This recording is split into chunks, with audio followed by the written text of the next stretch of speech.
It's Wednesday, everybody. Halfway to the weekend. What a time to be alive. To keep you going until said weekend, we're going to be delivering all the endorphins here on The Sweat. Give us a serotonin boost, Julian Edlow and Kenny Ducey, aka our NBA panel. I'm your host, Jesse Cofield, if you didn't already know. So let's jump into NBA Chaser Fade for tonight's Game 4 between the Suns and Bucks. Let's do it. Jules, Giannis has turned it on the last few games, putting up 71.5 DK fantasy points in Game 2 and then 69.25 in Game 3. Tonight, he will cost you a whopping 18,300 in the captain spot. Chaser Fade, he needs to be your captain tonight for Game 4.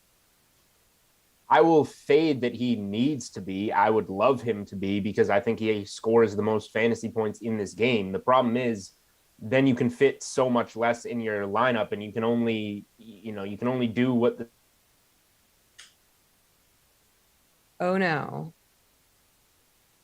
Oh no, Julian froze. Oh dear. I thought it was my internet was having issues yesterday. I thought it was just me. I assumed that it was.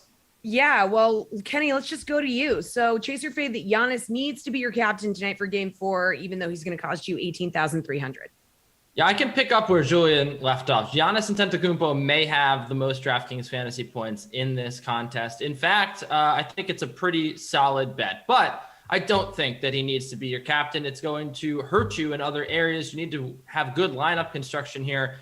And Giannis Antetokounmpo, just simply too much money. I do think that there's another 60 DK fantasy point night out there. And I'd be willing to bet that it's Drew Holiday. I know that the salaries come up now, $9,200 in the flex, so $400 more than you paid last game. But look, he's showing you that he has a pretty high floor because he's going to get you the assists and rebounds necessary to really make it worth it. So I do think that Drew Holiday is a guy that I'm getting in my captain spot so I can pair him with Giannis because I do think that he has 50 to 60 fantasy point upside with the scoring that he can bring to the table. I know that the assists and the rebounds have given him a very nice floor here, and I think that it's all the only direction for him to go is up. Okay, Kenny, we're going to stick with you while Julian figures out whatever's going on. So Chaser Fade the Bucks even the series tonight, and you'll take the minus 190 on the money line. I feel like you're going to fade this.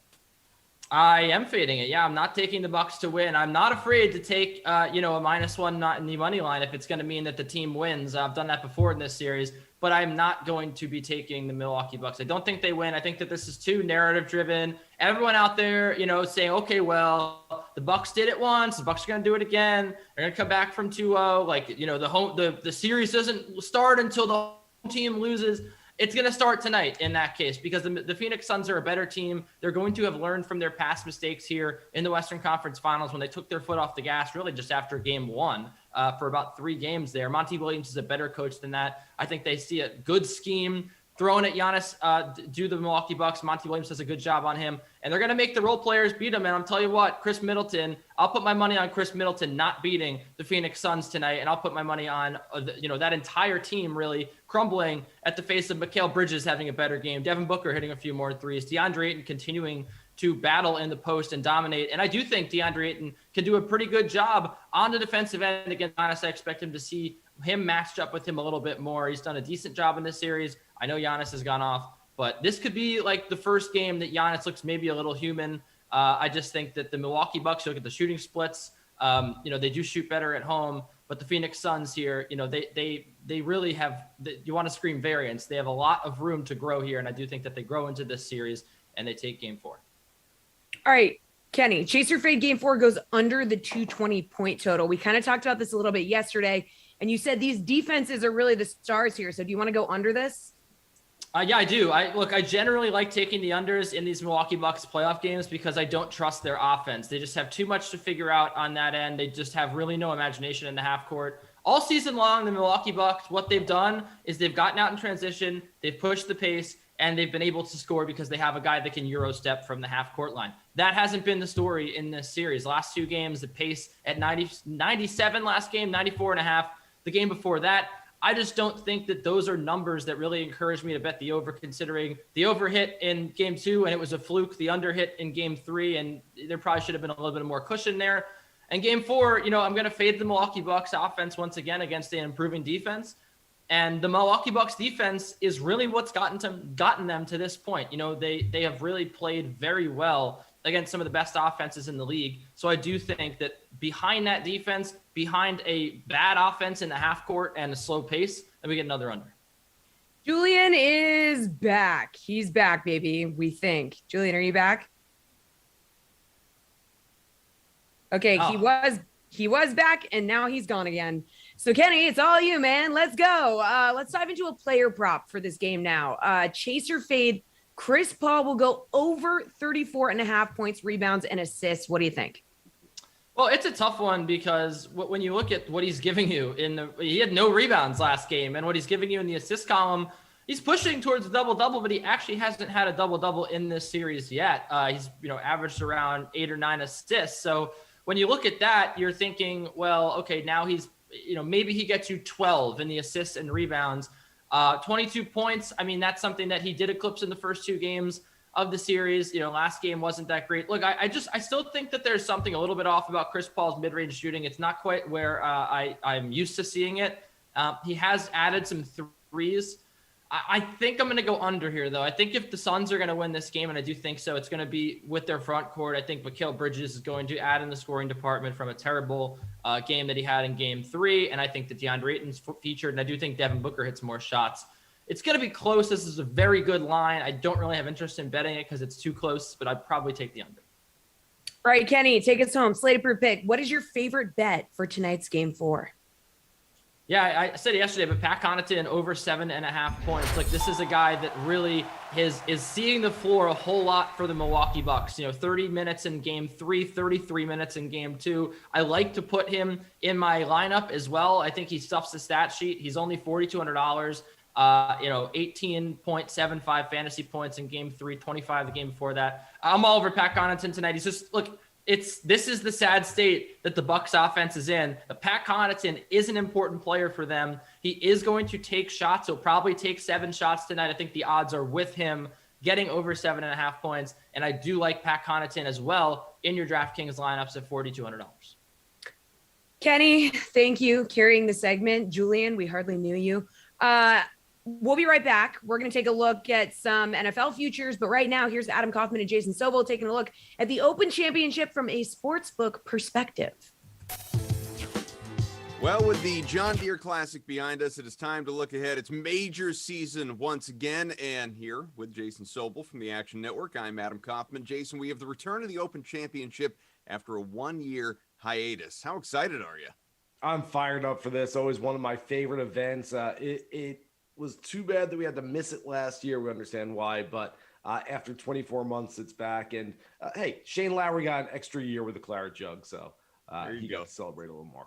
Yeah, nothing wrong with that for him anyway. Everybody else, though, they had to just sit and wait and watch and hope for their turn. So we zero in on the odds, courtesy of the DK Sportsbook. And right there at the top, you got John Rahm, a guy we've spent a lot of time during these interviews talking about, and he is truly in a class of his own in terms of the odds makers. Plus 800 to go out and win this thing. Now, we know he's been great, but when you consider the stacked field, can you justify it? Yeah, I think you can justify it. John Rahm has not only had success recently, he's not only had success at major championships, as we saw at the U.S. Open recently, but he's had success on links golf courses as well, winning the 2017 and 2019 Irish Open. So he has played well on these types of tracks. I think it's warranted. That said, I wouldn't chase that number. You've got to be very, very confident in John Rahm, who, oh, by the way, ironically, dropped from number 1 in the world to number 2 last week. He finished in 7th place at the Scottish Open. Dustin Johnson didn't play last week. Dustin Johnson flipped him and became number 1 again. It's math. It works out, but it just sounds kind of strange. In any case, yes, John Rahm is obviously the favorite here, but remember, the one thing that I don't like, if you're trying to find a little reason, a little rationale behind fading John Rahm this week, besides just it's a really short price, he hits a very, very high ball. He hits maybe the highest trajectory ball of any elite player in the world. And yes, he can flight it a little bit lower when he needs to, but if you're looking for one reason that, hey, maybe I'm off John Rahm a little bit this week, that might be the one. So below John Rahm, let me throw a trio of names at you. You have Xander Schauffele, you have Brooks Koepka, you also have Rory McIlroy. All these guys better than plus 2,000 odds on the DK Sportsbook. If you had to pick one who stands out, who is it? Well, Adam, let's start with the process of elimination. I'm going to take Brooks Koepka out of the mix. I get it. It's a major championship week. He just flips a switch and he plays better at the major championships. But said in his press conference this week that he doesn't really love Royal St. George's. There's a lot of quirkiness to it. He'd rather be at the old course at St. Andrews or Royal Portrush. So I will hold off on Brooks Koepka. Xander Schauffele is a guy that a lot of people like, and for good reason. He's finished in the top 10 in more than half of his major championship starts. That said, it's a very short price for a guy who hasn't won a golf tournament in 2.5 years. So I'm going to hold off on Xander as well. And I'm going to go with Rory McIlroy out of that trio. Rory, I'm still not sure if he's all the way back, if he's getting there, if he's halfway there, where exactly he is in the process of getting his game back to where he needs to be at an elite level once again. But the record speaks for itself. He's got a terrific Open Championship record. Really just the first 9 holes at Royal Portrush 2 years ago are the only really black mark on his resume at the Open. And so I will go with Rory having another big week this week. The last American to win this event, Jason, was Jordan Spieth 4 years ago, 2017. You could look at him as far as winning this thing. It's plus 2050, plus 450, much more reasonable to finish top 5. What do you make of him this week? Yeah, I like Jordan Spieth a lot this week. His brilliance around the greens, his Seve Ballesteros-like wedge play around the greens is going to serve him really well. In fact, he's played so well at the Open in the past, and his creativity, I think, is really what separates him from so many of the other players, especially around those greens, like I said. So I like Jordan. I don't know if I want to go all in for the win this week, but top 5 seems like a very, very tasty number to me, so I would like that. You mentioned Shane Lowry before, and his odds, I mean, they're long, plus 45.50 on the DK Sportsbook to go out and repeat, obviously, a couple years later from the last time that he went out and won this thing. And his finishes have really ranged as far as what we've seen from him lately. You look at the PGA Championship, he was 4th. The U.S. Open, he was 65th. Now, that is a significant gap, obviously. So would you rather go with someone like Shane Lowry here if you're looking at the odds? Or do you prefer someone, maybe a Scotty Scheffler or Tony Finau? You could pick Tommy Fleetwood as well. They all have similar odds. All right, I guess I could rank all those guys. I like Lowry this week. I don't necessarily like him for outrights. I just don't think he's going to go back-to-back with a year absence in between. Let's see. Fleetwood I do like. Scheffler I like a lot. I think Scotty Scheffler grew up in Texas, playing some wind. I think he can become accustomed to this type of play. Played the Scottish pretty well last week also. Tony Finau is a guy who's got top 10s in each of the last 2 editions of the Open, but I just don't think he's missed the cut in each of his last 2 starts. I don't think his game is where he needs it to be right now, and I don't love Tony this week. So if I'm putting all those guys in order, I guess I'm going, how about Fleetwood, Scheffler, Lowry, Finau, but it's all very, very close. Well, so the odds makers are doing their jobs, I guess. How about just think long odds? Who stands out? Oh, boy, there's a lot of players with long odds. Remember, Darren Clarke was the last winner at Royal St. George's. He was 150 to 1. Before that, 2003, Ben Curtis was anywhere from 300 to 1 to 500 to 1, just because no one even knew who the guy was. So you can go deep on this board, and I think you can find some big names. Let's see, Ryan Palmer's got a big number next to his name, considering he's a top 40 player in the world. Marcus Armitage is a guy who's won on the European Tour already this year. He's a guy that I like. Danny Willett, former Masters champion. I could see him playing well this week. Martin Keimer's got a pretty big number next to his name. So there's some fairly big names. You don't have to go so far off the radar to find a guy that you've never heard of with triple digits next to his name and some pretty good odds. And like I said, it's happened in the past at Royal St. George's. It could definitely happen again this week. Give me someone or maybe more than some ones we should be looking to avoid. Who do you just want to stay away from? Bryson DeChambeau's at the top of my list. This course, this type of play just doesn't suit his game whatsoever. Distance doesn't really matter in an Open Championship, and probably matters less at Royal St. George's than it does at some other Open venues. And I just don't see Bryson being able to fit his game onto this course like a square peg into a round hole. And so with a new caddy on board and coming off a U.S. Open where he really didn't play well and a missed cut in his last start, there's just a lot of things going against Bryson this week. So he is a big fade for me. All right. Well, as we know, He wears the DraftKings logo, so I'll make sure we cut that out. Now, who's your pick to win the Open Championship? Haven't mentioned the name yet, but each of the first 3 major winners this year had a little magic, a little fate meets destiny kind of thing going on for them. Hideki Matsuyama, the first Japanese men's major champion in history. Phil Mickelson, of course, enough said, 50-year-old major winner. And John Rahm, who had so much kind of karma and so many different things going on at Torrey Pines, a place that he's loved for a long time. So I want to find someone who's got that magic this week. And maybe I found him in 48-year-old Lee John Westwood, who has been trying. In fact, could set the record this week if he does indeed not win for the most starts at major championships without a victory. But maybe he can stop the bleeding this week. I like him. I think there's a decent number next to his name this week, and Lee Westwood is my play. This guy, always my play right here when we're doing golf segments. That is Jason Sobel from the Action Network. I am Adam Kaufman. Thanks so much.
It is time to look into our crystal ball with DraftKings contributors Jeff Ulrich and Reed Fowler for NFL Seeing the Futures. Ooh.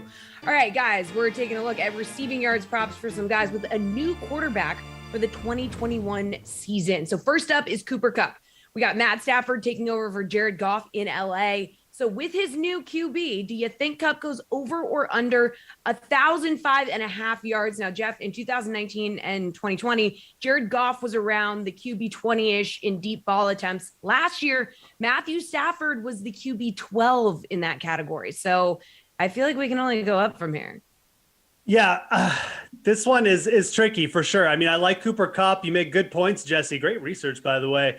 Matthew Stafford, a much better deep ball thrower than Jared Goff over his career. The problem is Matthew Stafford, likes to throw deep, and Cooper Kupp, not necessarily like what you call a deep route runner. He's used traditionally over the slot. You look at his yards per reception average, even just last year, there's around 10.6. So this is a player who's more of a slot receiver. He did go way over this total in 2019 went under it last year, but he only played in like 12 complete games. So I'm still going to take the under here. I just feel like Matthew Stafford going to be someone who's targeting a little bit more downfield. They've got Deshaun Jackson on the roster now. Robert Woods has been traditionally more of that guy in the post route for them. I really do feel like Cooper Kupp probably going to be a good PPR guy. I'm just not sure I really want to bet the over on his receiving props this year. Reed, what do you think? Yeah, I'm with Jeff here. Cooper Kupp's always been that hybrid of a player, right? Especially in Sean McVay's offense. And I think the Deshaun Jackson point that Jeff brought up is exactly right. I mean, he's coming back with Sean McVay way back when these guys were together. And there's a reason why he's going to be there. And again, Stafford, when you look on paper between Stafford and Goff, of course, Stafford is a better player. But at the same time, like Jeff mentioned, Robert Woods is still there. Cam Akers is going to be a factor in this offense as well. And this defense is strong, right? That's we also forget too, that this defense is not necessarily going to allow a guy like Cooper Kupp. And we've seen big games from Kupp, right? Those double-digit targets, double-digit receptions, big games from him, touchdown guy in the red zone earlier in his career. But I just think, like, if you take a look at this entire offense, and it's kind of like they're kind of like Tampa Bay Light in a way, right? Like they have a lot of these younger players. They have a lot of receivers that can get the ball down the field, especially with some of these additions. I just think that with the defense, with a guy like Robert Woods being probably still that guy and Kupp coming off some injuries, I do think I agree with Jeff here. I'm going to say under.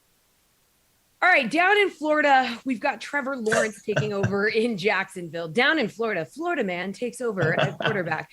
Jeff, let's talk about DJ Chark. Now, back in Gardner Minshew's rookie year, he registered just over 1,000 yards receiving. Injuries to Minshew in 2020 did hurt Chark's production in year 3. He still finished with 706 yards, 5 touchdowns. So over under 905.5 receiving yards with Trevor Lawrence in town. Oh man, I really like DJ Chark as a player. He's got great potential. He really does. You know, he's averaged well over 13 yards per reception the last 2 years with not great quarterback play, Jesse. I mean, this guy has produced when he's kind of been healthy and been on the field.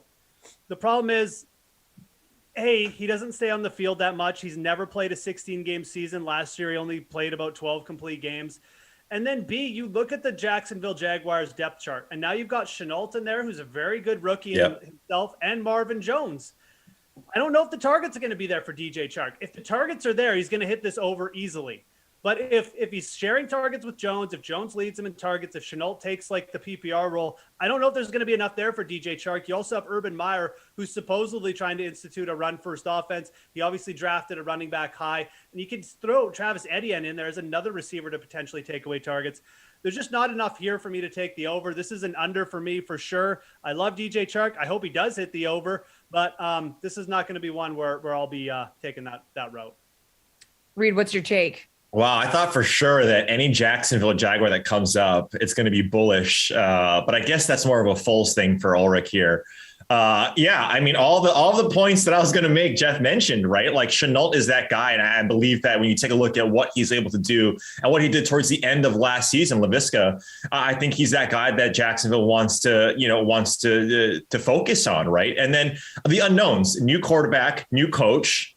So there's a lot of things right now that Jacksonville, and I believe it's Gruden, right? Gruden's the OC down there in Jacksonville. I think he came over from Washington. And so it remains to be seen there's a lot of unknowns right now. What you do like about DJ Chark, Jeff, and when he played 15 games, 2 years ago? He got hurt last year. So we didn't really see the full-fledged DJ Chark. He was getting about 8 targets per game. So like Jeff mentioned, if the volume is there for Chark, we know the talent is there. Laviska Shenault, he might be more of that possession guy, more of that big body, AJ Brown style, maybe not as big, not as talented, but he was great in college. University of Colorado, shout out Buffaloes, the old alma mater there, Jeff. But like the talent is there, right? Over 1,000 yards in 2015 for DJ Chark, but it's just a matter of how is this offense going to set up? We just don't know yet. So again, I'm in agreement with Jeff here, 2 for 2, Jesse.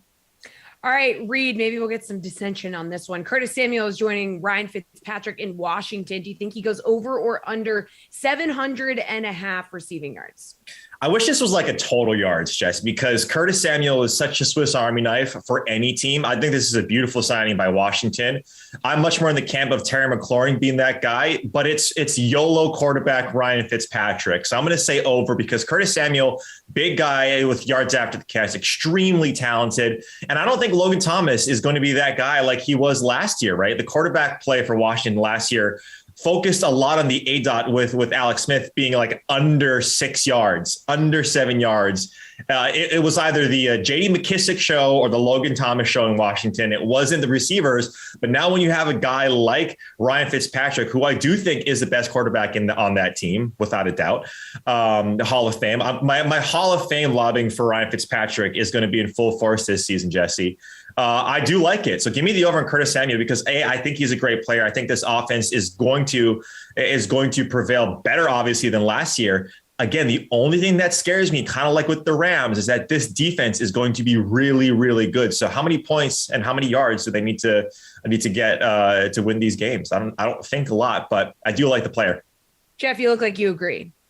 Yeah, unfortunately, no dissension yet here. I got to take the over on this one. The total is just too low, 700.5. I mean, look, he didn't hit this total. He didn't hit the over in 2019 despite playing 16 games. But let's remember, he did hit it very easily last year in 15 games, playing with a check down quarterback in Teddy Bridgewater.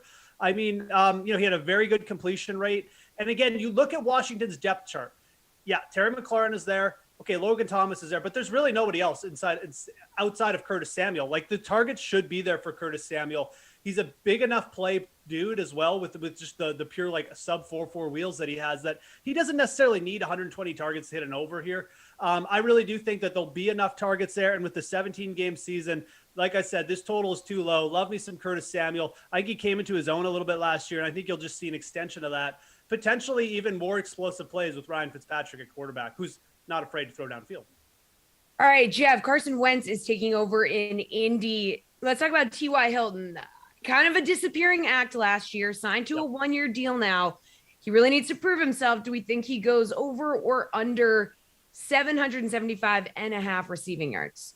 Yeah, again, I mean, this total is so low that it feels like a trap, but I got to take the over here. I mean, T.Y. Hilton, even last year with Phillip Rivers, 15 games, he hit the over on this, he barely scratched the under. It was 762 yards. So he was about 15 yards away from hitting the over in 15 games last year. But if you take away T.Y. Hilton's last 2 seasons, and he only played 10 games in 2019, he's hit the over on this total every single year. You add in a more at least even a slight upgrade in Carson Wentz just in terms of the downfield passing.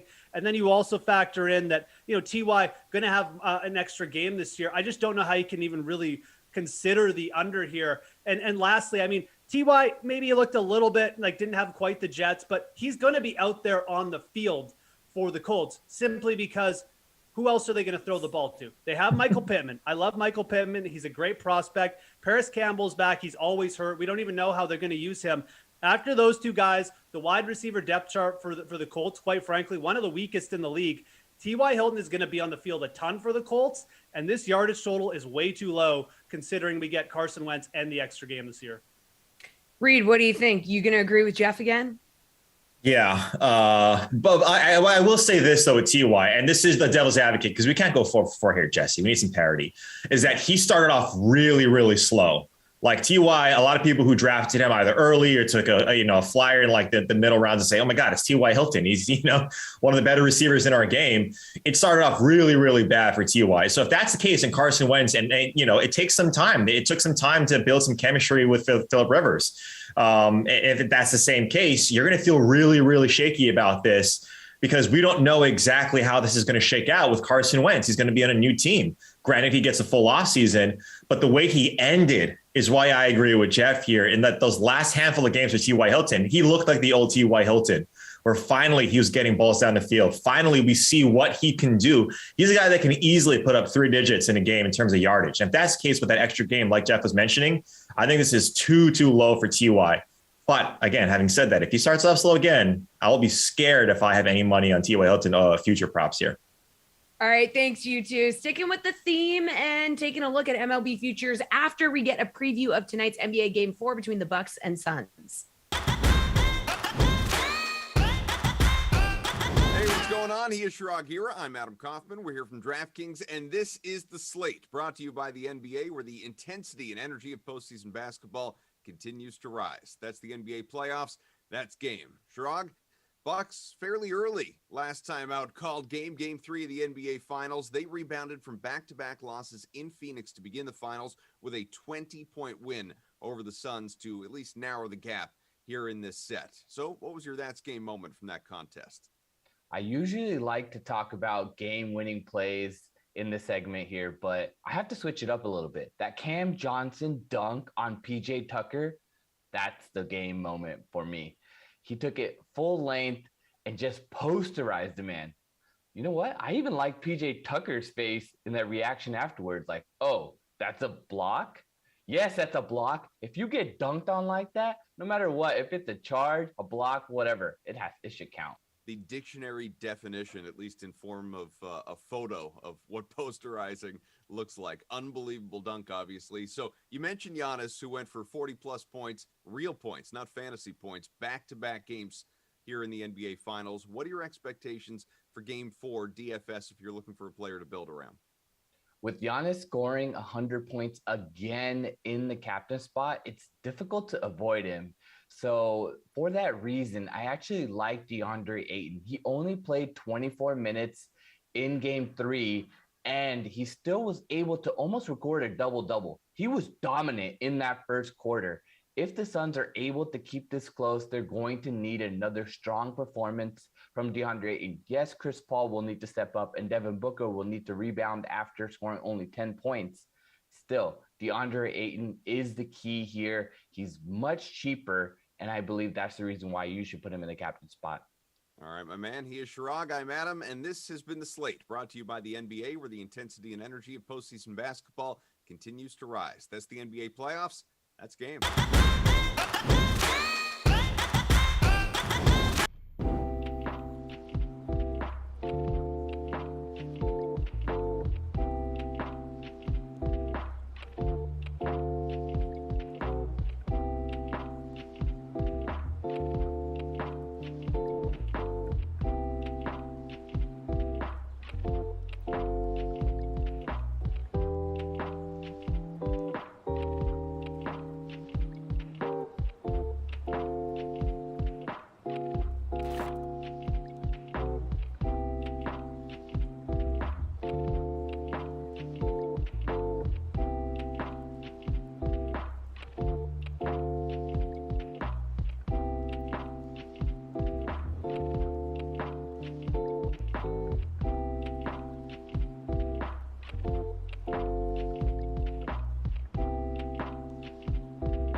Welcome back to the sweat, everybody. I'm just going to jump right in as long as Julian's internet is working. Say hello to our MLB panel, DraftKings contributors Julian Edlow and Gary Thorne.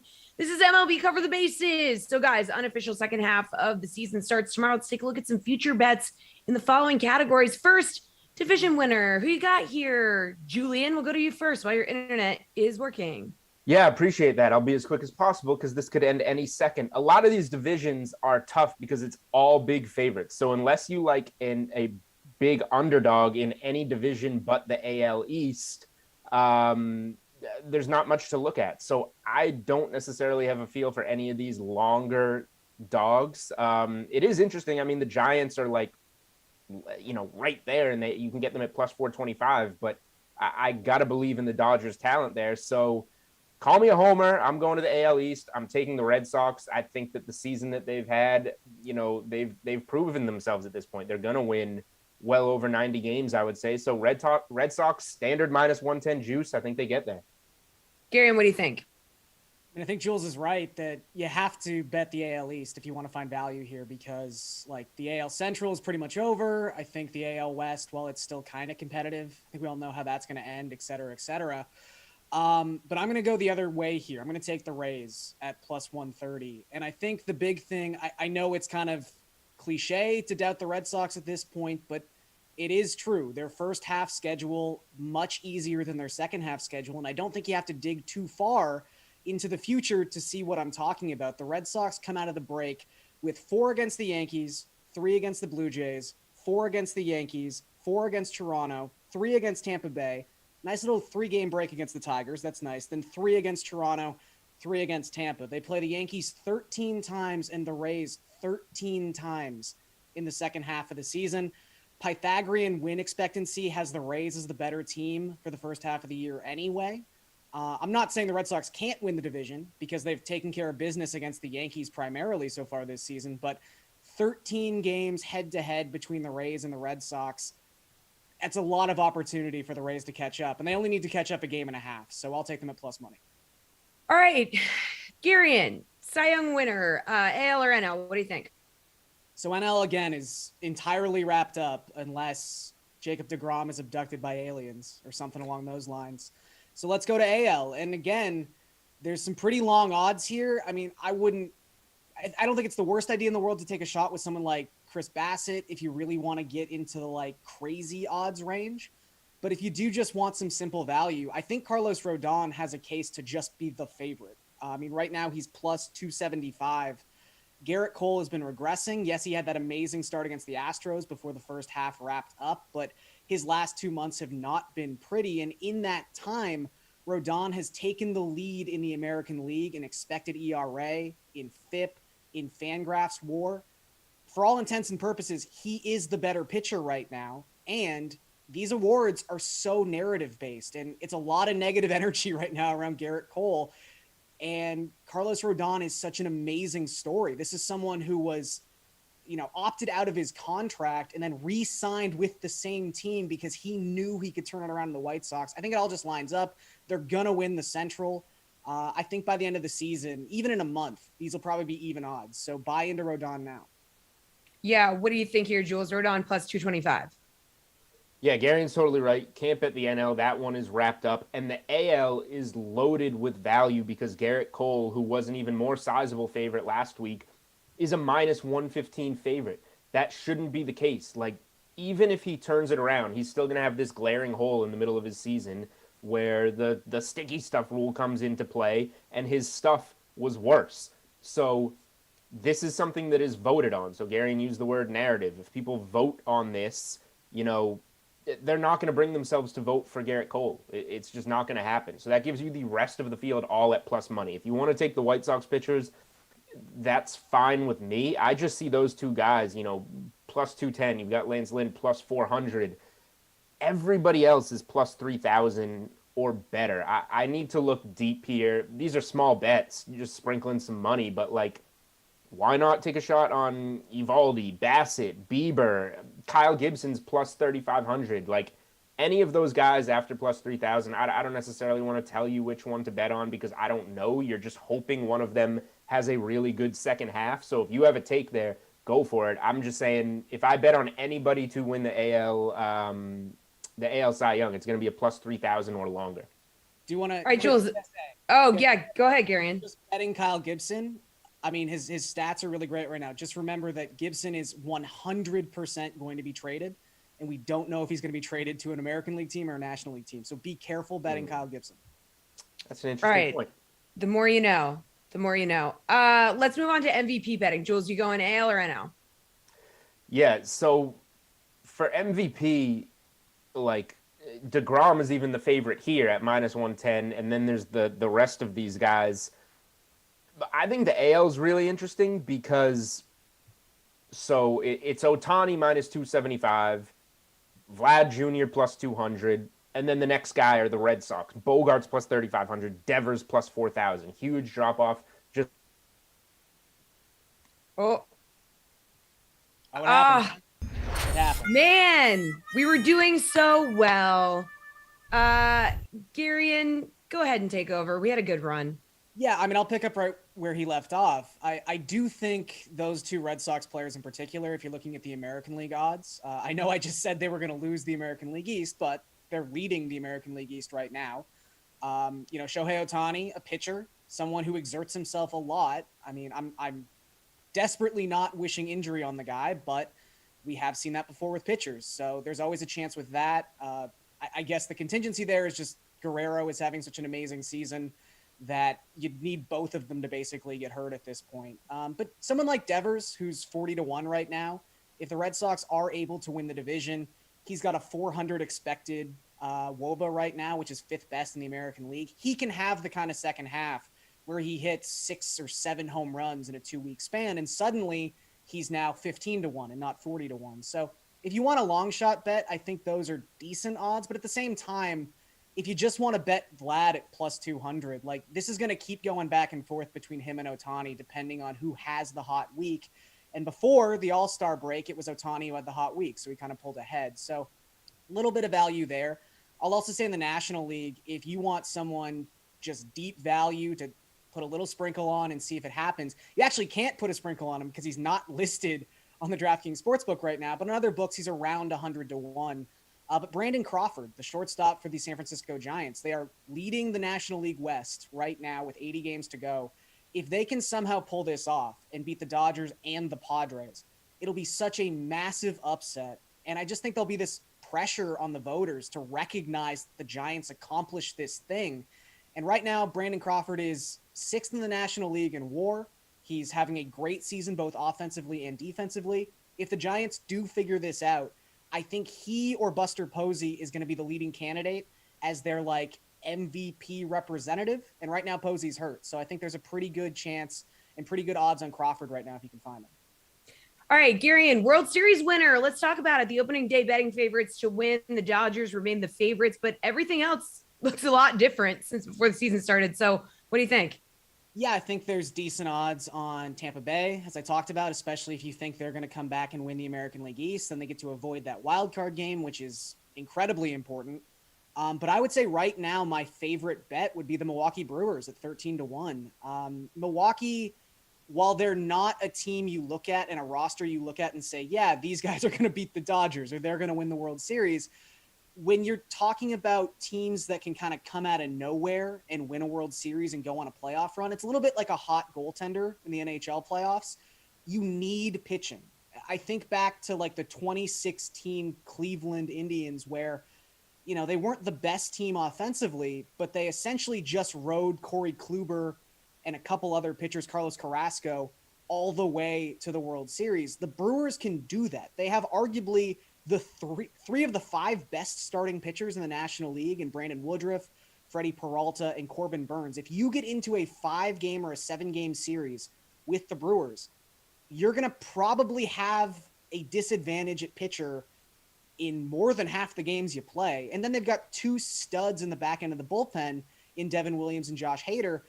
In the playoffs, it's an entirely different ballgame. You can start taxing these guys. You could have a scenario where something like 80% or probably more 70% of Milwaukee's playoff innings are thrown by those 5 guys. And all 5 of those guys are elite pitchers. So I think the Brewers have the sort of roster manipulation capabilities where they could definitely go on a run and exceed expectations. All right. Thank you, Garion. Appreciate the time carrying the segment with Julian dropping off.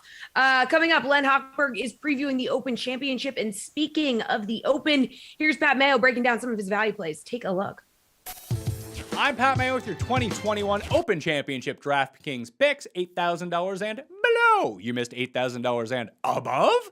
Well, just go click on the DraftKings YouTube channel. It's up there right now, so go figure that out, okay? Smash the like while you're here as well, and subscribe to the DraftKings YouTube channel. Who are my guys below $8,000? Now, a lot of contrarian plays for me down here. Jason Day would be at the top of that list at $7,700. Everyone now wants to play Louis Oosthuizen at an extremely elevated price, at extremely elevated ownership, but this is usually the designated Louis spot. High $7,000 area, everyone looks at him and says, well, I can see him doing well, I just don't want to use him. That's Jason Day this time around. He has started to regain that confidence with his putter. It's led to 2 pretty nice results, albeit in very weak fields, but you got to start somewhere.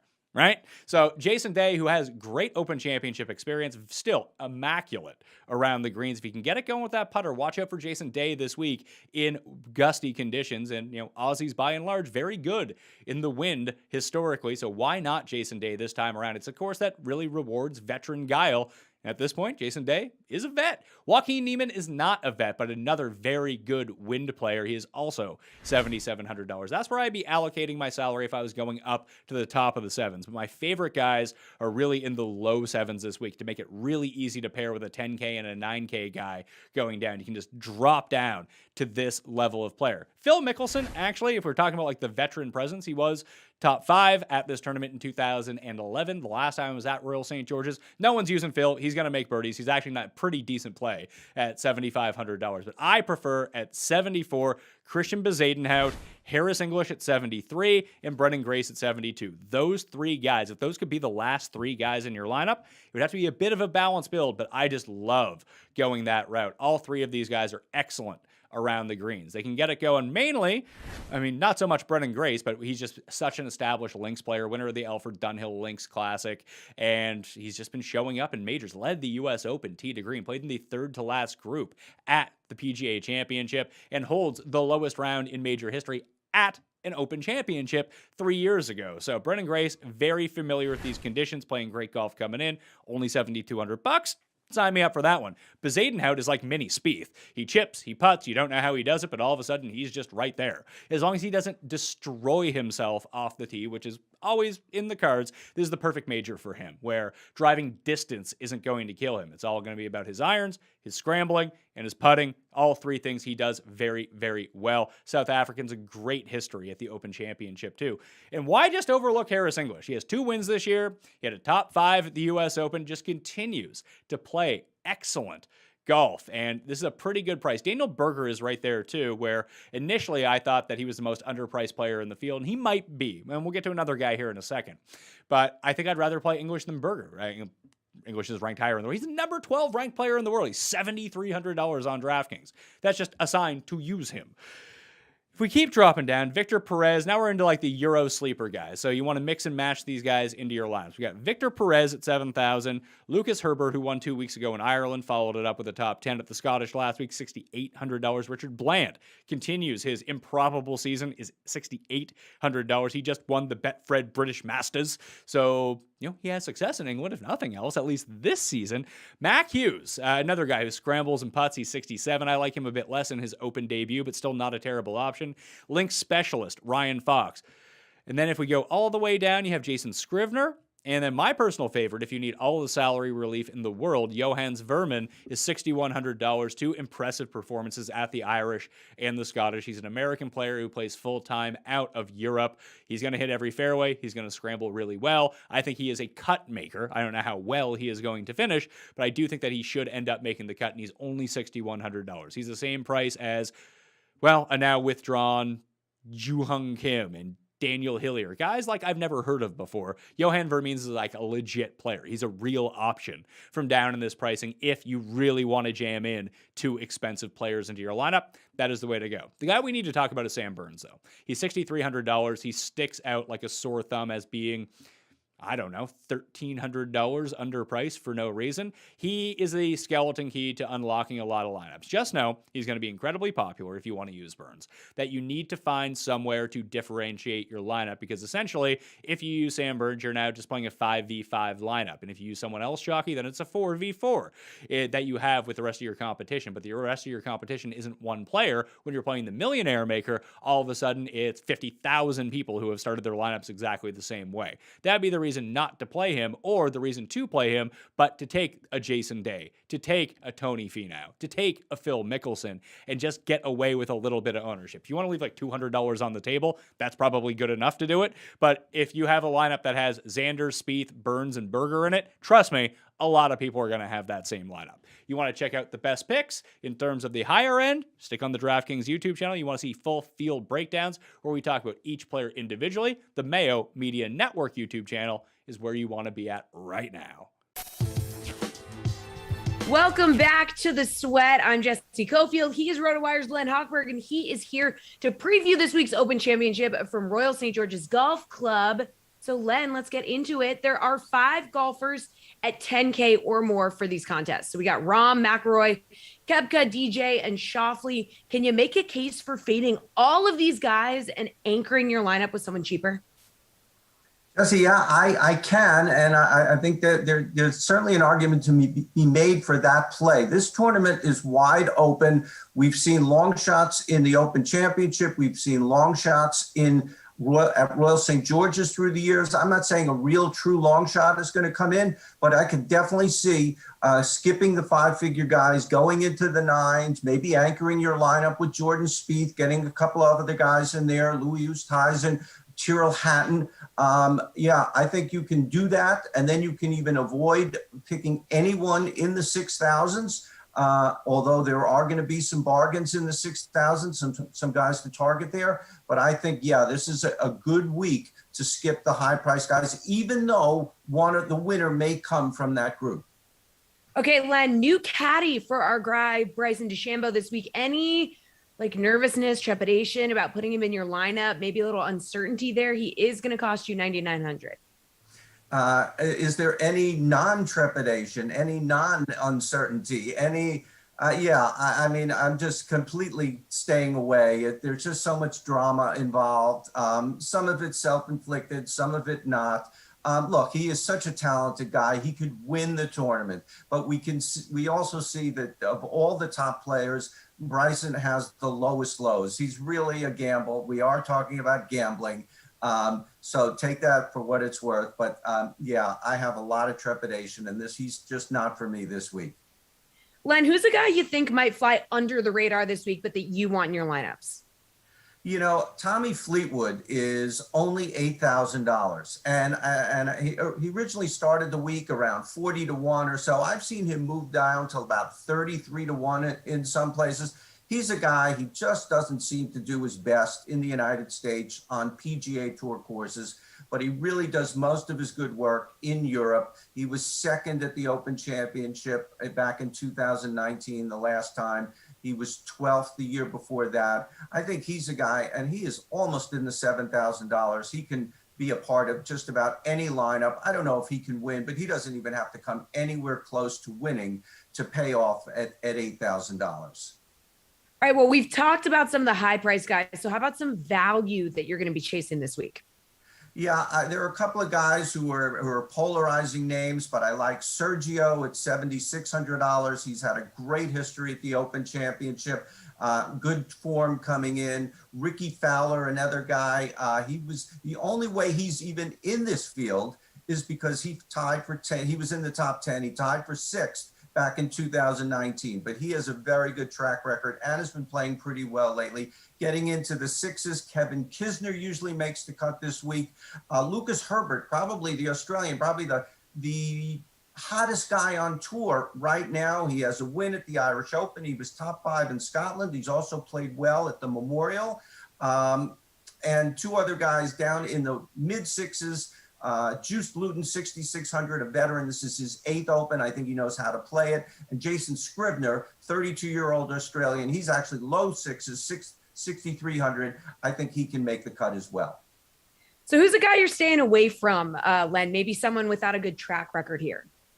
Well, how about a guy with no track record here? Hard to believe that someone who's top 5 in the world, Colin Morikawa, has never played an Open Championship. Granted, the pandemic had a lot to do with that. But links golf, and this is true links golf, not like last week at the Scottish Open. It's an acquired taste. It takes experience. He even struggled last week in Scotland at sort of links-like golf. He said that he was having trouble with the toughness of the turf. So he's a guy I want to see him get a little more links experience. I mean, he's a great player. I don't think he's going to miss the cut or anything like that. And Justin Thomas has not been great in the Open Championship. He's even switching putters this week, which is a cause of concern for me this week as well. All right, real quick, Len, about 30 seconds. Who's your pick to win the Open Championship? I've gone in other places and talked to other people and I really have not with much conviction said Brooks Koepka. I really think this is wide open. And the fact that Brooks Koepka came out yesterday and said that Royal St. George's is not his favorite track gives me even more pause. But I'm going to stay true to what I said elsewhere, that Brooks Koepka is my choice. I expect him to be in the mix, even if he doesn't win. I expect him to be in the top 5 and on the first page of the leaderboard come Sunday. Good stuff, Len. Thank you so much. That's a show. Don't forget, everybody, today's the first day of the Madden playoffs. It's all kicking off at noon. So tune in for that. We'll see you.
What's up, everybody? Welcome in. Hope you enjoyed the sweat. Adam Kaufman, Christian DeAndrea, and I've got good news for you. Well, actually, you know what, Christian? It's doubly good news because it is not, and people know this from last week, it is no longer Wild Weather Wednesday. That is dead and gone, buried with Skip Perkins. This is instead Wild Card Wednesday, my friend. Playoff time, and this is also the first and last of 6 Madden Sims over the course of a Dream Stream day for a little while. The playoffs are going to slow things down for us with, of course, a reduced schedule over the next, handful of days. But today, we get the full 6, baby, and we begin with the playoffs right here in a matter of moments. You excited?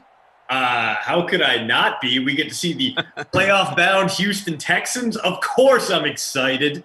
No, not only for, we get to kick off the playoff slate, 6 great games today, and we get to see where everyone's pools are because you know the DK Sim fam got in there and they're trying to eat up all that DK cash against all the filthy casuals who came in and were like, oh, you know what? There's no way the Patriots can win this division. There's no way the Bucks are going to win. No, they didn't realize this is Simland where the Falcons are king and the Chiefs somehow go 500. It's wild, and as a result, we get to see the Texans in the postseason taking on Derrick Henry and the Titans. I'm very, very excited to be here, very excited to share this playoff opener with you, Carl. How are you today, and what does your lineup look like? I'm great. I'm going to dive into the lineup in just a second. I just want to tell the people, because like you said, you shouted out some of our playoff entrants. I want to shout out what the bracket looks like, and we'll go over this again a little bit later on as well. Obviously, we're getting ready for kickoff, virtual Nashville, but this one right here, very clearly, it's a 2-7 matchup, Tennessee and Houston. Coming up next, and I'll be with you for that one as well, with Brandon Cristal, we will have the Patriots, because heaven forbid the Patriots have a playoff sim and I not be involved. So we're going to have the Pats in virtual Baltimore, actually at home, against virtual Baltimore, the Ravens. The game will be in Foxborough. And then a little bit later on today, we will have Pittsburgh and Kansas City. The team that has the bye in the AFC is actually the LA Chargers, if you folks can believe that. Yeah, I know, just like we scripted it. Meanwhile, over in the NFC, it's Green Bay and New Orleans, so you've just got a juicy first-round matchup there. Atlanta and Tampa Bay, I'm a big fan of that one as well. Could produce a lot of offense. Dallas and San Francisco, and the team with the bye, the team that seems to be always, just forever and always, the best team in Simland for whatever reason, the Seattle Seahawks. They won our previous Super Bowl after having the best record during our bracket and everything, and here they are again, ready to dominate the field. EA knows to let Russ cook and seems convinced the Legion of Boom is still there. So, you know what? I'm here for I just want to see the season called. He doesn't need to win MVP. I just want to see the season where Russ Wilson finally gets at least one MVP vote. It's wild that he hasn't gotten there. It looked like last year was going to be the year. He looked like Simland Russell Wilson for the first 5 weeks of the season and then fell off pretty hard because when you're off schedule all the time, it's going to lead to a spiking interception rate. It's exactly what we saw. There were no plans in Seattle. Everything kind of fell apart because the offensive line remains bad. Hopefully those problems have been remedied, but we will wait and see. And maybe, just maybe, the Seahawks can live up to their sim expectations. So you, my friend, you brought up the lineups, and I did something special. I did something in honor of the playoffs, Christian, for the very first time, as we got a 1st and 10 from the 40, about a minute and a half into this opening quarter, and a run good for 7 for Derrick Henry, 3 for 21 early. I don't know if you noticed, and I didn't give you a heads up, so you're forgiven if you didn't see it. Fair. But I, for the very first time, not only created a nooner contest, because of course we always have the showdown contest, I created a classic contest. I am, for the first time, playing in a Madden Classic contest. Now, I know, why wait 2,000 sims and jump in with everybody else? I've never done it. I've never made one. I've never participated in one that someone else created. Today, I just decided today was the day, and I'm excited. I'm eager to see what happens. But why don't we start with the nooner contest? What does your lineup look like? So I made mine last night. I was like, I got a little free time, and I bought the dip on Will Fuller down to 7K in the flex. I was like, oh, that's a good price against an iffy secondary. He's a boomer bust kind of guy. So put him in the captain spot that way. Paid down a little bit, could afford Deshaun, could afford Derrick Henry, could afford A.J. Brown and Corey Davis. So I really actually do like my build. And, of course, the punt play, former Vandy linebacker, as we get a Corey Davis touchdown in my lineup and into the end zone. And then, unfortunately, stealing away an opportunity for my vulture to get a goal line carry, Kari Glassingame, the Glassing brain himself, linebacker turned fullback in Tennessee. Hopefully he will get some punt play bona fides today. Koff, what about you? What is that? What does your showdown lineup look like? I did see the classic. I thought briefly about, I have to get a lineup in there. Then I was like, you know what? I got to go get my golf clubs out of the car. I got to make sure I got the proper 1995 feel a tennis look going for myself. And I forgot to do a classic. So hit me with both those lineups. You do. You got the strong McEnroe vibes today. I think people would all agree. If they haven't seen you in pregame, they'll see you in the first quarter break coming up in about 5 sim minutes. 7-0 Tennessee. So not unlike yourself, I was a big fan of speaking Corey Davis into existence. He's in my lineup, as he is in about 40% of lineups, 5.7 in the captain spot. I've got him flexed.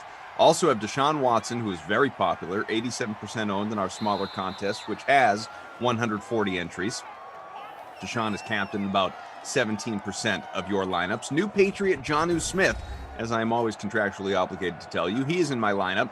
Former Patriot Stephen Gostkowski and Kai Fairbairn. I stacked the kickers today, Christian. They're both in my lineup. My captain is most people's captain. That is Derrick Henry. About 34% owned in the captain slot, 85% overall. I'm a little surprised, admittedly, that he is lower owned overall than Deshaun Watson, albeit just barely. Yeah, kind of wild, especially when you consider Watson was more expensive. But Watson, a guy who always shows up in Simland, mobile quarterback. He's on a little bit of a downswing right now. 33 4 sims ago, which is of course great, but after that, 23, 19, 15. He hasn't quite been the guy that you feel really comfortable dropping, 16.5K in for the captain spot. So yeah, I think Henry was the better play here, although we know Madden puts a lot more respect on JJ Watt's name here in Simland, and he's going to have his hands full of stuff. That Texans D much better here in Simland because they do have a constellation of stars. There's Zach Cunningham, Vidnardrick McKinney, Whitney Merciless, guys who have better Madden ratings than maybe they put out on the field last season. So I can see why some of the DK SimFam faithful were like, you know what? I like Watson a little bit more than Derrick Henry in this playoff showdown. Happy to see that we got 126 entries for the attention. It's Koff's first ever Madden Classic contest free roll that is in there. And you know what? I'm doubly happy, my friend, because I have Corey Davis in that build as well. And he is in about 24% of lineups, has a quick 10.5 points. Also from this game, not used to saying it that way, I have Derrick Henry, very popular, about 66% owned, and Jonnu Smith, who's about 5% owned. So we will see, obviously, but we'll keep an eye on both those lineups. T-Pike, Undercover Boss Tom, says, I'm excited to take the title on your first ever Classic, Koff. Ooh. Best of luck to you, my friend. Ooh. Yeah, I opted out because I didn't want to spread my amazing streak. I didn't want to ruin your first day. But this has been some rare prescience from me lately in the lineup building, and I feel like this is when it all comes crashing down. Although I got the Corey Davis touchdown earlier. Deshaun looks okay. He's going to pull it down and try to run for 11+ on 3rd and long, and he does. And he slides to avoid the potential fumble. Texans in business here. Possible. Couple minutes left opening quarter. We see you guys in the chat Kings conference room here on the YouTube. Smash that like button, hit the subscribe button if you're watching on Twitch. We see you, twitch.tv/DraftKings. Thomas, Christian McEnroe, and Koff. Jared, we got the all-star broadcast team, CDA and Koff. Thank you very much. Brian says, Coffin, the jerk, CDA himself on a wild card Wednesday, the nooner. Where the bleep do I sign? Brian, we love you. Beautiful. And Alana got Jared trained, just got her sandwich, which I'm a little bit jealous of. What kind of sandwich are you eating? I got to eat on the run today because I got to take off after this, probably just some trail mix. So I'm a little bit jealous of good sandwiches out there, especially if you get some good fine Italian deli meats, like maybe a little gabagool and salami. Oh, that would be pretty good. Bell's really pick up Watson 2 for 2 for 7 in the air. He's been more active on the ground. Harpo, Dom says, just get straight to Loki, Kaufman. You know what? Season's all wrapped up. Season 2 on the way. I watched the latest episode. I watched it this morning before the sim. And strong finish. Strong finish for Loki. I don't want to give anything away, obviously. It's a spoiler-free zone. I hope the folks enjoy it. And we can talk more about it as some time goes on. But it's interesting. It's very interesting. Definitely left John a cliffhanger, as is expected when you know that a season 2 is on the way. Fells another grab. His second as... let's see. Who do we have here? Turtle saying CDA getting his 80s tennis star look on. No doubt. Yes, sir. Pike says he's caught up on today's, caught up until today's episode. He's eager to see how the season ends. No, I mean, I still got to watch the latest episode of Dave too. Fells, ever so close, takes really quarter number 1. Yeah, that is 3 straight for him. He has been Deshaun's Huckleberry in this one, and now we're going to go into the break with a 1st and goal looming for the Texans. Could be David Johnson, could be Duke Johnson, could be a Cullen Gillespie moment perhaps. We'll have to wait and see there. As a solid start to this one, Koff. All offense from the Titans. The Texans counter-punching and responding now. And look at that Ryan Tannehill. Perfect passer rating. 3 for 3, 45 and a touchdown. Small sample size, but both quarterbacks dealing to start this one. CEH has started reading the post route this morning. It's a good reminder to tell the people you can subscribe to postroute.substack.com, just as the billboard Christian's holding up tells you. Designed wonderfully by the Kilgores. Alana says it's a wowie. Check out Coffin CDA Wednesday. Yeah. 3 for 40 in the air for Fells. Just short of that touchdown. Maybe he'll have an opportunity here. Corey Davis, 2 for 25. He is the lone scorer in this game. Maybe we'll get a vulture score with obviously the Texans at the 1. Maybe we'll get one of the Johnsons to show up. Anything's possible. And speaking of the post route, speaking of Derrick Henry, who has 28 yards already, he's the subject of today's post route. Can he do it again? Can he bring it back? Will all those carries finally weigh on him? I take a look not only at his production, but where other 2000s high usage running backs fell off and deliver a verdict. And spoiler alert, I think he's probably fine. Ooh. Not yet. This game, Watson had an open guy, but could not hit him. Second goal coming from the 1. Litzau have a man crush on DeAndrea's hair. Straight up, no BS. I'm jelly. It's great hair. It's great hair. It's that 80s tennis hair. It's hockey hair. Ooh, all right, we got a single back, so no fullback vulture on this one, but no handoff either. And it's a throw. It's Fells. Easy score. There you go. Finish the job. Look at that. A guy I took out of my lineup last minute. I was like, Darren Fells he's not. This isn't Wild Weather Wednesday. Why would I even bother with tight ends? No. 4 catches already for the tight end 1 in Houston. A guy who is not typically fantasy relevant because the Texans do a very good job of spreading out their targets among their tight ends. Obviously, you got Jordan Akins down there. You got Darren Fells. You got Pharaoh Brown. But here in Simland, it's the Fells show to tie this game up 7-7. That'll help good chunky, obviously. We'll take a look at Darren Fells' ownership here. Not captained at all in the smaller contest. That surprises me. 18.6% overall. Man's already got 14 in the flex. 7 all. Early second quarter, Christian DeAndrea, Adam Kaufman. We got producer Jordan, undercover boss Tom, T. Pike.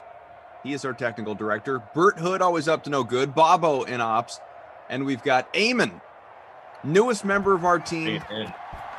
Welcome to the party, pal.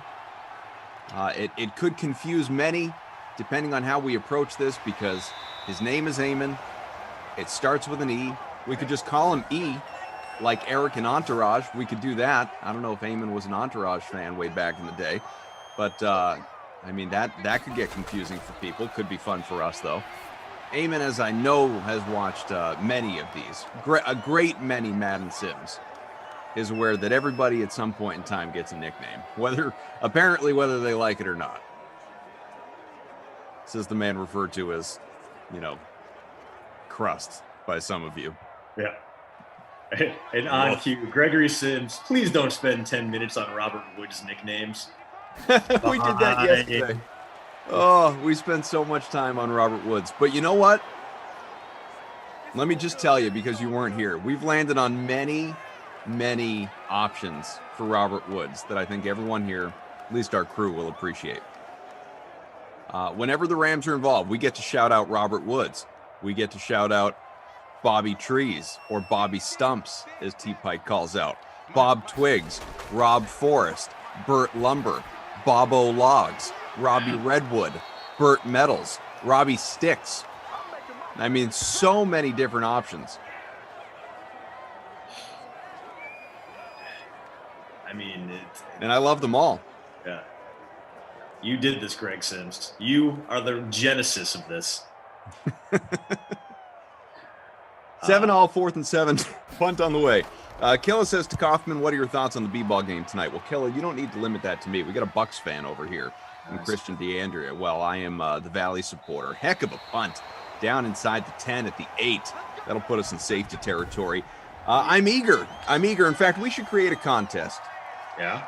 We should make a contest in the DK SimFan Friends League lobby for tonight's basketball showdown, because I haven't done that yet. Obviously, Bucks are at home. Deshaun, he's taken off, using the legs. First down and much more. Gets beyond the 20, out to the 23 already. 41 on the ground on 3 attempts for Deshaun Watson. I am, Killa. I think the Suns are going to win. I do. I think they're going to go up 3-1. I think they're going to bounce back nicely after,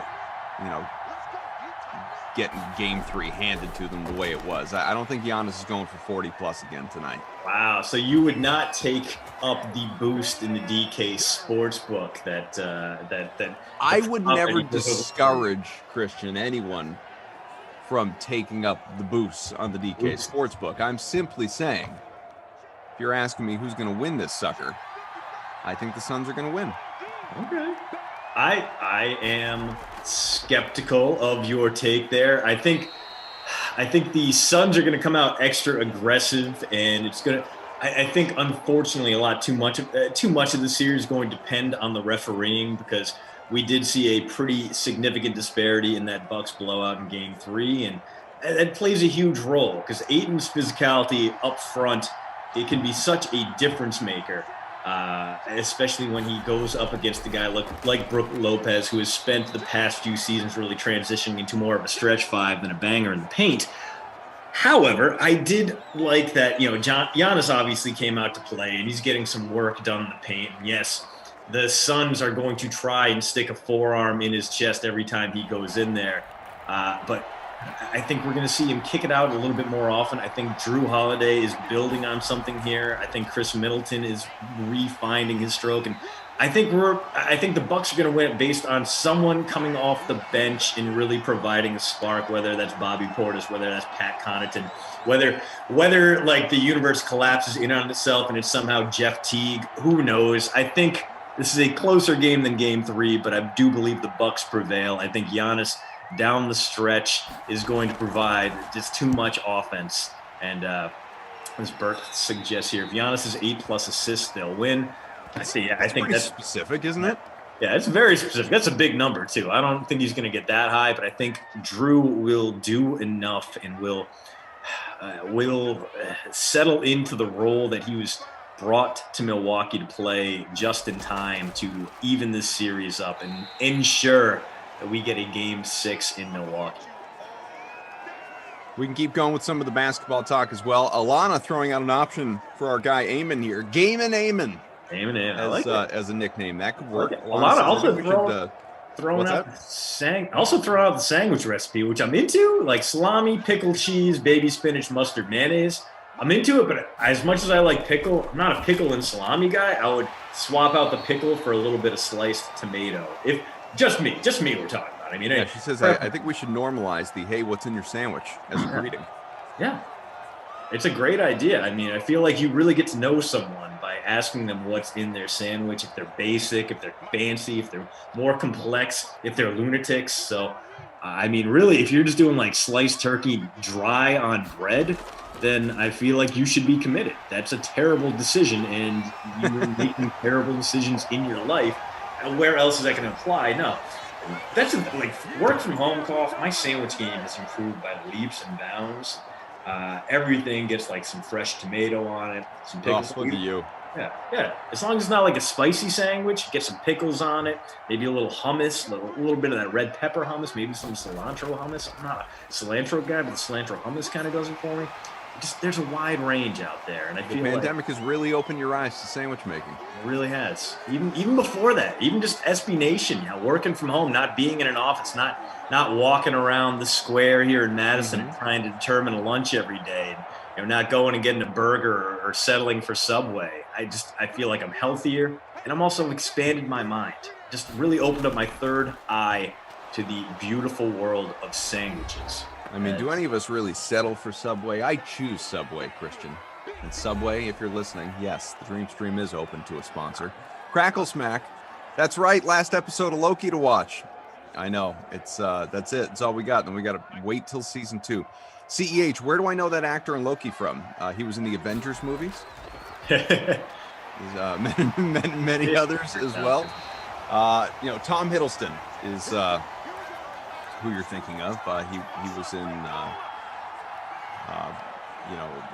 one of the Muppets movies, Muppets Most Wanted. No, he's known for a lot of different. Yeah, the Jaguar commercial, says Bert. He's done a bunch of different stuff. You could pull up his IMDb. He's got a solid 50 credits to his name. Tannehill, long pass right side. What a grab! But he's out of bounds. So, the Titans picking up a big 3rd and short there, eschewing Derrick Henry, who picked one up earlier, and instead going to A.J. Brown for what I believe was his first catch of the day. So, again, after a brief stall out on both sides, Titans offense, well, not quite Gostkowski field goal range. Maybe here in Simland, you could make a 57-yarder, now a 46-yarder, but in the real world, a terrible season. It was kind of surprising to see the Pats let him go, but clearly hit that kind of tipping point for kickers, which is wild. Some guys just really do fall off a cliff. Mike Vanderjagt did it. Dan Bailey did it. And now it seems like Gosko on that same point too, although he did improve greatly down the stretch after that horrible, very bad, no good day in prime time where he missed like 5 kicks. Jeff says, got a crush on Christian and Adam. Jeff, it's very kind. I would tell you to aim higher, but it's very kind. And we like you too. Smash that like. We're up over 50. Can we get to 100, folks? Let's see how many people do like what is going on today. And I don't mean specifically us. I mean wild card playoffs. Wild card Wednesday takes us to a timeout. Got undercover boss Tom and Christian working on back deals going on here. Bounce the Cat on Twitch points out the Moose Classic, the Open Bonanza, because Moose went big. He went for 200 entries, and as we all know, say it with me, folks, if it doesn't fill, it doesn't run. I can just picture a live studio audience all saying that, some cheesy tagline. But listen, in truth, if you want an Open Championship contest with 200 entries, you got to fill it for Moose. You got to fill it. We only got 81. And lineups lock in 13 hours or something. You are aggressively running out of time. Yeah. Jared is standing for Grillos. Grillos? I mean, it's Massachusetts, so I got to imagine we're Oh, yeah. True Gostkowski Come kick. on, Steven. From 53, not long enough, not straight enough, and now the Texans get the ball here, 49 seconds and 3 timeouts, with a chance to make some noise. One of the Beastie Boys' better late singles, and as always, Rest in peace, MCA. Jared also said, can you guys be quiet? I'm trying to read the post route.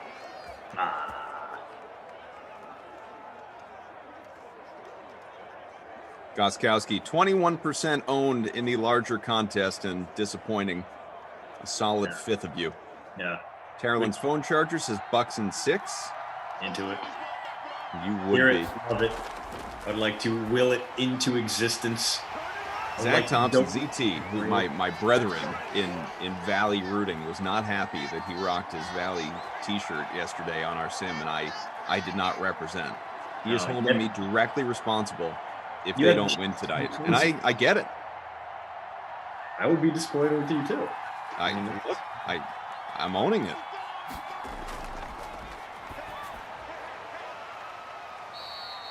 There we go. Timeout. About 30 seconds to work with here in the opening half. Yeah, and much better situation for Kamey Fairbarn. If he's kicking a 40 to 50 yarder, you feel a lot better about him than you do about Gostkowski here in Simlands. Dory Jackson makes a stop there, and he's going to be counted on to do quite a bit of work for the Tennessee Titans here. A lot of hope that he will live up to that pedigree. Is he still? Deshaun! Wow. To the 8. Man's got 64 on the ground in the opening half. You know what? I take it back. I may not know what I'm talking about. Dory Jackson is no longer a Tennessee Titan. He's a New York Giant. Embarrassing for me. I would never tell you don't know what you're talking about, ever. Yeah. Former first rounder. They did not pick up his 5th year, and the Giants swooped in and hoped that he can be a difference maker for them. So that one is on me. I blanked. My brain froze up there, and I am as embarrassed for me as you are, Coffis. Oh, wow. Great 2 minutes. Capped off with a touchdown. And it is my captain, Will Fuller, the 5th. His first catch of the game is an important one. Took him a while to get on the scoreboard, but that is a touchdown for the current Miami Dolphin.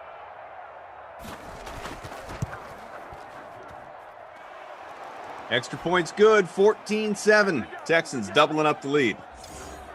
Choker, I've caught up. Choker says Koff's a trooper. 22 minutes behind in the chat, but still chugging along. I just don't like to miss anything, because then I miss all of you. That's not a good feeling. Choker, you know that. I like to see every last comment. Some of our commentators, they don't even look. They don't even look to disrespect Christian, but not me, not this guy. I want to know every little thing that all y'all in the DK Sim fam are talking about. Mo says, this is a playoff game? It's a fact, Mo. Playoffs have arrived. Where's Jim Moore when you need him? Playoffs? We're just trying to win a game. Texans, Titans to begin things here today. You're watching it now. Ravens, Patriots, the next sim about an hour and a half away. Chiefs, Steelers at 4 p.m. Eastern. That is the early bird special. Then you will have the slate NBA, Sherrod and Meiselman. They'll get you set for game 4 in the finals between the Suns and Bucks in real life Milwaukee. And then to kick off the late classic, I don't have a contest for that yet. Saints, Packers, Bucks, Falcons, Niners, Cowboys in that order. Lot going on this Wild Card Wednesday. Wild Card Wednesday with no weather. Pifu, thanks for the birthday wishes. Appreciate you. We are rapidly approaching my half birthday. That's about a week and a half away. Actually, it's 2 weeks away on the dot. Now that I noticed the date, we got a flag. We have a flag on the final play. Is this going to be a free field goal? Oh my goodness! Wow. What an embarrassment for that Houston secondary. Garrett Conley, former Ohio State star, giving up 3 points there by biffing the Hail Mary, and the Titans didn't get something out of this drive that looked like it would end in nothing. We go into halftime. Texans 14, Titans 10. Winner advances to the divisional round. Loser goes home. Man, the Texans obviously felt so bad for Stephen Gostkowski's missed field goal earlier. They said, let's just give him an easier one and make him feel better about himself. We'll still go into the half with the lead anyway. 14-10, Tannehill, 94 passing, same as Watson, but Deshaun has himself a couple of touchdowns in the air, one for Tannehill. On the ground, Derrick Henry, 7 for 45, 4 for 64 for Watson. He is your leading rusher, convincingly so at that. Let's see. Duke Johnson, or rather David Johnson, pardon me, is just 4 for 13. Duke is 2 for 2. Fells, 4 for 41, a touchdown, 3 for 32, and a score for Davis. Jonnu, 3 for 39, a score for Fuller, your captain, 1 for 8.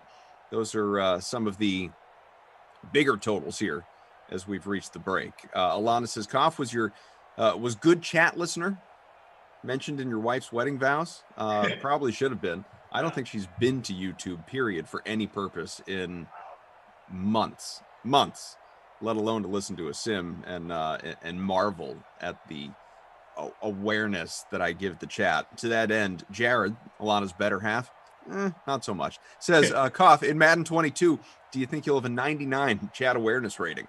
We're going to find out. We are going to find out. Yeah. Oh man, I'm just excited to see what Glash's chat awareness ratings can be, or more importantly, what his awareness ratings going to be for fake names that get drawn into the chat that make him say embarrassing things and get him suspended. Lucky Thumbs, I think Koff jumps onto other topics until my comment is no longer visible. I see you, Lucky. Yeah, I'm with it. Lucky says I should be at 58 awareness. Lucky, what'd I miss? Tell me. Lucky Thumbs is looking for something for you. Yeah, he wants your inside info on Aaron Rodgers because you're in Wisconsin, therefore you must know something. I have a few people close to the organization, both inside the building and out. And right now, no one really knows what's going on with Aaron. It's going to boil down to whether or not he's going to hold out in camp. And all signs are pointing to, yeah, he's probably going to take some time away and play the cards he can and try to force the Packers' hand. Because right now he's under contract. The only thing he can do is sit out if he really wants to make a statement here. And I think, and I've said this before on stream, I think his best move is to wait a while, let people see what Jordan Love looks like in camp, because right now there's no hype behind Jordan Love. No one seems to think he is going to be a guy who can fill a starting role in 2021. So I think Rodgers is going to sit back, let Love take some snaps, let the Packers see just what bad shape they'd be in if he doesn't play this year, and then use that leverage to his advantage. I don't expect him to show up on day one when camp opens. I don't expect him to play in the first game of the preseason or even the second game. I think it's going to be an escalating situation where Rodgers tries to force the Packers into something. And I think the Packers are ultimately going to be too stubborn, and there's going to be a showdown, and then eventually Rodgers comes in. 14-10 Houston, early third. CDA, AK. We got Bert Hood, always up to no good. Bobo and Ops. Producer Jordan, who somehow has escaped a nickname. Undercover boss Tom. T. Pike, our technical director. And, of course, Game and Eamon. Or E, or whatever we like to call our new friend here, Eamon, who is part of the crew. Charlie says, just smash that like because I have 99 like awareness. That's what we like. Let's push our way to 100. We're almost there. And well over 400 people watching on the YouTube. Smash that like. Hit the subscribe button. Watching on Twitch, twitch.tv/DraftKings.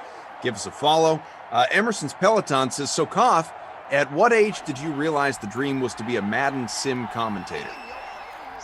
Well, Emerson's Peloton, I would say probably 2 weeks after March 28th, 2020, when we began, and then the checks started to cash. Yeah, I didn't realize this was a thing until it was presented to me, and I was like, oh my God, I can get paid for doing this? Are you kidding me? That's amazing. So once I realized that I not only got to talk about fake football and real football and most of the time food, then I also get to spend time with the DK Sim fam, with Adam Kaufman, with Undercover Boss Tom, with Jordan, with Bert, with new arrival Game and Eamon, with everyone in the Sim fam. I was like, this is truly a dream. I'm living my best life right now. This is salami and gabagool sandwich with a bit of spicy mustard, but in my heart. 14-10, as mentioned, as we approach the midpoint of this third quarter. Liz J says, like smashed anytime Ducey's not on. Liz, Yeah. I have some terrible news for you. Oh, no. Kenny will be on later today. 6 o'clock, I think. And if Kenny comes on and says good things about the Bucks, I will quietly resign any hope I had for them even in the series at 2. Look at this run. Johnson deep down the far sideline to the 10. Up to 27. Charlie, hey, wait a minute. You guys get paid? I will never forget when LaMarca said that. LaMarca did I don't know how many sims before he actually realized he could be compensated for it. It was maybe the best moment in the history of these things. Wait a minute, what? Like, I thought he was kidding. Like, no, you're supposed to be invoicing for the games that you do. Yeah, really? What, you here to like donate your time? Yes. Like it's fun and all, and I love hanging out with you, but yes, you actually can be compensated to be here. This changes everything. 2nd and goal. It's a handoff. Johnson stopped at the 4. Big third down income. And on top of that, the good news, Tara Lynn in the host seat at 4 p.m. So if you want a pleasant cleanser of all that Ducey from your Simland timeline, well.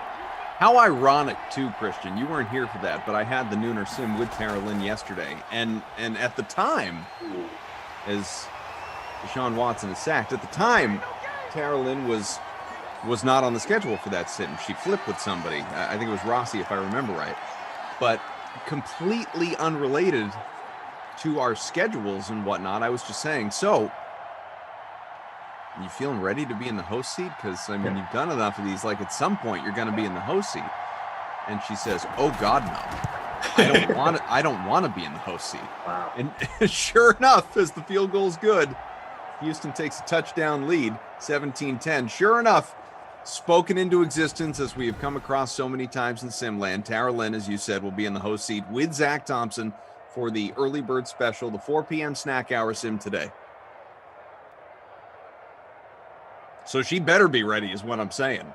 And chat, offer her some support. Because I'm genuine when I say this. She might be nervous. She might be a little anxious about it. Don't put the extra pressure on. Let her know this is a friendly space. I feel like the chat does a great job of expressing its love for Tara Lynn Asak. Possibly too good a job. Yeah, maybe too much love. Yeah. But as always, you guys come through, and not only to have you here, but seeing your support. Basically, just saying you guys like us. Even when you guys say you hate us, we like seeing it. So drop all your complaints into the chat and to our official helpline on Twitter. That's at Kenny Ducey, KennyDucey. Direct all complaints to that official DraftKings account. Thank you. Derrick Henry, a short run that will surprise certainly no one the way things are going, especially not Queenie, who says, Henry is killing my perfect lineup. Yeah, I've got him in the classic build, and it's not going so great. Not even 50 rushing yards so far. Man is 66% owned. Doesn't even have 5 points for me in the flex spot. Not great. Plenty of time to turn it around, but looking like he did in that Ravens game last postseason, just getting nothing going, and his team is worse off for it. Almost in a stellar catch there, but could not haul it in. 3rd and long coming up. T-Pike shouting out, I faded him in classic there, Koff. All right, well, thanks. Yeah. Thanks, undercover boss Tom. How foolish did you feel? I know, right? Bobby, 831 is in front, but really stacked this game. Watson, Henry, Johnson, Fuller, Fells, and Davis all in his lineup, and that's Duke Johnson to be specific. Over in the classic, or rather the showdown, that's the classic where I'm sitting 30th. 45th in the Nooner Showdown with GPR for Sir in front. Eamon, you know you're going to have to start to play lineups in these things if you want to hang out with all of us and truly go next level. Then again, I don't know how often Jordan plays, so maybe I'm a hypocrite in saying that. Humphreys, 2 for 11 on the ground. Yeah, not a great sign that the longest run of the Titans' third quarter belongs to their slot wideout, a guy who's no longer with the team but is a Washington football teamer now. He could be the Trey Quinn of that Washington football team come Madden 22 here in Simland, which you guys remember the glory days of Trey Quinn. Congrats. You are officially DK SimFam lifers. Do you remember the Trey Quinn memories, Koff? He'd be like 4K. You could just throw him in there. Like 1 in every 3 games, he'd have like 50 points. I'll just never forget our Laird and Savior. Yeah. Patrick Laird of the Dolphins. Or what a factor Will Dissly was. What an animal in Simland he was. Oh, speaking of the animal, that was a straight up regular season Derrick Henry stiff arm there. Didn't help him gain more than a yard, but still it looked pretty good as the other Michael Thomas, the safety, came up to make a play there. Head into the third quarter, Texans have the lead, but the Titans are threatening. It's a 17-10 Houston lead on the road. Ball at the 23, 2nd and 9 coming up for Tennessee. And Tannehill and Watson, neither one of these guys throwing for many yards, neither one trending toward a bonus. Fewer than 250 yards between them. But Watson on the ground, 84. You got to think the bonus is coming for him, even if it's not coming for Derrick Henry, who has been a disappointment. But I don't think he will be. In the real world in 2021, you can read all about what Derrick Henry's got in store over at the Post Route, that wonderful free NFL newsletter written by me and 2 former editors over at SB Nation, Ryan Van Bibber and Sarah Hardy. Today we break down Derrick Henry. You can subscribe for free, postroute.substack.com. Tony says, I bought an item off the dollar menu at Mickey D's thanks to Quinn. There you go. Yeah, man. You get, it's what, like the McChicken and the double cheeseburger?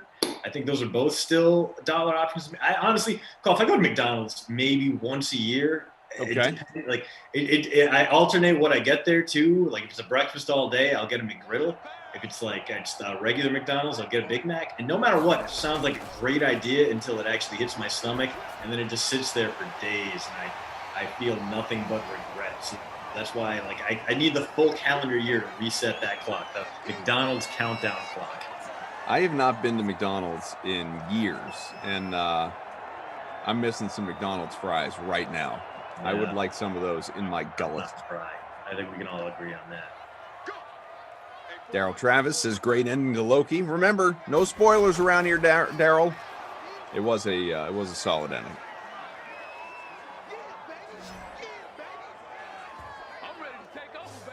Bert says, I like the single big hash brown.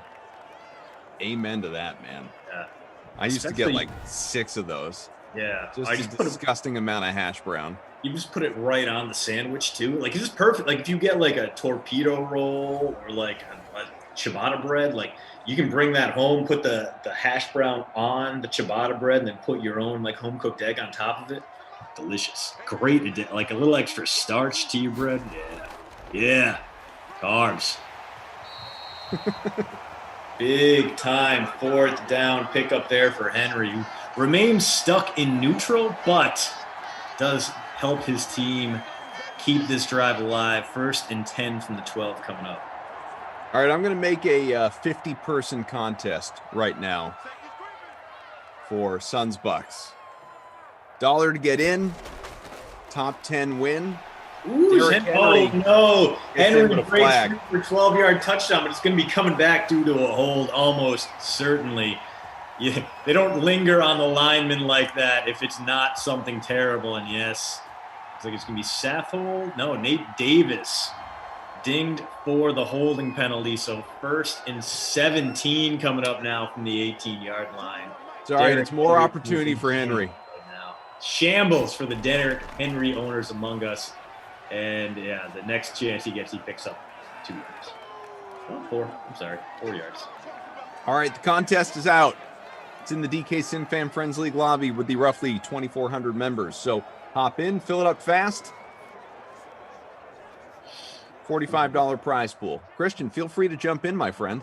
I might, Care Bear. Sorry that we're not purposely ignoring Twitch. It's been a little quiet over there. And I'm very excited to see what Bounce just dropped in, a tribute to Deadwood, which I'm sure because it's Deadwood means I cannot play it live on stream because it'll be like 30% curse words and a lot of Al Swearinger just snapping off the CS perfectly. What a great character. Ian McShane just killed that role. Love Deadwood. Really did appreciate the follow-up movie, how true it stayed to form, did not try to do too much. A really well-produced follow and this Titans drive. I think they're going to have to kick it here. Corey Davis catch, which is great. He's still having a great day. But 4th and 9 from the 11. That holding penalty really just killed the Titans, and now Houston's going to get the ball back with a chance to ice this one. Under 5 minutes to go here in the 4th, and they're going to have a 17-13 lead. Well, at least Derrick Henry was cheap today in the Classic, he said sarcastically. $8,600. Could have used that touchdown, Derrick. BWP, bro, let me know when you serve $1 billion, all right? Respect the big D. Fair point, man. It's a great point. Yeah, you got me on that. Let me know when you serve $1 billion. Dude, like, but everything tastes great. Like, that's the thing. It's cheap. It tastes good. Like, you know what you're getting. It's just like I no longer have the McDonald's system. Like, I eat a lot of garbage, but for whatever reason, McDonald's always finds a way to make me feel like logy afterwards. Like, whoa. Yeah. So, I mean, I got a buddy who swears by McDonald's. Like, dude makes a ton of money, and he still goes to McDonald's like 3 times a week. And like sometimes you just know what you like, man. Know what you like. You got the metabolism too. Like he's a rail dude. He's a skinny little guy. He was actually I'm going to golf with him later. We're going to the course together. He was a kicker at Duke University. See? So he knows how to take care of himself. He chooses not to, apparently, but he knows how. 17-13 Houston. Winner of this game gets the Chargers, who have the first round bye. Remember, playoffs are underway. Well, no, if the Titans win the game, they wouldn't get the Chargers because they're the 2 seed. Correct. That's right. Forgive me. Ooh, 2 lowest away remaining seed. So if Houston wins, Chargers next. If it is Tennessee, you're correct. It will be somebody else. Be it the Patriots, the Ravens, the Steelers, or the Chiefs. Customer care calling out the deep ball to Fuller. I'd be here for it. I got him in my lineup in that top spot, but I think we're going to see a lot more Deshaun runs. I think the bonus here is a foregone conclusion. And, okay, all right. I was going to say, why don't they just keep running the ball and turning clock? But that helps too, as we get a little Cooks action there. His 3rd catch of the day, 41 yards for him. He had a big season, but he didn't bring a ton of value to Deshaun Watson's lineup. Actually, Watson's passer rating went down when he targeted Cooks despite all the big catches he made. So Cook's a guy who kind of an empty stats guy at this stage of his career, perhaps, but going back to a team where he can absolutely put up big numbers on a bad lineup and might have more to do in 2021. I say he's definitely worth a mid to upper round pick in fantasy lineups, but it may depend on who the hell is throwing him the ball. We do not know that in Houston right now. Don't know if Deshaun Watson's going to be there. Don't know if it'll be Tyrod Taylor. Don't know if they're going to throw Davis Mills into the fire. So for that reason, maybe the Texans are a must avoid during your season-long fantasy drafts this upcoming summer, as that's going to be the bonus for Deshaun. And that's going to be the 2-minute warning. Things looking grim for the Titans here. Touchdown away from icing this game and advancing to the division round. Man, Tater Hater says, what's up, boys? Just dropped in to tell everyone I faded that bum Derrick Henry in the Classic. Knew that Tater-loving Jezebel was going to choke. Tater Hater, I was just talking about you yesterday. I just shouted you out, and I said, man, I haven't seen Tater Hater in months. Wonder if he's still with us. Sure enough. Yeah. Good to see you, buddy. Killa says in first in the free roll right now. Nice, Killa. Cheesy Dizzle says Koff, how do I find this NBA contest? You got to be part of the DK SimFam Friends League and then go into the DK SimFam Friends League lobby and you will see it. 50-person contest, locking in 8 hours and change. Called it the Koff Down. Hashtag Koff Down because it's a showdown. I know. Feel good about that? No, I don't. Really, I don't. I considered Koff Show, but that felt like too much. Koff Down felt like too little. Koff Classic is what we typically go with. Ooh, big time. But no, I don't feel good about it at all. Yeah, no, nor should you. All right, so Titans down to 1 time out. Minute 53 left. Ball, and this is one, I mean, the touchdown obviously ends it here. We're going to see some running plays. Watson just might take it himself, you got to imagine. But it would behoove the Texans to burn some clock, although for all intents and purposes, this game over. Titans going to be one and done in the postseason once more. There it is, another timeout. So Texans will have the latitude to burn the clock down to about 30 seconds before kicking the field goal here, if my math is correct, and it rarely is. But that would leave Ryan Tannehill and the Titans in a real tough spot. They get the ball back with like 25, 20 seconds, 0 timeouts. They'd need a touchdown. They would basically need a miracle here. They might as well open up the floodgates and let the Texans score. And they do not.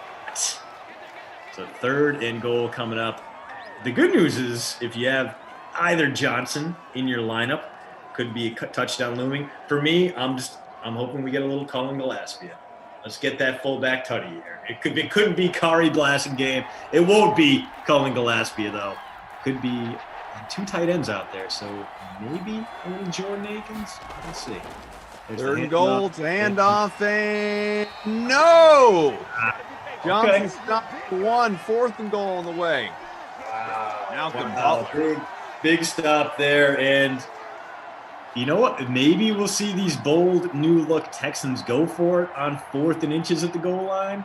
No, they're just going to take the points here. They're going to force Ryan Tannehill into basically an impossible situation.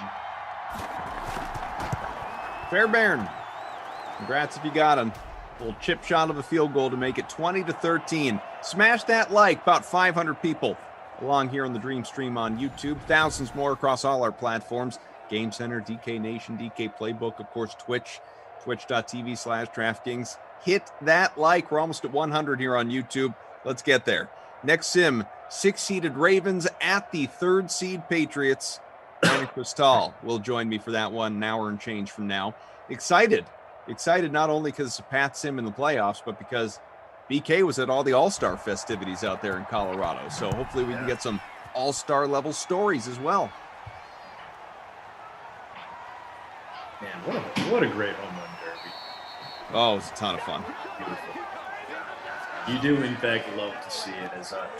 Well, barring a major turnaround at the end of this game, I think we know who the Krusty Koff's going to have to go to. 18% owned in the free roll, but 17.4 points from Darren Fells, including that touchdown, including that massive 3rd down conversion that really forced the Titans into a bad spot, as this will not. A few feet away from maybe a walk-in Hail Mary touchdown there. But instead, the Titans going to go back at it here.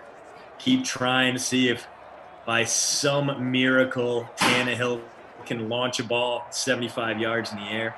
It'll be Darren Fells as the Krusty Koff post-route player of the game. And for that babysitter Billy, into traffic and complete. Nope. 4 seconds complete left. Again, 3rd and 10. One more chance. Yeah. I would assume the babysitter Billy is who everybody expects. Yeah, it's gotta be that man, Derrick Henry. 8.1 points in the captain's spot. Absolutely, eminently fadeable. 54 rush yards, end of list. Just a nothing day for him, and his best. We did get a garbage time point there. Catch from Corey Davis. So Davis is going to finish, I think, with the bonus after that. So yeah, that should put him there, which is big if you got him in this contest or in the Classic, obviously. So He was 76 before that. So yeah. But the Titans exiting the postseason just like they did in 2020, one and done. The Texans somehow advanced. They will play the number 1 seed Chargers in the next round in Los Angeles. And a disappointing end to that one, but a great day to be a Texans fan, which is not something we say often, or maybe even ever. Interesting. All right. Well, we'll get stats obviously manually updated as always. Bert Bobo, he's going to take care of it for you. We'll see if that Corey Davis catch was enough there at the end to propel us to a new projected winner. We'll see. But Watson, 8 for 106 on the ground, hit the bonus there. Decent enough game in the air.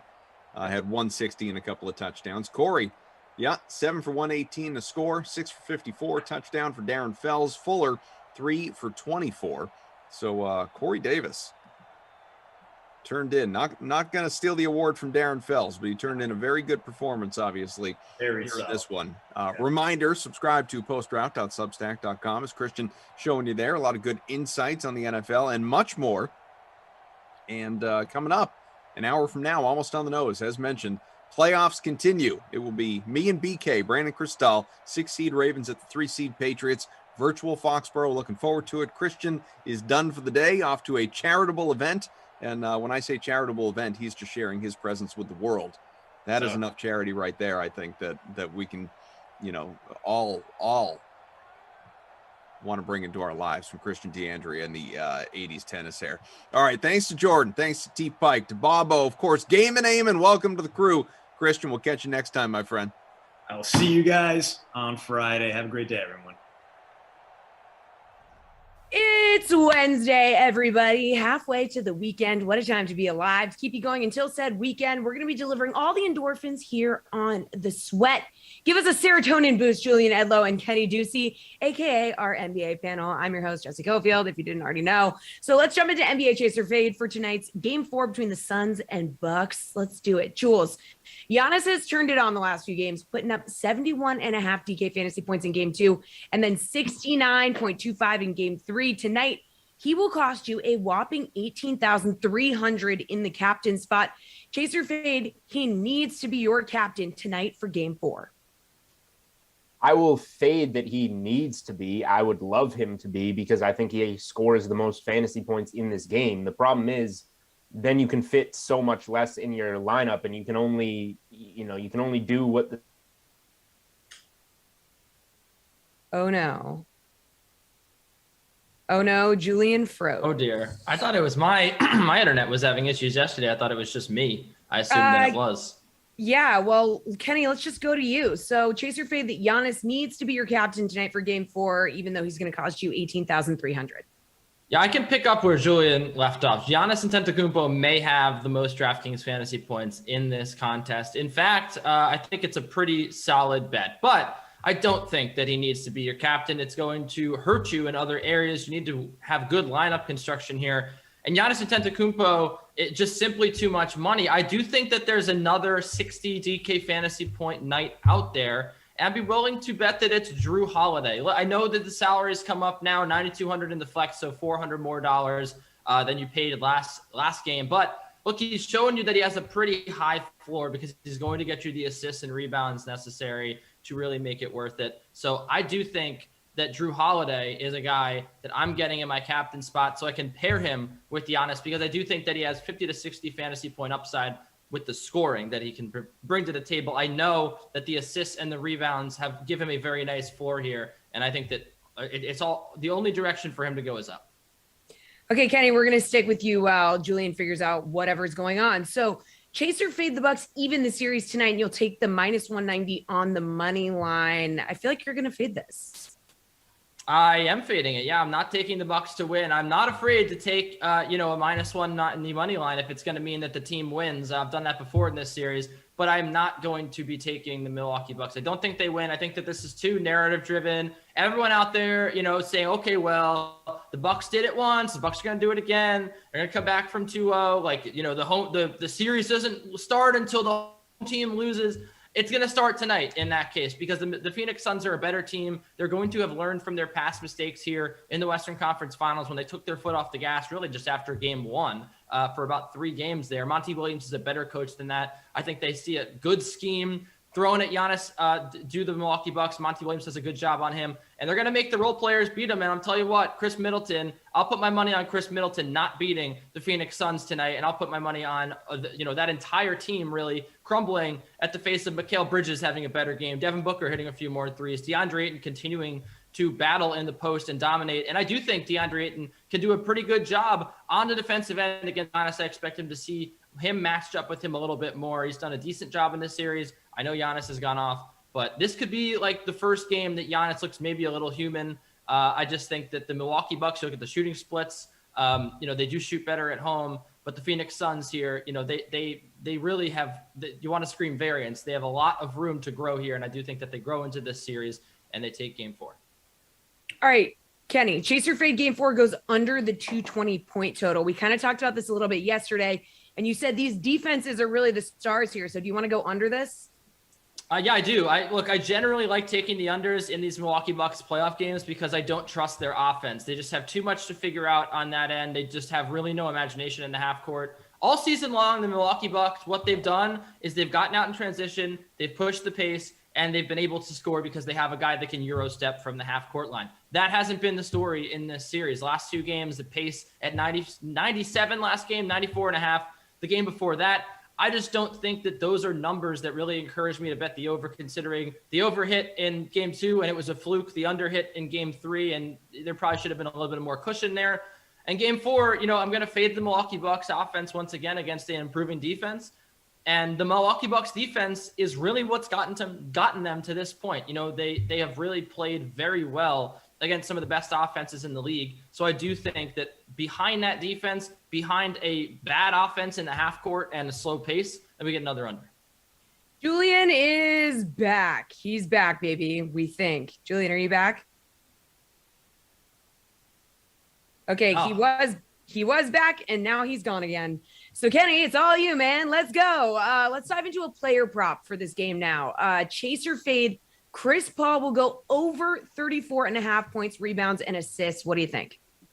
Well, it's a tough one because when you look at what he's giving you he had no rebounds last game, and what he's giving you in the assist column, he's pushing towards a double-double, but he actually hasn't had a double-double in this series yet. He's, averaged around 8 or 9 assists. So when you look at that, you're thinking, well, okay, now he's, maybe he gets you 12 in the assists and rebounds.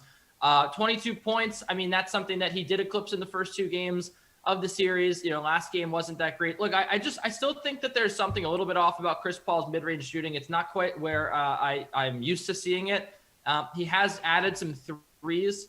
I think I'm going to go under here, though. I think if the Suns are going to win this game, and I do think so, it's going to be with their front court. I think Mikal Bridges is going to add in the scoring department from a terrible game that he had in game 3. And I think that DeAndre Ayton's featured, and I do think Devin Booker hits more shots. It's going to be close. This is a very good line. I don't really have interest in betting it because it's too close, but I'd probably take the under. All right, Kenny, take us home. Slated per pick. What is your favorite bet for tonight's game 4? Yeah, I said it yesterday, but Pat Connaughton over 7.5 points. Like, this is a guy that really is seeing the floor a whole lot for the Milwaukee Bucks. 30 minutes in game 3, 33 minutes in game 2. I like to put him in my lineup as well. I think he stuffs the stat sheet. He's only $4,200. 18.75 fantasy points in game 3, 25 the game before that. I'm all over Pat Connaughton tonight. He's just, look, this is the sad state that the Bucks offense is in. Pat Connaughton is an important player for them. He is going to take shots. He'll probably take 7 shots tonight. I think the odds are with him getting over 7.5 points. And I do like Pat Connaughton as well in your DraftKings lineups at $4,200. Kenny, thank you carrying the segment. Julian, we hardly knew you. We'll be right back. We're going to take a look at some NFL futures, but right now, here's Adam Kaufman and Jason Sobel taking a look at the Open Championship from a sportsbook perspective. Well, with the John Deere Classic behind us, it is time to look ahead. It's major season once again, and here with Jason Sobel from the Action Network, I'm Adam Kaufman. Jason, we have the return of the Open Championship after a 1-year hiatus. How excited are you? I'm fired up for this. Always one of my favorite events. It was too bad that we had to miss it last year. We understand why, but after 24 months, it's back. And hey, Shane Lowry got an extra year with a claret jug, so he got to celebrate a little more. Yeah, nothing wrong with that for him anyway. Everybody else, though, they had to just sit and wait and watch and hope for their turn. So we zero in on the odds, courtesy of the DK Sportsbook. And right there at the top, you got John Rahm, a guy we've spent a lot of time during these interviews talking about, and he is truly in a class of his own in terms of the odds makers. Plus 800 to go out and win this thing. Now, we know he's been great, but when you consider the stacked field, can you justify it?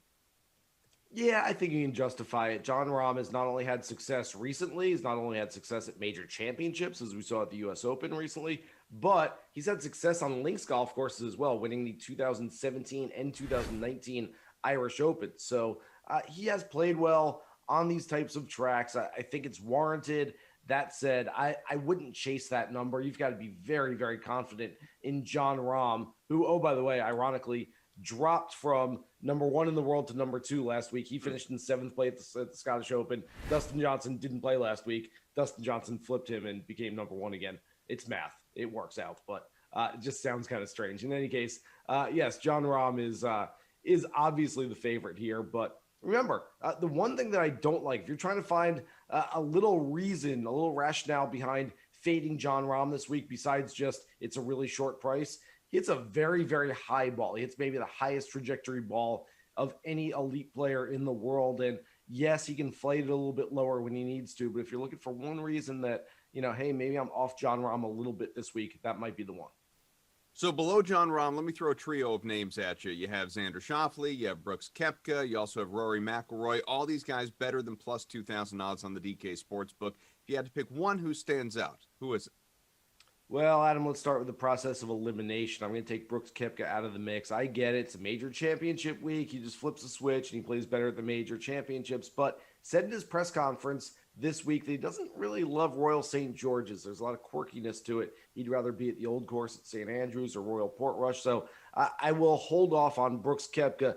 Xander Schauffele is a guy that a lot of people like, and for good reason. He's finished in the top 10 in more than half of his major championship starts. That said, it's a very short price for a guy who hasn't won a golf tournament in 2.5 years. So I'm going to hold off on Xander as well. And I'm going to go with Rory McIlroy out of that trio. Rory, I'm still not sure if he's all the way back, if he's getting there, if he's halfway there, where exactly he is in the process of getting his game back to where he needs to be at an elite level once again. But the record speaks for itself. He's got a terrific Open Championship record, really just the first 9 holes at Royal Portrush 2 years ago are the only really black mark on his resume at the Open. And so I will go with Rory having another big week this week.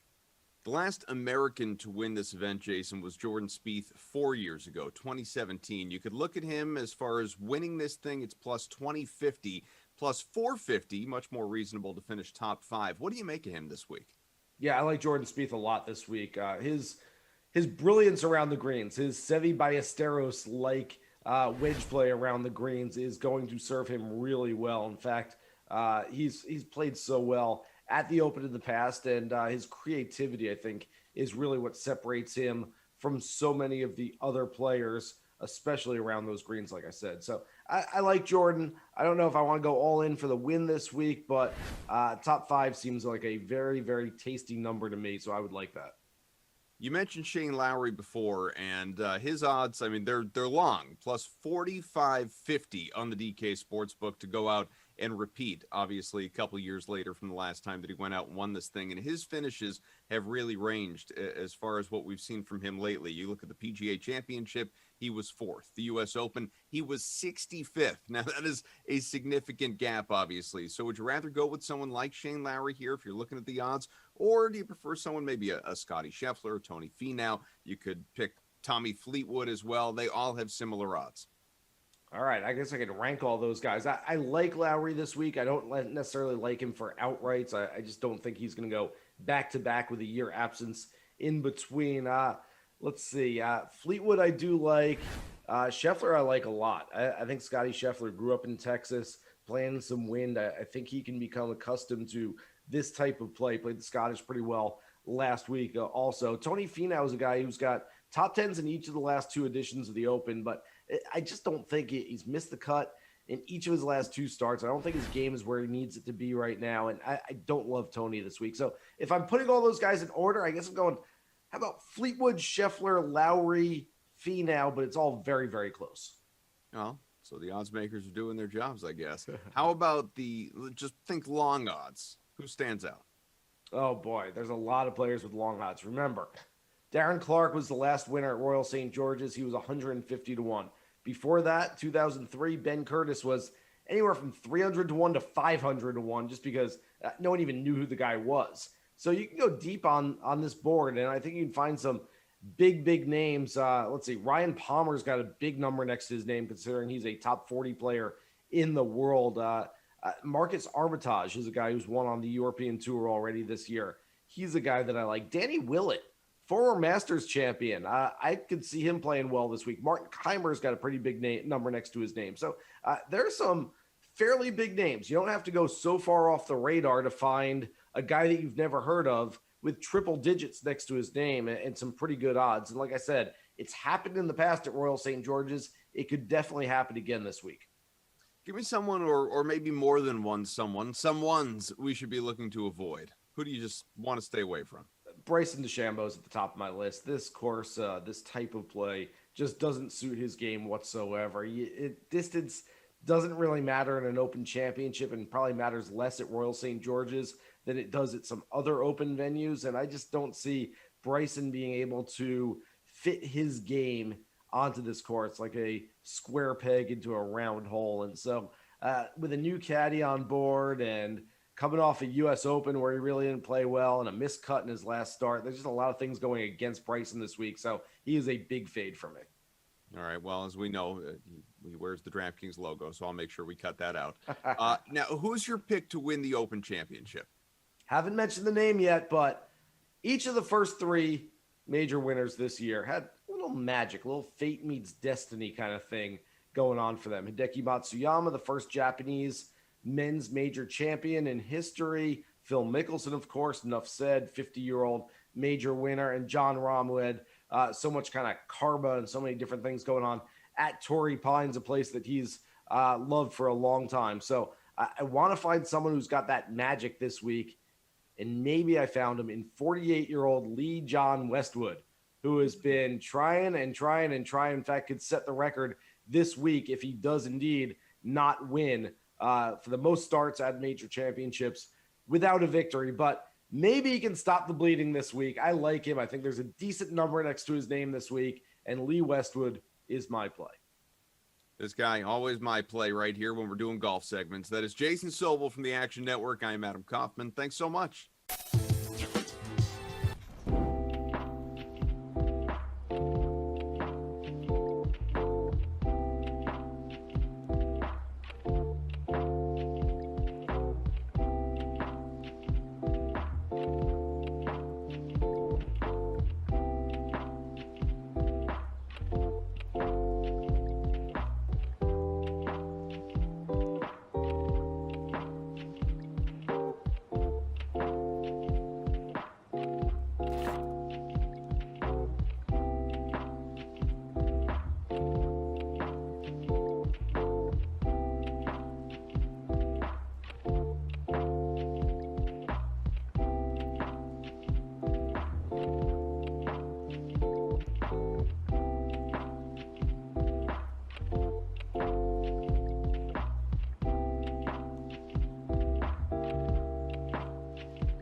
It is time to look into our crystal ball with DraftKings contributors Jeff Ulrich and Reed Fowler for NFL Seeing the Futures. Ooh.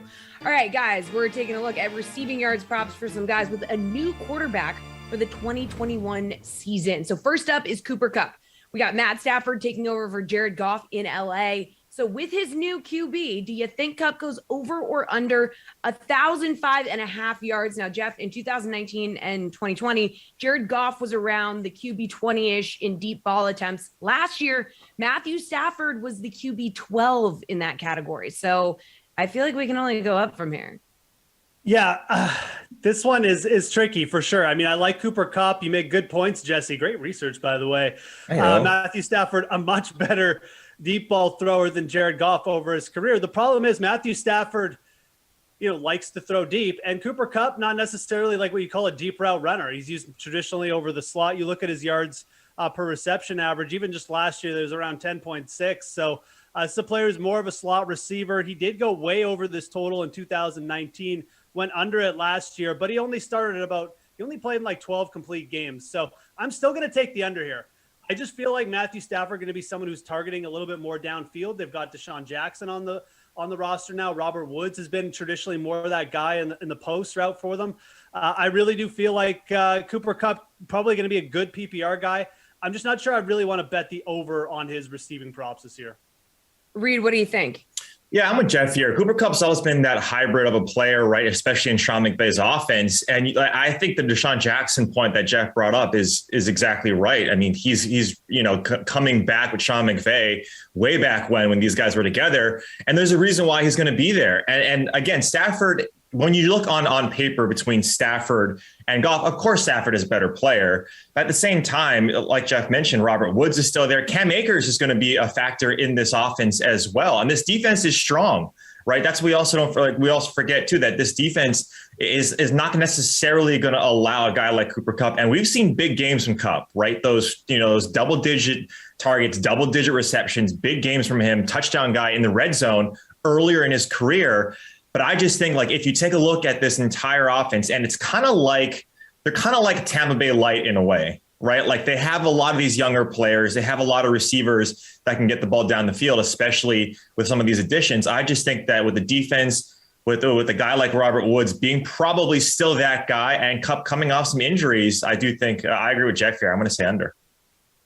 All right, down in Florida, we've got Trevor Lawrence taking over in Jacksonville. Down in Florida man takes over at quarterback. Jeff, let's talk about DJ Chark. Now, back in Gardner Minshew's rookie year, he registered just over 1,000 yards receiving. Injuries to Minshew in 2020 did hurt Chark's production in year 3. He still finished with 706 yards, 5 touchdowns. So over under 905.5 receiving yards with Trevor Lawrence in town. Oh man, I really like DJ Chark as a player. He's got great potential. He really does. He's averaged well over 13 yards per reception the last 2 years with not great quarterback play, Jesse. I mean, this guy has produced when he's kind of been healthy and been on the field. The problem is, A, he doesn't stay on the field that much. He's never played a 16-game season. Last year, he only played about 12 complete games. And then B, you look at the Jacksonville Jaguars depth chart, and now you've got Chenault in there, who's a very good rookie himself, and Marvin Jones. I don't know if the targets are going to be there for DJ Chark. If the targets are there, he's going to hit this over easily. But if he's sharing targets with Jones, if Jones leads him in targets, if Chenault takes like the PPR role, I don't know if there's going to be enough there for DJ Chark. You also have Urban Meyer, who's supposedly trying to institute a run-first offense. He obviously drafted a running back high. And you can throw Travis Etienne in there as another receiver to potentially take away targets. There's just not enough here for me to take the over. This is an under for me for sure. I love DJ Chark. I hope he does hit the over. But this is not going to be one where I'll be taking that route. Reed, what's your take? Wow, I thought for sure that any Jacksonville Jaguar that comes up, it's going to be bullish. But I guess that's more of a false thing for Ulrich here. Yeah, I mean, all the points that I was going to make, Jeff mentioned, right? Like Chenault is that guy. And I believe that when you take a look at what he's able to do and what he did towards the end of last season, LaVisca, I think he's that guy that Jacksonville wants to focus on, right? And then the unknowns, new quarterback, new coach. So there's a lot of things right now that Jacksonville, and I believe It's Gruden, right? Gruden's the OC down there in Jacksonville. I think he came over from Washington. And so it remains to be seen there's a lot of unknowns right now. What you do like about DJ Chark, Jeff, and when he played 15 games, 2 years ago? He got hurt last year. So we didn't really see the full-fledged DJ Chark. He was getting about 8 targets per game. So like Jeff mentioned, if the volume is there for Chark, we know the talent is there. Laviska Shenault, he might be more of that possession guy, more of that big-bodied AJ Brown style, maybe not as big, not as talented, but he was great in college. University of Colorado, shout out Buffaloes, the old alma mater there, Jeff. But like the talent is there, right? Over 1,000 yards in 2015 for DJ Chark. But it's just a matter of how is this offense going to set up? We just don't know yet. So again, I'm in agreement with Jeff here, 2 for 2, Jesse. All right, Reed, maybe we'll get some dissension on this one. Curtis Samuel is joining Ryan Fitzpatrick in Washington. Do you think he goes over or under 700.5 receiving yards? I wish this was like a total yards, Jess, because Curtis Samuel is such a Swiss Army knife for any team. I think this is a beautiful signing by Washington. I'm much more in the camp of Terry McLaurin being that guy, but it's YOLO quarterback Ryan Fitzpatrick. So I'm going to say over because Curtis Samuel, big guy with yards after the catch, extremely talented. And I don't think Logan Thomas is going to be that guy like he was last year, right? The quarterback play for Washington last year focused a lot on the ADOT with Alex Smith being like under 6 yards, under 7 yards. It was either the J.D. McKissick show or the Logan Thomas show in Washington. It wasn't the receivers. But now when you have a guy like Ryan Fitzpatrick, who I do think is the best quarterback on that team, without a doubt, the Hall of Fame. My Hall of Fame lobbying for Ryan Fitzpatrick is going to be in full force this season, Jesse. I do like it. So give me the over on Curtis Samuel because I think he's a great player. I think this offense is going to prevail better, obviously, than last year. Again, the only thing that scares me, kind of like with the Rams, is that this defense is going to be really, really good. So how many points and how many yards do they need to get to win these games? I don't think a lot, but I do like the player. Jeff, you look like you agree. Yeah, unfortunately, no dissension yet here. I got to take the over on this one. The total is just too low, 700.5. I mean, look, he didn't hit this total. He didn't hit the over in 2019 despite playing 16 games. But let's remember, he did hit it very easily last year in 15 games, playing with a check down quarterback in Teddy Bridgewater. I mean, he had a very good completion rate. And again, you look at Washington's depth chart. Yeah, Terry McLaurin is there. Okay, Logan Thomas is there, but there's really nobody else outside of Curtis Samuel. Like the targets should be there for Curtis Samuel. He's a big enough play dude as well with just the pure sub 4.4 wheels that he has that he doesn't necessarily need 120 targets to hit an over here. I really do think that there'll be enough targets there. And with the 17 game season, like I said, this total is too low. Love me some Curtis Samuel. I think he came into his own a little bit last year, and I think you'll just see an extension of that. Potentially even more explosive plays with Ryan Fitzpatrick at quarterback, who's not afraid to throw downfield. All right, Jeff, Carson Wentz is taking over in Indy. Let's talk about T.Y. Hilton. Kind of a disappearing act last year, signed to a 1-year deal now. He really needs to prove himself. Do we think he goes over or under 775.5 receiving yards? Yeah, again, I mean, this total is so low that it feels like a trap, but I got to take the over here. I mean, T.Y. Hilton, even last year with Phillip Rivers, 15 games, he hit the over on this, he barely scratched the under. It was 762 yards. So he was about 15 yards away from hitting the over in 15 games last year. But if you take away T.Y. Hilton's last 2 seasons, and he only played 10 games in 2019, he's hit the over on this total every single year. You add in a more at least even a slight upgrade in Carson Wentz just in terms of the downfield passing, and then you also factor in that Ty going to have an extra game this year. I just don't know how you can even really consider the under here. And lastly, I mean, Ty maybe looked a little bit didn't have quite the Jets, but he's going to be out there on the field for the Colts simply because. Who else are they going to throw the ball to? They have Michael Pittman. I love Michael Pittman. He's a great prospect. Paris Campbell's back. He's always hurt. We don't even know how they're going to use him. After those 2 guys, the wide receiver depth chart for the Colts, quite frankly, one of the weakest in the league. T.Y. Hilton is going to be on the field a ton for the Colts, and this yardage total is way too low considering we get Carson Wentz and the extra game this year. Reed, what do you think? You going to agree with Jeff again? Yeah, but I will say this though with Ty, and this is the devil's advocate because we can't go 4 for 4 here, Jesse. We need some parity. Is that he started off really, really slow. Like Ty, a lot of people who drafted him either early or took a flyer in like the middle rounds and say, "Oh my God, it's Ty Hilton. He's one of the better receivers in our game." It started off really, really bad for Ty. So if that's the case, and Carson Wentz, and it takes some time. It took some time to build some chemistry with Philip Rivers. If that's the same case, you're going to feel really, really shaky about this because we don't know exactly how this is going to shake out with Carson Wentz. He's going to be on a new team. Granted, he gets a full offseason, but the way he ended is why I agree with Jeff here in that those last handful of games with T.Y. Hilton, he looked like the old T.Y. Hilton, where finally he was getting balls down the field. Finally, we see what he can do. He's a guy that can easily put up 3 digits in a game in terms of yardage. And if that's the case with that extra game, like Jeff was mentioning, I think this is too low for T.Y. But again, having said that, if he starts off slow again, I will be scared if I have any money on T.Y. Hilton future props here. All right, thanks, you two. Sticking with the theme and taking a look at MLB futures after we get a preview of tonight's NBA Game 4 between the Bucks and Suns. Hey, what's going on? He is Shirag Hira. I'm Adam Kaufman. We're here from DraftKings, and this is The Slate, brought to you by the NBA, where the intensity and energy of postseason basketball continues to rise. That's the NBA playoffs. That's game. Shirag, Bucks fairly early last time out called game 3 of the NBA Finals. They rebounded from back-to-back losses in Phoenix to begin the finals with a 20-point win over the Suns to at least narrow the gap here in this set. So what was your that's game moment from that contest? I usually like to talk about game-winning plays in this segment here, but I have to switch it up a little bit. That Cam Johnson dunk on PJ Tucker, that's the game moment for me. He took it full length and just posterized the man. You know what? I even like PJ Tucker's face in that reaction afterwards. Like, oh, that's a block? Yes, that's a block. If you get dunked on like that, no matter what, if it's a charge, a block, whatever, it should count. The dictionary definition, at least in form of a photo of what posterizing looks like. Unbelievable dunk, obviously. So you mentioned Giannis, who went for 40-plus points, real points, not fantasy points, back-to-back games here in the NBA Finals. What are your expectations for Game 4 DFS if you're looking for a player to build around? With Giannis scoring 100 points again in the captain spot, it's difficult to avoid him. So for that reason, I actually like DeAndre Ayton. He only played 24 minutes in Game 3, and he still was able to almost record a double-double. He was dominant in that first quarter.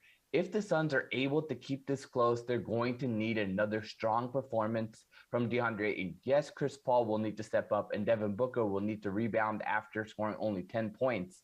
Still, DeAndre Ayton is the key here. He's much cheaper, and I believe that's the reason why you should put him in the captain spot. All right, my man. He is Shirag. I'm Adam, and this has been The Slate, brought to you by the NBA, where the intensity and energy of postseason basketball continues to rise. That's the NBA playoffs. That's game.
Welcome back to the sweat, everybody. I'm just going to jump right in as long as Julian's internet is working. Say hello to our MLB panel, DraftKings contributors Julian Edlow and Gary Thorne. This is MLB Cover the Bases. So, guys, unofficial second half of the season starts tomorrow. Let's take a look at some future bets in the following categories. First, division winner. Who you got here? Julian, we'll go to you first while your internet is working. Yeah, appreciate that. I'll be as quick as possible because this could end any second. A lot of these divisions are tough because it's all big favorites. So unless you like a big underdog in any division but the AL East, there's not much to look at. So I don't necessarily have a feel for any of these longer dogs. It is interesting. I mean, the Giants are like, right there, and you can get them at plus 425, but I got to believe in the Dodgers' talent there. So call me a homer. I'm going to the AL East. I'm taking the Red Sox. I think that the season that they've had, they've proven themselves at this point. They're going to win well over 90 games, I would say. So Red Sox standard minus 110 juice. I think they get there. Gary, what do you think? I think Jules is right that you have to bet the AL East if you want to find value here because, the AL Central is pretty much over. I think the AL West, while it's still kind of competitive, I think we all know how that's going to end, et cetera, et cetera. But I'm going to go the other way here. I'm going to take the Rays at plus 130. And I think the big thing, I know it's kind of cliche to doubt the Red Sox at this point, but it is true. Their first half schedule, much easier than their second half schedule. And I don't think you have to dig too far into the future to see what I'm talking about. The Red Sox come out of the break with 4 against the Yankees, 3 against the Blue Jays, 4 against the Yankees, 4 against Toronto, 3 against Tampa Bay.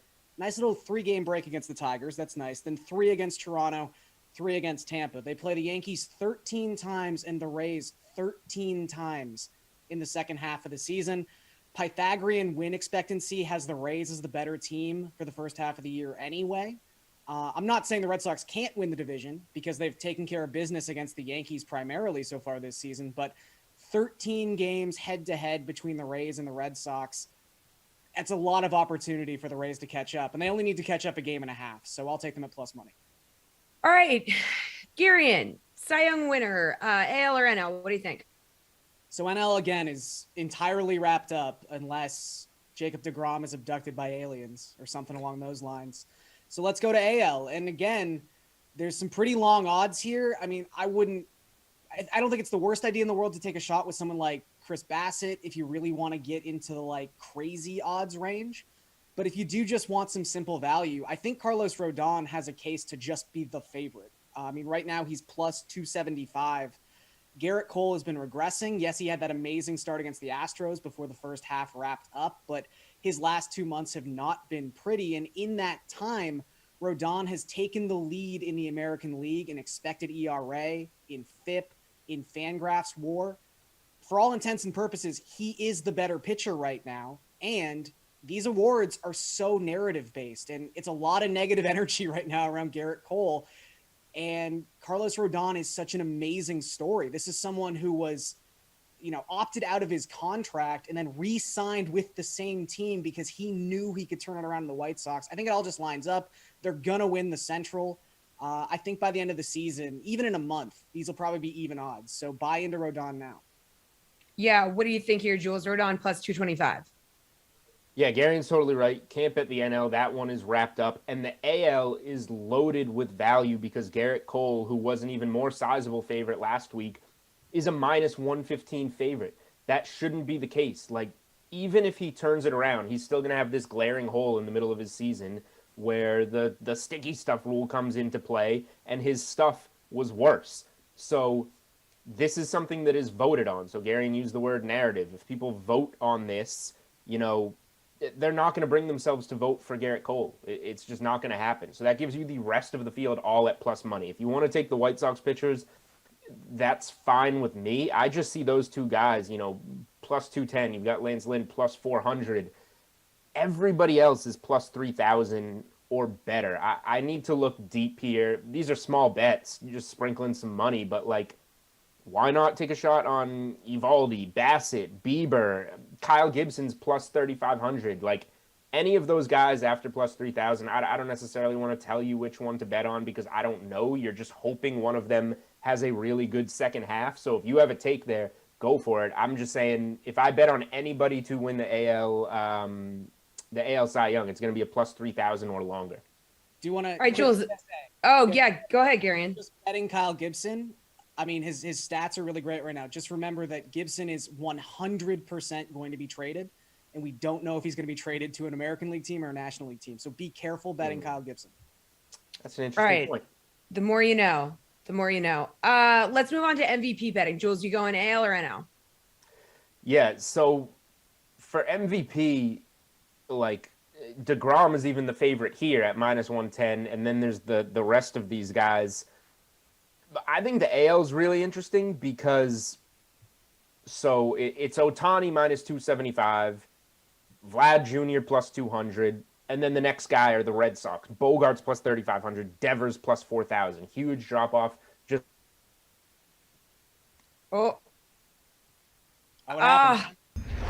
man, we were doing so well.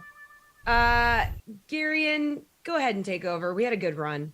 Yeah, I mean, I'll pick up right where he left off. I do think those two Red Sox players in particular, if you're looking at the American League odds, I know I just said they were going to lose the American League East, but they're leading the American League East right now. Shohei Ohtani, a pitcher, someone who exerts himself a lot. I mean, I'm desperately not wishing injury on the guy, but we have seen that before with pitchers. So there's always a chance with that. I guess the contingency there is just Guerrero is having such an amazing season that you'd need both of them to basically get hurt at this point. But someone like Devers, who's 40-1 right now, if the Red Sox are able to win the division, he's got a 400 expected WOBA right now, which is 5th best in the American League. He can have the kind of second half where he hits 6 or 7 home runs in a 2-week span, and suddenly he's now 15-1 and not 40-1. So if you want a long shot bet, I think those are decent odds. But at the same time, if you just want to bet Vlad at plus 200, like this is going to keep going back and forth between him and Ohtani, depending on who has the hot week. And before the All-Star break, it was Ohtani who had the hot week, so he kind of pulled ahead. So a little bit of value there. I'll also say in the National League, if you want someone just deep value to put a little sprinkle on and see if it happens, you actually can't put a sprinkle on him because he's not listed on the DraftKings Sportsbook right now. But in other books, he's around 100-1. But Brandon Crawford, the shortstop for the San Francisco Giants, they are leading the National League West right now with 80 games to go. If they can somehow pull this off and beat the Dodgers and the Padres, it'll be such a massive upset. And I just think there'll be this pressure on the voters to recognize the Giants accomplished this thing. And right now, Brandon Crawford is 6th in the National League in WAR. He's having a great season, both offensively and defensively. If the Giants do figure this out, I think he or Buster Posey is going to be the leading candidate as their like MVP representative. And right now Posey's hurt. So I think there's a pretty good chance and pretty good odds on Crawford right now if you can find him. All right, Garion, World Series winner. Let's talk about it. The opening day betting favorites to win. The Dodgers remain the favorites, but everything else looks a lot different since before the season started. So what do you think? Yeah, I think there's decent odds on Tampa Bay, as I talked about, especially if you think they're going to come back and win the American League East. Then they get to avoid that wild card game, which is incredibly important. But I would say right now, my favorite bet would be the Milwaukee Brewers at 13-1. Milwaukee, while they're not a team you look at and a roster you look at and say, yeah, these guys are going to beat the Dodgers or they're going to win the World Series. When you're talking about teams that can kind of come out of nowhere and win a World Series and go on a playoff run, it's a little bit like a hot goaltender in the NHL playoffs. You need pitching. I think back to like the 2016 Cleveland Indians where, they weren't the best team offensively, but they essentially just rode Corey Kluber and a couple other pitchers, Carlos Carrasco, all the way to the World Series. The Brewers can do that. They have arguably the three of the 5 best starting pitchers in the National League, and Brandon Woodruff, Freddie Peralta, and Corbin Burns. If you get into a 5-game or a 7-game series with the Brewers, you're going to probably have a disadvantage at pitcher in more than half the games you play. And then they've got 2 studs in the back end of the bullpen in Devin Williams and Josh Hader. In the playoffs, it's an entirely different ballgame. You can start taxing these guys. You could have a scenario where something like 80% or probably more 70% of Milwaukee's playoff innings are thrown by those 5 guys. And all 5 of those guys are elite pitchers. So I think the Brewers have the sort of like roster manipulation capabilities where they could definitely go on a run and exceed expectations. All right. Thank you, Garion. Appreciate the time carrying the segment with Julian dropping off. Coming up, Len Hochberg is previewing the Open Championship. And speaking of the Open, here's Pat Mayo breaking down some of his value plays. Take a look. I'm Pat Mayo with your 2021 Open Championship DraftKings picks, $8,000 and below. You missed $8,000 and above?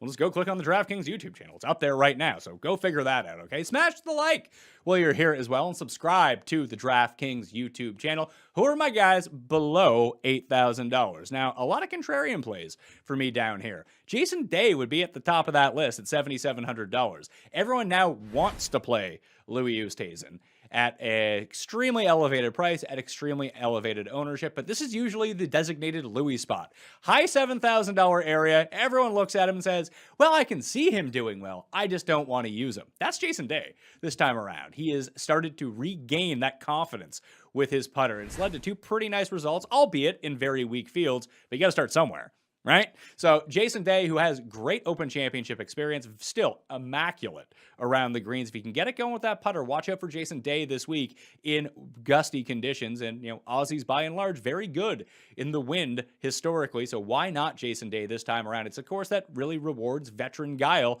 At this point, Jason Day is a vet. Joaquin Niemann is not a vet, but another very good wind player. He is also $7,700. That's where I'd be allocating my salary if I was going up to the top of the sevens. But my favorite guys are really in the low sevens this week to make it really easy to pair with a 10K and a 9K guy going down. You can just drop down to this level of player. Phil Mickelson, actually, if we're talking about like the veteran presence, he was top 5 at this tournament in 2011. The last time I was at Royal St. George's. No one's using Phil. He's going to make birdies. He's actually not a pretty decent play at $7,500. But I prefer at 74, Christian Bezuidenhout, Harris English at 73, and Brendan Grace at 72. Those three guys, if those could be the last three guys in your lineup, it would have to be a bit of a balanced build, but I just love going that route. All three of these guys are excellent around the greens. They can get it going mainly, not so much Brendan Grace, but he's just such an established links player, winner of the Alfred Dunhill Links Classic, and he's just been showing up in majors, led the U.S. Open tee to green, played in the third to last group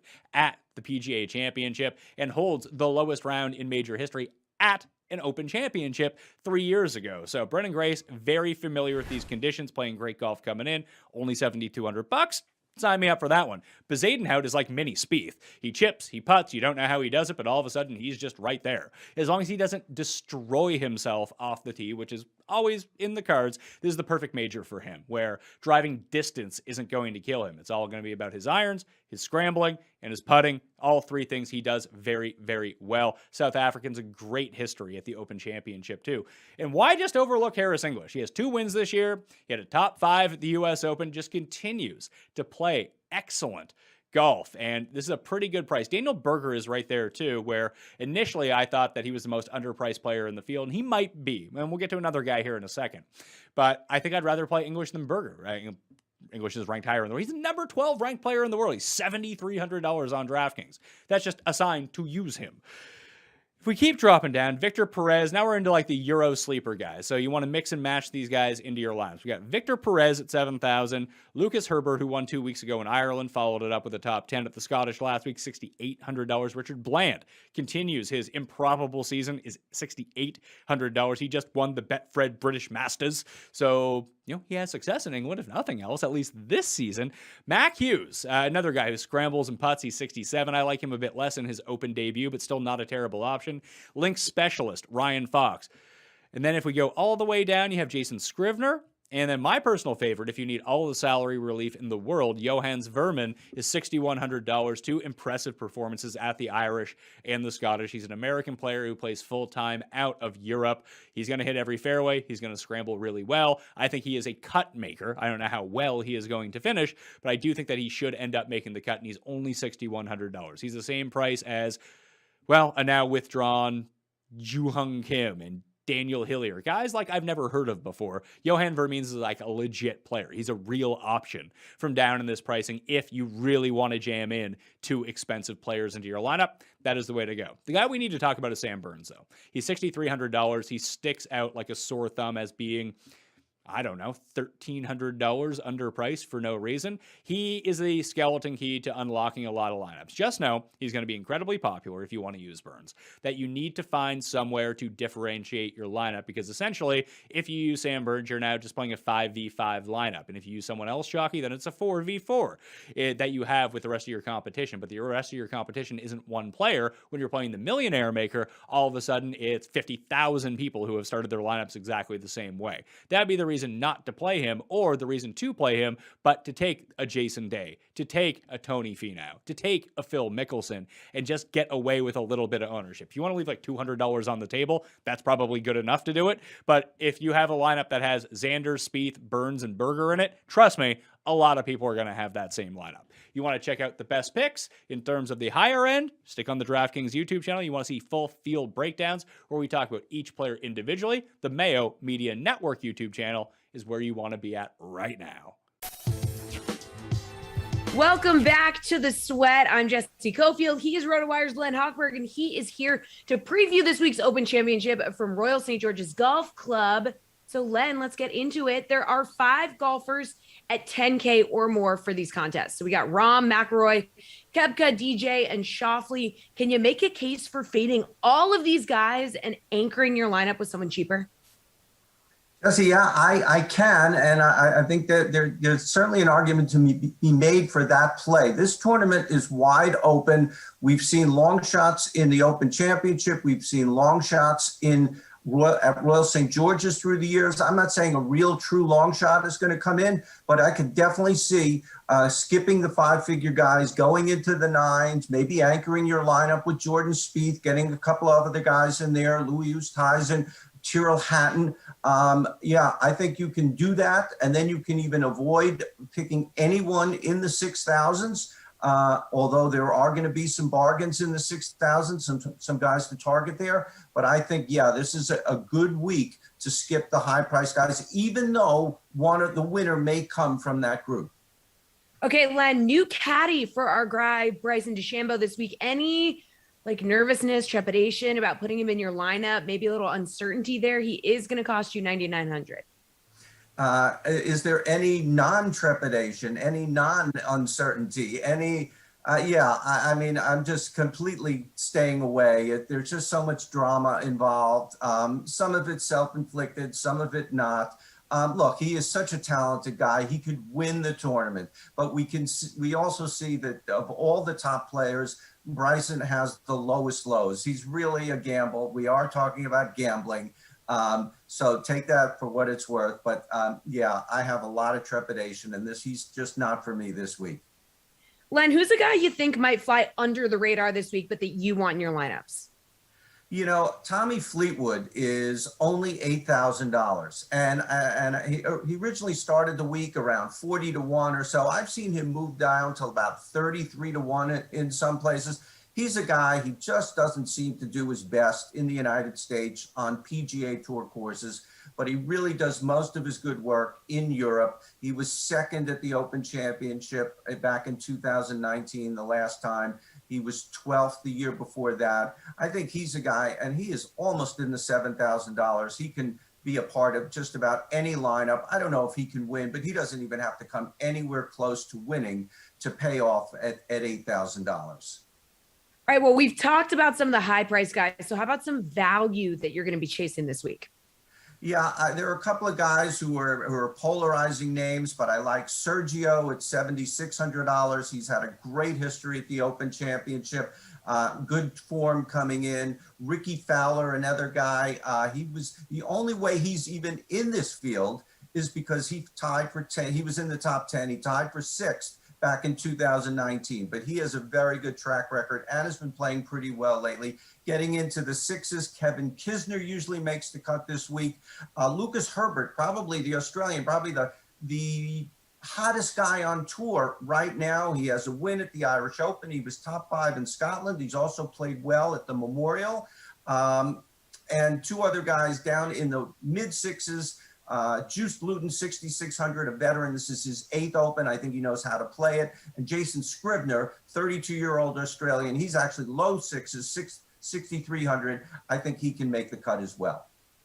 So who's the guy you're staying away from, Len? Maybe someone without a good track record here.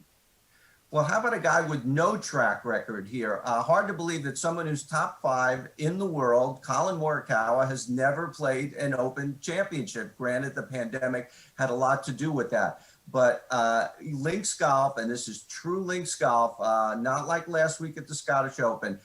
It's an acquired taste. It takes experience. He even struggled last week in Scotland at sort of links-like golf. He said that he was having trouble with the toughness of the turf.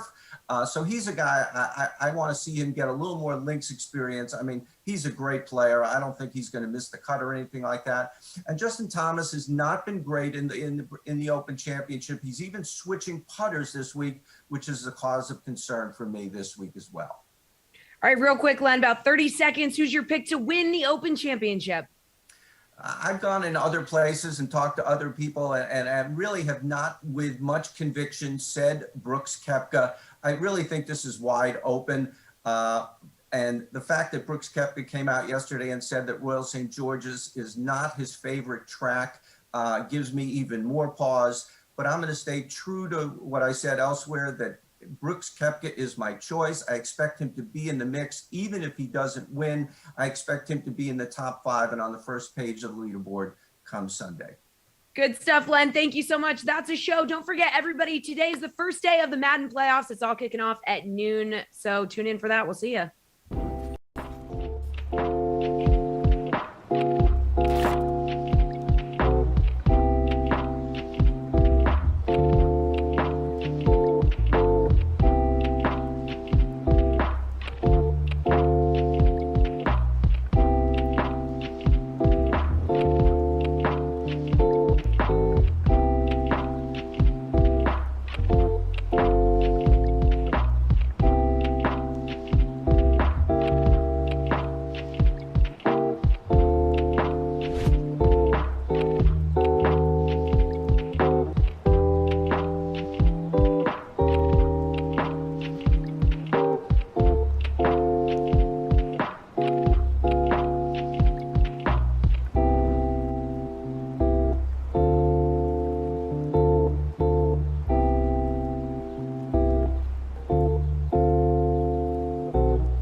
What's up, DK Sim fam? We are back. Adam Kaufman with you. Brandon Cristal will be along shortly. He's probably still hobnobbing with all-stars out in Colorado because, as we know, none of them are eager to get back to work. Playoffs are going on. We had a Houston victory earlier today to begin this busy Dream Stream day. Half dozen Madden simulations, all on a wild card Wednesday. And, of course, after Tennessee's elimination, now Houston is getting set to battle the Chargers, who have a first-round bye. That is coming up in the next round, which, you know, real time, you'd have a week or so to dissect that.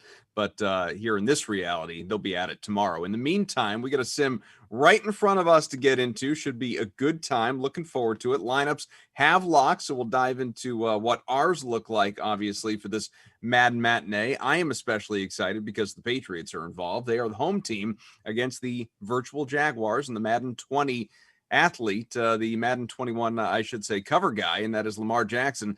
52% owned in the captain spot in our smaller contest, about 94% owned overall. So we get set to welcome in Brandon Cristal. BK, how are you, man? I'm doing all right. You got me? I got you. I'm going on very little sleep, and that's just how it goes sometimes. But I was downtown late because of the Rockies hosting the All-Star game, and then up early doing updates. And sure, wife's in Texas. Dogs are still running away despite a $2,300 electric fence investment. So it's just been one of those days. I'm supposed to tape a podcast with Shelby Harris and Rajah Bell in an hour, and I haven't heard from Shelby in about, I don't know, about 16 hours after we were chatting about it yesterday. So you got a lot on your plate right now. A lot on my plate. I did get a lineup in, though, where I was one of the many people who captained Lamar Jackson. Sure. I think my team is almost all Ravens, unintentionally. It was that I looked down and it was 11:59. I'm trying to get on air, but it looks like my entry made it. Well, what'd you go with? No, I guess not. You didn't get in? It said save. And then I hit save. Well, maybe I can just go ahead. Oh, no, I see you. You're in there. No, yeah. I'm in 47. Yeah. Here's what you got. You have Lamar in the captain spot, as so many of us do. The Mandrews, Mark Andrews, Marquise Brown, Mark Ingram, Justin Tucker, so you weren't kidding, mostly Ravens, and then James White, your lone Patriot. So hopefully James White has a big day for your Pats. I don't want you to cheer too loudly on this. I might. These are the playoffs, after all, my friends. Playoffs? 6-3 matchup. Yeah, Jim Moore is hanging out with us. So Lamar is my captain as well. Again, I'm sure most people opted to go that route. I have Julian Edelman, the future Hall of Famer, in the flex, along with Devin Asiasi, Damiere Byrd. The DraftKings Kaufman Hall of Famer. You heard it. Damiere Byrd, we'll see what he's able to do. Justin Tucker as well. And then the Patriots DST, who I not only used in my showdown contest, I used the Pats DST in my classic. I created a classic build for the first time here in Simland. I had never made a classic contest, BK. I had never participated in the classic contest for DraftKings, but for Madden Sims, obviously.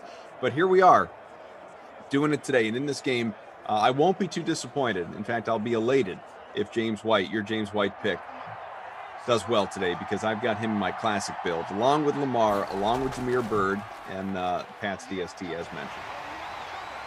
A couple minutes gone by, scoreless opening quarter. Lamar active on the ground, 2 for 6, 2 second and 9, and from the 48-yard line, basically midfield. Again, it's Brandon Cristal, Adam Kaufman. We got our whole production and ops crew as well. Jordan, Gaiman, Eamon, undercover boss Tom, Bert, Bobo. You were saying? I don't know what I was saying. It could be anything. I looked at the Patriots D. It seemed contradictory. I just think that we know that Lamar might be prone to a mistake here or there. Yeah, so. I mean, that's basically, Lamar, I want to say the last time I had a Ravens sim, which might have been yesterday for all I remember. I think he fumbled 3 or 4 times. So that's pretty much what I'm looking at. About 3 or 4 fumbles. I always bank on both Kyler and Deshaun to put it on the carpet at least once because they run so much. Sure. Deshaun was really good in the Nooner sim today. Really strong day. Glad to hear it. Yeah. They say he's working out like he thinks he's going to play, but I can't see a world where he starts the season on Hard to time. imagine. 4th and 1. They're going for it from the 44. Lamar passes incomplete. Should have run it.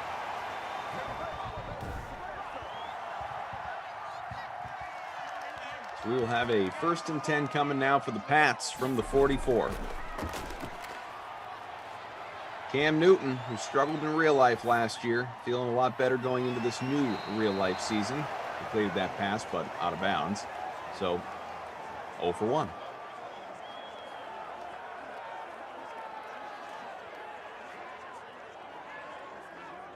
Must be, says BK needs to double down on that electric fence. Spend another $2,300. Make it taller. 2nd and 10. That ball is completed. Looked to be Bird. Newton has 7. 3rd and 3 on the way it was. Demir's first catch, 49-yard line.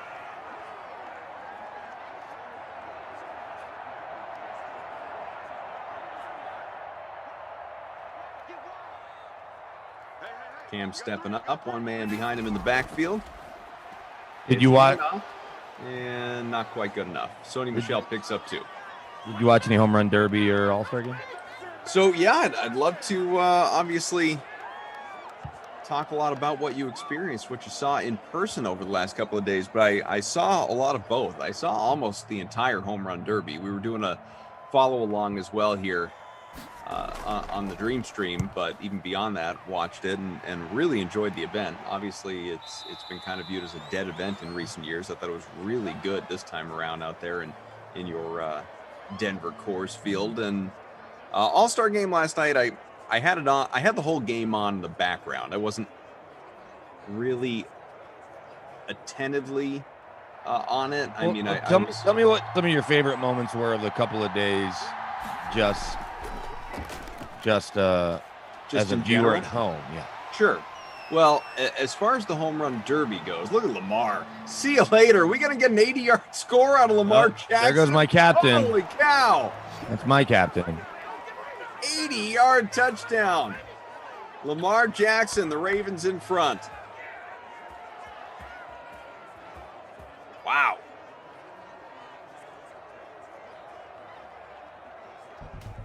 That'll help most people. Obviously, again, very heavily captained. 52% captain in our smaller contest. In the Classic, look at his numbers right there. He is about 32% owned in these smaller Classic contests. Quick 15 points now for Lamar Jackson. Already 86 rushing. The winner of this game will play either the Steelers or Chiefs in the next round of the playoffs, just so people have that in the backs of their minds. 3 minutes to go here, opening quarter. To answer your question, though, home run derby first. Obviously, I think even though Pete Alonso went nuts and it was so great, like the 35 homers in the first round was really cool to watch. Obviously, him winning against Mancini in the final was fun. Him, anytime the camera would cut to him, just bop it along, listening to music at home plate was really cool. I still think it's going to be largely, and obviously Trevor Story with what at the time was a record distance home run that was ultimately broken, but cool in the moment, and the hometown guy, as you well know. I think ultimately, though, it's going to be remembered for, as awesome as Alonso was, the Shohei Soto duel and double overtime, and that aspect of the event, like that for me was absolutely the most fun part, and it timed out perfectly for us because that was when we were doing the follow along. Another potential long touchdown, this time for the Patriots. Sony Michel stopped at the 19, but he's up to 55 on the ground. So those are obviously the home run derby highlights, but as the viewer, watching on television versus being there in attendance, those were the cooler moments for the derby. So you saw the guy fall over the railing, right? Did see that. That was the Matt Olson round. That was right in front of me. And really? Yeah, that was right in front of everybody in auxiliary media. It was either directly in front of you, it was down to my lower right, or other people's obviously lower left. They were a little closer to center field. So I was just to the edge, outside the foul pole, if you will, in foul territory. So we see the guy flip over, and I don't think unless he would have fallen on his head and snapped his neck, thankfully, when the guy popped up. It wasn't the craziest fall. Like, it wasn't falling forward over the railing from one level to another level. It was like, oh, that's going to hurt, kind of. Is that guy okay? Is what we're looking at. Olsen was still going, had 2 more shots, and his last one literally hit half a foot from my feet in the row in front of me. And the way they had the tables, they basically took a row away to lift these tables up to give us a work table. So it was like, row of seats, table, so it was like every other row. And there's a guy named Randy, who's a local freelance guy, who's directly in front of me. And I think had he have been 1 seat to his left, which were occupied at the All-Star game, they weren't at the Home Run Derby. Had he been 1 seat to his left, he would have definitely needed medical attention. Because the one thing I misjudged was the rate of speed that those balls were picking up that far out into the outfield. And if you saw, I'm sure the camera cut away plenty, but I think a little kid even got hit. And I had a friend who wasn't at the Derby, was just downtown, talked to one of the moms of a girl who had never played baseball, but was out there in the outfield shagging fly balls. And so and obviously a few hit around our section whenever a lefty was up. The sound and the exit velocity between the thin air and the speed and the everything coming off the bat, because I'll make fun of adults bringing a glove to a game unless you're in sharp foul territory where you need to protect yourself and others around you. It's like, just use your hands, you'll be fine. It's a fly ball to the outfield. It might sting a little, whether you catch it in your beer or whatever. If you're in the upper deck and a ball's fouled off, there's going to be enough of an arc. Despite these, these balls obviously clearing and clearing 350 feet and going up and back down, I just had no idea the rate of speed. You're talking about 8 of the biggest power hitters in the world. And as Pete Alonso said after, I think I'm the best power hitter on the planet. He might be right. That was the one thing that really surprised me. But I'll say this about both days. And I was down there a little bit on Sunday before I went to the Avett Brothers concert at Red Rocks for the Celebrity All-Star Softball pre-stuff. The Home Run Derby, if they can make sure that it has, because the dunk contest has completely fallen off because it's 4 guys you never have heard of most years. Right. As long as they can have a Pete Alonso type and Ohtani being the star that he is, Soto being the star that he is, and a guy like Trevor Story's been to a couple All-Star games, or guys that just mashed Joey Gallo. As long as it's those type guys every year and they're not having to beg guys to do it, the Home Run Derby is better than the All-Star game, because the All-Star game should not count for anything, and I'm glad it doesn't. I thought it was stupid when it did. And you realize it's cool when you're home, you're sitting at home and you got a couple of Red Sox guys starting, right? But if you really want to see them play, just go to Fenway or watch a Red Sox game every night. Sure. The magic of that, I think, isn't there. And seeing guys in the other league, right? You can now watch them. You can watch all their games on your phone, on your tablet, on your TV. Obviously, when we were kids, when you and I were kids, we couldn't do that. So the magic of the All-Star game was great because it was the only time you got to see Barry Bonds when he's with the Pirates, or right. It was before interleague. Darryl Strawberry, right? So I loved the All-Star game then. Now it's just a celebration of baseball, which is fine. But the competition with the 8 teams or 8 players in a bracket and the winner getting $1 million made it really awesome, certainly to be there. And I think it probably translated on TV. It doesn't have to be in Coors Field every year, but they need to make sure that it's a bracket set up like that with 8 guys. And I think that they've kind of lucked into maybe the best format. You may not like the tiebreaker 3 home run swing off. I would have rather just another 30 seconds. Although Soto go 3 for 3 was incredible. It was cool. And, it's like, okay, these guys are going to take pitches now more so than they would. But the first 2 times Ohtani was going, it took him like 3 or 4 swings just to kind of get into a rhythm. And so it was like dinking the ball over first base, which would have been base hits or doubles. Right.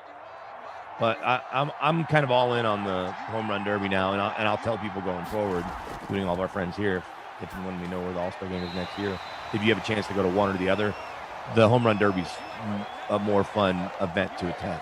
Without a doubt. And I've never been to either, but I also feel that way. I've now been to 3 Home Run Derbies, 1 in Texas as a kid in '95, 1 in Anaheim whenever the All-Star game was there a decade ago. So it was Tulowitzki's first All-Star game. I went to both. So I've been to 2 games and 3 home run derbies, and it's not even good. Missed field goal. Rare miss for Justin Tucker. It was That's a far hurting my one. team. 56-yarder. Yeah, hurting both of us. Takes us to the end of one. Lamar Jackson just 8 away from the rushing bonus. So we'll pick up with some all-star game stuff and home run derby stuff in a second, just to give you some numbers. Obviously, a Nick Folk field goal on the other side, the only offense for New England. Lamar, 19 in the air to Cam's 7. So neither QB doing much of anything. In fact, they've combined for 3 of 9 for 26 yards through one quarter, which is flat out bad so far. We'll give you the rushing and receiving numbers as well. 92 on 4 attempts for Lamar with that long 80-yard touchdown. The only points for Baltimore. Sony Michel, 3 for 54, so he's looking good at the moment. Can't remember if I rostered him. I almost did.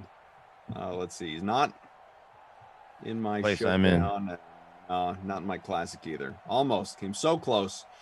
And then receivers, pass catchers, just 3 guys. Boykin, Bird, Snead. Singular catches, that's it.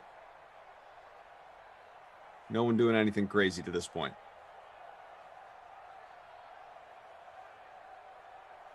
Eric Winalda. Hey. Hanging out in the chat says, my guys, figure out a way to get to Vegas for the Gold Cup final. You'll be my guest. Ooh.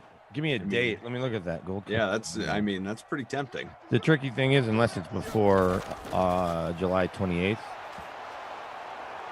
Let's see, Gold Cup schedule. You cover an airfare too there, Winalda? Airfare Denver to Vegas in the summer, not the hardest thing to come by. So I got a little easier than you do. 7-3 Baltimore. BK, AK, we got producer Jordan, T-Pike, undercover boss Tom, the director, Eamon. Game and Eamon. Let me look at this Broncos training camp schedule real quick. Because the following weekend, ops as well. Following weekend, I'll be at the Hall of Fame. I'm not getting in. I'm just going to cover the Pro Football Hall of Fame. Are you sure? Yeah. I don't think I'm one of the 30 people that'll be giving a speech. You should consider preparing one just in case. Well, I talked to Steve Atwater last week and asked him if he needed any help, but he's been talking so much. Because to go back to, actually, this is one of my more favorite unexpected moments, is we started a radio station, Orange and Blue 760, 3 or 4 summers ago, right at the start of training camp. And I was partnered with Steve Atwater. And for 6 weeks, he and I did the show together. They then moved him to a different time slot and gave me a different partner, a guy named Matt McChesney, who played offense and defense, local kid, played at CU, and then played in the NFL for 6 years. And Steve moved in earlier time of the day because it worked better in his schedule. We were kind of doing middays, and he was then, kind of doing late morning. But I introduced him every single, in and out of every break, as Ring of Famer or future Hall of Famer Steve Atwater. No, I'm not the only person to ever say this, whatever. And then the guys that were working with him after that just picked up right where I left off for the next year and a half and almost 10 months of the station. And so that's how they always introduced him. And so when he's thanking everybody at the Hall of Fame announcement in Atlanta, is it Atlanta? Where was the Super Bowl 2 years ago? Minnesota? I don't know where it was. Yeah. It was somewhere. Miami. It was in Miami. Actually, 2 years ago was Miami? Yeah, 2 years ago was Miami. This year Tampa. Oh, yeah, it was Tampa this past year. So in Miami, Miami, I remember because my wife was there, and then we celebrated with them after. In the middle of thanking all these people, he thanks the Broncos head of business that brought him kind of back into the fold, because he had been living in Georgia, just kind of owning real estate, owning ATMs, just kind of doing a bunch of other stuff. All his kids went to school on the East Coast. They had, for whatever reason, he settled there after his last year with the Jets in DC, Greater Maryland or whatever, and then down to Atlanta. No ties to either area for he or his wife. He's from St. Louis, and I'm not exactly sure where she's from, but not there. So they end up back in Denver, and they realize this is always home. And so he's kind of saying all that, but he goes, and I got to thank my man, BK, Brandon Cristal, Ryan Edwards, Andrew Mason. He's like, they kind of spoke this into existence. Always, talking about me in the Hall of Fame. I'm like, whoa, that's pretty wild. And then he did it again a week later back in Denver, whenever that was, in front of just all of our local media. He said the same thing. So I don't know if any of the 3 of us names, if we'll make the speech. In fact, I expect we won't. Maybe we make the little ticker tape, and maybe we don't at all. I don't need it, but I've offered even, pretty much from the day that he got in, I'm like, you need help with anything to your speech, just let me know. And he talks on camera so much for the Broncos website now and Broncos TV stuff that he's not only comfortable, he's had a lot of chances to kind of just work stuff out in his head. Sure. So that'll be the closest thing I come to accepting the Hall of Fame gold jacket, is was Steve mentioning me there. in that. And if he does the ceremony, I'll be obviously floored, but I'm not expecting it. But August 1st, I feel like that might be the Broncos' first off day. So I could get on a flight that morning and fly back. God, that would make practice the next day really tough. But I'd do it. Worth it. Question is, would you do it? Yeah, that's a good question. You could do 30-ish hours in Vegas. Come on. There's those late flights that they used to take on that movie 21 all the time. It's true. I remember that. You've earned it. Movie. First and right? goal from. As much as you work, I get that your family doesn't know you anyway. But that's true. Yeah. Would they even notice? Plus, you just tell your wife you're going to win the money to cover the trip. Always my strategy. I have that email. See a couple people noting in the chat, by the way, that the NBA contest that I made only last sim. Is it already full for tonight's showdown? Yeah, I did a 50 person because I figured, get we don't need to go crazy, and yeah, it filled up right away. So people are looking for a secondary contest tonight. I don't want you to make it feel like it's any lesser. So come up with a better name than a secondary contest. Additional. Another. Make it 75 people. Make it supersized.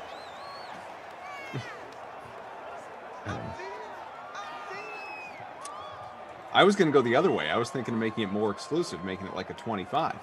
How much money? Just $1. No. I'm only going to do it if it's 100 or more. Dollars or people? Dollars.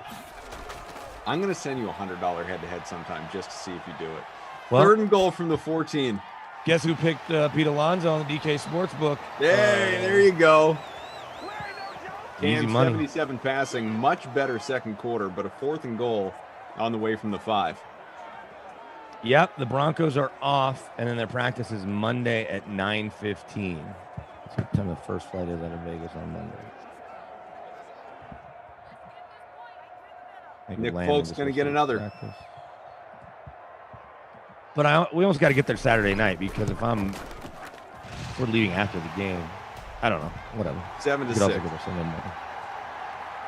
right. I'll make a 75 person $1 top 15 payout. What does it normally pay?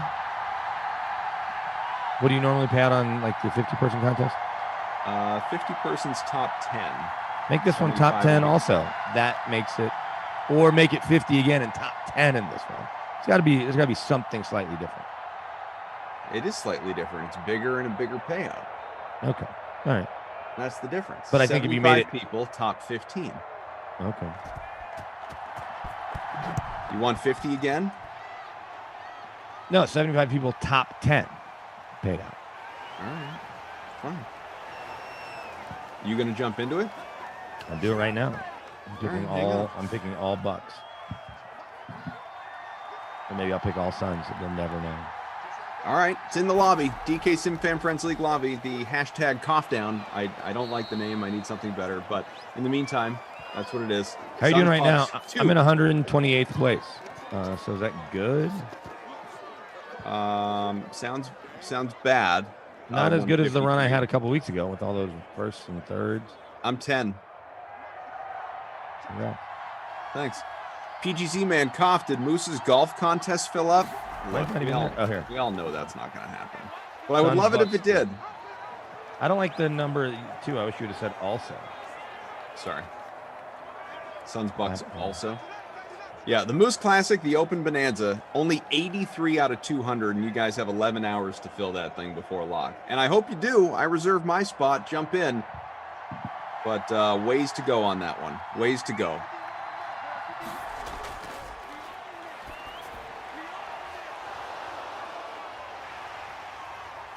Ronaldo says, golf at the Win, and an announcement that may or may not involve both of you. Discuss off the air, of course. Listen to this guy trying to sweeten the pot. Golf at the Win. Everyone knows golfing on July 31st or August 1st in Vegas cannot be beat. You have to wear SPF 1000. You have to be prepared to lose 10 pounds. That part sounds okay, actually. Yeah, sure.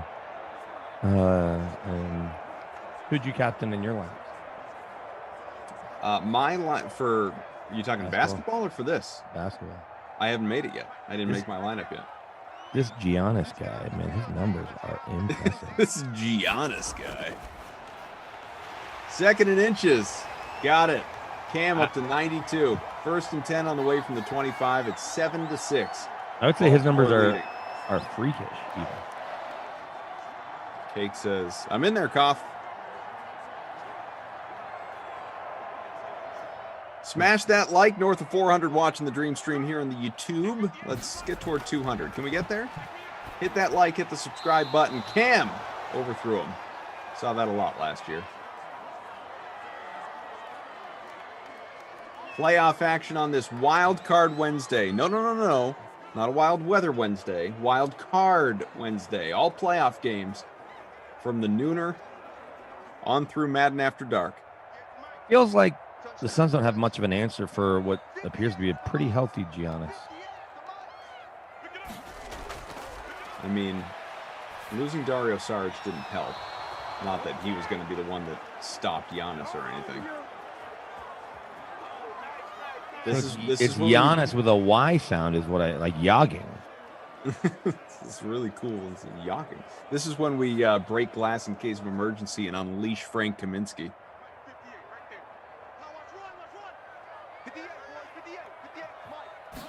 Third and 10 from the 25. Final 90 seconds opening half.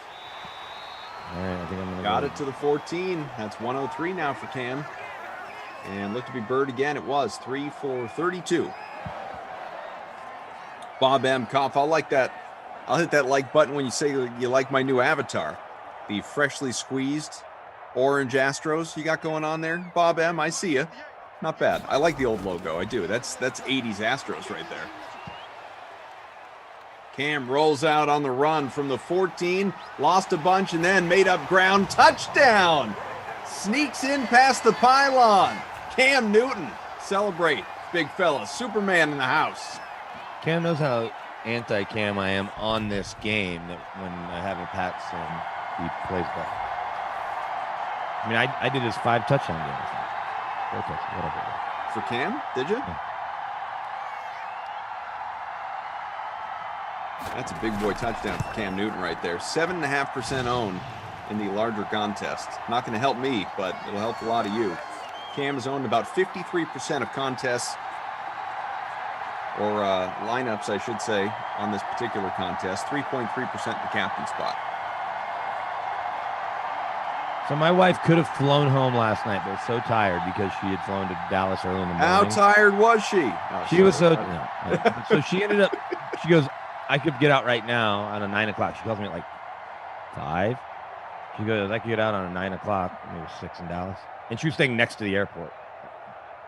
And she goes, but I just need to sleep. And I'm like, okay. So I wonder if that buys me any. I don't know how that could get me to Vegas. But,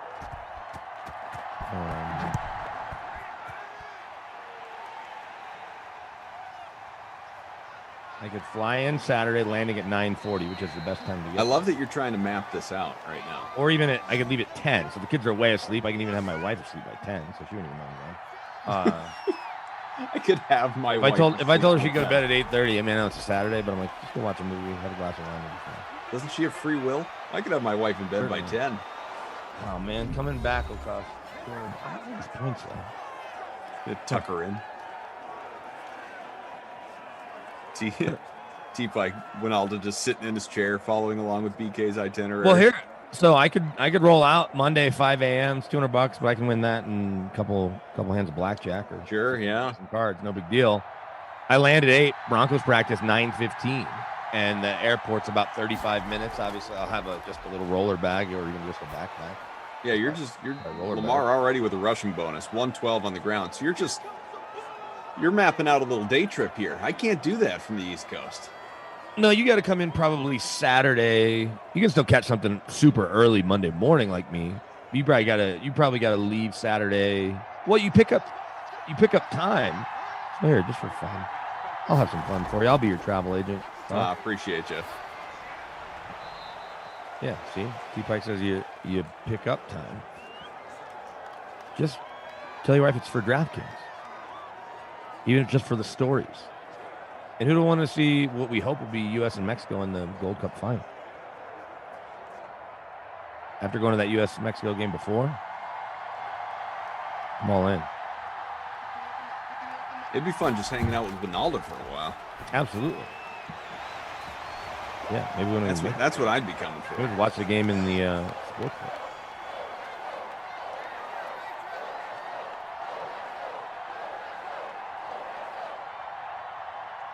(13-7). 4th and inches on the way from the 39. So, a couple more All-Star news and notes. Did you catch the intros, which are still kind of my favorite part of the All-Star game? But as I realized, there's a reason I'm now in 11th place in fantasy baseball, despite my buddy Mike kind of shadow managing my team the way he manages his team. He just texts me to pick up guys. Also, having Acuna is not helping my team going forward this year. That was a bummer. But our pal DA, Damon Amendolar, is texting me, and I imagine he did this on the show today, so I don't think I'm blowing up his spot. But he's like, I don't know half of the NL starters or a bunch of the AL starters, not players, starters. Yeah. And I agreed with him when I saw, because like I saw one of the guys from the Pirates, the second baseman, Frazier, who was basically my size. And I'm like, oh, I guess I could play in the majors. Not anymore as a 43-year-old, but, you know, back in the day. Sure, same with, I guess you put Roya or whatever. But because height was the main thing. Or Altuve. Well, you know. Yeah, like when I saw Trenton Holiday, who I towered over, I'm like, but he does run 4.1. But when I realized, I'm like, wait, that dude's starting. Whoa! So, look at Michelle. Man, Michelle's gonna hit the bonus right here. Sony tripped up. I was gonna hit the bonus. Well, I was like, wait, these guys are the starters, and I was like, aren't the Pirates pretty crappy? And they have 34 wins. And they have 2 all-star starters. Then the Reds have 2 all-star starters that aren't Joey Votto, who are certainly playing better than Joey Votto. So I'm not picking on him other than I'm like, oh yeah, Winker. Like that guy's a starter in the all-star game. And the only reason I remember is because I tried to draft him, having not heard of him and kept thinking it was Winkler, like Henry Winkler, and it's Winker. But it's baseball has a star problem, which it has for a long time. Maybe that's spots. Not new. Incomplete pass to end the half. 13-10, New England in front. Go ahead.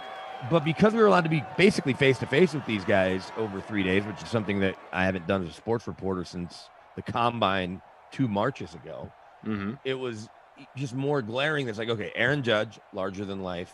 Yeah. Ohtani, really, really big, maybe second largest Asian on the planet behind Yao Ming, give or take. Certainly a large man, though. Yeah. You know, just big. Well, Nolan Arenado, certainly a star. Chris Bryant, because he was a MVP and all that. It's only his 4th All-Star game. Scherzer, absolutely. I didn't realize he had 2 different color eyes. And maybe I've seen that before in press conferences. Really? But, yep. Or he had 1 color contact in. But I didn't know that. Tatis, absolutely star. Machado, star quality, but not full-blown star. Yeah. Then Acuna, Betts, Trout, not even that. But I'm done. I've listed all the stars in baseball. If you're going to throw me a couple more pitchers, Kershaw has kind of legacy star status. But beyond that, like, separate from baseball marketing, like, these guys, the fact that Max Scherzer with 8 All-Stars and Nolan with now 7, I think were the 2 most decorated All-Stars. When you think about, when you watch an NBA game and Chris Paul's out there with his 14 All-Star appearances and LeBron's out there with his 18, I'm not saying a game, I'm saying an All-Star game. And Luka will have now 15 All-Star appearances. Kobe had however many he had. And I understand where it's apples to something oranges. like that, yeah. Apples to oranges. It's wild to think about, sort of the guys of yesteryear and what careers look like. And like, obviously, as you know, you were there. They were honoring Hank Aaron, and dude was a 25-time All-Star. Right? That's as insane to me as like anything other than his. I mean, think about home runs. Think about playing that many years, let alone being a 25-time All-Star. And I'm sure he never have more than 40 home runs, right? There's some legacy All-Star status by the end, like Derek Jeter, his final year, for instance. Sure. Cal Ripken, yeah. thing, but 25 All-Star appearances. Are you kidding me? I mean, it's outrageous, unthinkable.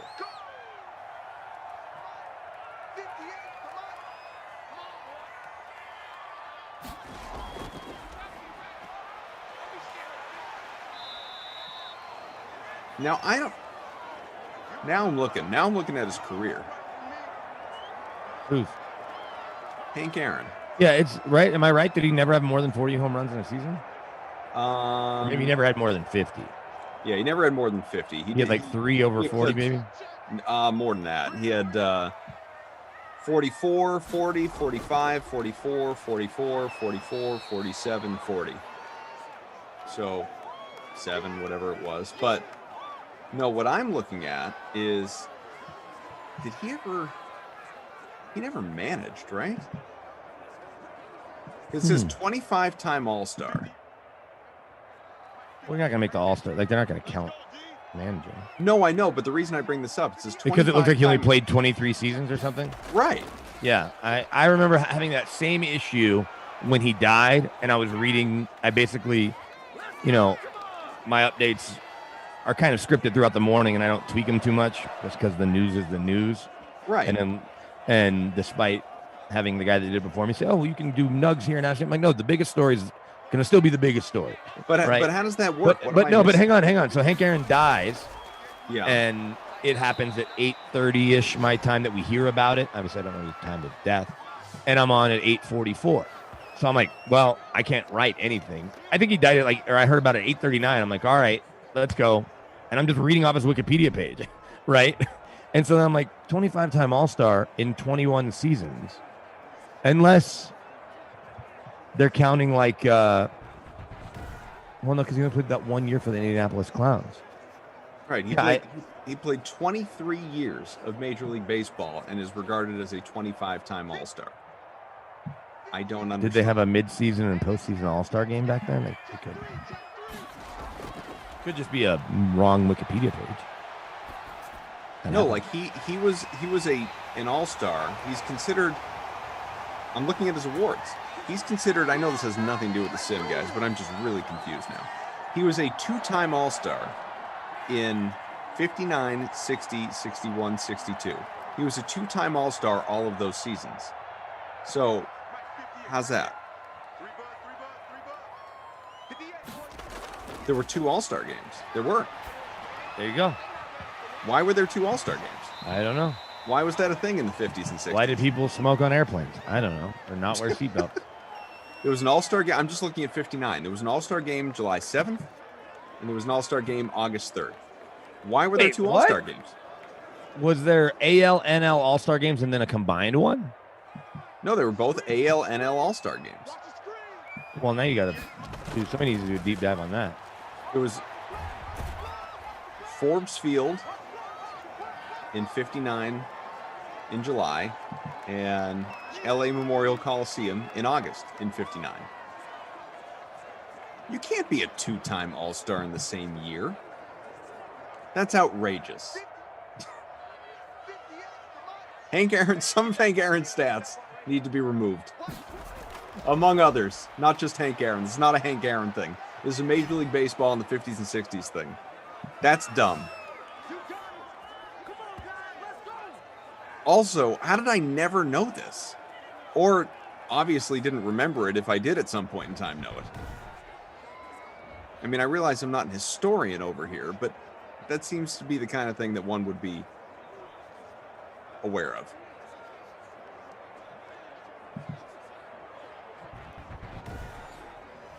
I don't like that at all. Anyway, that aside, his career was nuts. 13-10, 4th and inches, going for a 50-yarder. Who's got Falk? Kicks up, end over end, looks low. It is. Here's breaking Shelby Harris podcast news for calling back to what was going to be a chat with Rajah Bell in 20 minutes. Adam says the primary reason for the second game was to put more money into the players' pension fund between 59 and 62. Why would they do it 2 weeks apart? I guess just to showcase baseball? A month apart? But yeah. Okay. So Shelby lost his phone last night at the All-Star game, which is why I didn't hear back from him after the game, and then haven't heard back from him most of the morning. Did he recover it, or did he just go get a new phone? I don't know. I haven't gotten that far. We were focused on the podcast. So he cannot do 20 minutes from now. His wife's out of town, and he, like me, has lots of kids. I'd say you also can't quite do 20 minutes from now, so that works out. No, but I can do approximately 20 minutes from now. I can do 105 here, 110. But the idea, which is probably when we should do it regardless, him being one of the biggest Bucks fans on the planet, he was at Game 3. I think he's going to try to go to Game 5 in Phoenix potentially.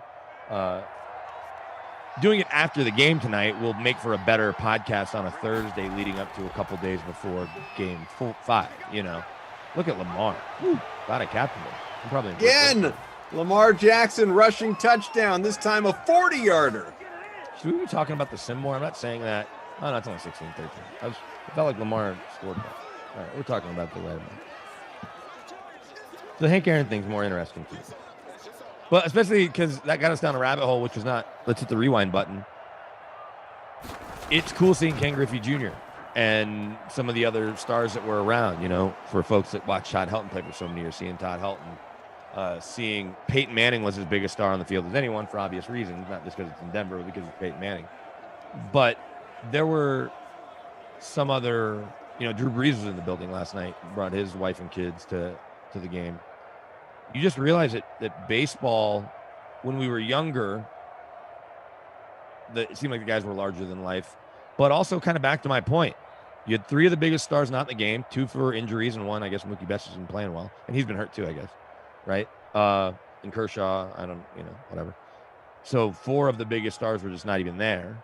None of those Astros guys, I guess you can talk about them. But baseball just doesn't have that many stars, and they're kind of turning it over. We'll see if all these young guys. That's one thing Nolan Arenado said post-game when he was asked about, picking people's brains. He's like, now you're the guy who guys are coming up to you. He goes, no, I'm still asking them. But it's Vlad Jr. is 22, and Bo Bichette, and Aaron Judge is, still in his mid-20s. Mm-hmm. That there's just maybe we're in a transition kind of. And in 5 years, all these guys will have 7 All-Star appearances, or what, I guess in 6 years, 7, whatever, in a decade from now, they'll all have 5+, where they're there almost every year. And, and it really will be stars of stars as opposed to us having to Google guys that are starting in the game. Yeah, you would hope. You would obviously hope. It's true, though. I mean, back in the day, like growing up when I was a kid, when baseball really was my number one, I knew everybody on every team. I gave everyone starting lineup, pitching rotation, all that stuff. Certainly when it came time to an all-star game, I knew everyone, reserve or starter. But now, many, many years later, obviously, no question, they are few and far between. I remember a couple of years ago watching the intros, and Joe Buck did a pretty good job of it. He actually did a really good job of it. He goes, all right, Colorado. And maybe he said, all right, Denver. And then he laid out after he announced Nolan, which I thought was pretty cool. And the ovation was really cool for Nolan. But I'm watching it on a Tuesday night. And I also realized I've almost never watched the All-Star game in the last 15 years, other than the one I went to, because we had media softball on Tuesday. And that was always more important to me than a game that used to count for something, but really shouldn't, and now doesn't. So I'd always watch a home run derby and then never watch the game anyway. But I was watching the intros because our game was a little later, and there were legitimately 6 All-Stars. Now, they weren't starters, but that I'd never heard of. I'm like, this is probably why I'm in 8th place in my fantasy league. But last night to have 4 or 5 starters I hadn't heard of. Teoscar Hernandez I had not heard of.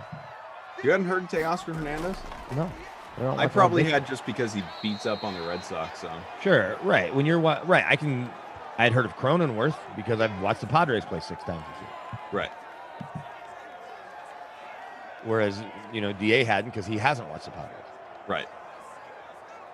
Oh, and my buddy Jimmy, who was in town, that used to work for the Rockies and Mariners, he hadn't heard of Cronenworth, but he doesn't watch the Padres in Tulsa. That's one of the great, and this is not a slight on DA. This is just national radio versus local radio in general. That's one of the great, misconceptions among listeners of that format. Like, you just assume like your national radio host is going to know everything that's going on nationally. No, I mean, they are as clueless as you would expect them to be when it comes to the nitty gritty, right? I mean, you want to just have a cursory understanding of what is happening across the globe, so to speak, or across the world when it comes to sports. It's almost a, you're at your best when it's sort of that jack of all trades mentality. Like, you don't need to know everything. You just need to know a lot about a little, whereas opposed to local radio is more a little about, or I should say a little about a lot nationally, a lot about a little locally is how you could kind of look at it that way. Well, I remember Tony Kornheiser years ago when he was doing the national show on ESPN. So to do the math on that, it was before Colin Cowherd started that show. Sure. He would say all the time, he goes, you definitely know more about your team than I do. So I'm not going to pretend to know everything about the Kansas Jayhawks or the Boston Red Sox or the Milwaukee Bucks. Sure. Just like any of these guys, their job is to know the biggest stars and the headlines.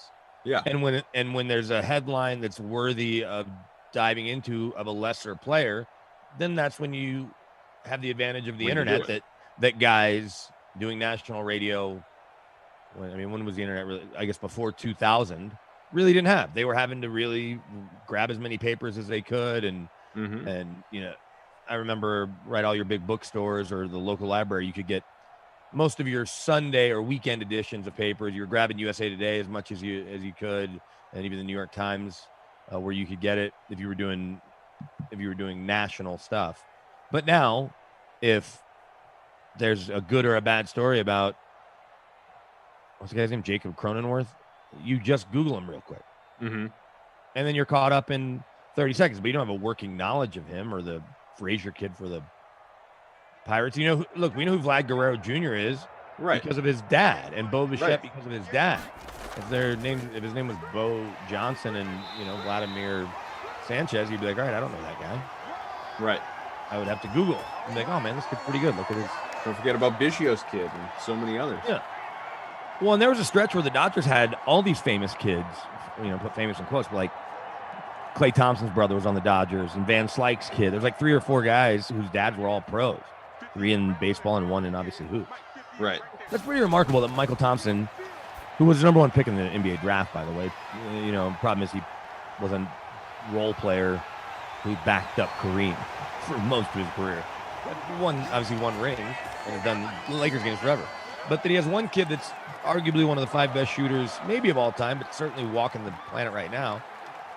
And then his other son has played in the bigs for a bunch of years. And I don't know if he's up right now, but with the Dodgers and A's, among others. It's pretty wild to, like Popeye Jones, both his kids making it to the NHL. When your kids make it pro in another sport, if Agassi and Steffi Graf's kid makes it to the big. Zachariah Love, the Ohtani hype is completely deserved. He's a once-in-a-century player. He's the Steve Nebraska. He's a real-life Steve Nebraska. Listen, you might be selling him short. You think he's better than Steve Nebraska? No, I mean once in a century. Like, this guy might be once in a, more. Once in the history of baseball, quite frankly. Like, people want to make the Babe Ruth comparisons. Yeah, but Babe quit pitching, right? Yeah, Babe keep pitching, I guess. Babe didn't do them at the same time. And this is not me saying like Shohei Ohtani is better or will be better than Babe Ruth, but what he is doing is more impressive because he's doing them both at once at a very high level, at an all-star level. Babe Ruth didn't do that. I want a James White touchdown here. I have a chance. Not that time. Sony Michel. That wasn't James White. No. Yeah, that's what I'm saying. That's why I said might have a chance. Yeah. Sony Michel, 119 on the ground. T-Pike's calling for a vulture. He wants the Dalton Keene or Danny Vitale touchdown here for New England. I'm just looking for a Pats touchdown. I don't want to see them go down in the playoffs. 2nd and goal from the 3, 5:40 to go, 4th quarter. Cam, left side, wildly overthrown. That's how the Jones kid ends up starting.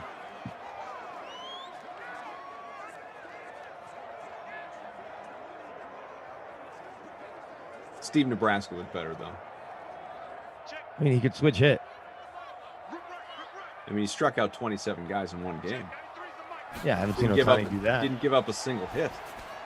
3rd and goal, dumped off. Good touchdown, Devin Asiasi. The one thing they don't tell us in that movie is how many home runs Steve Nebraska finished with in the game. I should ask Bob Costas. Yeah, shoot him a text. I'm going to text him right now. Hi, Bob. He'll remember. I don't think he'll remember how many homers he finished. I bet you he will remember, and I bet you he'll tell me it was cut out of the movie. Okay. Do you actually have Bob Costas' cell phone number? Absolutely. Absolutely, he says. I can show you pictures of me and Bob Costas when I was in college. He would come yeah? up to Kansas City for the Steve Palermo event, and I would get to go to that every year because the other guy that the great umpire Steve Palermo was shot with, Terrence Mann, not to be confused with Terrence Mann from Field of Dreams, but the old lineman who played for the Dolphins and SMU Mustangs with Eric Dickerson, those guys. His wife, who was Merton Hank's sister, was my babysitter as a kid. So Terrence and Steve Palermo got shot in Dallas outside of Campese. It was famous breaking up a robbery. And Steve could never umpire again, despite being the best balls and strikes guys in baseball. And so they invited me. You know, I bumped into Terrence when I was back home for Christmas. And he's like, oh, you got to come to this event. It's in Kansas City. So I went back to college a week early, and then I went 2 other times to the event. So Bob Costas was on my podcast for an hour a few years ago.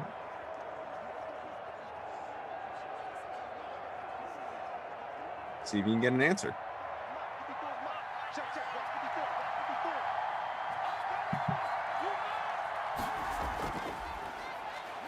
T-Pike. See, the thing about BK, all of us are like, oh, we should have about Bob Costas about this as a joke. And BK just pulls out his phone. Costas would literally answer by saying, wow, is that BK? How have you been?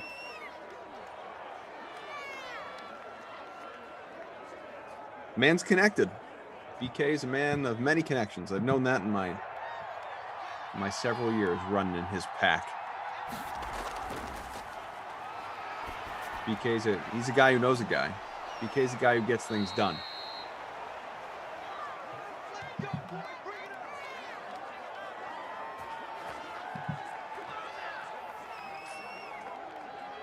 Hit that like, closing in on 150. 17 points for Baltimore. Down by 3. Patriots ahead. Lamar already well into the rushing bonus. Monster day up over 30 in the flex. Making a lot of people happy in the classic as well. We got a flag after that rush. It's a hold. It's going to go against Hollywood. 10-yard penalty. River Rat. Dang, I didn't know the Ravens had receivers. Hollywood. You don't see him often. Completed to Mandrews. 86 for Lamar.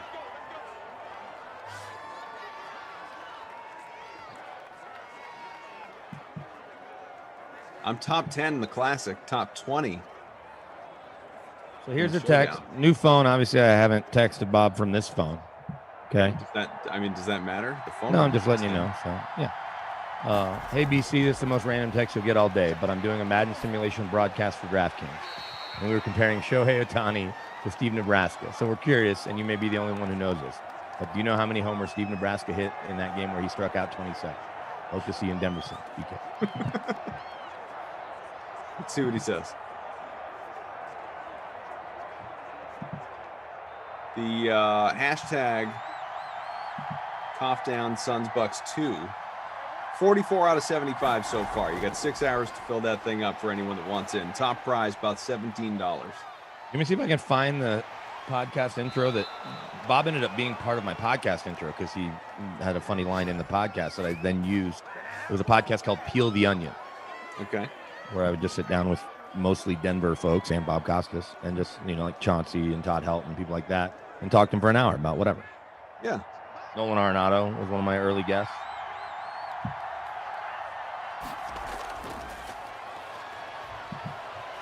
Before he became superstar, Nolan Arenado.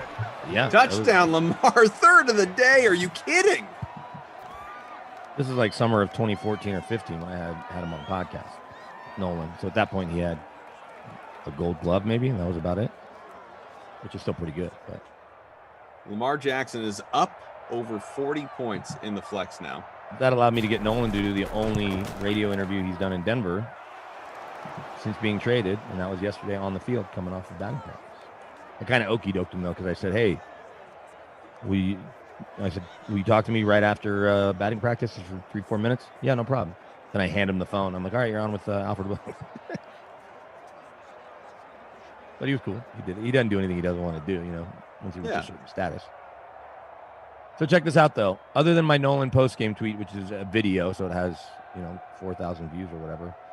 Over 3 days of All-Star coverage, including a chat with Von Miller and a chat with Brandon McManus and Will Barton, Trevor Story, local guys, Mark Melanson, and Kevin Gosman. The tweet that got the most traffic, without question, was my breaking news: Peyton Manning appearing in public with his shirt untucked. Actually, for 2 days in a row, because yesterday when he threw out the first pitch, the baseball jersey untucked again. Here's a return from Bob Costas. What's he say? You read it. Okay. No, it's I think it was one. I think it was just one, but it could be wrong. Good to hear from you, Brandon. I think it was a 1-0 final. It wasn't. Didn't they win 1-0 where he had the shutout, 27 strikeouts, and it was the only offense with the solo homer? I think Bob's right. Yeah. And now I kind of feel like watching it later. That's a rare baseball movie my kids haven't seen. I bet it is age appropriate. Yeah, well, I'm not saying it's not. The mental health stuff. Yeah, that's true. I don't think that's not age appropriate. I just think it might be over their head a little. Well, that's fine. Let's see. The Scout is actually it's PG-13 actually, maybe because of the mental health stuff.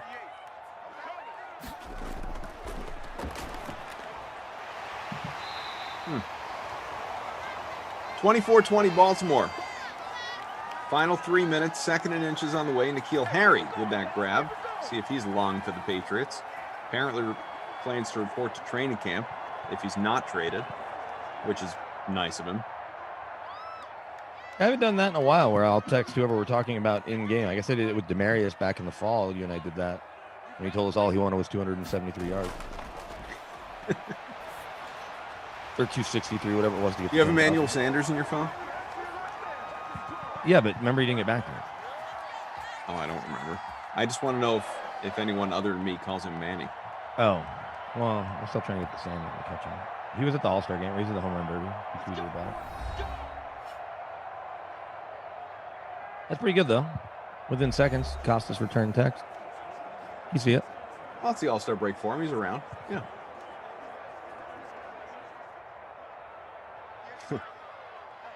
Someone on Twitch. Note to self. Fade all Baltimore players not named Lamar Jackson in future sins. No kidding. I should have. Generally my rule of thumb as well. If I wasn't so hasty in my lineup construction. Our leader right now is it's a two-way tie actually. It's Baca 369 and Pulpy tied for first. Barely. Lamar scores a touchdown and I somehow dropped 3 points. Well, you didn't captain him, right? Or did you? I did. Oh, I don't know then. Okay.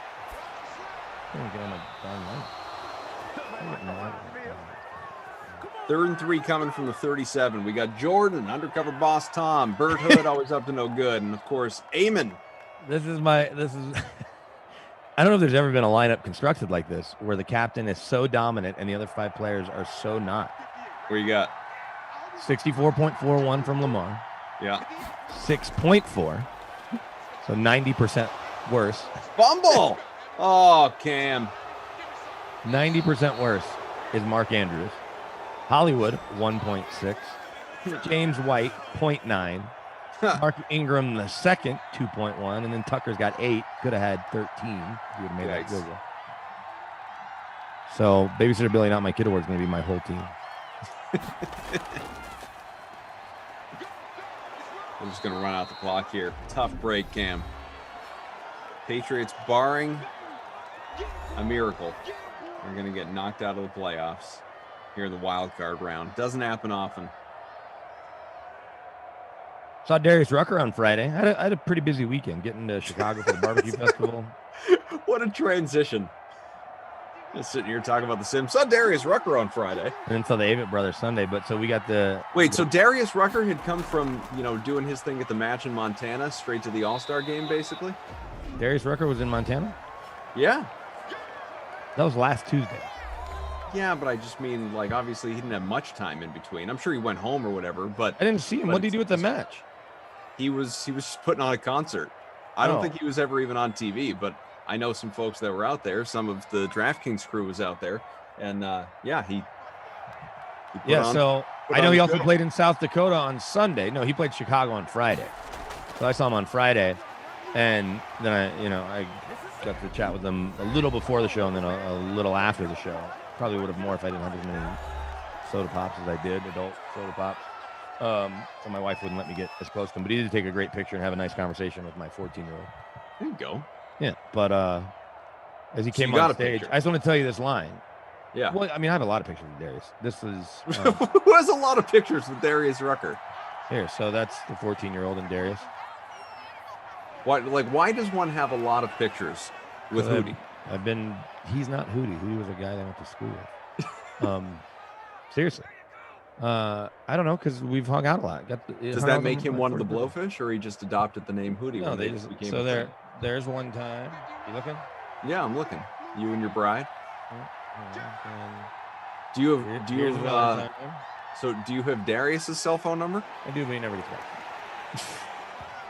There's him yelling at my pregnant wife and unborn son to not be a Jayhawks fan, to cheer for South Carolina. Sure. That's on my 40th birthday. Then why have you seen him so here's many me times? on his tour bus driving to the Super Bowl from his pregame show. I don't know, because I met him at one of his concerts, and I was with a couple Broncos players I had run into randomly, and then just hit it off with him, goofing around talking sports, and then with his security guard Buddy, is his name, Buddy, lets us hang out. Decided keep in touch. Yeah. So you and D-Rock, but he's never actually gotten back to me. I like that. Maybe I'll try again. We'll see. But all right, I just wanted to share this one line. Yeah. As he came on stage, because I didn't see him pre-show. I saw a security guard, but didn't see him. He comes on stage, and I'm literally standing to the side of the stage, and he goes, "Oh, hey, what's up?" And I was like, "Yeah, man, that podcast you did with," or maybe I said this first, but I said, "Hey, I hope you play some hits tonight." And he goes, "I only have hits." And he started laughing. And then we started talking about his podcast with Dale Jr. and Lindsey Zarniak. What do you got for awards? I think Lamar is going to be my. You think so? You feel good about that pick? I feel good about Lamar. And then after that, my team was so bad. I don't know. I mean, Mark Andrews was terrible. He was 50% owned. Can you think of another one that you would help nominate? That I would vote for. Boy, I'd probably go with the Mandrews. I'd probably go Mark Andrews with the Babysitter Billy Award winner. Yeah, he was only 6.4, 3 for 34. And one out of every two people had him. Yeah. Yeah. That was it. Yeah. Oh, that's great. Very good. I love it. I love the stories. All right. Well, with that. Is it me and you tomorrow, or me and Glash? I will tell you. I'm happy to look that up. So tomorrow tomorrow's Thursday, right? Oh, Friday. Yeah, you're not on tomorrow. It's you and Glash on Friday. Okay. So you will return then. Should be good. Hopefully I'll be more well rested. Although we're going camping 45 minutes away at Jellystone Park, like a Yogi inspired Jellystone thing. Their Wi-Fi's pretty good, so I may end up doing it from there if their Wi-Fi is good, or I'll just drive back home and do it here. There you go. So that'll be that. Enjoy that. All right, let's see. I'm done for the day. You've got me for a divisional round matchup tomorrow. Teams to be determined at 4:00. I'll be with Zach Thompson for that. We will reflect hopefully upon a Suns victory. Everyone, make sure you jump into the DK Sim Fan Friends League lobby. Get on in to back from Costas. Thumbs up and a baseball emoji. This guy. Unbelievable. Appreciate the thumbs up baseball emoji. All right, it's time to go. You've got a lot of good stuff on the way, including the Chiefs Steelers TL. Give Tara Lynn, some extra boost of confidence being in the driver's seat for the first time with Zach she's gonna Thompson. do great. Those two should be awesome. That's at 4:00, a little less than an hour from now. The No Laying Up podcast on the Open Championship, previewing that event, is on the way. Thanks to Jordan, to Undercover Boss Tom, Bert, Bobo, and of course, Game and Eamon. Welcome to the team. He's BK. I'm AK. We'll talk to you again real soon. Enjoy. So let's go through some of the top guns here. I'll just read off the top 15 guys on the odds sheet. Rahm is plus 800. For those that don't like American odds, that's 8-1. Brooks Koepka plus 1800. Xander plus 1800. Rory plus 19. Spieth plus 1900, JT plus 2050, DJ plus 2250, all the way at 7th on the board. Hovland plus 2500, Louis Oosthuizen plus 2800, Cantlay, Fitz, and Reed are all plus 3000. Bryson, Hatton, and Morikawa all plus 3500. Anything stick out to you guys among those top 15 on there? Anything surprising? I think Dustin on world number one. He's anointed. He's clearly playing great. He just moved back to world number one. No, I'm sure I'll happily talk about this with my picks or spoil it now. But I got a pick for him to win just because when was the last time you saw him seventh on the odds sheet, right? And a guy who was very close to winning here last time. A guy who is super I know it's a cliche, but very unflappable. A lot of bad bounces don't really seem to bother him. But I've also got to plan him to miss the cut because I truly don't know what we're going to see. So, but are you modeling your picks off of Neil now? This is not a good thing. It's Ches Fest, man. I haven't taken my wristband off from I'm Ches Fest. I'm fascinated to see where Neil goes from Ches Fest. True. By the see way. how long some of that takes to exit his system. No, I think for me, it's the first thing that sticks out is Rory at plus 1900. He's clearly not going to win. So I'll just get out ahead of it. That's my pick not to win this week. You know who Rory's 30th in the Golf Week staggering rankings right now, which is as we've mentioned before, the head-to-head rankings. That's not good. That's really bad. Yeah. Really, really bad. Yeah, I think he's dropped out of the top 10 in the world. It's just, I think it's insulting that wild. Spieth is the same odds as Rory. You know what? Hovland jumps out at me at plus 2,500, 25 to 1. I don't know why. He's just he's one of those guys. I don't know the right way to say this without sounding like an idiot, but he's one of those guys that is, everybody would answer yes to the question, is he going to win a major or not? Right? Everybody would say, oh yeah, he's definitely going to win one. And it's just a matter of picking what the one is. I think right? he wins one of the next 6 to 8 majors, and I don't want to be on the outside looking in. Yeah. The guy that I never know what to do with is Louis, especially in I wonder if he's going to win. I'll tell you what you do. Don't bet him to win. Thanks. I'm no longer again spoiling a pick. I'm no longer falling for not picking Louis. Just why would you not pick Louis and Brooks? Do you think they're going to both miss the top 10? What are the chances of that happening? So I was buying GameStop at 800 right now. My Hovland thing the last 3 days is incredibly talented player. The ratings love him. The stats love him. Ton of top finishes. He just had God. This is going to get flipped on me so hard for the Finau stuff. I picked him to win a lot, and he doesn't have any big wins. He's got 2 wins. He just has Puerto Rico. You can't overestimate what a big win Puerto Rico is. I'm sure I know you can't, but it just feels like he's always around in these, and he hasn't won one of them. And I know he's incredibly young. It just let me tell you about probability and all this stuff. He really should. It's better if he doesn't win, right? It's more important if he doesn't win. He's still incredible at golf, which is what you won't admit about Finau. No, we say it all the time. He's so he should win. He's incredible at golf. So I think you're describing Xander to me. Xander's He's up there. almost European Xander when you put it out like that. Xander's won a WGC at least. Well, those are allegedly. limited field. I don't consider those. And the Tour Championship also limited field. I don't put that much stock in WGCs personally. Why don't we do let's do who won't win then? I mean, we have one we have one pick in. I think it's a pretty safe one there, if I may say. But DJ, who's not going to win? I always forget that we're going to do this game, so then I always end up just pulling something out of my hat. Rainey will pick 5 guys. We can throw it to him first. Who's not going to win? Well, Ricky and Finau for sure won't win. And will you be brave enough to add Louis to the autos? For sure. Louis won't win. I was gonna say no way Rahm wins. He's not gonna win. I mean, I would take 10 of these guys, no problem. Cantlay, never gonna win. I don't think DJ's gonna win this week. Xander never wins anything. He's not gonna win. Koepka's too hurt. Nope. Hatton, he never wins anything. Bryson can't deal with the funkiness. He's not gonna win. He's so good. I think he's undervalued at 3,500. Is that Fitz? Sorry, Fitz. I like you. You never win. Never. So take all of those people. Fitzpatrick, I called your name, right? Yeah. I'll say Brooks. You mentioned Brooks on there. That's just, Oh, what have we seen from him at the majors? Right? I'm sure that won't come back to bite me at all. But I'm sure he won't take that personally. I'll join UTC and be very safe. I've already lost one of these, so it doesn't really matter anymore. But I'll say Rory's not going to win. I'm kind of surprised to see him at plus 1900. Seems like a good place for him to be in the mix and then be undone by just a horrible break. And then he makes 8 birdies on Saturday or Right. Sunday and comes back in and shoots he's like T7. Yeah. Here's an interesting problem. I'd almost rather take.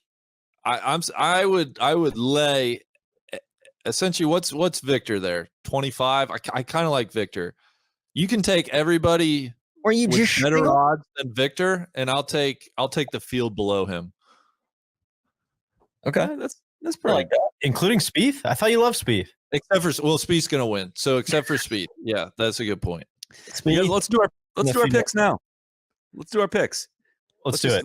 Let's plow right through it. Let's start with who's in last place. Is it Randy? Randy. Yeah. Sorry. Was that rhetorical? Yeah. Just a wild guess here. You banked last week, right? Yeah, 2 winners, and I still lost money. Two game hitting streak going here for Mr. Big. I know. Okay. Got some big bets this week. For those that don't know, we do these picks every week, and we do 100 nuggets every week. But for major weeks, we do 200 nuggets. So you got a lot to play with here. Okay, I'm chopping 200 divided by 5, so I'm putting 40 nuggies on each of these. All right. Let's start. I said yesterday, or I said Sunday night, one of the hottest players in the world. Give me Richard Bland to top 30. That's plus 400, 40 nuggies on that. Dude, that's a great bet. That's a fantastic play. Yeah. And then I got 4 winners, baby. One of these horses got to hit. Let's start at the best odds. Victor. I show him on the app at plus 3,000. Put 40 nuggies on that. Webb Simpson, plus 5,500. Played really well here in 2011. I know that's only 10 years ago. Absolute right now. Right? God, talk about a guy who just is unflappable. We'll just make the best of any situation. And then 2 guys at plus 8,000. Mickelson. I genuinely like Mickelson to win here. Really? Yeah. Phil? Yeah, Phil. Premium on driving accuracy. And then Poulter at plus 8,000. I can get down with Poulter. I think one of those guys is going to win it. I was trying to get down with Poulter. The data golf guys hated him this week. Like absolutely hated him. I think St. George's is where you tell the nerds to beat it. This is chaos, baby.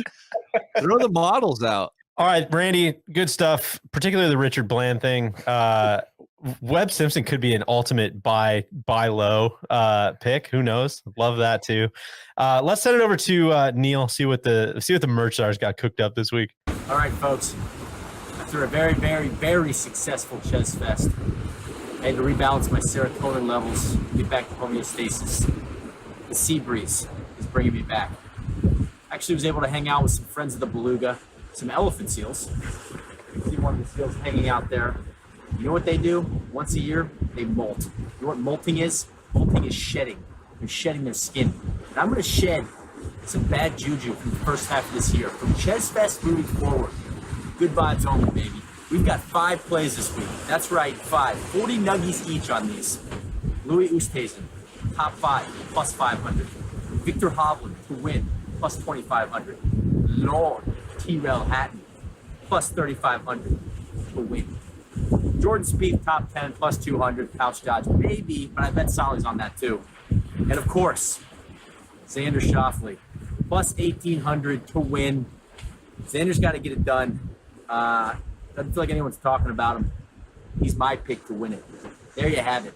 Enjoy the Open, presented by Her Majesty, the Queen. Thank you, Neil. As always, that brings us to yours truly, I believe. I'm in the pouch this week. First time in the pouch for a while, if I do say so myself. I drew have to get coffee for the man in lead at their coffee shop of choice. Obviously, we'll not be paying that off right now. I would imagine the man in the lead would probably prefer a very early coffee. This is a tough week to. You should get him a McDonald's coffee at like 2 a.m. It's possible. So you text me and I'll be there, man. Happy to fulfill that one. All right, picks this week. I already mentioned Dustin to win. 6 people with shorter odds. That's wild. Let's go 40 Nuggets there. Kind of anticlimactic. I know we predicted this many months ago, but Jordan Spieth will win. So of course, gotta hide some money there. Plus 1900 was what I had. We'll see what the final odds shake out at. But another 40 Nuggets there. As I mentioned, I'm going to hedge because I have no idea what we're going to get from Dustin Johnson. So I also, you can get him to miss the cut plus 320. He has not made the last 2 cuts. Is that right? Or did he make the cut at the U.S. Open? He did make it the U.S. Open. He missed at least 2 cuts at major PGA and the Masters. Yeah, not good. So 30 Nuggets there to miss the cut. Why not? A couple of just kind of heart play matchups here. Streelman over Keegan. I think Streelman's one of those guys just drives it straight. It's been played like sneaky well at the last couple majors. Randy, I'm with you. Poulter over Sergio. Can't measure heart, Randy. I think we're going to see a lot of good stuff from Poulter. And then Brian Harmon over Harris English. I know Harris is flushing it. He's like 12th ranked player in the world right now, which is wild. But, just a total rant. That was kind of a Costanza. Honestly, it was like, I know everything says Harris over Brian Harmon, but I'm just going to do the opposite. So that all parlays out to plus 712. But besides flushing it, Harris's big home game model loves him. Back in England. Damn it. Yeah. Oh, stupid. I couldn't get any action on Ken Duke this week, unfortunately, speaking of home game. And then I'm between the last 2. It's a total coin flip here. But I'm going to, just because this is really what I would rather root for. Big shot Bob McIntyre, top 10. No, he finished T6, I think, at the Open in 2019. Man after my heart. Playing really nice. Obviously comfortable playing links golf. He's plus 650 for a top 10. So 30 Nuggets there. I was also thinking Stuart Sink top 20. I think he's going to be a factor this week. Oh, God. But I know. What's his top 20 odds? Top 20. He's plus 350 for a top 20. Just hits it straight. Doesn't make a lot of mistakes. I don't know. I'm surprised he didn't sniff around that Lucas Glover top 20. I thought about it. I thought about that too. I know. No, I did too. Not enough picks. Guys, if you want to add, can we add more picks? To everybody but you, yes. All right, TC, what do you got? Oh, so many different directions. Of course. I thought about Daniel Berger. I thought about cut him off, Deej. Come on. No, this is the longer show. I can pontificate a little bit. Thought about Molinari, but he missed the cut at Renaissance. Francesco, plus 650. He'd been showing signs of form, and then he missed the cut at the Scottish Open last week. Plus 650 for a top 20. I'm not going there though. First play, the Bullet. Hell yeah. Top 40. Wow. Plus 275. Throwing 20 Nuggets at that. It's Marcus Armitage, of course, for the people who don't know. Bullets back, home game models. He's a links specialist. I just hope he's not gutted because of the lads' loss. I know. Next up, we're going with Tyrrell. Plus 3,000 for 30 Nuggets on that one. That's to win. That's to win. Okay. I've got the links master himself, Stinky Jordan. Plus 1,900. The links master is Jord, though, just to be clear. Okay. Regardless, I have him plus 1,900 for. We are going to go 40 Nuggets at that one. I'll see you there. We are going Big Leash plus 1,100, 90 Nuggets for top 5. And then we're going Hovland plus 2,500 for 20 Nuggets. All right. Very interesting stuff. All right. Like I said, I'm not getting caught out anymore on Brooks. He paid off very well for me at the U.S. Open. 75 Nuggets at plus 188 for a Brooks top 10. T4 at Portrush has 2 other top 10s at the Open Championship. I feel like he is just that feels wonderful. Brave pick. I'm there, out Solly. here. Louis Oosthuizen's also going to top 10. He's plus 225. I'm doing 45 more Nuggets on that. That's all he's buying at the top. You're exactly right, DJ. Is there any golfers you can bet on that will have a good time? Minus 250. How about this? No. There will be no comments on any odds I select after what you guys did last week while I was out. So I'll have you know I lost all those bets also. I know. Solly just bought a bunch of DD shares before the Chinese made him delist him. I'm buying T-bills over here. I'm also covering you guys with Spieth. I got plus him to win at plus 1900, 30 nuggets on that. That's just to cover my exposure there because I knew pretty much everyone was going to have that play. I'm going Westy. I'm gonna fall into this. I'm gonna hurt. I'm gonna feel the pain for a top 10 plus 450. 30 little nuggets on that one. Just feel like he could. I don't think he's gonna make enough putts to win, but it feels like a Westy kind of golf course. And then I rarely do this, but I'm feeling the need for a Monty for your last one with Louis and Westy in the fold. I'm doing a parlay, a matchup parlay. Must be nice. Stringers talking parlay. Brooks is going to beat Rory. That one's -1. I don't need to do all the odds on this because it comes out to plus. It's going to come out to plus 900, plus 911, I believe. But Koepka is going to beat Rory. Poulter is going to beat Sergio. Spieth is going to beat Scotty Scheffler, and Rahm is going to beat Xander. Parlaying all four of those, 20 nuggets plus 911. Good stuff. I like that too. I like that. Guys, I got a couple hunches that aren't in my picks, but I just want to get them out there. Please. I think P's going to play well. I know, I do too. I didn't love him at 30-1, but I think P's going to play well. I think Finau's going to play well. Yeah. What makes you think Finau's going to play well? I think TC. I don't think Finau's going to play well. He's probably not going to play well. Super stinky, but I think he's coming in with low expectations, and he's got some links experience. I think Daniel Berger plays well. I have no idea why. And then I think Fleetwood plays well. I think Fleetwood could win this. I think Cam Smith could win this. I think Brandon Grace could top 5 here. A lot of different ways we could go. A lot of different ways. Well, TC, it sounds like you don't have a great, maybe not a great model you're trusting there. I think Sam Burns could play well. There's just so many guys that could play well. I'm limited to 5 picks. We learned a little bit about models today from our guy, Whistles Go Woo. Much like we did at the U.S. Open, this guy, he literally made $2.5 million playing fantasy sports in one day. That was for football, but he also has all kinds of algorithms and all kinds of models he uses. He's a basically a data professor, PhD who just gets deep in people in daily fantasy. So we had a chance to talk to Mr. Whistles Go Woo about his process. Let's roll that real Total quick. shot of life. All right, taking a quick break from our British Open preview to bring you a bona fide fantasy sports champion. You don't get to say this about a lot of people, someone who's won legitimately 7 figures in one day playing fantasy sports. Mr. You fill me in on the name. Whistles Go Woo. Whistles Go Woo! Of course, an homage to a big friend of ours, Bub Rub, all the early days of viral videos on the internet. And of course, Little Sis. We'd be remiss if we didn't mention Little Sis as well. David, how are you, man? What's going on? Good. All is well. Yeah. I mean, all is well. Excited about the Open coming this week, and all the golf tournaments that happen over the summer. That's always fun. All is well. Good. Well, let's jump right in. So you are a multi-sport fantasy player, but you made your literal bones playing fantasy football. You of course won the $2.5 million fantasy football contest. Let's start there.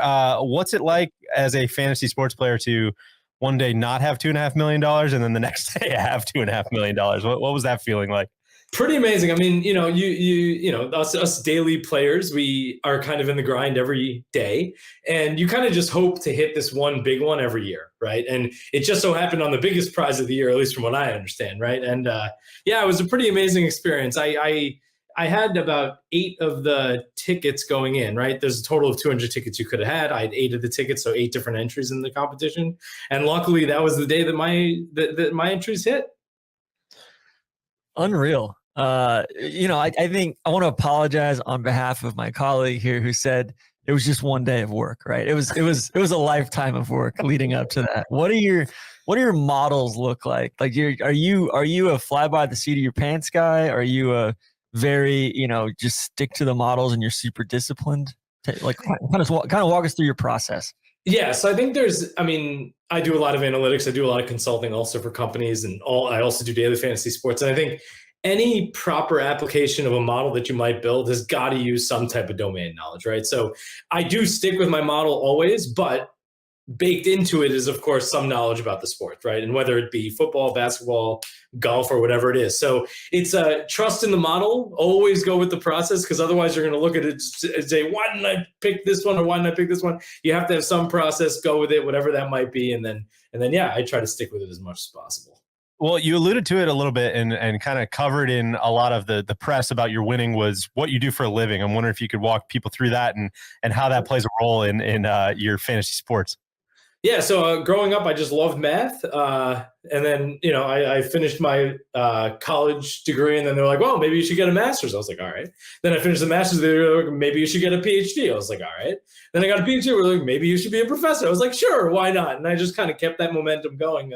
But it was great, right? I learned all about analytics along the way. I was able to, do it both in consulting and then also teach it to the students, and then and of course apply it to daily fantasy sports. And actually my class this summer, our final exam was to play against me in daily fantasy sports. So we played a basketball during the NBA playoffs. I actually came in third place out of 8 teams. So I think those two student groups probably have a great story to tell future employers.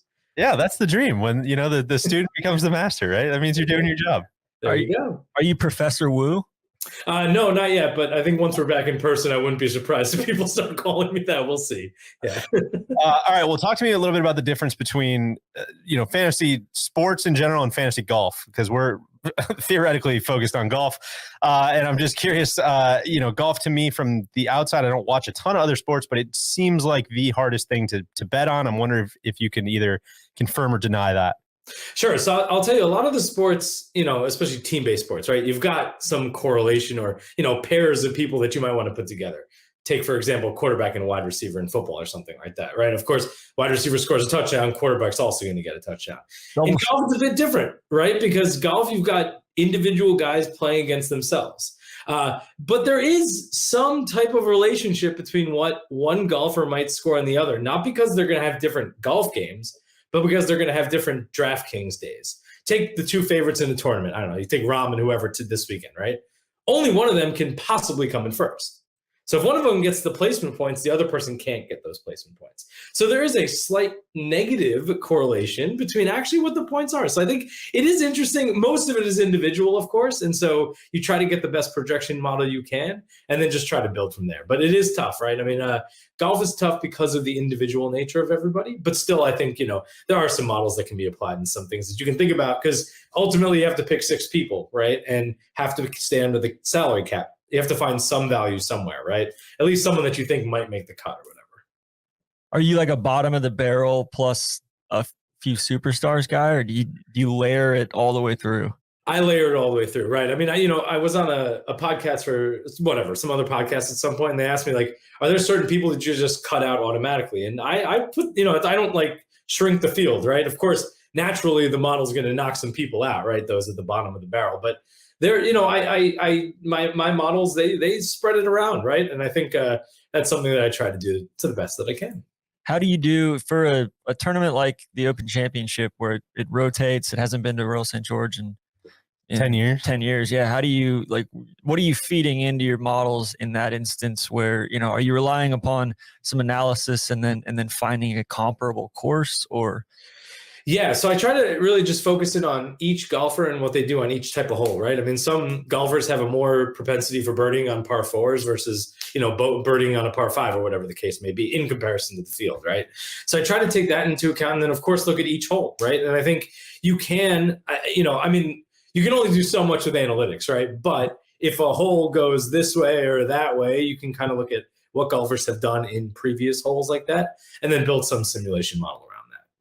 That's really interesting. And it's also kind of fascinating for a place like Royal St. George's, who knows how it's going to play this week, but by all accounts is one of the more quirky golf courses in the world. It seems like chance gets even more ramped up there. I'm wondering if you have, for this week specifically, is there something that almost like takes precedent or a certain lever that gets pulled more than it would other weeks? You know what I'm trying to say?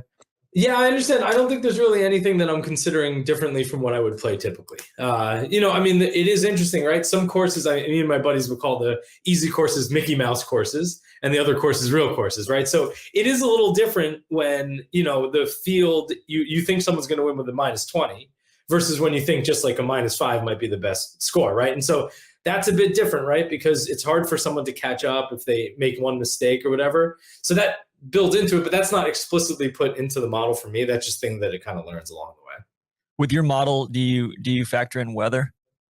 No, not too much, which is probably a mistake and something that I should be doing. So yes, that's a good point. Something it's in the backlog, right? Tickets that I have to get to at some point. How's your season going so far? It's good. I had some really big misses, unfortunately, but I had a good one. I mean, last weekend I came in second in a decent sized tournament. I had Glover in one of my lineups in the John Deere Classic, and so that one obviously rose pretty well. Still didn't come in first, but close. I've come in second place in pretty high cost competitions. I think 3 or 4 times out of about 14 tournaments I've played. So, and then in DraftKings, it's really top heavy, right? First place gets such a larger prize than second place. So I'm hoping one of these second places turn into a first place sometime soon. And hopefully this weekend, considering the large prizes on DraftKings. Well, I know it's low hanging fruit, of course. I don't know how much of your info is proprietary, but any good sleepers, anybody should be looking out for? Any sleepers are the ones that I'm going to be picking, right? So I think everybody has their own choices, I think. But as I told you, I really do try to spread it around, I think, more than most. Some other guys I can tell, right? They try to build like a core of players and then move around that. I do a little more of a spread game, but it depends on the tournament and everything else. I like this. A lot of different ways you could go. Of course, a lot of ways I could go. Last thing for me, any notorious, like what stands out to you as your greatest golf achievements from a picks perspective? Anything that leaps out?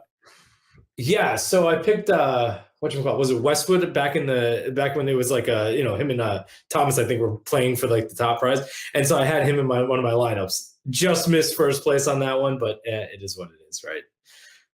You'll look back fondly upon that one. That's right. Sure, I will. So. All right. Well, thank you so much. Best of luck this week. Looking forward to digging into our own models, seeing what we come across, and hopefully we'll see you on the top of the leaderboard. I feel wholly inadequate now. No, that's exactly how I feel. Just keep trying. All right, guys. It was great catching up with you, and thanks for inviting me on the show. You got it. Thank you. Woo woo. Talk to you later. All right. Thank you to Whistles Go Woo. Thank you to Bub Rub. Thank you to Lil Sis. All of them. Solly, what else we got to cover before we get out of here? Well, Tyler Munson 7 sent a great question in. What venue should be kicked out of the Rota? Any reasons acceptable? And I just wanted to go round table on that one to see what, and I know what Randy's going to say, and I want him to lead it off, and because I want people to get really upset about it. But let's do that. What venue should be kicked out? The Old Course. Yeah, it's too short. It's outdated. Get it out of there. Stinks. Can't play for me. You're an idiot. I mean, truly. I hate seeing them desecrate it. I'm going Troon. Protect it. Troon's ugly as shit. That was gonna be my answer, but not an answer I would like ride for or justify. Just because they're all good. I know the least amount about Troon probably. Troon is probably, yeah. There's no Tory on the Rota, I think, right? There's not like a course that so desperately needs kicked out, but Lytham kind of either being out of the Rota or falling by the wayside I would definitely replace something in there to keep Lytham in there, because I think it's a fantastic golf course. Love Lytham. It's probably Troon. I think that's a good answer, but at the same time, an event in Western Scotland makes a ton of sense. And I doubt that they're going to do Turnberry while it's still under its current ownership. So if it means bringing golf to the west coast of Scotland, I'm in on that, because there's plenty of representation between Liverpool and Birkdale, on the northwest coast of England. That's probably a reason, infrastructure being the main one, why Lytham is probably out of the Rota. So long-winded answer to say Troon's probably the answer, but honestly, I would think St. George's would be probably my second vote, but I reserve the right to change that after this week. I need some fresh memories of it and a new experience with it. And I'm coming in with an open mind. I'm not coming in with a St. George's stinks in any way. So don't even try. I'm glad nobody said Hoylake. Yeah. Hoylake's typically gets shit on a little bit. I feel like the Cats cemented Hoylake's place. I like Hoylake. Yeah. Hoylake's cool, and they've done some changes to some of the last few holes. I think that little par 3 they redid that. It looks fantastic. So we'll have plenty of links golf discussion as the week goes along. But I'm ready for the Open Championship, the UK British Open, presented by Her Majesty, of course, as it's more widely known. But go ahead, Deej. I was just gonna say, who wins? Pick one name, no odds, no anything. Gun to your head. Who wins this week? Spieth. I say Spieth. Oh my God, this can't go right. Gosh, I'm gonna say I didn't pick him in my picks. I'm gonna say Tommy Fleetwood. I thought he was going to give us 5 names. I really thought he was going to. I'd also like to mention I've got Rahm at plus 1,200 in my season-long plays to win the British at 2020. As are throwing stuff out. I think the Schlong's going to play well this week. The Schlong? All right. We got to start wrapping. Who's your guy? I think Spieth has been destined to win this since the start of time. He's never played St. George's, right? Never has. Never has played an Open here. Correct. So. Yeah. All right, lads, thank you. This has been a lot of fun. I'm truly amped. Major championship season is going to be over here in a few days. Which for is, the men. For the men. Gosh, thanks for making me look horrible. Strays. Carnoustie for the women this year is going to be that. I might be looking forward to that more so than I even am this Open. So, Randy, do you consider the Evian a major? No. Depends who wins. No one's like people are skipping it. It's not a major if players are skipping it. That's not a. I'll reserve right. If I like the winner, yeah, it's true. I'll ride with you on that. But probably players are skipping this one. Sungjae, Ryan Moore, Kevin Na. We didn't talk about that at all. Kenny Perry, the withdrawals, and does it put an asterisk on this week at all? I would say absolutely not. Who are the best players that aren't there? Bubba and Hideki. And Bubba was reverse order. Do anything there? Yeah, Bubba's playing well. This is a Bubba golf course. Yeah, I think it's. I agree. I think Bubba could have been a nice play. Ted Scott was. By the way, I want to give a shout out to Ted Scott. I follow him on Instagram. He is a shot of life on Instagram. He is awesome. His videos, his Sunday thing, and all. I could not be more in on Ted Scott. Did not see the show ending that way. I can't tell if this is a bit. No, I swear to God, it's awesome. Give him a follow, Ted Scott. I think on Insta. And then just real quick. This is a Bubba golf course. All right, he finished T30 here in 2011. Has never finished inside the top 20 in an Open Championship. All right, so where are you getting this? Where's the Bubba? How many times has he finished T30 or better in an Open Championship?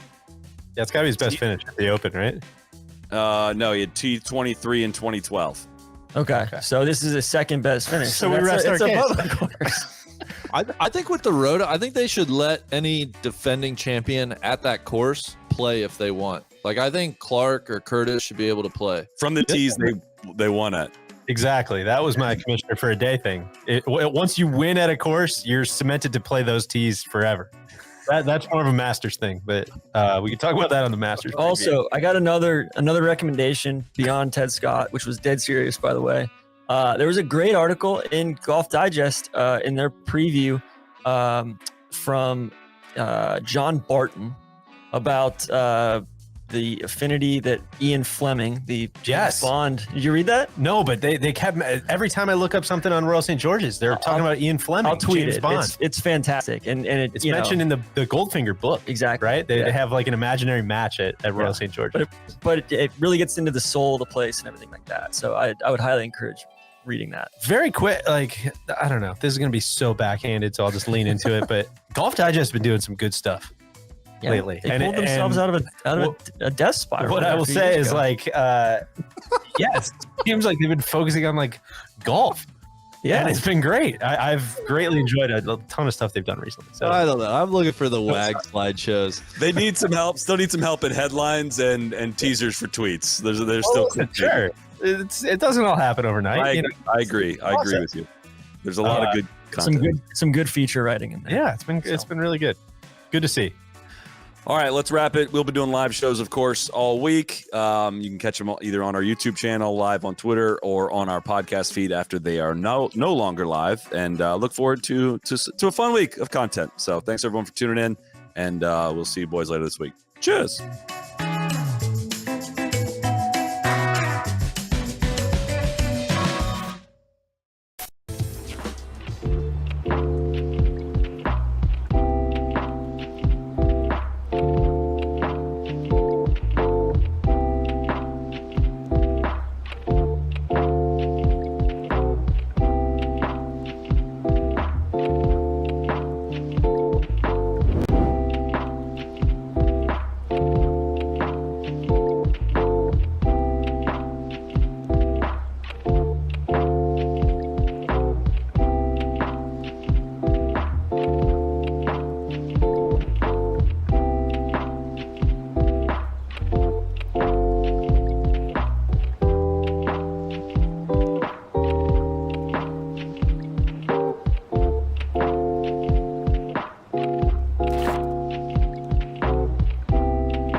Let's do it.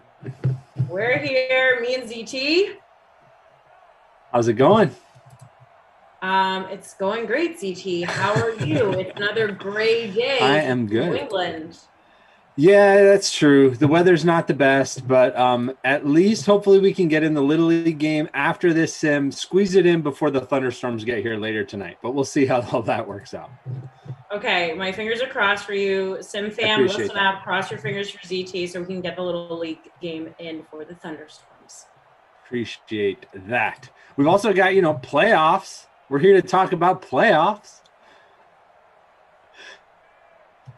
Have you seen been upsets so far in the first two games? The road team has won. We'll see if that continues here. I kind of don't feel like that would even be an upset since the Steelers are the home team since they won the division. The Chiefs get in as a wild card. So we've got Chiefs and Steelers coming up. Did you make a lineup for this one? I did make a lineup for this one. Did you get a lineup in this one? I did. Ended up going with Kelsey as my captain, or Kels, whatever we're calling him now. Kelsey is my captain, and then Mahomes, CEH, Jalen Samuels, Eric Ebron, and Harrison Butker. I had to do it. I had to fade somebody, and I ended up fading Tyreek Hill, which I don't feel great about, but I went ahead and did it anyway. How about your lineup? All right, I am trying to pull it up here. I entered the lazy host on making contests, so I'm trying to find where my little contest is here. Okay, here I am. I put Kelsey as my captain.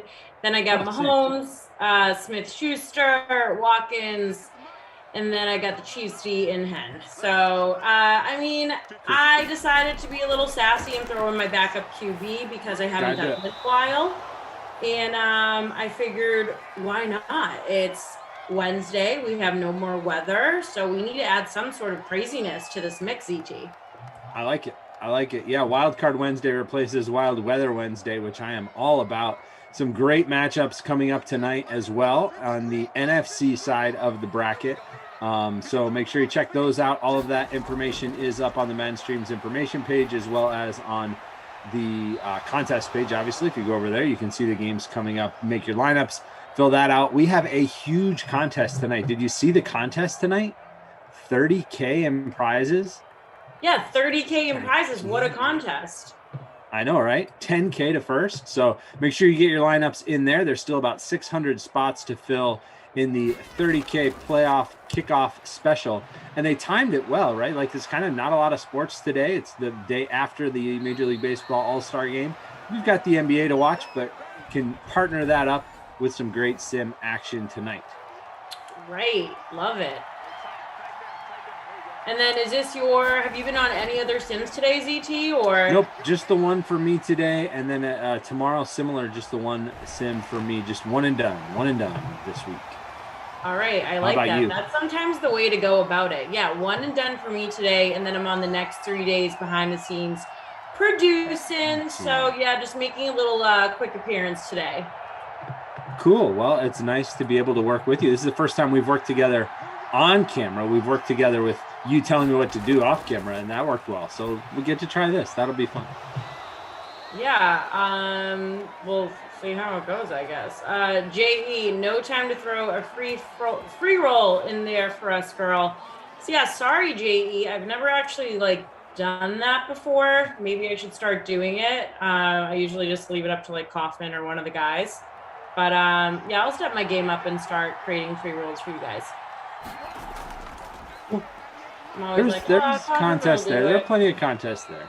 Yeah, Coffee usually, or Emerson, or Glash. Somebody will create it. Yeah, freeze pops. Yep.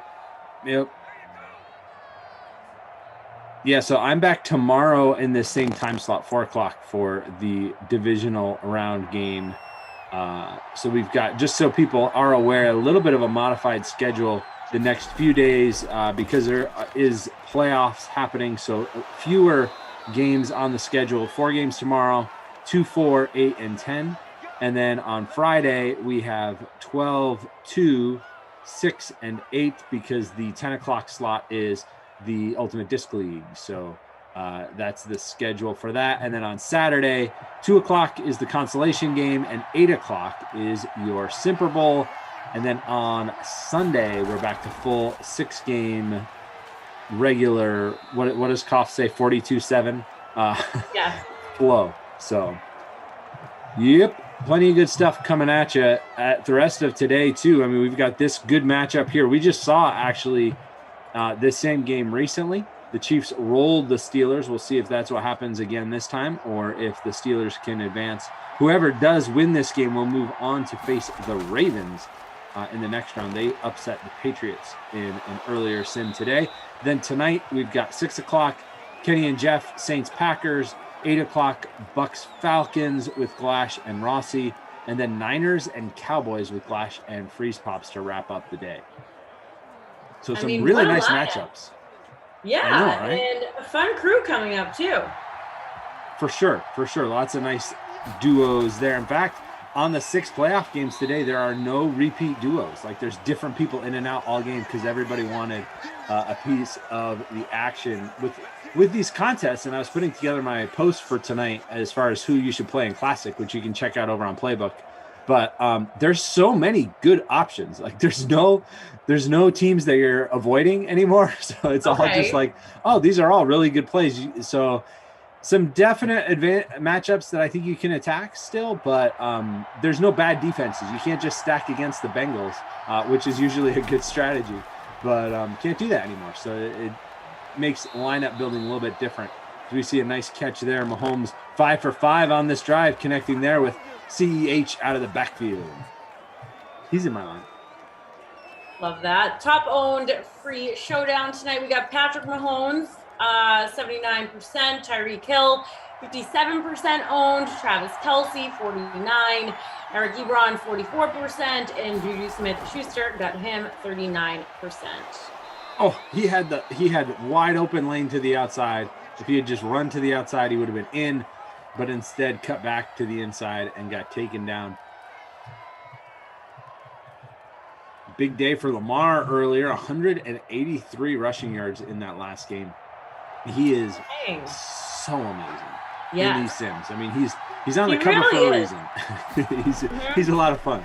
I will never forget the 300-yard rushing game he had. It was just ridiculous. Every play, it felt like he was just running for huge chunks of yards against the Lions. The biggest sim performance ever. So again, the winner of this game will face the Ravens in the next round.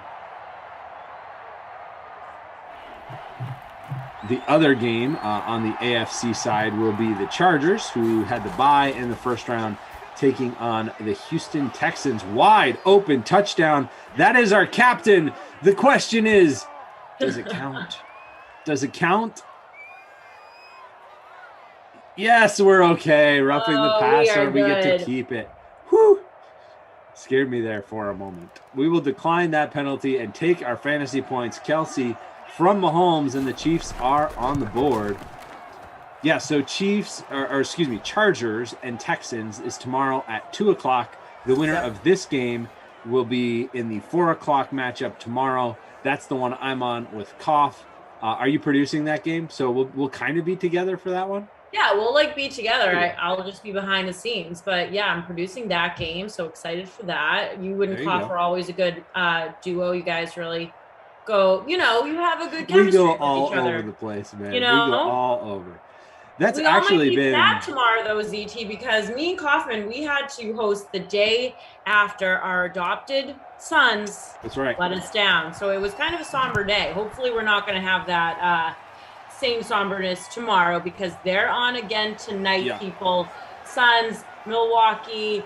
Hopefully we can land some buckets in Phoenix, because they were not landing in Milwaukee. Yeah, I mean, we'll see. We'll see how that goes. I actually feel like everything went wrong for the Suns in that last game, mostly with Ayton's foul trouble. So I mean, while obviously the Bucks are a good team, I didn't ever buy the Suns and 4 stuff, although that's, it's fun. I never thought it was a fun chant. For sure. Yeah, exactly. I mean, I had to retire the chant, but it was fun. It was cool while it lasted. So I picked Suns in 6. I thought the Bucks would play well. I mean, Giannis healthy as he is definitely still a factor. Yeah. And I do think they're very thin up front. So when Ayton gets in foul trouble, they run out of options really quickly against Giannis. And just even it's not a good situation when you've got Jay Crowder as the tallest guy on the field. So it's not great when Ayton is in foul trouble, but if he can avoid that tonight, I think the Suns will bounce back and be just fine. Even if they lose, I think at home they'll bounce back and do much better going forward. So I'm not worried about the Suns quite yet. I feel like there's always that overreaction to the last game we see, right? After the first game, the Suns were just gonna cruise. There was no way the Bucks could hang with the Suns after game 1. I do hope, though, more than anything, quite honestly, I just hope we get a close game. Like, we've had both teams win games, but we haven't had a game that felt super close coming down to the wire. And that's true. That's what's a lot of fun. So yeah, we haven't been on the edge of our seats, let's say. Yeah. Speaking of the edge of our seats, this is interesting. Yeah. Cool. So yeah. Yeah. So what's happening here? This is fun. This is wild. Oh, and we're on cam. I don't know if you can see us. What's up? How you doing? If you can't, we're here. We're jiving. We're grooving. An error has occurred.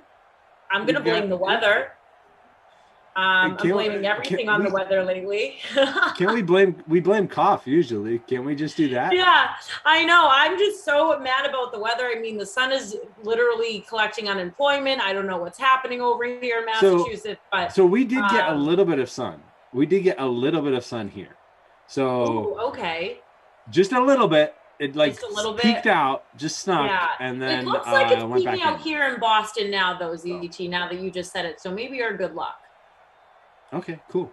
So if the sun comes out here, does that mean the Suns will play better? Like, are they related at all? That's what I'm going with. Cool. The good news is, no matter what happens, if the Suns do lose, we can just blame Koff because he did not wear his Suns jersey yesterday. And he said that if the Suns lost, it was on him. So he's already admitted defeat or admitted that he's the one to blame if things go off the rails. So that'll be fun. ZT, I was just saying to him, like, darn it, why don't I have my sun shirt on right now? But it's in the wash. So yeah, but I should be wearing it today. If it's in the wash, it'll be all right. We'll get it. We see you. Yep, we're working on it. We are working on it, and we will let you know as soon as we have. And when we say we, it doesn't mean like we're just sitting here filling time while the real people that the real smart people are working on it behind the scenes. Yeah, no. I do see when this would happen when TL hosts her first sim. Let me just say something. Yeah. I did not honestly realize that I was in chair 1 until after we went live, because I just did like a favor and switch with Rossi. I didn't know that I was actually in chair 1, and I didn't read the beginning of Jordan's Slack. I just wait to honestly read everything after I like look at the lineups, so with depth charts, I go into DK lobby. So yeah, so that's why I've been maybe being a little awkward here. I'm kind of in a state of thought. I thought I was doing a friend a favor, and I've been thrown into the fire. Yes. So we started, and it was like, you going or am I? So that makes sense. We're cool. We'll flow with this. We'll figure it out. But it was like I saw we were live and was waiting to hear you. But we're all good. We will make this work. We will if we have to. Now we're not really sure. The game is. We're still working on that. And guys, we will get you an update when we have an update. Yeah. Yes, Ops is on it. George Aviles, Control Alt Delete. I know. I wish it was that easy. I wish it was that easy for our Ops team. I could do that here, but I feel like that would cause more trouble because then I would disappear as well. Literally, we would all just disappear. Then you wouldn't even have our voices, so that would stink.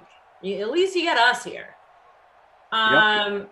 We're going to figure it out, though. We're going to go to a little mini break so we can get our team to work on it. We will be right back, SimFam. Thank you for being so patient.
it, Sim Fam. Hey, everybody watching. We are sorry, but we're back. We had our whole team working on it very rapidly. Me and ZT are back to call the Steelers in the Chiefs game. We're going to restart the game, actually, so not missing out on anything, and we'll go through the entire game, and we're ready to take this off, ZT. And guess what? We're going to blame Koff for this one.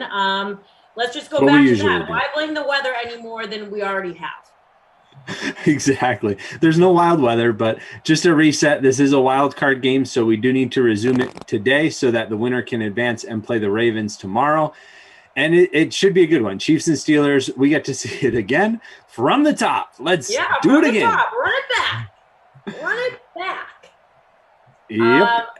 We see you in the chat. We see you in YouTube, Twitch. If you're watching from any platform, we're sorry, but we're back. So let's just take it from the top. Like we said, we're running it back, and we're going to get this game going yet again.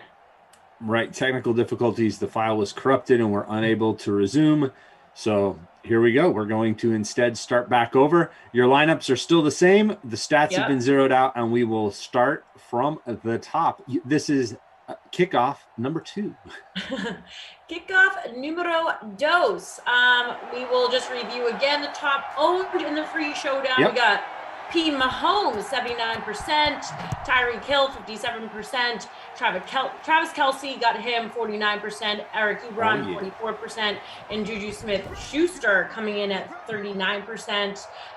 We're about to have a fun game here, like ZT said. And then following this game, just to review again, because we're going to act like we never even talked the last game. Cool. We got at 6 p.m., we got Saints versus Packers. We get Kenny and Jeff. 8 p.m. Bucks versus Falcons, Glash and Rossi. And then Madden After Dark, 49ers versus the Cowboys with Glash and Freeze Pops. James Conner with the carry on that first down, lost a yard. 2nd and 11 now. Steelers go 4 wide, Big Ben in the shotgun. And they're going to run it again, keeping it on the ground. Pittsburgh likes to grind it out with a lot of running plays. That's Jalen Samuels, the other back who gets involved in 1 carry. His first of the day there for 4 yards, 3rd and 7.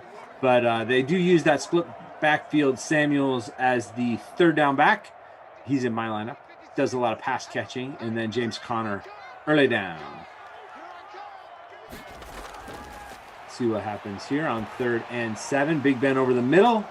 Knocked away. Looking for Juju over the middle. So it'll be 3 and out for the Steelers on their first possession of this version of the game.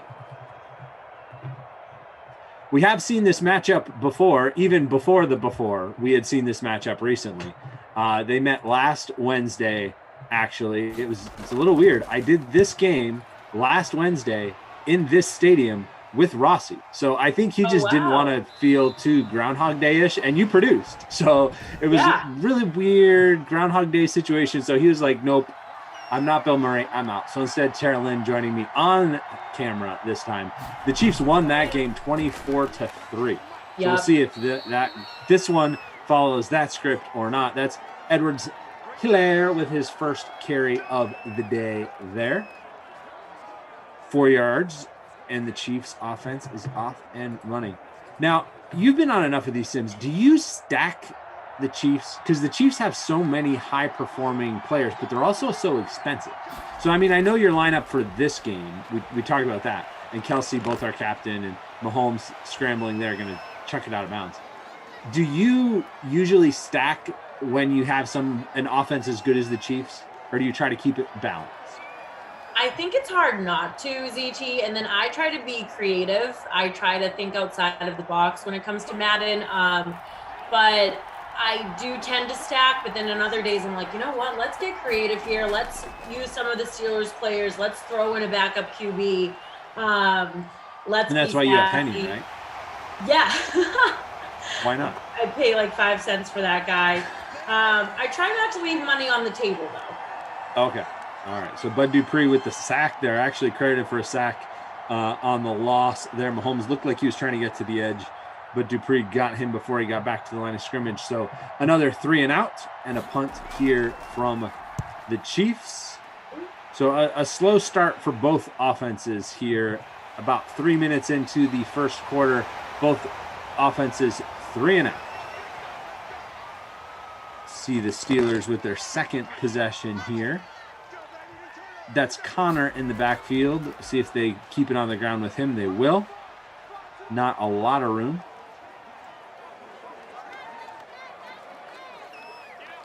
Yeah, I usually try not to stack too heavily, but it is hard when it's the Chiefs because all their guys are such good plays. And if you... the amount of talent. It's crazy. And especially when you're looking at like a classic slate, like 2 nights ago or whenever they played their week, I think it was 2 nights ago, their week 18 game, which is still weird to say, Connor with another carry there. They're playing the Broncos. Like, how do you not stack them up against the Broncos in a classic slate? Because they all have such high ceilings and such great potential. And even though they're expensive, you can kind of usually work in some values in other places. And I usually end up playing a lot of them. And even when they don't win, and we saw they didn't put a great record up this season, even when they don't win, they usually put up good yardage totals. They usually put up plenty of fantasy points. So it usually works out when you play all those Chiefs. You just have to find places in other lineup slots to go super cheap.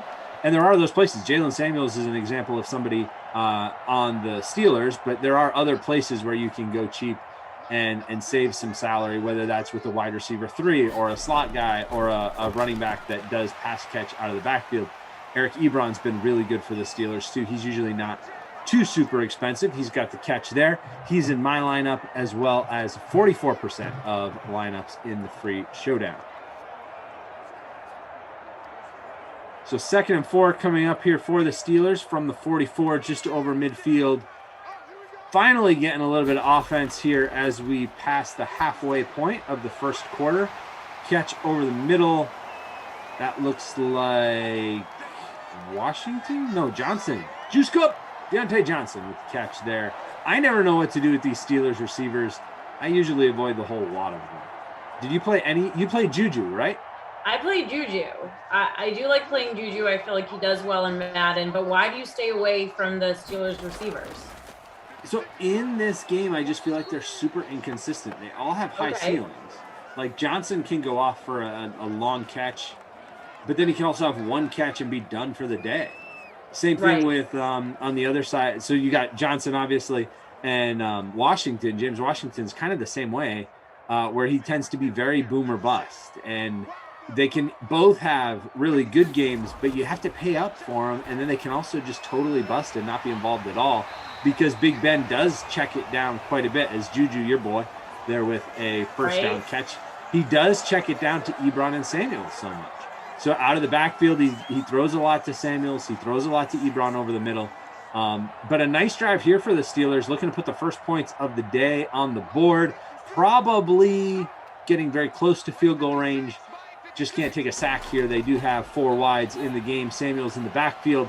That pass goes to, again, Juju. So you're not the only one feeling the Juju today. I'm feeling the Juju. Also, the people are jealous of Juju. Obviously, he's very out there as an NFL player. He does a really great way of making a brand for himself. There's no denying that. But I don't know if you saw, it happened a few days ago. It was Levi Wallace from the Bills. He actually went in because, you know, NFL players during the offseason, a lot of them really like to show off. They go to social media and they'll show them putting in the work on the field. Touchdown. Touchdown. That is, I think, Deontay Johnson. It is. Juice Cup touchdown. So Deontay Johnson was the right Steelers receiver to play today, at least to this point, although Juju's been very involved, so he's still got the makings of a good day as well, if he can add a touchdown. First score of the day, though, Deontay Johnson.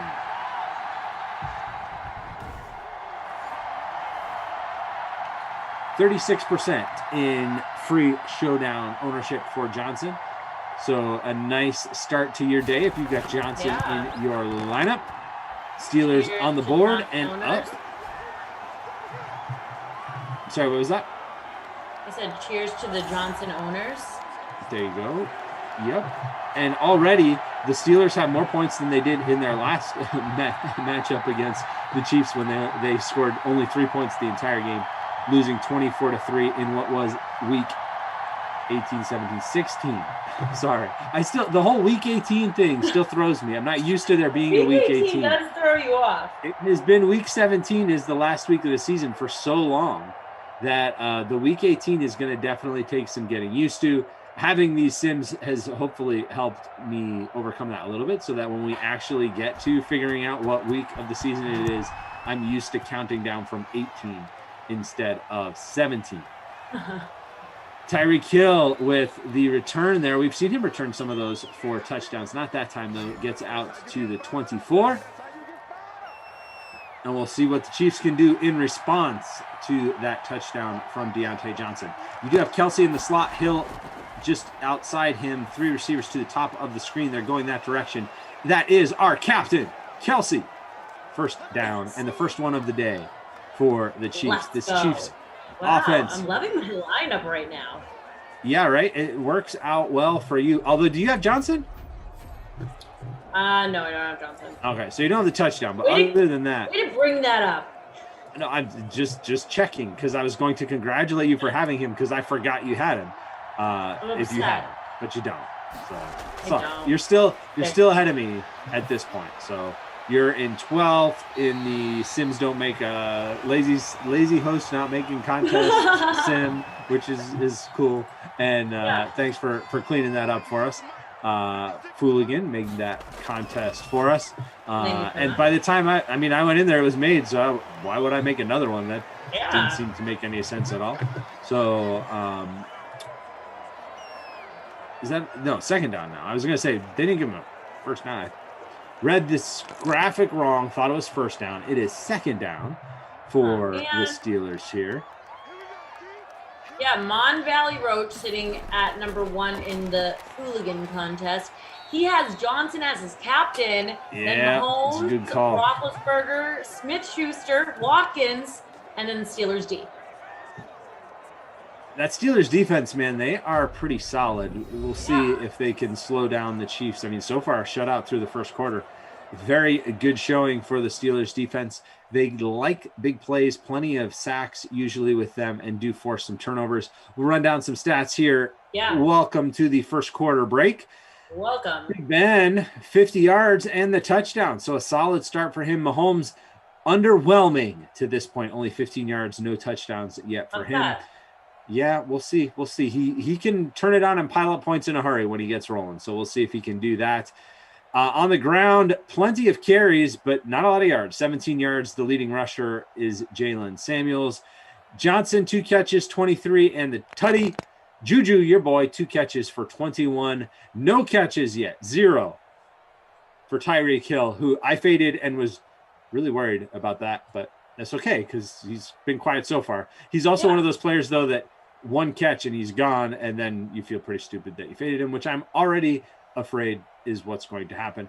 Ebron and Kelsey, both tight ends on the board. 1 catch for each. Ebron 6 yards, 15 for Kelsey, our captain. All of Patrick Mahomes' passing yards going his way to this point.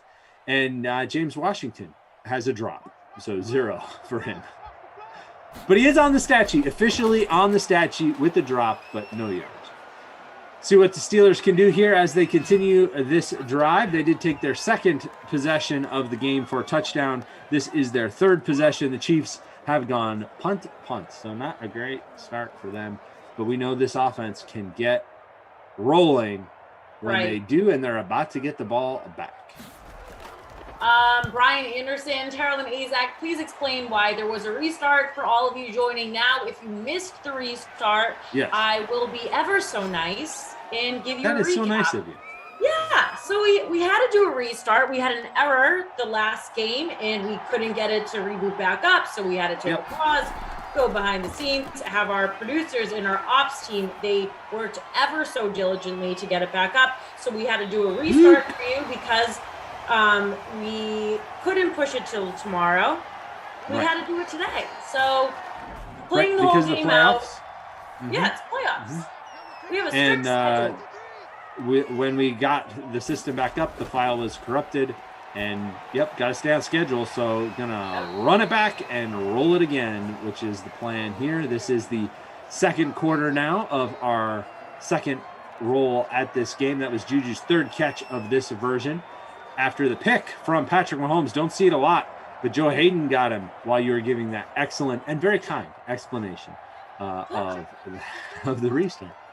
We tried. We have restarted before, people. Yep. If you're asking if we have ever restarted before, it's not a usual occurrence. It's pretty random. There's nothing that we can really do about it, but we're getting through, guys. We're in the second quarter now, and yeah, hopefully your lineups are kicking butt. Yep. So back to what I was talking about, Smith-Schuster. Obviously, yes, let's talk about it. Yeah, let's talk about him for a second. He's not really a humble player, but when you're in the NFL and you make a brand for yourself like he has, I mean, he's just not trying to be humble. But then we had Mr. Wallace from the Bills saw a clip of Schuster that he posted of Schuster scoring a TD, and he was partying basically on the field and really just giving the full dramatics as Schuster does. And Wallace said that Schuster needs to be humble. And that's going to defeat him, is him not being humble. Thoughts on that, CT? I mean, I feel like when you're playing on the main stage in the NFL, I get being humble. But when these guys are putting in work in the off season, I feel like they have every right to show off if they're doing well. Sure. I have no problem with it. I mean, I don't know that I would do it, but I'm also not in that position. So right. I guess, honestly, I don't have a problem with the Bills players going after him a little bit either. Like, okay, They don't have to like it, right? Like, he can post it and they cannot like it. And then when the Steelers and the Bills play, we get a little extra spice to the matchup. I'm good with all that. I'm here for the petty, and I am here for the drama. Bring on the drama. Are they facing each other in the season opener? That's a good question. I don't think it's season opener. Okay, we see another or is it complete pass pregame to or something? Juju. Let's find out. Okay. Side note, any questions or concerns, people watching into what I just said, my explanation as to why we had to restart the game, just direct it right to @DK_assist, and they will be right there answering your questions and hearing you out. Great advice there. That is the place. They are the ones who will deal with your concerns and issues and complaints, and that is their job. So they do a great job of it. DK_assist if you are looking for that customer service Twitter account. Yes, you were correct. I was wrong. Week one, we get that spicy matchup. So I can see maybe I like the spice then. Right? In Buffalo. We would like those wings extra spicy. To start off the 2021 season. Ooh, almost got a pick 100%. There. So Juju bringing the extra spice, I have no problem with. And like I said, I have no problem with the Bills firing back at him. Like, go for it. Have fun. Yeah. So the Steelers now inside the 20, 3rd and 2 here. A big down as far as whether they're going to convert this to a touchdown or not. They're going to keep it on the ground on that power formation, run over the right side and pick it up with James Connors. Connor has a ton of carries, not a lot of yards yet, but he has been a big part of the Steelers controlling the clock, keeping the ball out of the hands of Patrick Mahomes. And then Patrick Mahomes did, throw it to the wrong team when the ball was in his hands one time. So that's not going to help you if you stack the Chiefs like we were talking about. We got 5 receivers in here for the Steelers. We saw earlier on this drive a catch from Chase Claypool, who is their wide receiver 4 on the depth chart here in the Sims.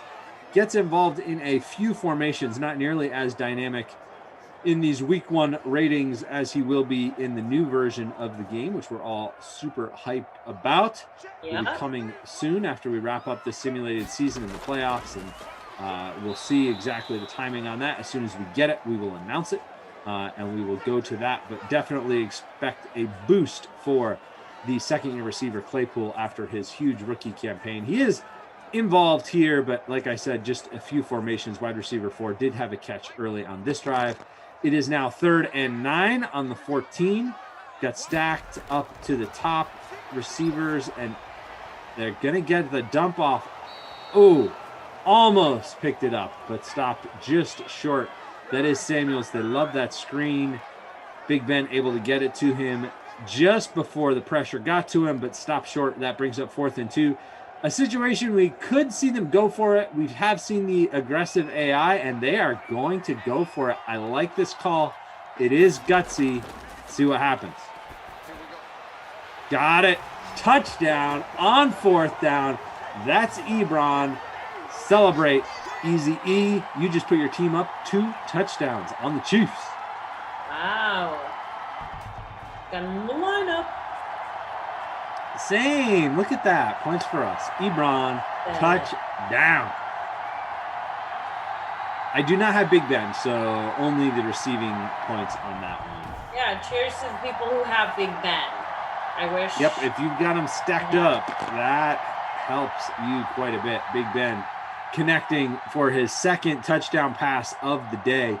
He's another player who can be very boom or bust in these. If he's throwing touchdowns and, in a high-scoring, high-flying game, he can be an excellent quarterback. But a lot of times he can also be very quiet because they run the ball a lot, rely on that running game, which we've seen them feature here.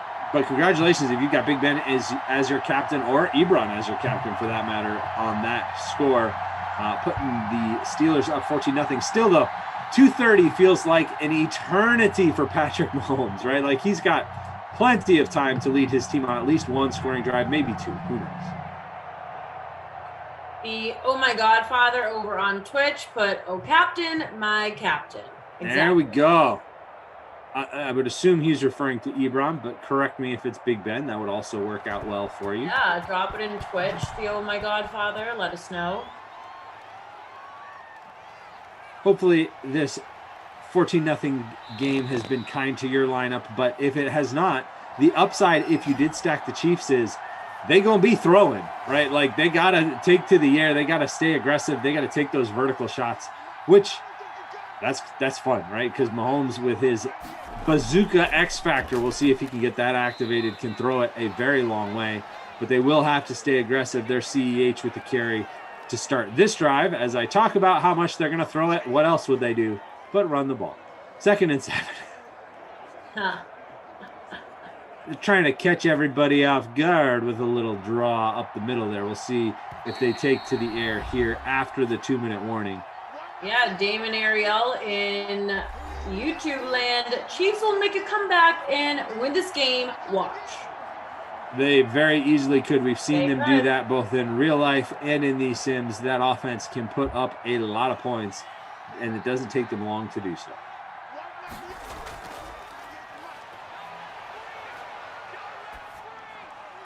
There's the vertical shot we're looking for, and it's the one you and I were looking for especially, because that's Kelsey racking up the yards there, 34 yards on that reception, putting him at 49 for the game on his 2 catches.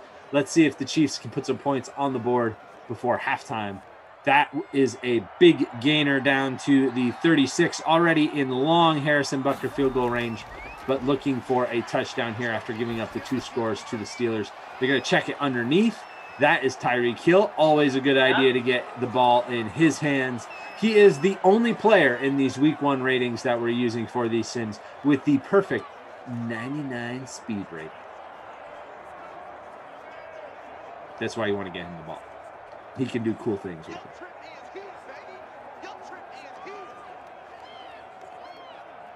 1-on-1 timeout. Very normal. See what the Chiefs got. Yep. Tater Hater, hey Tarlin, ZT, are either of you guys winning the contest? I mean, I know that Nope. I'm nowhere close. Man, I don't know if you, this person keeps asking, so I don't know if they're referring to us as Slop, but that's not my name. It's not ZT's name either. But, Slop. I think that is somebody's username, though. I don't know. Yep, no, it is. They're Okay. number 1 right now in the free roll. Oh, there we go. They have Ebron as their captain, Tyreek Hill, Roethlisberger, Kelsey, Johnson, and Steelers D. Yep. Under a minute now. Let's see if the Chiefs can get this touchdown. That's a completion to Kelsey down to the 3. Who do you need to get this Chiefs touchdown? I know a lot of people went heavy on the Chiefs. So, I mean, like you said, they're just full of talent. It's hard not to.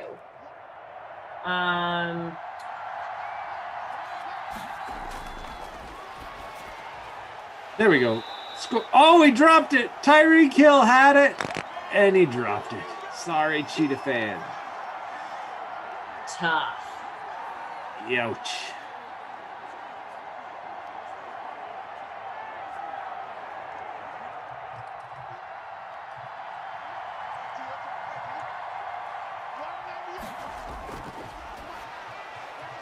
There we go. It's okay. He caught it the second time around. It's the least he could do, you know? Yep. There we go. So if he dropped the touchdown for you, don't worry. He caught it the second time. People are saying it wasn't Tyreek Hill. It wasn't right? Tyreek Hill who did what? Who dropped it? They're saying it wasn't Tyreek who caught it the second time. Number 10. I thought that was Tyreek Hill. Maybe I'm wrong. Let me check. Were they referring to the first time? I don't know. But Tyreek Hill is definitely number 10. I'm staying out of the chat for now on. You guys are trying to confuse me. And it's kind of working a little bit. Robinson dropped it. Okay. Tyreek. I can't confirm Tyreek Hill caught the touchdown. We'll just go with that. Congratulations, Tyreek Hill. Touchdown. Owners, we're good. It's all good. The drop you don't get points for anyway. Yeah, I mean, you what do you want for the drop? You don't get points. You'll be fine. If you had DeMarcus Robinson, you can be mad at him. He didn't get the touchdown, and he didn't get the touchdown. Either way. Let's go. All good here. So we'll see if the Steelers can now, in 22 seconds, Yeah, let's see. get in field goal range. Big Ben with the completion there. He's already got the 2 touchdown passes, so a nice start for him. If you had Vance McDonald in your lineup, boys and girls, he's on the board. He's got a catch. Tight end 2 with the snag there. Vance, refrigeration, as we used to call him back in Madden 2020. Yep. Madden 2020, he was their tight end 1 before the Ebron acquisition. Still gets involved every once in a while here in Madden 21, but it's all right. It's good to have him here in this one. We like it. Also in the chat, how about we refrain from swearing? That would be great. So let's keep it moving now. Us two dummies. Let's keep it moving to talking about stats. Okay, well, we're just a couple dummies giving stats. Big Ben has 97 yards and 2 touchdowns. You're a dummy. James Conner has 9 carries for 26 yards. Jalen Samuels 5 carries for 24 yards. Kelsey's up to 60 yards. These 2 dummies have him as their captain, and he's got the most receiving yards, 3 for 60. The touchdowns so far, Tyreek Hill, 2 for 12.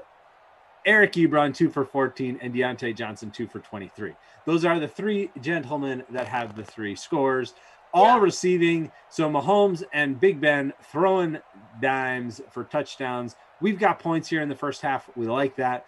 Defense is playing pretty well. Also, no defensive touchdowns or anything wild like that yet, but we'll see what happens in the second half. Could get weird. We've got a 1-score game. Should be exciting.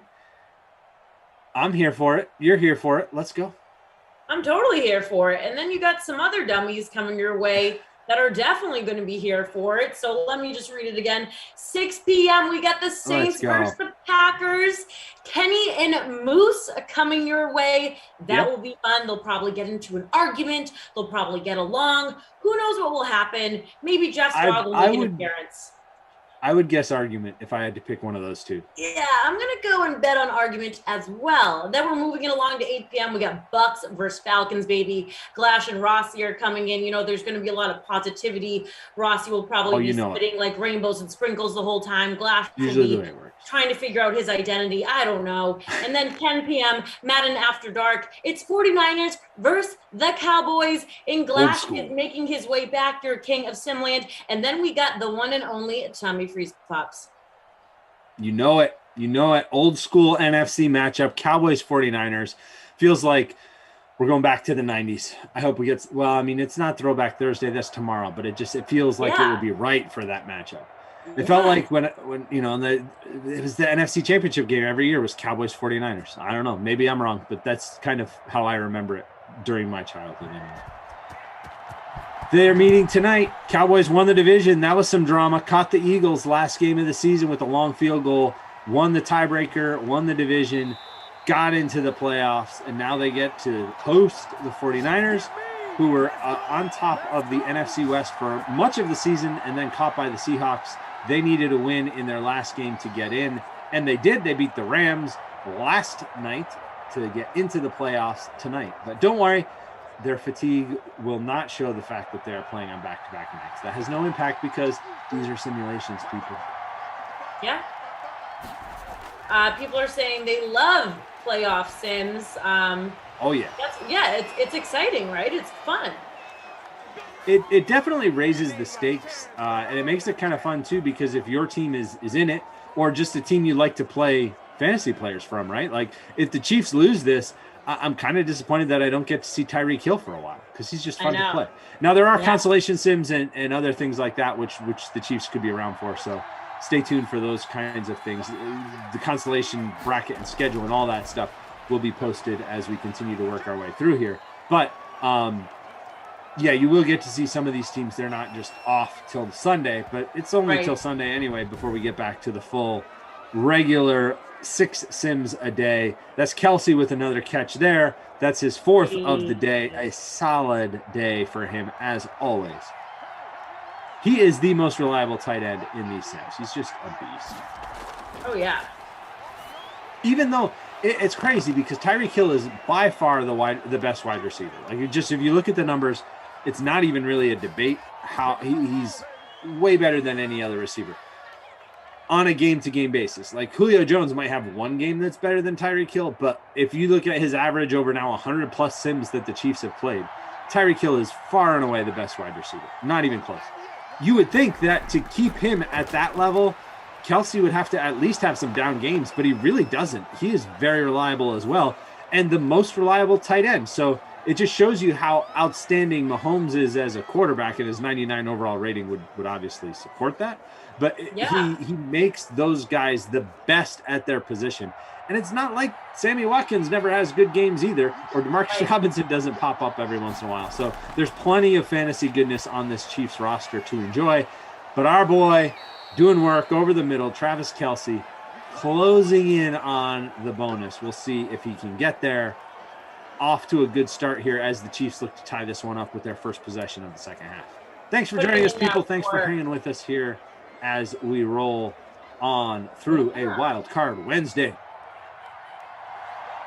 Wild Card Wednesday, love it. Travis Kelce, he has 53 touchdowns in the sim lane, and Tyreek Hill has 98. Patrick Mahomes, what are you doing? You were just talking him up. That's his second pick of the game. You were just saying the accuracy on Mahomes, and he obviously he let it go to his head. He did. He's got to be humble. Ask the. Yeah, he needs to be humble. He needs to go listen to Wallace on the Bills and get humble or get out of his head. Oh, Patrick. He has only in all of sim history here, right? Madden 21 sim history. This is his 107th sim. That is just he only had 30 picks coming into the game. He's got 3 now in this game. So crazy, very unusual that would happen. In fact, I'm looking through his game log. He has had 2 other multi-interception games, but he has never thrown 3 in a sim in Madden 21. Never thrown 3. He's got a few other multi-interception games, but never 3. And this is his 107th sim in Madden 21. So seeing something we've never seen before, that's wild. Yeah, that is wild.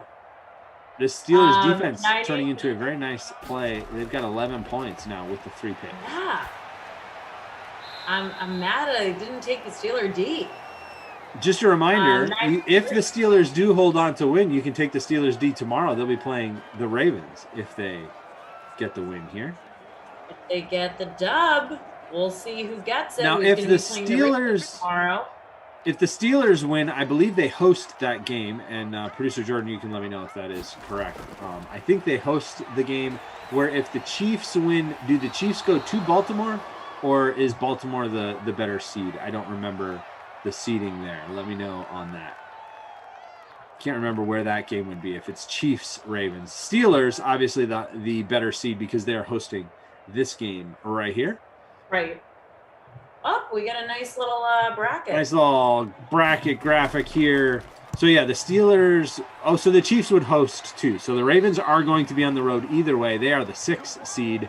They will be traveling to the winner of this game.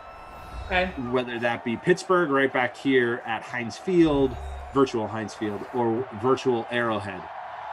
I don't know if you saw this, Tarlin. The new Madden game is supposed to really lean into the home field advantage and the momentum that we see in real life. It's supposed to incorporate a lot more of that. We've seen in these sims that home field advantage is actually not much of an advantage, if one at all. The home team's just slightly under 500 when we track that throughout. So as a result, maybe as a result of that, probably not, but maybe just Madden trying something new. They're going to bring back home field advantage. Each team actually has their own specific home field advantage and how that affects their players and the opponent's players. And it's kind of a cool thing. You can check that out over on the Madden Twitter handle. They were breaking some of that down, running that down, what each team is going to have in the new game. Not yet. So it's not in effect for this game, but they have their own specific home field advantages. The Steelers is kind of a cool one. As we look here, the Steelers has something to do with terrible towels, right? Or terrible distractions or something that they get. Trying to see. Don't see it there on that list that you just dropped in there. There it is. Terribly distracting. The away team hot routes have a chance to fail on 3rd and 4th down. And receivers who are hot routed will temporarily receive a little question mark above their head.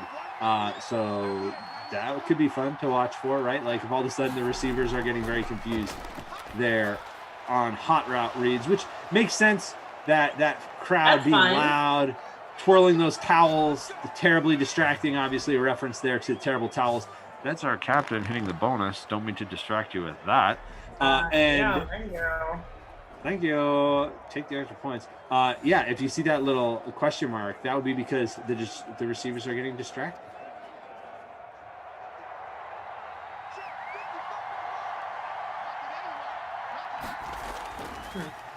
See what Mahomes can do here. Connecting with Tyreek Hill on that one. So that brings him down. I feel like the Steelers missed a huge opportunity on that last possession. We were, talking about other things, but missed a huge opportunity to go back up by multiple scores after Mahomes threw that 3rd interception of the day. We'll see if they get one here. So the Chiefs still have a chance to tie it up. Oh, stay in bounds, CEH. Lost a yard there. Lost a Caught up yard. reading these little blurbs next to the NFL teams. They're actually pretty hilarious.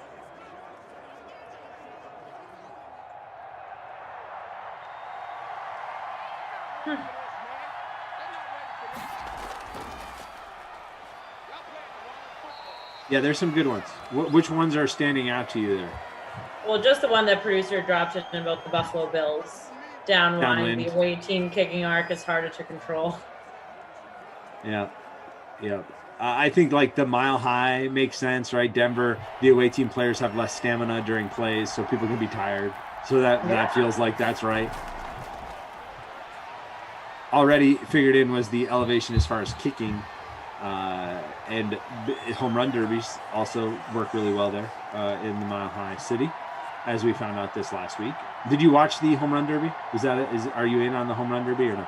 I watched parts of it. I did not watch the whole thing, but they said it was the most watched home run derby that it's been in years. Yeah. And then I had a lot of friends that were actually there, and I had FOMO. It looked like a blast.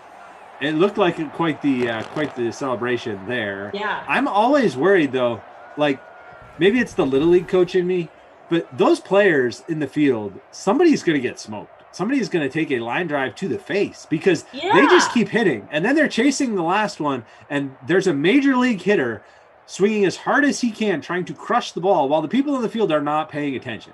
Somebody's going to get hurt. And I'm not trying to, wish that on anybody, but I have safety concerns. As a little league coach, you take a line drive the wrong way. We talked. I lost an iPad. I scored the game on an iPad. I took a line drive to the iPad.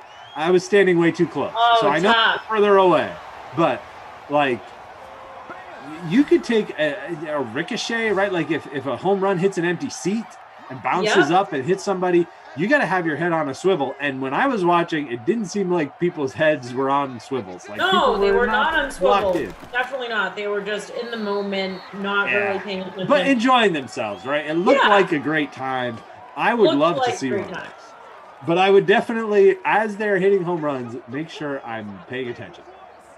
So producer Jordan's saying that Brandon Cristal, he was talking about at the last sim. He was at the game and said people were getting hit on some of the home runs. So that's funny. And then, of course, you're going to throw this in. BK always has to drop some sort of celebrity within each sim. So this line by producer Jordan isn't surprising me. And Brandon was also texting Bob Costas on the last sim.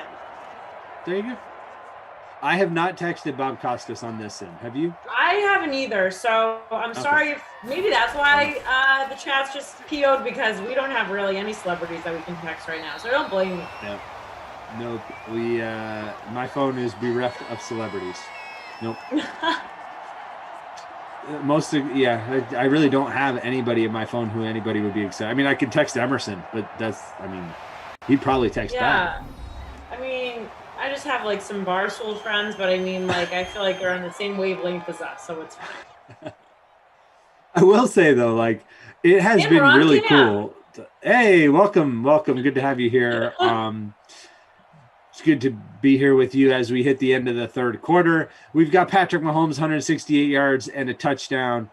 Roethlisberger still has those two scores, which seem like a very, very long time ago. The Steelers offense has kind of disappeared. They seem to be holding on for dear life, right? Just clinging to that lead, hoping that they can, hold the Chiefs scoreless, which just doesn't seem like very good strategy. But the only bonus reached so far is Travis Kelce, 6 catches for 102. He does not have a touchdown. A touchdown would really top off his day, and obviously put him probably on the inside track for player of the game, especially if it was a game winner or something like that. If we got that, that'd be pretty cool.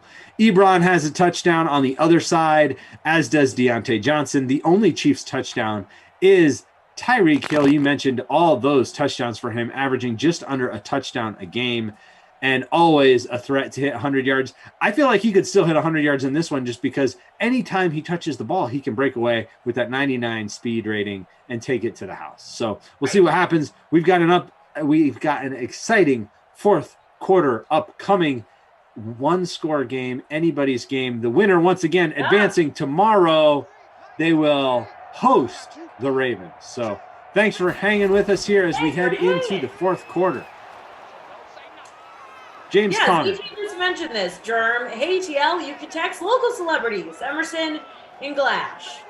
Yeah, I'm not going to call them celebrities, though, because I can't let it go to their heads anymore. Their heads are blowing. So, celebrities in their own minds, anyway. I love that better.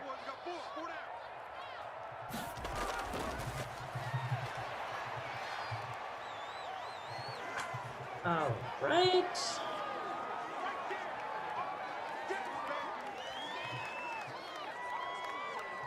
It is 14-10, as we mentioned multiple times there in that last break.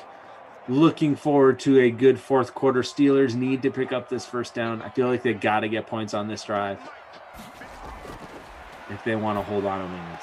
Oh, there we go. Go back to the last touchdown scorer, Ebron, who has been kind of quiet since he got that touchdown.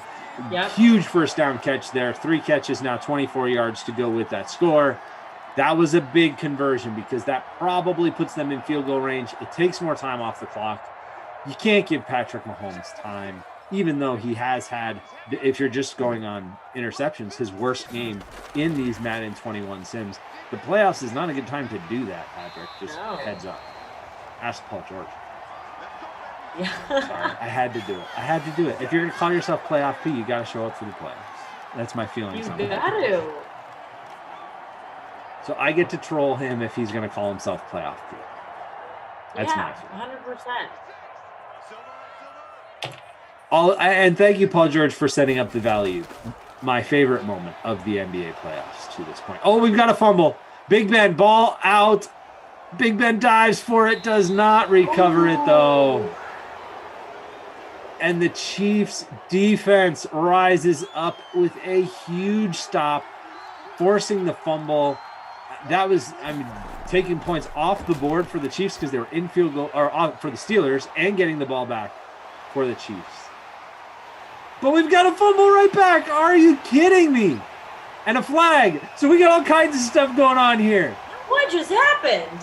So there was a fumble by Big Ben. He was unable to recover it. The first play after that, we might have another fumble by the Chiefs. But then there's a flag, which I think is actually holding on the return.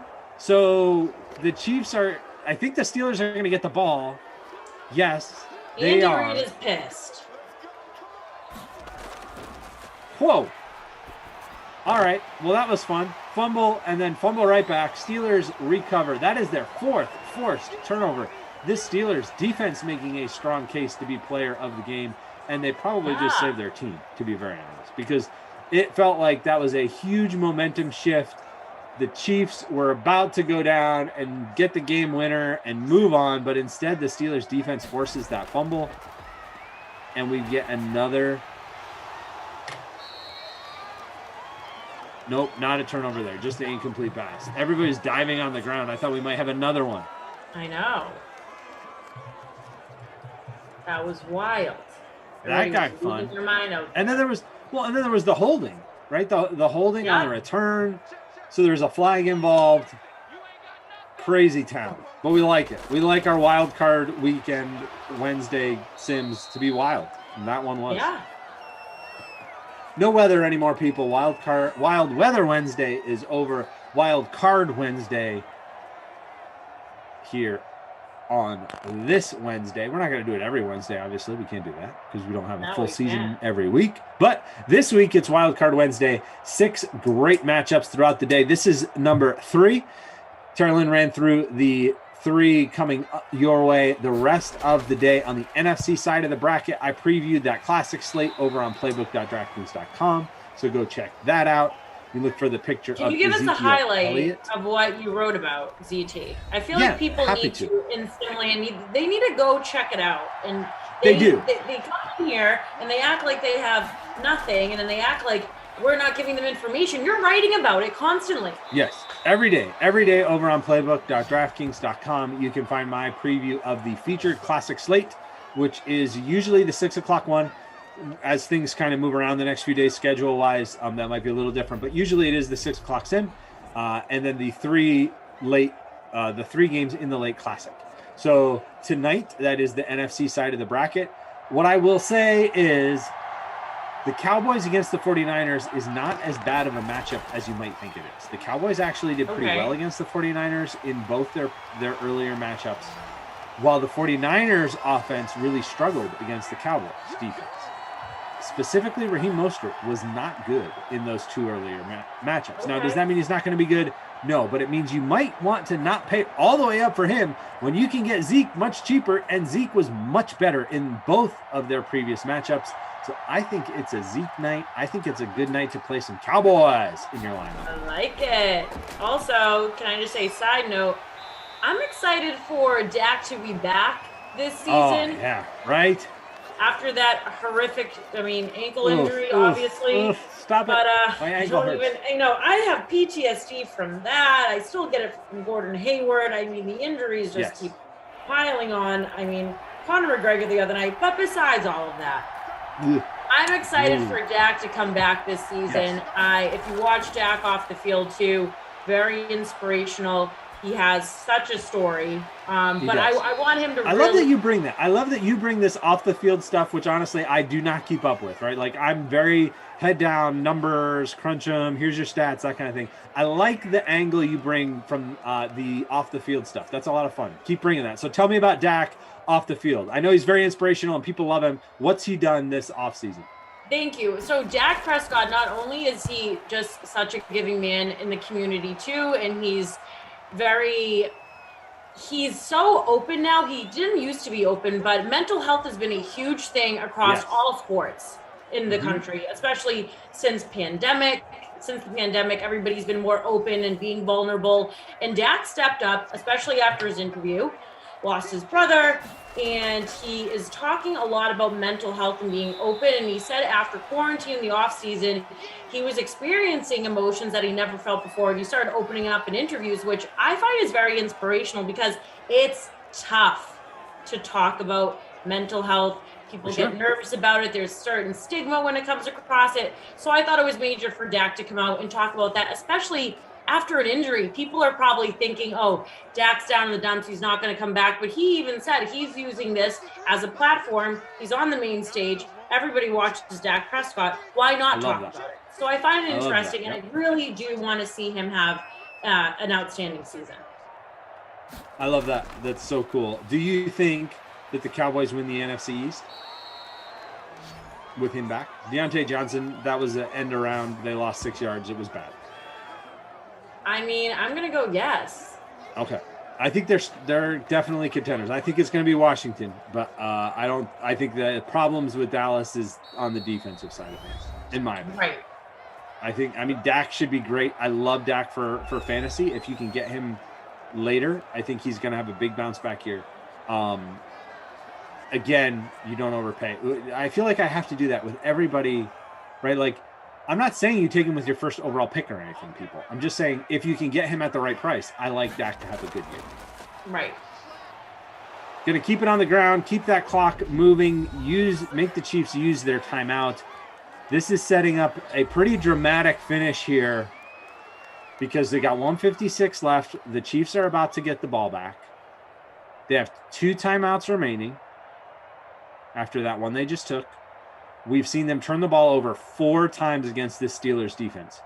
The Steelers defense is going to have to come up huge one more time, though, because that end around, which a very strange play call. I'm not ridiculing the AI. I'm not making fun of the AI. I just think it was weird to call that at that point and lose 6 yards. Costly as well. Speaking of costly, somebody asked earlier who fumbled. That was Sammy Watkins on the fumble. So just so we're clear on who fumbled for the Chiefs. So Watkins has a fumble. Mahomes has 3 picks. Let's see if they can connect for some redemption here. Instead, it's Tyreek Hill with the catch over the middle.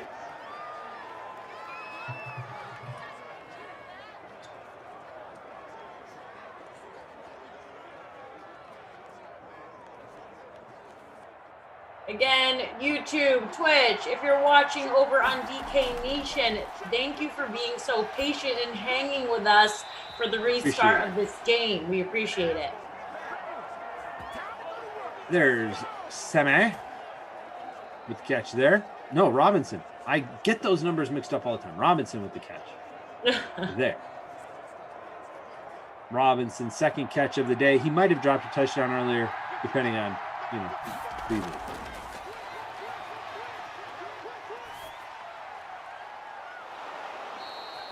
I'm not going to say who that was until I get confirmation. Pretty sure that was Demarcus Robinson again. It was. I thought I was about to get the number wrong again, but it's Robinson with back-to-back catches, back-to-back first down for the Chiefs. They might not want to score too quickly now. All of a sudden, they're here ready to score. They're going to leave the Steelers sometime. 30 seconds left in the game. That throw, dropped in the end zone. going up for the catch. Took a big hit. Yeah, Mahomes versus Lamar tomorrow. I'm here for that, and I would literally be here for that. Me and Koff on the call 4 o'clock tomorrow. That would be fun. We've seen it a bunch, but it would be fun. I'm always here for that. Top 2 quarterbacks, usually salary-wise, always tricky to build a showdown lineup. But let's not get ahead of ourselves, people. We've seen the Steelers defense rise to the occasion multiple times in this sim already. They've picked off Mahomes 3 times. They forced the fumble. Can they get 2 more stops here and end this, or will the Chiefs score? Jeff Suicide said he did not want more Steelers. All right. The Steelers defense is fun. Got it. Yeah. Come on now. Mahomes got Hill. Hill on the crossing route. That is where he goes. Hill falls down. Inbounds. They're going to have to take a timeout here. They're going to have to take a timeout. Thank you for taking the timeout. 11 seconds left. 4th and 6. This is what we like to call ball game. Either way, this is... Now, I mean, yes, they could get a first down. Yeah. I guess. Sure, we could have some kind of weird penalty situation. We've seen that before. Decide the games late. But most likely, this is the play of the game. Mahomes in the shotgun. He's got plenty of options. Tyreek Hill in the slot to the bottom of the screen. That's where he's looking. It's knocked away. And the Steelers defense stands tall. Look at that Steelers D. With the stop on 4th down in the waning seconds of the game. Steelers going to actually run a play here because why would you not, I guess, and then make the Chiefs take their last time out. Now I would guess we'd get a kneel down, but they did just run the ball. But yeah, sorry, no Mahomes and Lamar. Not going to happen tomorrow. Doesn't look like it. I mean, I guess anything could still happen, but we're a kneel down away from an AFC North showdown. Second round. It'll be the Steelers and the Ravens, as long as nothing really, really weird. 13 fantasy points for Steelers D. Yeah, that was fun by them today, ZT. Yep, that's definitely where I'm going player of the game for this one. Impacted the game. 3 interceptions, a forced fumble, the big 4th down stand. You don't get fantasy points for that. I mean, I guess you do because they didn't give up points, but they're definitely the player of the game here. They made the difference. If you're looking for the highest fantasy scorer, though, who is your captain, Terrelyn? Oh, I have to say his name is Travis Kelce. Yeah, same. So us dummies got that one right. The rest of us, yeah, whatever. It was still fun. Thanks for hanging out with us for this one. The Not My Kid Award, I will look for that real quick here. Let's see. Who is disappointing? Did you have any disappointments in your lineup? I know your lineup was pretty amazing, so maybe you didn't. Maybe we need to look at somebody else. My backup QB stunk, but yeah, that does not count. We're not giving it doesn't count here in Simland. Yeah, Watkins kind of stunk for me, but I know that there are other, and Chiefs D obviously stunk for me too. But. He did have the fumble as well. Watkins did. What did Watkins finish with? 5.80. Yeah, not great. Not great. Let's see. Robinson only had 4. I think it might be. Oh, you know who it is? Nope, I found it. Okay. Clyde Edwards-Helaire. As in hilarious if you played him, because only 5.3 fantasy points, and you had to pay a lot for him. So he is the Not My Kid Award winner for this one. The winner of the Lazy Host Not Making contest by Fooligan was Slop Slop Slop. They held on for the win. I finished 10th. You finished not too far behind. Where are you? I'm 27th. Not bad at all. Bad. No, we had a good captain. We had a good time. Thanks. That was fun. That was great. We killed it today. We persevered through the second sim. So second restart, actually. And now we're going to be joined by, we got Kenny and Jeff coming up next. Thanks to our amazing crew.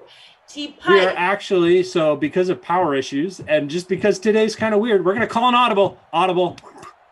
Tour Junkies coming up next. Tour Junkies. Yeah. Peace.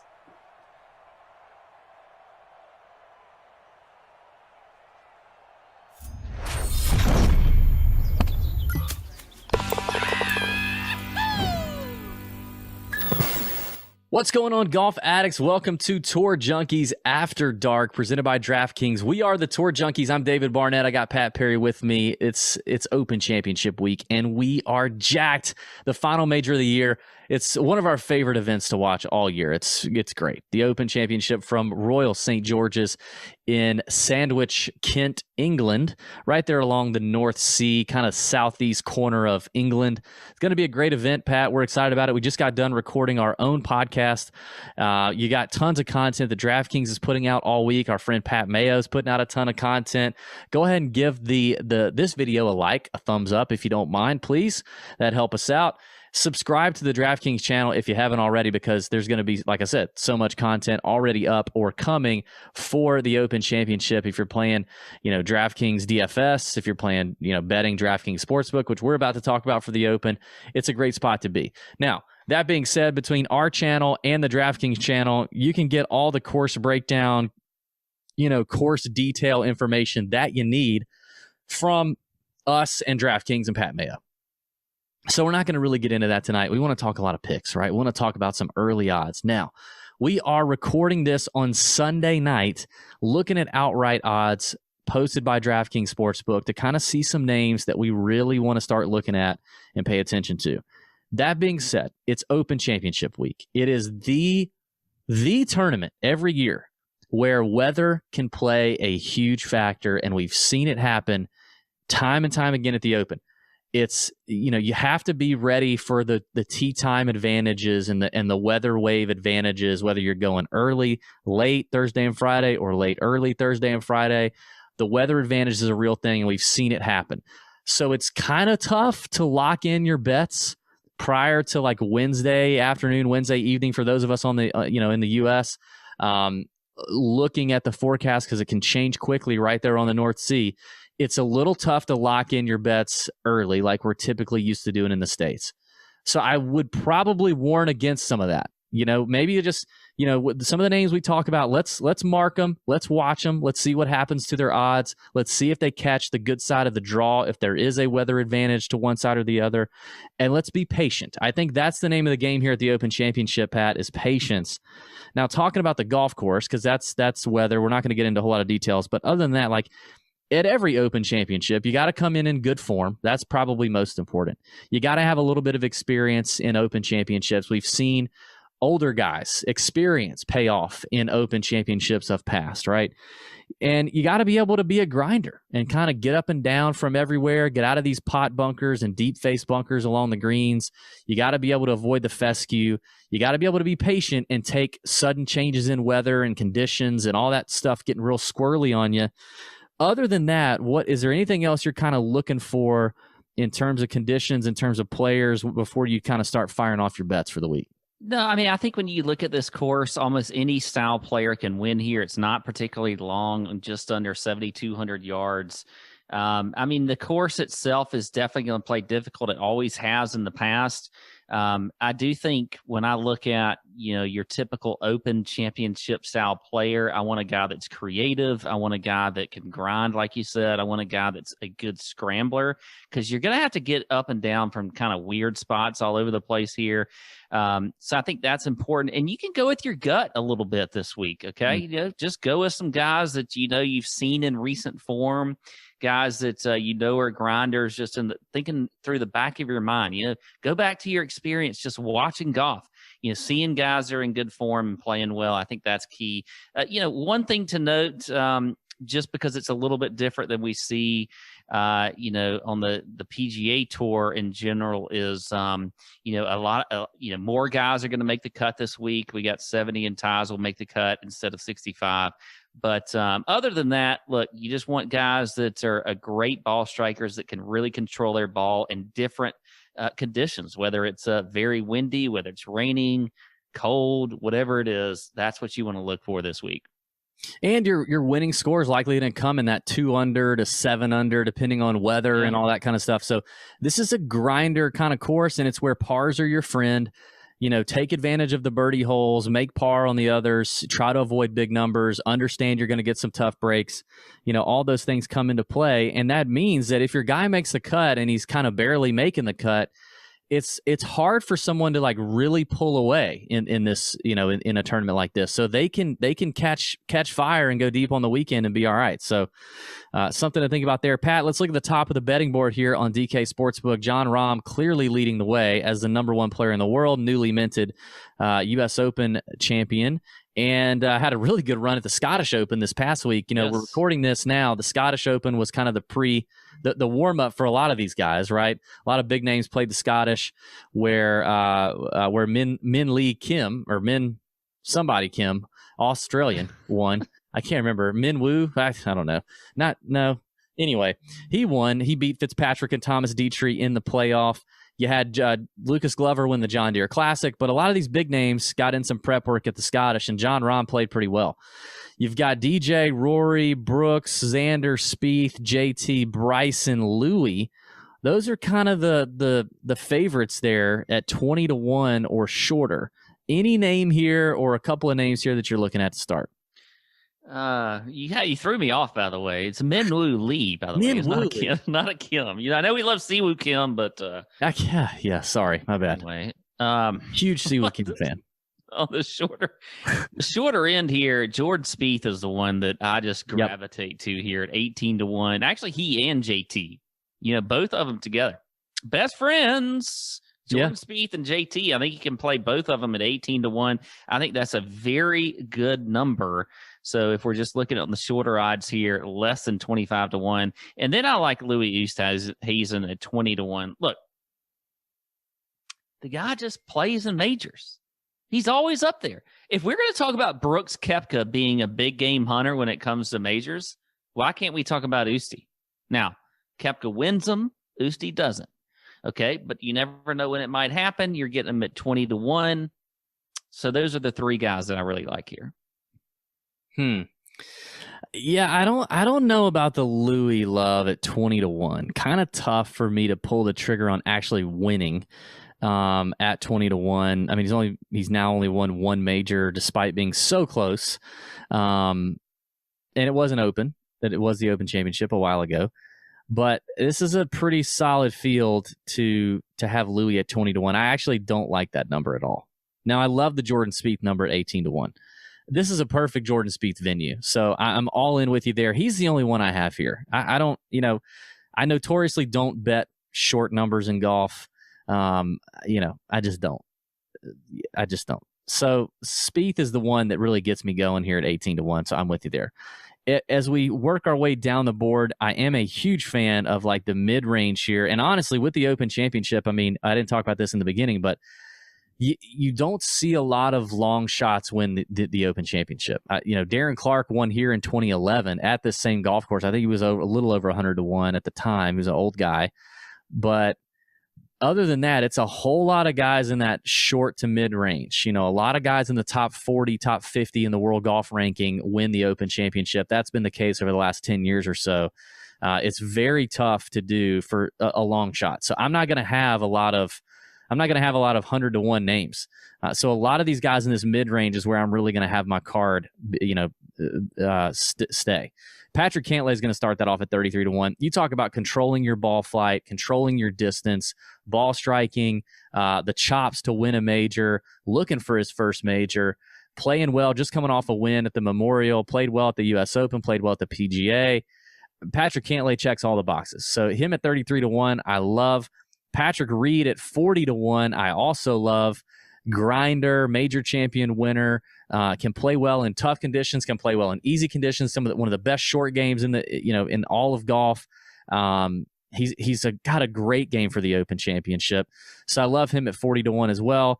And then I guess I'm going to give you Matthew Fitzpatrick also at 40-1. I love Fitzy. He just lost in the playoff to Min Woo Lee. Is that right? Min Woo Lee? Yeah. Just lost in the playoff to Min Woo Lee, and he's been playing great all year. Solid Open record for Fitzy.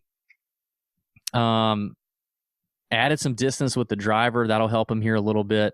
You don't have to be long, but it definitely helps to be long and accurate, which he surely is. Good short game as well for Fitzpatrick. So Cantlay at 33, Fitzpatrick at 40, and Reed at 40 are a few of the names as we start getting here in this mid-tier that I like. Yeah, I don't mind all of that. I will say this 40-1 range, there's a lot of guys at 40-1 that I really like. Patrick Reed being one of them, Fitzy being one of them, and also Joaquin Neiman at 40-1. I like him as well. Now, doesn't have a whole lot of experience at Open Championships. As a matter of fact, the last time he played here 2 years ago, he did miss the cut. But I just like how he plays and the way he can flight his ball. He is a fantastic ball striker. He can hit it low. He can hit it high. He can do he just works the ball almost any way he wants to do it, has a lot of control over his golf ball. I think that's key here at any, link style play. So I do like him at 40-1. And then also another guy right there in that range at 50-1, Brandon Grace. The guy we've seen play extremely well, has two top tens in his last two starts, has a win this year, has played well at Open Championships in the past. Even had a scoring record a few years ago. So I think Brandon Grace makes a lot of sense there at 50-1. And then another couple guys right in that range as well. You got Daniel Berger at 50-1. I mean, Berger is just, look, he's, we talked about this on the DFS show ad nauseum, I think, but still, he is one of the best players in the world. He's, what did you say, 16th in the world right now? And we're getting him at 50-1. Yeah. I'm okay with that. And Scotty Scheffler right next to him, also at 50-1. I like him as well. Yeah, I like Scheffler. A guy that's playing well, played well at the U.S. Open, played well last week at the Scottish Open. So right there, it's I love this 50-40-1 range. I think I'm going to kind of live in this range. And if you look at past Open Championship winners, we do always see some crazy people pop up near the top. But in general, it's going to be somebody that's top 40 in the world that's going to win this golf tournament. Yeah. And those guys are not going to be much further than 50-60-1. So that's really the range that I love this week. I think I like Scheffler. If I had to pick one out of Scheffler and Berger, I think I'd go Scheffler with Scheffler having the T12 at the Scottish, kind of getting over there last week, getting, accustomed to things. Berger on the charter flight from the John Deere tonight, heading over to England. So I think I like Scheffler a little more there. Both of them are on the Ryder Cup, in that Ryder Cup bubble, which is another thing you could look at. Players who are, within the top 12 or the top 6 being locked in on the Ryder Cup team for the U.S. and I think top 4 for the European team. But guys on that Ryder Cup bubble are interesting. Scheffler's at 14 and Berger is currently on the number at 12 for the U.S. Ryder Cup ranking. So both of those guys are wanting to have a good weeks, and a good week here would do a lot for them. So yeah, I'm with you there. Moving down, there's two names at 66-1 that I like a lot. Now, neither one of these guys, this would be a first-time major victory for both. One is, I'll start with Bobby McIntyre. Robbie McIntyre, as you may want to say. The Scotsman, Robbie Mack, finished T6 in his first ever Open Championship last year at 2019, which I think was at Portrush, right?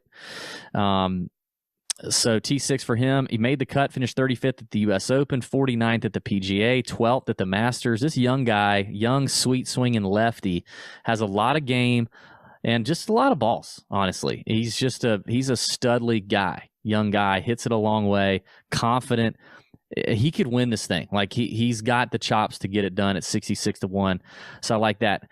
More so than Robert McIntyre, I like at 66-1 and is Harris English. How confident does Harris English have to be coming into this thing after just winning last week or 2 weeks ago in the playoff against Kramer Hickok, going 8 holes deep in the playoff, won earlier at the Tournament of Champions. He's contended in these majors, played great at the U.S. Open. Harris English is just golfing his ball. He's everything tee to green is clicking.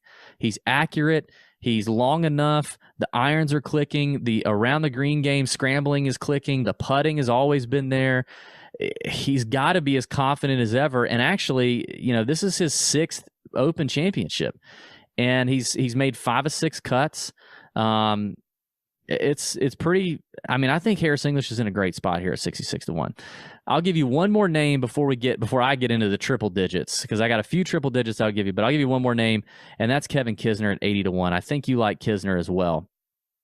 But Kiz is starting to trend nicely, has a very solid Open Championship record, loves Open Championships. I mean, they suit him very well. Almost won the thing in 2018, should have won it in 2018. And when I think it was Molinari, I guess he shouldn't have. Molinari played great, but T2 in 2018, 30th place finish in 2019. This is his 6th Open Championship. I mean, obviously, Kiz is a world-class scrambler. He can get out of trouble. And in these events where sometimes par is your friend, avoid the big numbers. Winning score could be that 2 under to 7 under. Like, that's a great spot for Kiz, who's coming in good form, playing confident. That's a good spot for him. And I like him in crappy weather or great weather with these conditions. Either way, like in this golf course, I like him either way. So 80-1 right now on DraftKings Sportsbook, I'll take Kisner. Yeah, I love Kiz. He was one of my favorites here. So I guess I may pivot off to that with I guess I'll go nobody seems to be talking about Abraham Answer at all this week. And I wonder why. He's at 80-1. He's in good form. He checks a ton of boxes this week. Like, I just don't know if the win equity is there for him. Like, he may win equity is not there. There's no way. He hasn't won on the PGA Tour yet. I just don't see him closing the door. Yeah, at the Open Championship. I don't mind like a top 20 bet for him. So 80-1 may seem a little much. Matt Wallace is right there at 80-1. He hasn't been great recently, but I do still think that's a pretty good number for him. So I guess I'll go there if I'm not gonna play Kiz with you. So okay, all right. Who are your triple digit? You got any triple digit guys? A few triple digit guys that I'll give you. One is Jason Kokrak at 100-1. I mean, look. Kokrak has been absolutely fantastic all year long. You look at his ball striking, everything else has been there. And I think that, he's a guy that can win on this course, that can win in an Open Championship. So at 100-1, I like Jason Kokrak. I think Kokrak, I'll stop you there for just a second. I like the number. I think it's a good number. I think you jump on it. For a guy who's won twice this year now, he's another one that's kind of on the fringe of the Ryder Cup, potentially his first ever Ryder Cup. He's currently in 15th in Ryder Cup points. The key for Kokrak is he can't miss a green.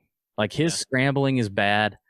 He just and his his driving and his approach play has been fantastic, right? So, but he just cannot miss greens. If he misses greens or he has the wrong side of the weather draw for some reason, and he starts missing greens, he's out. But if he's on or he's got, easy conditions or something, like he could definitely win this thing.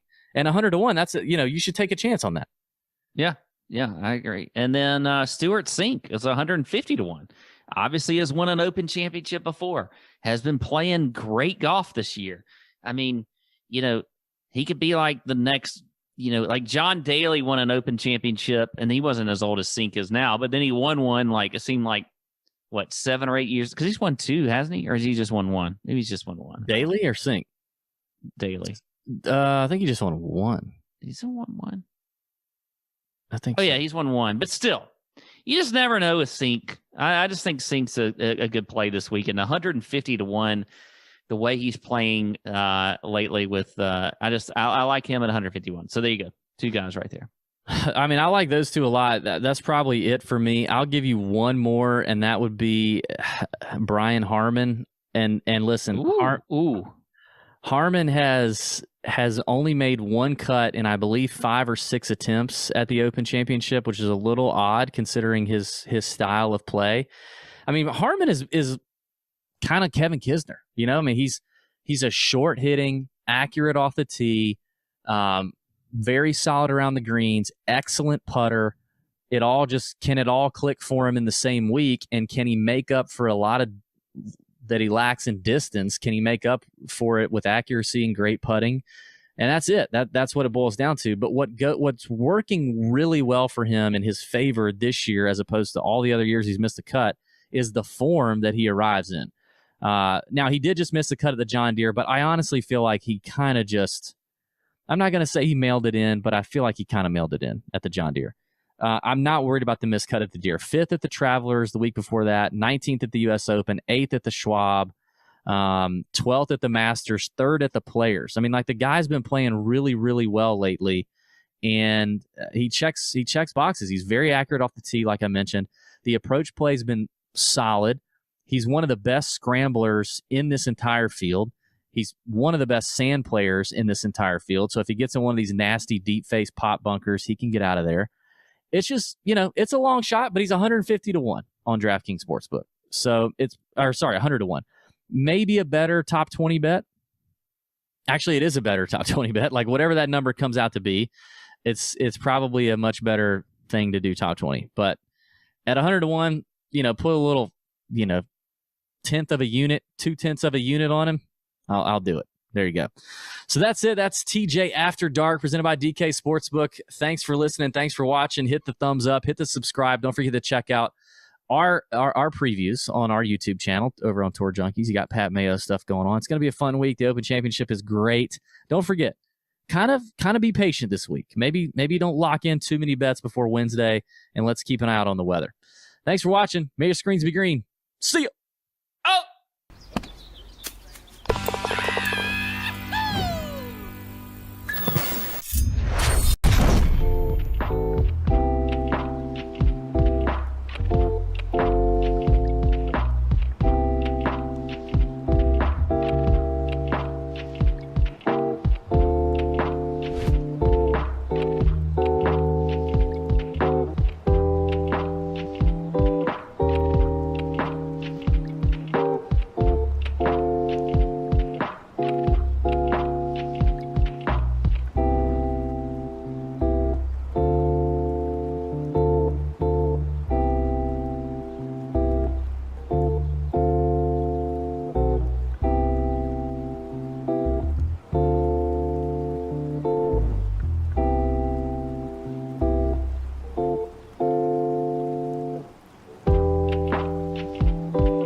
What's up, DK Sim fam? Welcome back into the DraftKings Dream Stream. My name's Jeff Ulrich, and yes, we're kicking off the late slate here. Solo time, just me for the time being.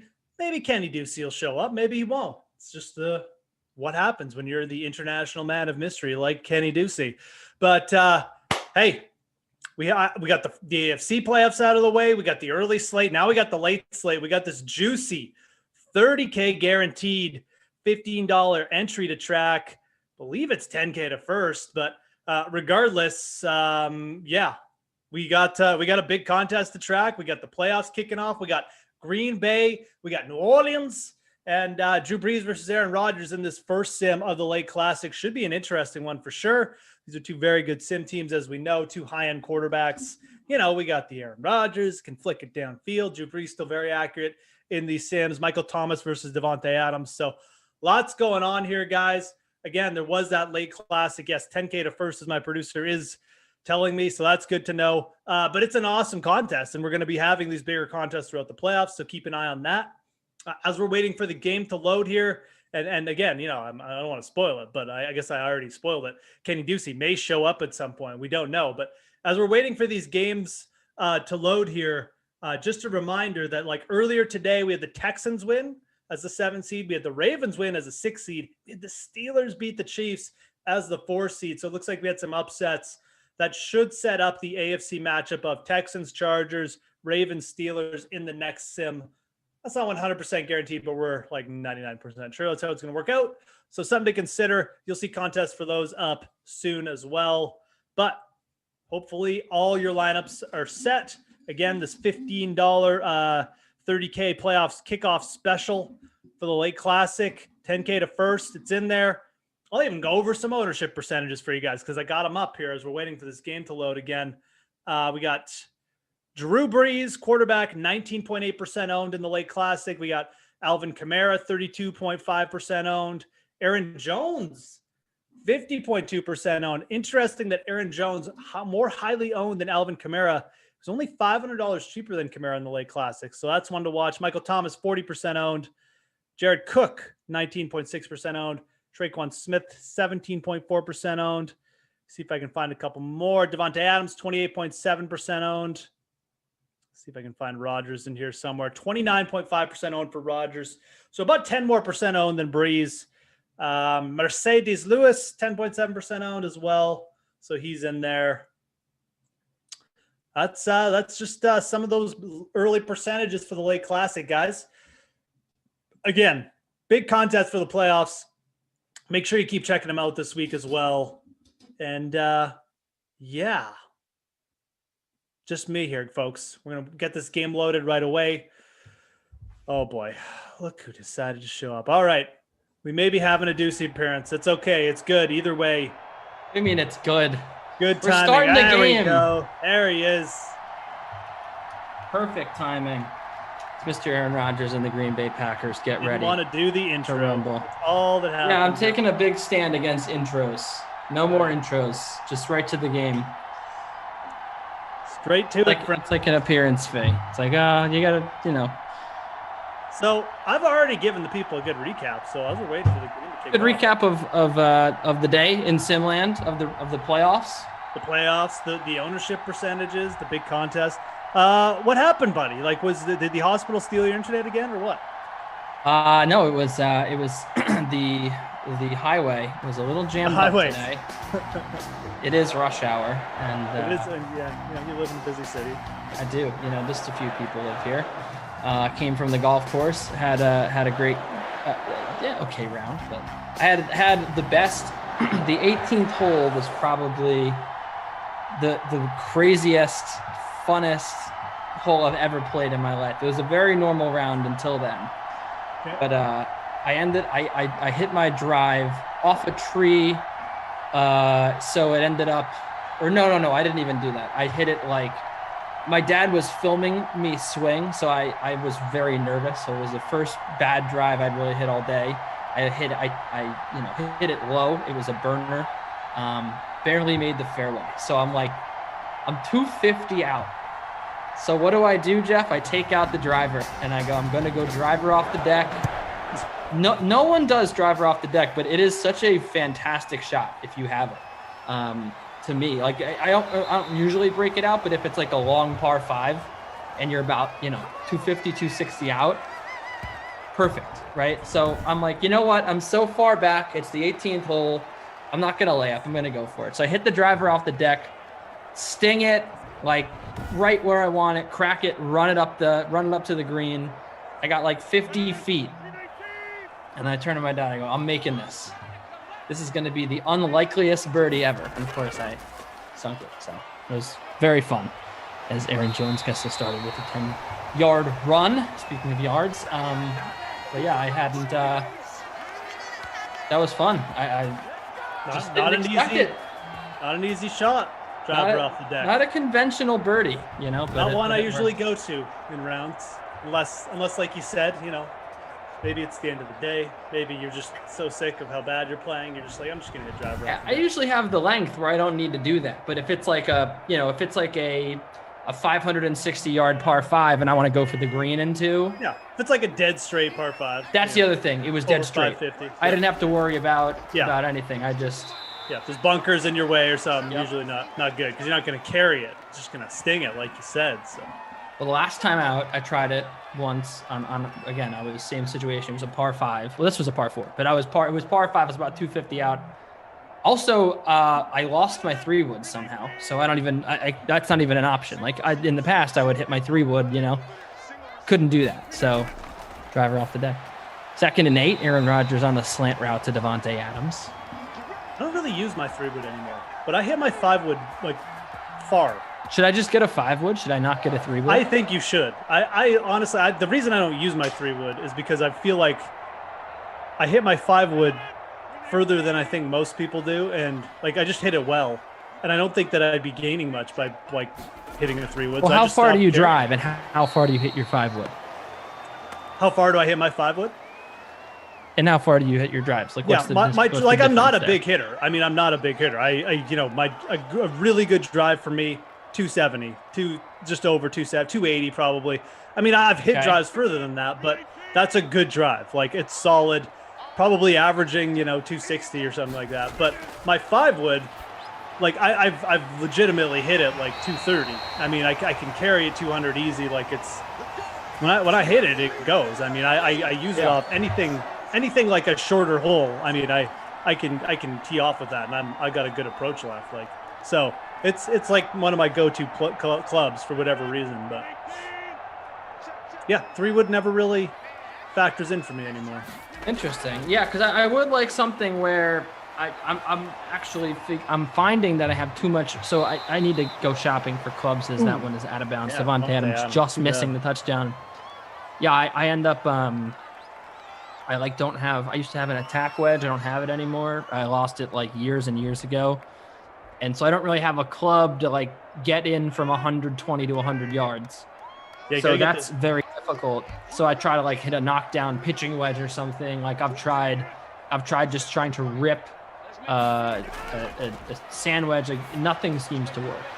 So I definitely need to get something. Fumble. The Saints have the football, Jeff. Nope. Who was that? I think that was Lazard.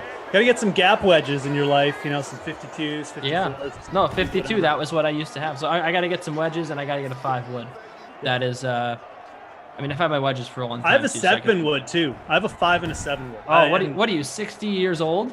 Yes, I am. Hey, there's some serious pros who use 7-woods, man. Oh, we got the booth review. Hold on, booth review. Yeah, it's probably gonna come back. Fumble, booth review. We know how this goes, folks. Oh, I think the ground caused the fumble. What do you think, Jeff? Oh, I mean, absolutely. Oh, no, maybe I think that was out before the ground. Did look close. These usually get overturned, though. But maybe the knee was down. Funchess' knee, was it down? They're going to go back to Green Bay. They're going to give it to the Pack. Wow. What an overturn.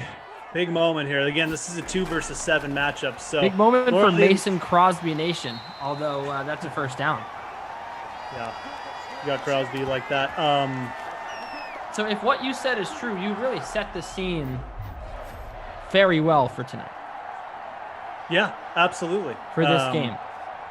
people know what's going on. If New Orleans wins as a 7th seed, they're going to play Seattle. Green Bay wins, they'll play the next weakest seed that gets through. So that's where we're sitting. It's a big game, and it has a big game feel. Packers, Saints, we saw this Sunday Night Football this year in the regular season. The Packers winning. That's going to help Aaron Jones down to the 1-yard line. And it's time to give you my lineup because you know I have one. Well, and just before you do, that sucked for Aaron Jones owners. He's 50% owned in the Lake Classic, Kenny. That would have been a big play. Still a nice PPR play, but man, oof. Aaron Jones owners reading. Play. Yeah. Anyways, give us your lineup. So I went with I went with MVS in my captain spot so I could stack up those Green Bay Packers. I have Aaron Rodgers, Devontae Adams, Mercedes Lewis. Rodgers gonna take it himself for the touchdown. Aaron Rodgers breaking the plane. Aaron Rodgers is no soup for Aaron Jones owners. It feels like Aaron Jones would have gotten easy there if he'd handed off. Rodgers, the RPO, just bullying his way in too. Wasn't going to be denied. So yeah, most importantly here. In the Lake Classic, Aaron Rodgers owners loving that. The 19th rushing touchdown for Aaron Rodgers. It's got to be in like sim history at this point, these numbers, right? Feels like it, yeah. 19 rushing touchdowns would be a lot for a season. Yeah. VAT for Mr. Mason Crosby up and good. That definitely hurts if you have Aaron Jones in your lineup, but not for Aaron Rodgers owners. So yeah, on the Saints side, I have Kamara and Traquan Smith. Traquan Smith's like my favorite roster from the Saints, and then I don't like taking. It depends on the matchup, but I'm so much more in on the Packers in this one. Yeah, I mean, Packers are a very good team, as we're seeing. I mean, obviously they had the fumble, but their offense with Rodgers and the Sims are like, it's hard to stop, man. So, Bounce the Cat in the Twitch streams. Thanks for bringing that up.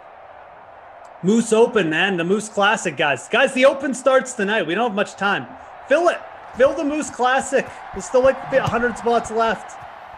Get in it now. It's gonna die. It's only $1.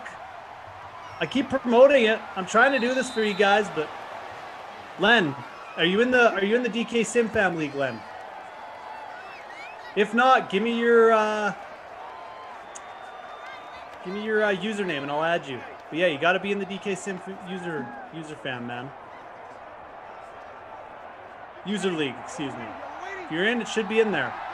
Look for the golf contest. The DK Sim League on DraftKings. Kamara first run is a good one to the 30-yard line. Always playing Jeff's Moose Classics. That is a good rule of thumb. I entered one once. I didn't even make a lineup. Kenny just donating. That's nice. I think it might have been free. It might have been also $1. I'm not really sure. You gonna watch some of the Open this week? Of course. Yeah. Sleeper picks for Freudian slip. I'm gonna go Russell Henley as a lone guy. Ricky Fowler I like.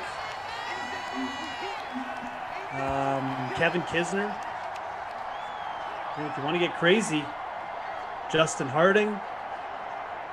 And I'm forgetting a couple other dudes, but those are some names I'll rattle off quickly. People like Brandon Grace. I like Brandon Grace too, but Russell Henley be a lot lower owned. Really like Mark Leishman this week too, 7,700. I don't know if you would classify him as a sleeper, but he's one of my favorite picks up there to potentially do something.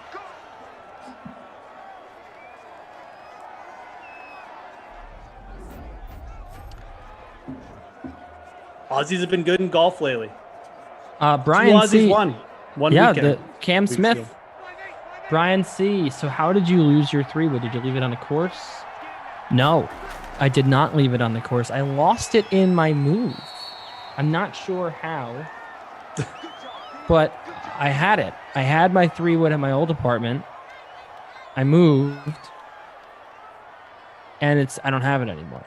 So that's all I know. That's all the evidence we have right now. I definitely just lost it in the moon. 2nd and 8 for the New Orleans Saints. Trying to get back into this game. Breeze on a play action right side. That throw no, it's not too low. It's caught by Traquan Smith at the 40-yard line. Yeah, Traquan Smith has some ownership, like 19% owned that Lake Classic. Yeah, Matt LaFleur cannot believe it. I'll never forget. Traquan Smith always a great dart throw in these Saints sieves. I'll never forget when I was golfing with my brother-in-law, and he got really upset, and he chucked his 5-wood so far into the woods we couldn't find it. We had to just leave. I love that. Why is that the frustration move? I don't know. Sometimes I've been very frustrated, and to take it out, like I haven't done this in years, but like when I was a kid, like I used to just take my driver and take a old beat up golf ball that was in my bag and tee it up and just rip it into the woods. I mean, just kill it into the woods. You never used to do that? No, Why are you throwing your club into the woods? Like, you take something you don't need and just absolutely just clobber it right into the woods. I mean, it's not a club he hits very, if I remember correctly. Like he hits his driver well. I don't think he was feeling it with the 5-wood, and we didn't look for it for very long. He's like, you know what? Really don't want it anyways. So this was like the day. But I always remember it because it was hilarious. Kamara with the moves. Got up to the 22. I mean, it's the natural reaction to throw something. It's the thing that you just mishit. It's in your hand, you know. I'm kind of like you. I don't throw them in frustration either. Sometimes I'll smash them into the ground or something, but like I don't think I've ever broken a club in frustration. I just swear a lot. Feels better. All right, well, 7-0 Green Bay. I'll tell you who's swearing a lot is Sean Payton, because I think he's probably a bad person or something, just yelling at his team. We got ourselves a ball game, 7-0 Green Bay, but the New Orleans Saints are threatening here. They're at the 22-yard line of Green Bay. The one touchdown, of course, right, Jeff? Of course, it was an Aaron Rodgers rushing touchdown off the read option. Alvin Kamara, 5 carries for 16 yards right now. Devontae Adams, 3 grabs, 17 yards. Aaron Jones, 1 for 20. Shockingly, did not get in the end zone. Traquan Smith's got the 1 catch for 19 yards. That's where we stand right now. Not a ton of scoring, not a ton of offense. A ton of Jeff and a ton of Kenny, though. Absolutely, dude. Just a reminder, enter the Moose Open. It's $1. It's in the DraftKings Sim League. Let's get it filled. Hearing here that it's not going to fill. That's what Abby Rizzle said. It's not. It's looking bleak. But you know what? I'm not going to give up on it, Abby Rizzle. I'm not going to. Yeah, don't listen to Abby Rizzle. Just why don't you go out there and try. Lock is tonight. Actually, I'll tell you how many Just hours. Like that. Lock Look at that sack. A 7-yard loss. Famous Amos coming around the edge to drop New Orleans back 7 yards, Jeff. What a play. Threw him down. We got 7 hours to fill the Moose Open, guys. That was a nice move there by Adrian Amos. Like that pickup by the Packers. Varder says, I had a friend of mine beat his clubs up against trees all day long. When we got done playing golf, I said, man, I bet you don't have a straight club in your bag. And he said, well, they're not mine. They're my uncle's clubs. What a story. Man, why did you do that? You know all your clubs are going to be bent. They're my uncle's clubs. They're not mine. That is what golf is all about.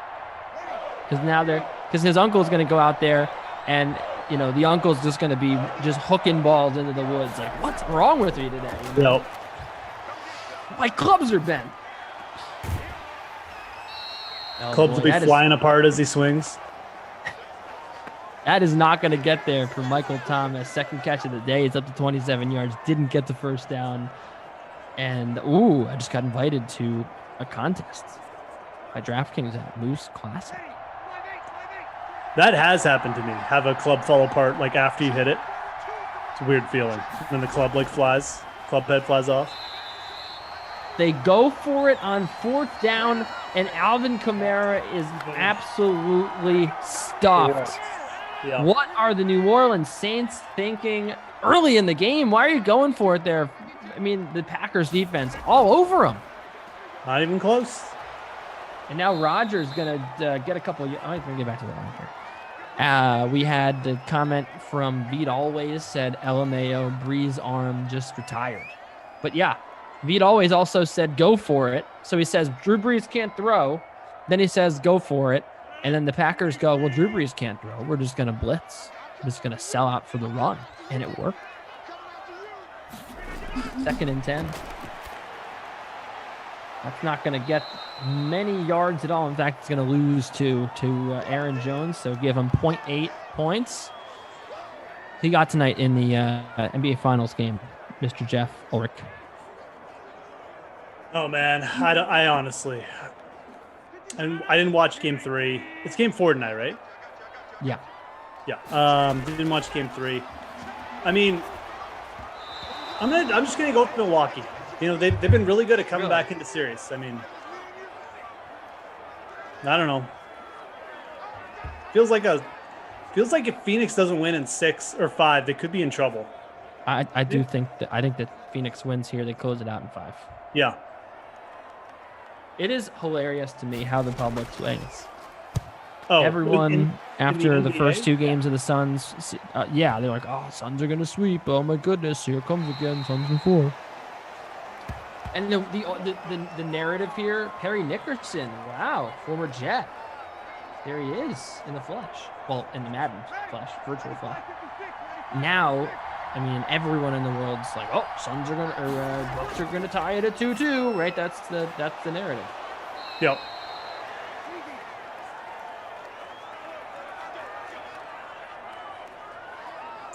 Yep, that's what happened in the Bucks last series too, man. You know, when they were down 2-0 to the Nets. Right, that's what I'm saying. Off. Mike Bauer said, "Thank you for taking the Suns, juicy." Well, I had the Suns in Game 2, the Bucks in Game 3, Suns in Game 4. That'd be a three-game winning streak for me. Drew Brees is gonna run. He got fumbled. He got tackled, and he fumbles the football. Rocked by Kenny Clark. Absolutely smashed. I don't know why Drew Brees is running the football. Trying to be like Aaron Rodgers. What is he doing? Yeah. Not a great strategy, pal. Wow. New Orleans was driving too. They're going to maybe tie up the game. Now you got Aaron Rodgers with the X Factor lit. That wasn't good. Sean Payton going to be livid on the sidelines. Livid. Bring in Taysom incredible. Hill.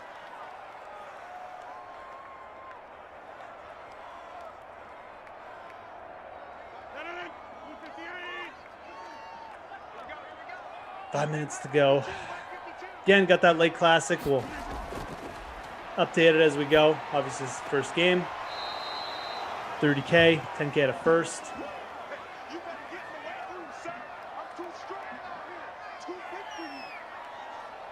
Rodgers, 29.5% owned. He's got the only touchdown of the game.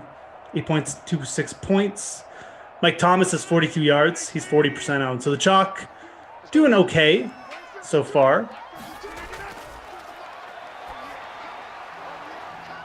Surprised wow, that what a move! And there he goes, Aaron Jones. It's going to come back. Is it though? My goodness. That was one heck of a move, but it's going to come back. Aaron Jones on it. Really? Lane Taylor. Everyone call out Lane Taylor. They're going to do it again. 3rd and 5. Rodgers slinging it. He got Adams to the 28. Yeah. 4th catch of the day for Devontae Adams, who now should be close to 30 yards. That's 10 right there, so it's going to give him 27. Aaron Jones at 4.9 points, excuse me. That is incredible that Aaron Jones run came back. Throw to the sideline, Funchess with the catch. It just does, Jeff, it just doesn't seem to be Aaron Jones' night. It seems like the deck is stacked against Aaron Jones in this sim. He had the big run called back. He had the 19-yard grab. He got tackled at the 1. I'm not feeling good right now if I rostered Aaron Jones.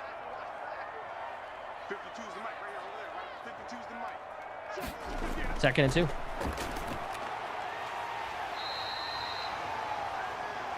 Funchess. Who'd you roster? Where are you? Where's my wrong page here? Just give me a second. Okay. I captain Devontae Adams. I got Jared Cook, Will Lutz, both zeros. Aaron Rodgers, Mike Thomas, Valdez Scantling. I'm in 9th place. So 9th place is good. I'm in 23rd. Not a terrible lineup. I do you need in Cook 9th place. You need Cook and Lutz. What's your name? Username, wave goodbye. One word. Yeah, you're in 13th. 13th, buddy. I dropped. It's because the dudes are updating the stats so fast. I can't help it if they're like computers. You know, who do we got today? I didn't even say hi at the start. We got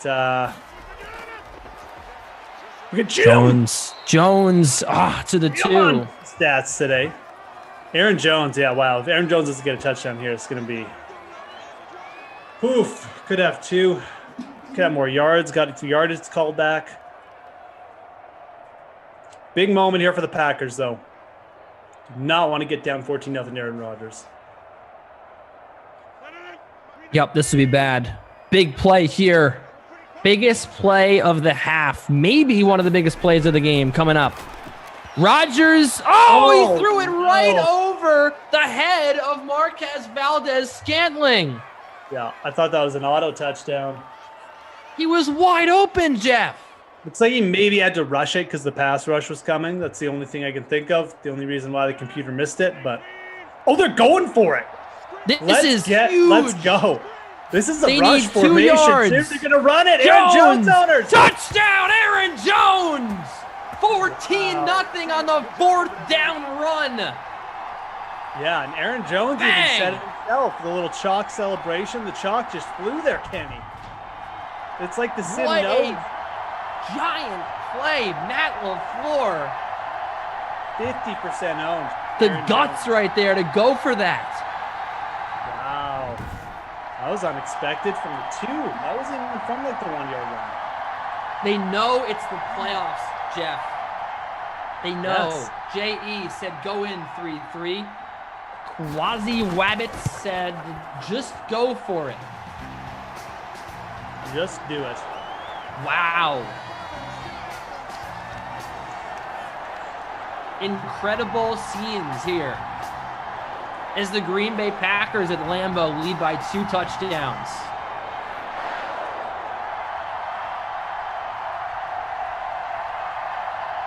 And we're under 2 minutes.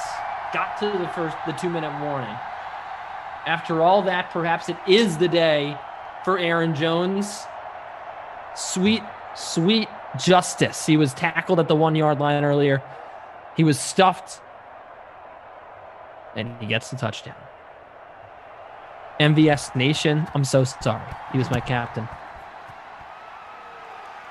JF, can the Saints answer right here? Well, they got 2 minutes. They got 3 timeouts. They need to, man. They need to get some points. Starting from the 30, that's not bad. Not terrible. They could drive the length. They got the weapons, the 3 timeouts, but... Thank you, Reverend Baca. Thank you, Yoko. Saying they love the commentary. They love the play-by-play. Look, this is the playoffs, folks. We know what's on the line. Absolutely, man. This is the Why Madden Sim playoffs. While we're doing this Drew a little Brees bit. trying to orchestrate a 2-minute drill. That's a good start to the 34. They're going to have to hurry here. They have 3 timeouts, under 1:50. Andrew liking the Deuce and Moose combo. Appreciate you guys hanging out, man. Smash that like if you could. Again, we had the Texans, Ravens, and Steelers win earlier today.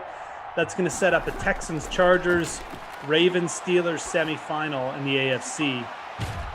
Chargers were the first seed. Is another nice pass. That got out of bounds, too. He stepped out of bounds. That is Manny Sanders there in the catch. First catch with Sim. Well, they're out to midfield. They're doing stuff. They're doing things. In the regular season, the Green Bay Packers 13-4, the New Orleans Saints 10-7. The Packers tied for the best record in Simland during this regular season, and it's because of plays like that. Just incredible. Packers defense definitely a little bit underrated in this sim. I mean, you know, you got guys like Kenny Clark up there. It's a Darius Smith. Play action. Dart. Big play to Michael Thomas. That was Manny Sanders. 17, not 13. Are you sure? I thought that was 13. I'm like 99.9% sure that was Manny Sanders. But But they didn't even say who it was. No, it That was was Manny Emmanuel Sanders. You were right.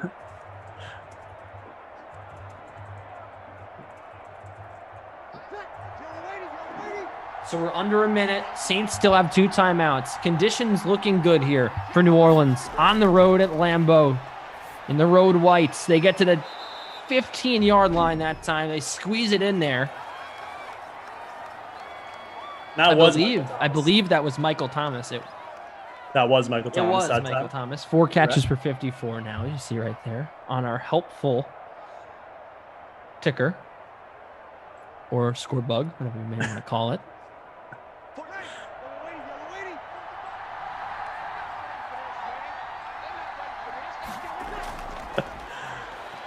Drew Brees pressure, throwing back of the end zone. It's way out of bounds. Yeah, 50 seconds left, 1 timeout.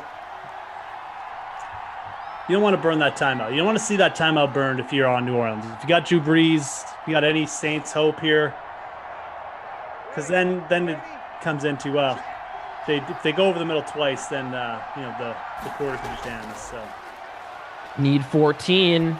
Ooh, don't get sacked. All right. Ooh, well, they end up getting 8. So they get to the 6-yard line. Now New Orleans has the timeout. They haven't taken it yet. Important to note. Still no timeout taken by the New Orleans Saints.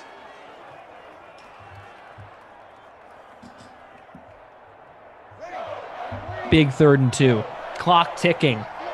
We're coming up on halftime. Just 24 ticks to go. Breeze with time. He goes over the middle. It's Jared Cook to the 1. They're going to have to burn this timeout. They do it now.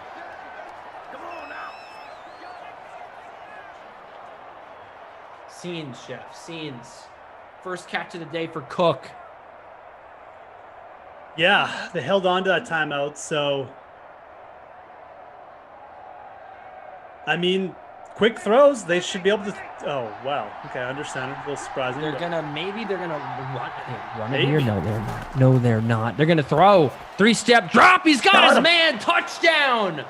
Sanders again. That is Emmanuel Sanders with the score. And just like that, New Orleans back in this game, vying for one of the 4 last spots in the playoffs.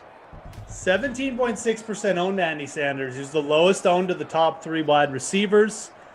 He's now got 13.9 points in the Lake Classic. Looking like Manny Sanders is going to be a key figure here. Again, if you're just joining us, Aaron Jones has the chalk, over 50% owned. 11.9 points in this first half. He's a big play as well. Aaron Jones with a touchdown, 9.62 points. But Drew Brees owners also going to be happy. 9.4 points now. He's got a touchdown. He's 19% owned. So some points here. And most importantly, Kenny, we've got a closer game because Green Bay looked like they were going to dominate there for a bit. It did. So now they're snug once again. Just 1 score separating the 2 teams.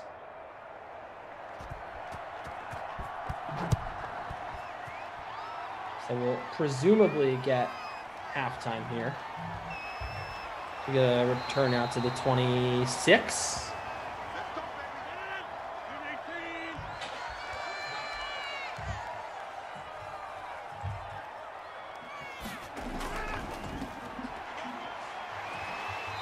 And that should just about do it.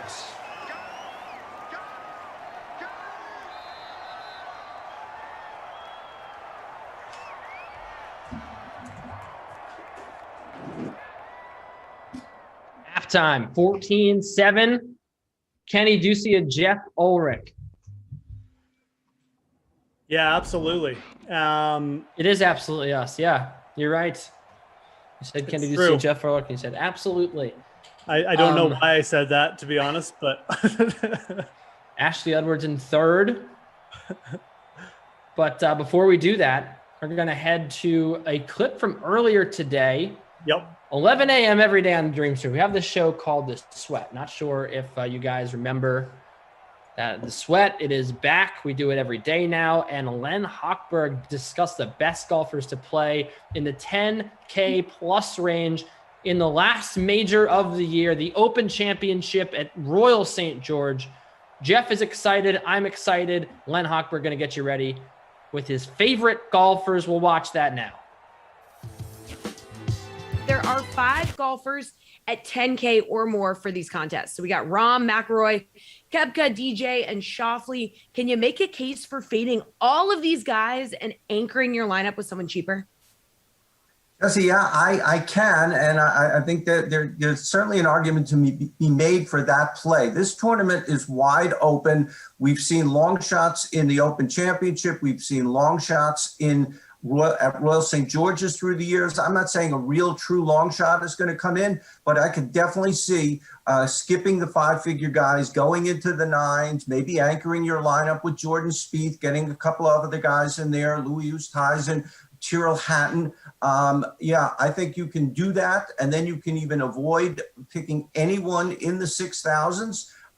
Although there are going to be some bargains in the 6,000s, some guys to target there. But I think, yeah, this is a good week to skip the high price guys, even though the winner may come from that group.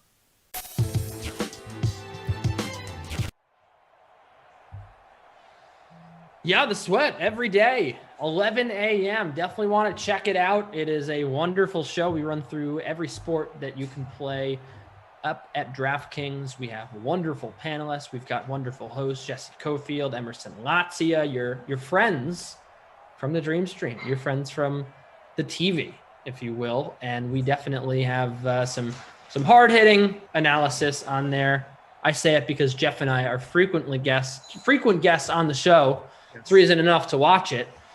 And just so many other fantastic DraftKings contributors and contributors from around the web. We've got RotoWire contributors that you do a lot of hockey stuff with, Nick Whalen, Paul Bruno. We've got Gary and Thorne, just saying a bunch of names. So every day, 11 a.m. right here on YouTube and Twitch and the DraftKings app. The Dream Stream comes your way with The Sweat. So big half coming up. It is 14-7. The Packers out in front of the Saints, and we're going to have the Packers kicking off. So the Saints can tie the game right here on this drive. The touchdown recap, Aaron Rodgers off the RPO. We had Emmanuel Sanders just a moment ago with a touchdown grab, a short one. And then we had Aaron Jones on fourth down and 2. Scamper in for a 2-yard score. That's your scoring recap. Let's get ready for quarter number 3. And just to give you an idea of what is at stake here, this is the Madden playoffs. These are the Madden playoffs, I suppose would be correct. Pack win today. They take care of business. They're the 2 seed, and then they would play the lower seed. The Seahawks are the number 1 seed. The Seahawks had a bye, so they will either face. The Bucks and Falcons is the 6-3, and the Niners Cowboys matchup is the 5-4. Of course, you got Glash on the call for both of those. Rossi going to join him in the commentator's chair at 8 o'clock. Tommy Frozen Fruit Juice is going to be on with Brendan Glasheen at 10 o'clock, Niners and Cowboys. Stats are all updated through the half. Want everyone to know that. Jim from Ops just lost his power, so we might have to play a little catch-up during this quarter. Jim! Just so you know. Jim! I don't know, Jim! That's what his internet's saying right now. Thanks for being with us. This is a momentous occasion. Definitely the biggest call of my career. We've got everyone in the house. We've got customer care in the house. Must be, CEH, Freudian Slip, Giraffe King, D-Rod. Fidelis is back once again. Even Congo Cab in the mix. Beat always. Abby Rizzle, Monster 01. first play of the half for the Saints is a good one. Thomas out to the 30. They got 5 yards there. Slowly but surely, just chip away at the yardage to go, and you get there, you tie up that game, and then all of a sudden the pressure all on the Green Bay Packers. Customer care saying TD or bust for the Saints. Yeah, 5 for 59 for Michael Thomas. So starting to rack up those PPR points, man. We've seen him pop off with like 10 catches, 100-yard games. So, oh, but a down huge goes sack Breeze. right there. They just lost 9 yards on that play, Jeff. 3rd and 13 from a 2nd and 4. You can't have that. Nope, not after that nice positive start. Packers D, man, I'm telling you, their pass rush with Clark, Preston Smith up there. Those are like their 2 main cogs in the Sims. Put Always some underrated. respect on Mike Pettin's name. CH said, Kenny, why did you leave us? When did I leave? Is he saying like me in the play-by-play? And he's team? in the stream more than I am, man. He's always here. What are you talking about? Another Oh, big maybe he's just grab. mad Jared at you for Cook, showing up late. He's just mad at you for showing up late. second of the day. That's a distant memory. Second catch of the day. Give him 24 yards, Mr. Jared Cook. Kenny was golfing. He's getting ready for his pro career. You know, he's going to the That's right. Outlaw Tour, man. Getting drivers off the deck. I gotta get tuned Big up. time man. for us. That was one of my most memorable holes. Just so random, you know. Oh, I mean, look, if you hit a driver off the deck and you hit the green with it, that's definitely a memorable shot. I've never Rolled it done up, that I remember. Right? It was. I It hit a was driver off the deck before, but I'm like 99% sure I didn't hit the green. It was an uphill green too, so it had some real steam. I think I probably landed it like 30 yards before the green, and it bounced right up there. It was rolling right up to the cup. I still had a very long birdie putt. And I honestly, sometimes I use my grandfather's putter, and this is a terrible drive from the New Orleans Saints. 3rd and 17 now from the 32. And, you know, it's like an old Ping Zing, very old, right? My late grandfather. And sometimes I just hit putts with that I just can't explain. It's pretty cool. I've always been a very good feel putter. I just kind of grip it and rip it. I have a good feel for how much pace to give it. I mean, of course, I read the putt before I was a caddy, so I know how to read putts. But yeah, sometimes it's all about the feel, man. DraftKings says I'll cost $9,800 in the Moose Open. Again, guys, if you are just joining us or you're just tuning in, just a reminder too, our ops guy, his power is down, so they're probably going to update slowly through the 3rd quarter. If they are, that's the reason why. We'll get it figured out though for you. Obviously, yeah, Jim from Ops. But, you know, Tough scene for just all the power providers today, Massachusetts. It seems like Julian Edlow, his internet and power. I think his power went. I think he lost power while he was on the air with me today on the Sweat. I mean, I know the Sweat was weird today. You know, the morning I came in and then Reed was late because he was updating his computer. Obviously, I mean, I was fine. I was there, so I held it together. But then Julian came in and was coming out, and who knows what was going on, man. So Jim has officially left our Zoom call. So I would think it's a safe assumption that you don't want to, or you're probably not going to get your stats updated. But once again, they're definitely good through the half, and we are working on it. Jim's trying to get back on with us. So we appreciate your patience. All right, Saints punted, so Packers now deep in their territory. 2nd and 14, excuse me. Oh, no. Aaron, no, you're going the wrong way, Aaron. All right. That's going to cancel. Cam Jordan is a monster in this game, Jeff. He is. Both D-lines, very good. Cam Jordan, a wrecker. 3rd and 26. If this is any other quarterback, outside of Rodgers and Mahomes in this sim, I'd probably say no chance, but A-Rod can, run to his left, run to his right, flick it 30 yards. They're going to run it like cowards. Oh, he broke the tackle. Yeah, one good tackle, but yeah, Saints were ready for it.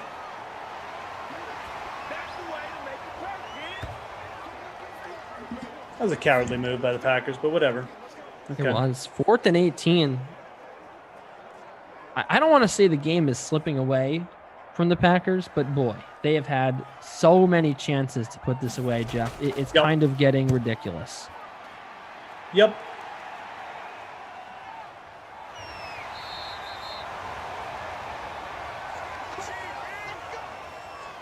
All right, we got Saints starting at their own 33. Only touchdown behind still. They're staying in it. That's not going to help. Terrible pass.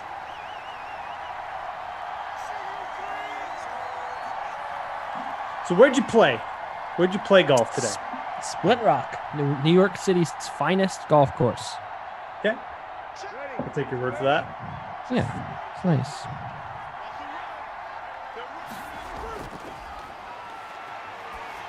Second and 10, big play, big completion. Traquan Smith. So the par 70, par 72, longer course, shorter course. Give us the lowdown, man. Jim is back. Hello, Jim. Jim! Jim's back with us. So here come the stats updated for sure. I don't have it on me. It's definitely a harder course. I have heard. Completion out to the side. It was longer than the last course I played, which was I thought was a nice course. Yeah. So we'll definitely have a long third quarter break for you while we update all the stats. Yeah, most likely. We'll let Jim play a little catch up. We only had, actually, we haven't had any scoring in this half, though, so that should make his life a little bit easier. Yeah. Jared Cook's starting to pick things up a bit. Third catch, I'm going to say. Yes, 3 catches for Jared Cook. He's got some ownership, but yeah, this game stalled out a bit offensively in the third quarter. Just joining us, we've had a Manny Sanders touchdown. We've had an Aaron Rodgers rushing touchdown. We had an Aaron Jones rushing touchdown. So that's where we stand. Nowhere. Nowhere, Jeff. Not a good place to be. Second and 10.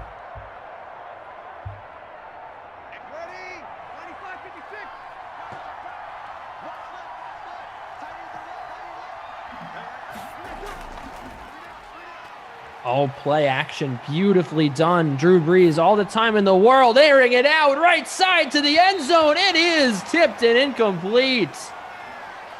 Oof, yeah, it looked like the receiver might have broke up the INT there. Not a great decision by Drew Brees, but it's 3rd and 10. Still live. I thought he was going for Traquan Smith there. Could be wrong. I'm not sure. So I get the feeling that the Saints well are covered. going to go for it. They're going to send it on this play. No, they don't. Oh, but Kamara finds some space and gets to the 20.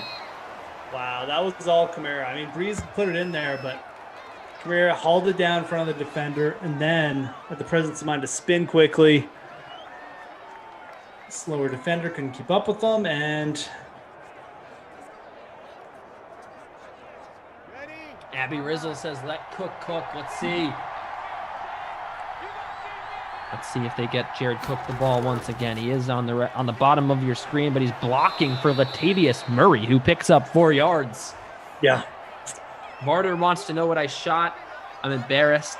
Shot an 86. Not my best round. But I'm getting a little bit better. I'm trying to shake off the rust.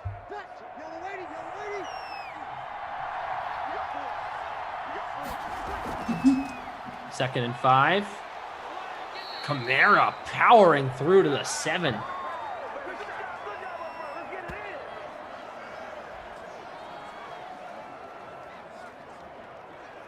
Jeff, the Saints are on the doorstep here. They could tie this game heading into the 4th quarter, but we're going to take a break before we see it. How about Jim gets caught up on those stats? We really appreciate your patience. Of course, we can't control the power grid. Sometimes I feel like, maybe you think we can, but we can't. So Jim's power went out. He's back with us now. He's going to update the stats. We have our box score on the back end. I just read them right now. Drew Brees has 229 yards and a touchdown. Aaron Rodgers just 88 yards. Very pedestrian day for Aaron Rodgers, but he does have a rushing touchdown. That is the big difference. Aaron Jones, 33 yards on the ground and a touchdown. Kamara just 22 on the ground and no touchdowns. And then, of course, Aaron Rodgers has a touchdown.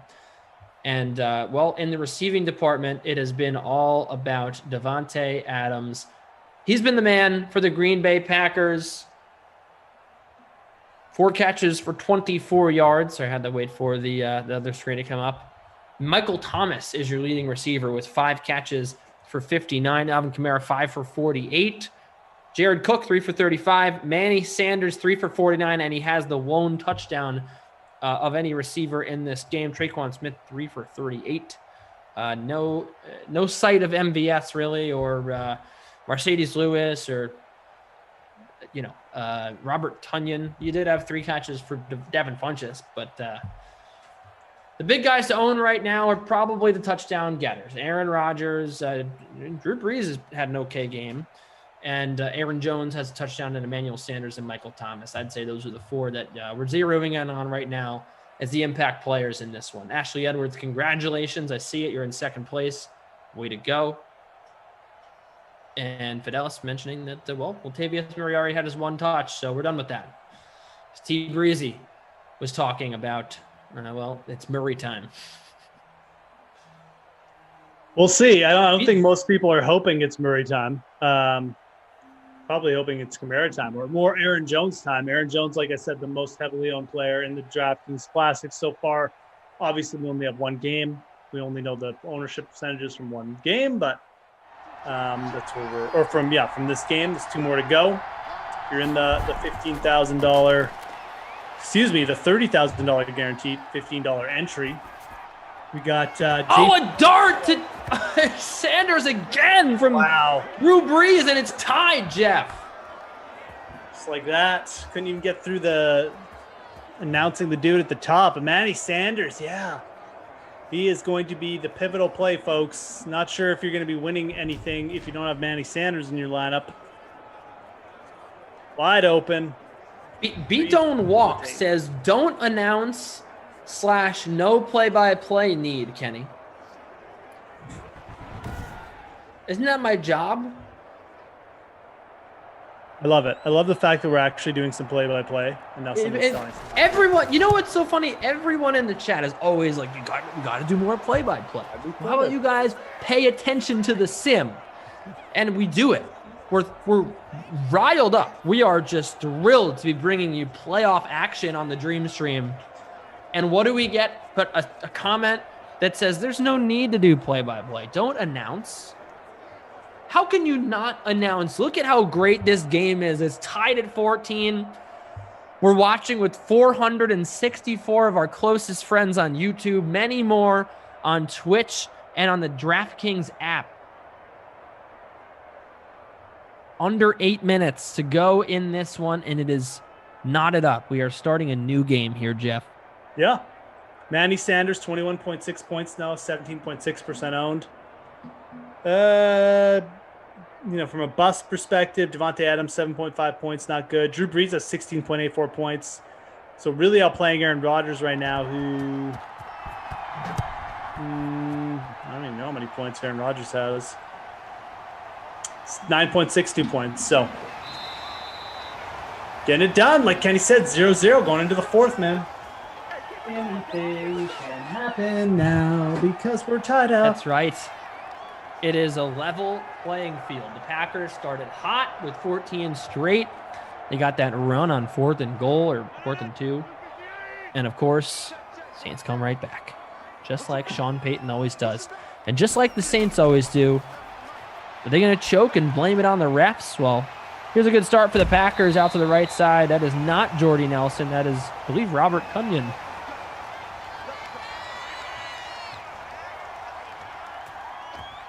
Uncle Cab says it's very peaceful today with your play-by-play. That's all I'm going to say. So that's There good. we go. No, it's Jay Sternberger. Wow, Oh, the 12-yard Sternberger. grab Do you for like the punt play. Quick throw out. Oh, he cooked up with Adams. What a Jones, excuse me. What a quick throw. I'm sorry, I saw the X Factor. I got a little confused. Yeah. No, I mean, I thought that was Devontae Adams as well. Aaron Jones 3 for 37 in the catching game. I thought he might go there. Jeff, did he take a one-step drop and then he threw it off his back foot? That's what it looked like. It was a very quick throw. Hand off to Jones. 4 yards. That's pretty good. Packers in field goal position, essentially on the edge at the very least. So Jorel wants to know top 3 to roster for the Open. Give it quickly, obviously, because we got a great game going on here. Yeah, absolutely. I like Leishman at 77. He'd be the value guy. I think up top you got to play. You got to play one of Justin Thomas or Patrick Cantlay. They're both just severely undervalued. So I'll throw those 3 guys out. I think those 3 guys are like must plays. I think just from a talent perspective to price, those are the dudes. I think you can throw Daniel Berger in there too. So I gave you 4 dudes. Really like Leishman. I do like the price on Cantlay. And then, like I said, Berger and Thomas also vastly underpriced really this week. Sternberger with a second catch, Jeff, followed by an MVS grab, his third of the game. Sternberger's now got 2 catches. Are you going to tell your kids about the day that Jay Sternberger caught 2 balls, the tight end 2 for the Green Bay Packers in Madden? Well, Sternberger's the guy who won someone a pizza with Glash one day. So really? Yeah.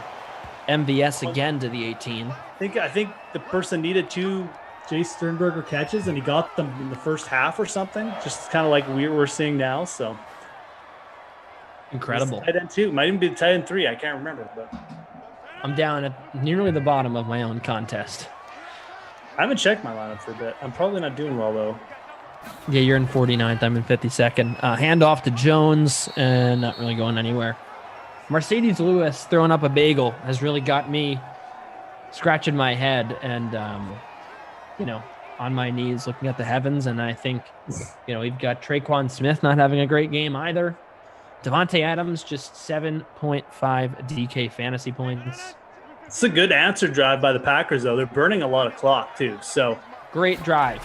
This is an Aaron Rodgers drive through and through. Oh. And that one is going to sail probably into the stands. He just threw the ball away, giving up a crucial down. It is now 3rd and 7. The Packers, they did all this work, Jeff.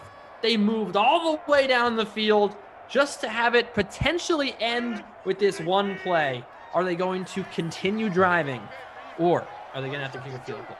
3rd and 7. Rodgers to Jones. He's not going to get it.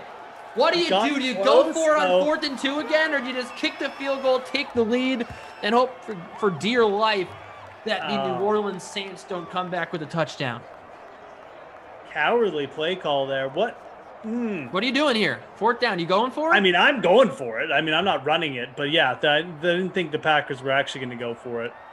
They're just going to take the lead. You don't see the Sim get as aggressive in these spots late in the game. That With feels 4 very minutes to go. That feels very AFC, NFC Championship 2020-21. Yeah. Even and in the play there's a lot of people that would say don't take the lead there because you're going to give the Saints 4 minutes to just score and win. Like, a lot of people would say you just put the Saints in the driver's seat because there's no way they're not getting, 35, 40 yards here. So it's either going to be overtime or you lose. That's what people would say. The chances are very high that those are the 2 outcomes, right? Because, I mean, maybe not in Madden, but in real life, you've got defenses playing prevent, you know what I'm saying? You got relaxed coverage because you're preventing deep passes. And the Saints would just be able to march right down the field. Although that is a great play on special teams to limit them to just a short return at the 24. Yep. So Saints can tie pretty easily. Like you said, they got 3 timeouts, 4 minutes left on the clock. Still haven't had a 2-minute warning. Time's not an issue here. They just gotta execute. Packers still have 3 timeouts. They could answer too. So of course, a turnover might end this game. Breeze with time. with too much time. He gets taken down at the 13. What a start for the Packers. Packers D, man. Those sacks. 11-yard sack. You don't see Drew Brees do that. Just stand there usually. We haven't updated the Packers DST, but they have had a lot of sacks in this game. 12% owned in the free roll, 8 points. That's not a bad outing. It's not terrible. Considering the Saints have 15 points. 8 points isn't bad. This is the postseason. The Saints he's coming got so in. much Jared room. Cook Okay, down to the short. 31. The Packers win this game. They're the 2 seed. They take on the lower, or the lower of the 2 seeds remaining. You got the Bucks and the Falcons, the 6-3 matchup later on tonight with Glash and Rossi at 8. You got Niners Cowboys, the 5-4 with Glash and Tom at 10. A Saints win here would put them in the next round, and it would set up a matchup with the Seahawks. The Saints, the 7 seed, they were 10-7 during the regular season. The Packers 13-4, and they're marching.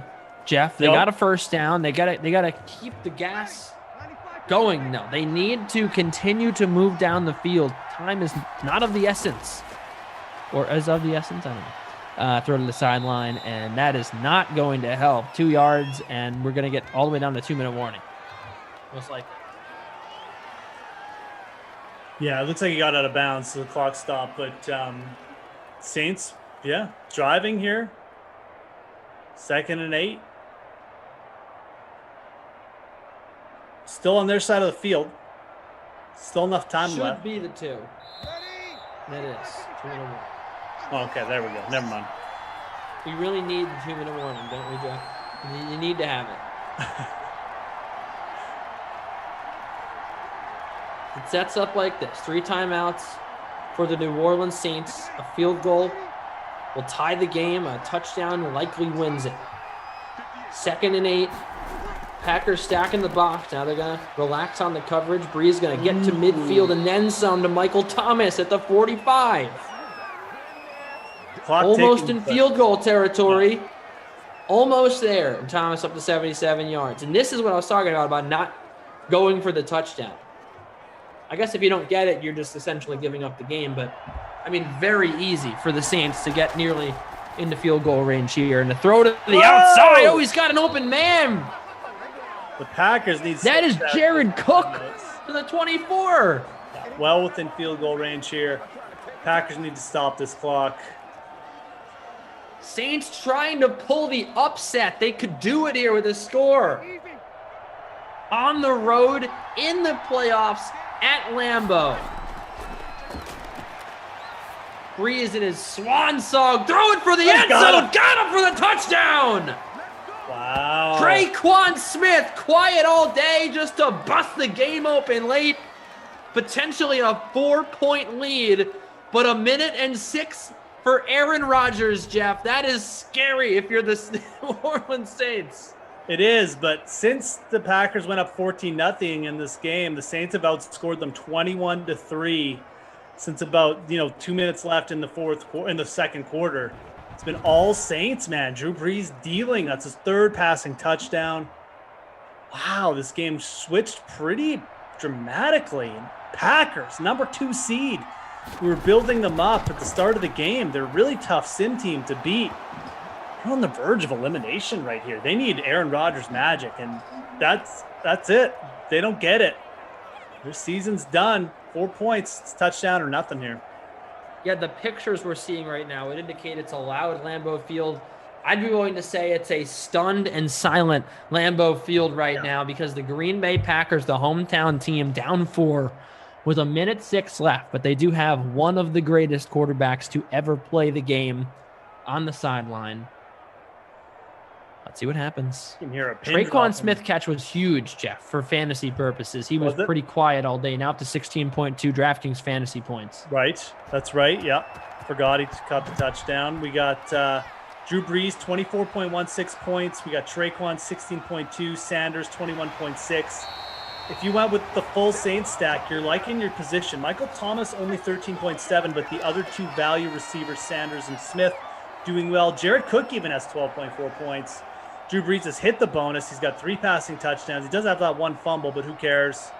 24.16 points. Drew Brees is the play right now.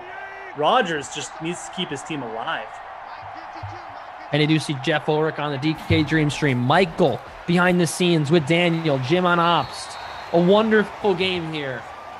The Madden playoffs are here. The first day, an incredible day. We still have 2 to go. Just a reminder, if you're just joining us, the Saints are the 7 seed in this matchup. The Packers the 2 seed. Saints pull off the upset here. They'll play the top seeded Seahawks in the next round. And nearly a game-ending pick, but it was dropped by Anzalone. I thought he picked it. It was like he was juggling it or something for a couple seconds. Yeah, no, and again, if the Saints do win, it's going to set up a date with the Russ Bus and the Seahawks. And if the Packers win, we won't know who they'll face until the other 2 games end. So from the shotgun, Rodgers not wasting time. He's going deep now, folks. Zips He's it. got to. There's a flag. But there's a flag on the pass play. interference. No, it's holding on the Packers, Jeff. Is that going to be declined? Rick Wagner. What are you doing, Rick? What are you doing, Wagner? If anyone knows that reference, my best friend. 4th and 3. This is the game. Rodgers to stave off elimination. Got him. Get out of bounds, you dope.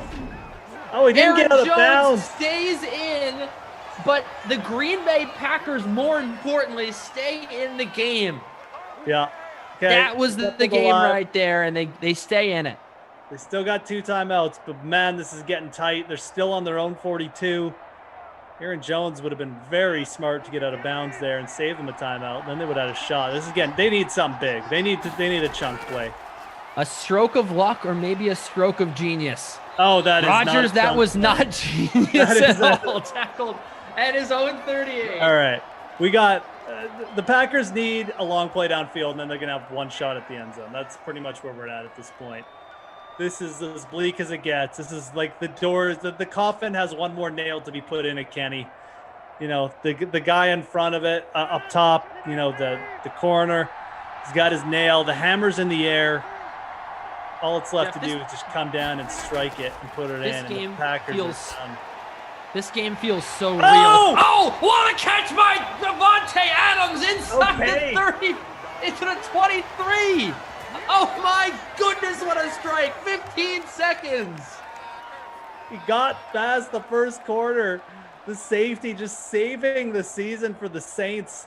At the 23, though, again, if they had 1 more timeout, this would be so interesting. But they really just have to go end zone or nothing here. Any dump off by the sim and it's over. Can the sim overcome its own tendency just to dump off here? Don't go over the middle. No, over the middle they go. He's tackled at the 5. They're not going to have time because he's celebrating Mercedes Lewis's first catch of the game. And the Green Bay Packers are eliminated at the 4-yard line. They needed 4 points. They were tackled inbounds. That's the ball game. The Saints pull off the upset. 21-27. Man, these playoffs are not disappointing, Jeff. What a game. It felt like we were in the fall. It felt like it was cold outside and we were watching some good football. Drew Brees and the Saints get it done. 21-17. They move on. They're going to play the Seahawks in the next round. Who you have in that game and who was the most important player on the field today? Well, the most important player on the field was Drew Brees, man. I mean, he outplayed Aaron Rodgers. Like I said, 3 passing touchdowns, hit the bonus, and he's lesser owned than Aaron Rodgers in the late classics. So let's give it to Drew Brees. The Drew Brees stack owners are very happy. Michael Thomas, not a huge game, but Manny Sanders, Traquan Smith, those dudes came through. If you want like an MVP, you can give it to Sanders, I guess. I'm just going to say Drew Brees. I thought Brees was the MVP. That's what I was Drew going Brees. for. Absolutely. Jeff's G, that's a good game, eh? To Drew Brees. I love it, dude.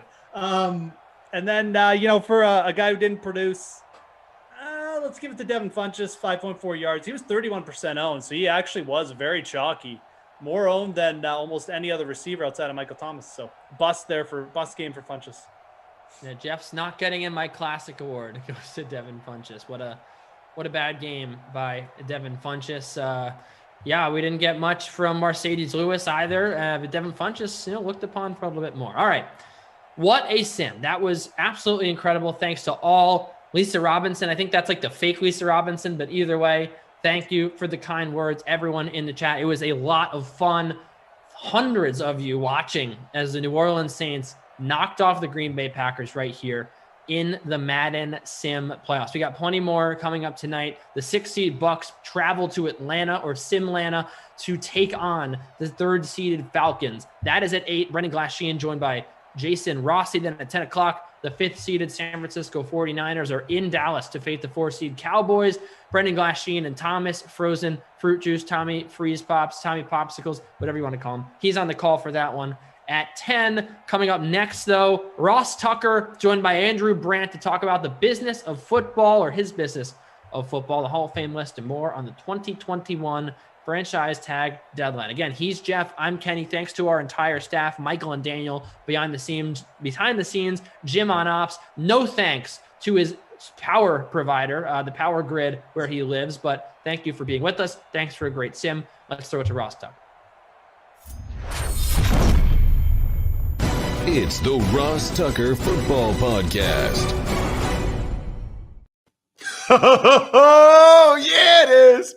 But it's not just any Ross Tucker Football Podcast. It is a Wisdom Wednesday with Andrew Brandt, as always, talking about the Sports Business Hall of Fame. Can't wait to dive in there. Plus, we got the franchise tag deadline tomorrow.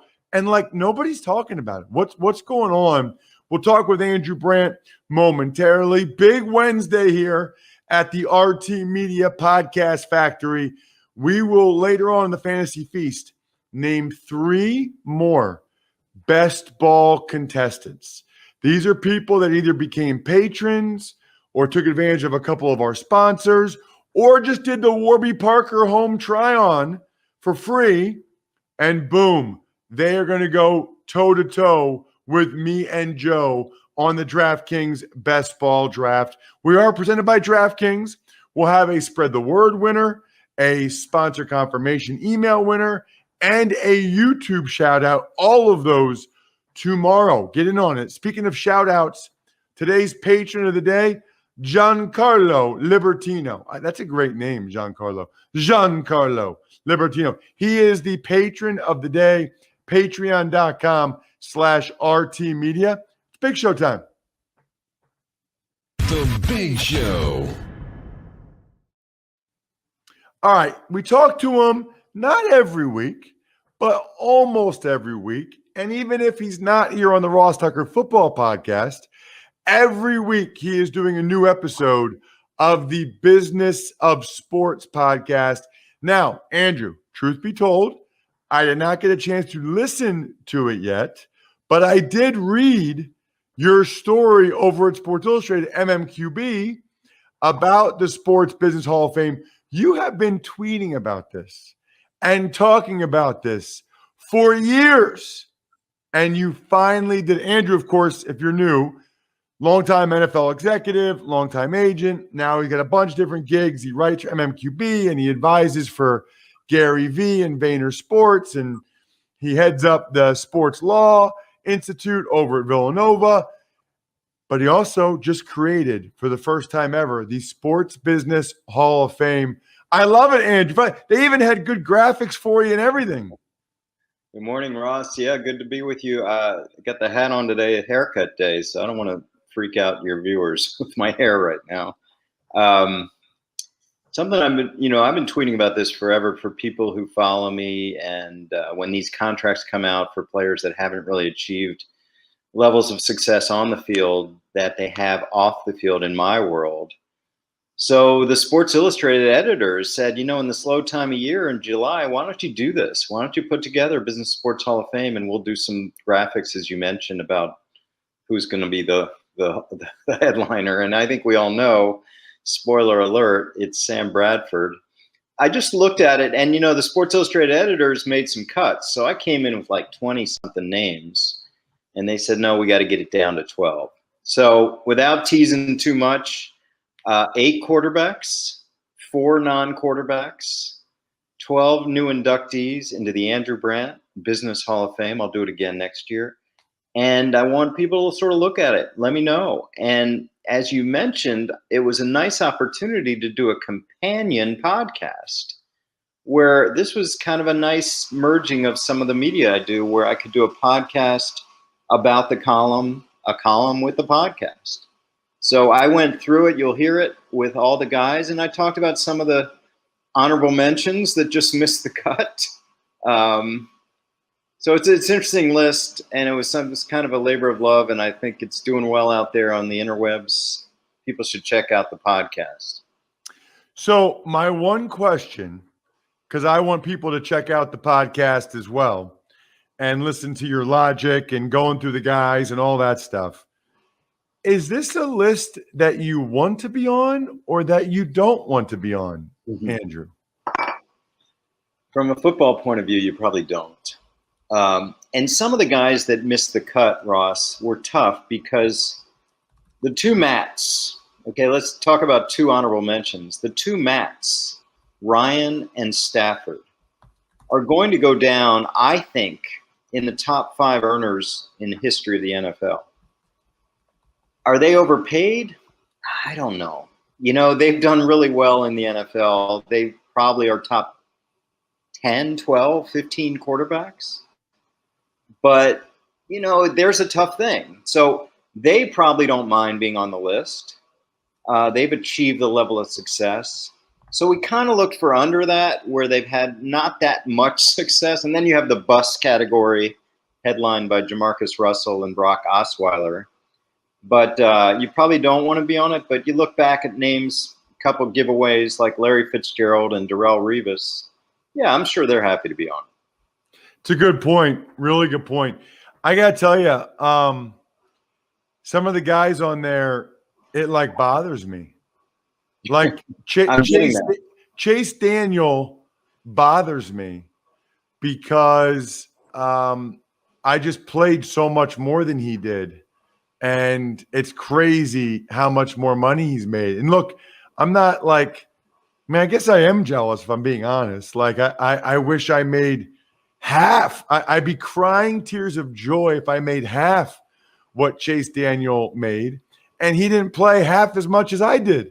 And the thing that really bothers me, Andrew, he didn't have any injuries or anything. Like it shouldn't count unless you get hurt. Like that's what the sport's about. Yeah, one way to make the Business Sports Hall of Fame is be a backup quarterback. That Chase Daniel is the poster child for being the perfect backup to mentor other quarterbacks. And here's something that people don't realize about backup quarterbacks. And I represented Matt Hasselbeck and got to know a lot of backups like Doug Peterson, of course, Aaron Rodgers. They serve the starter. Okay, people talk about, well, they're going to get in the game, they got to be ready. No, they serve the starter. What if they want to get him coffee, if they want to get him donuts, if they want to stay up late with him watching film, they do it. And my intel is that no one has done this better than Chase Daniel. So that is a value. Teams want that. When I represented Hasselbeck at the end of his career, I wasn't working with him, but we obviously talk all the time. He had all these teams interested because he can serve the quarterbacks well. Chase Daniels one.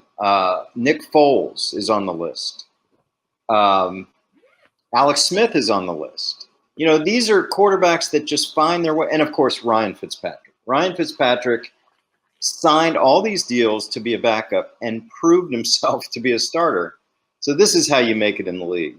So Sam Bradford's the headliner, but Chase Daniel's right behind him. 5 starts, Ross. 5 starts, $40 million.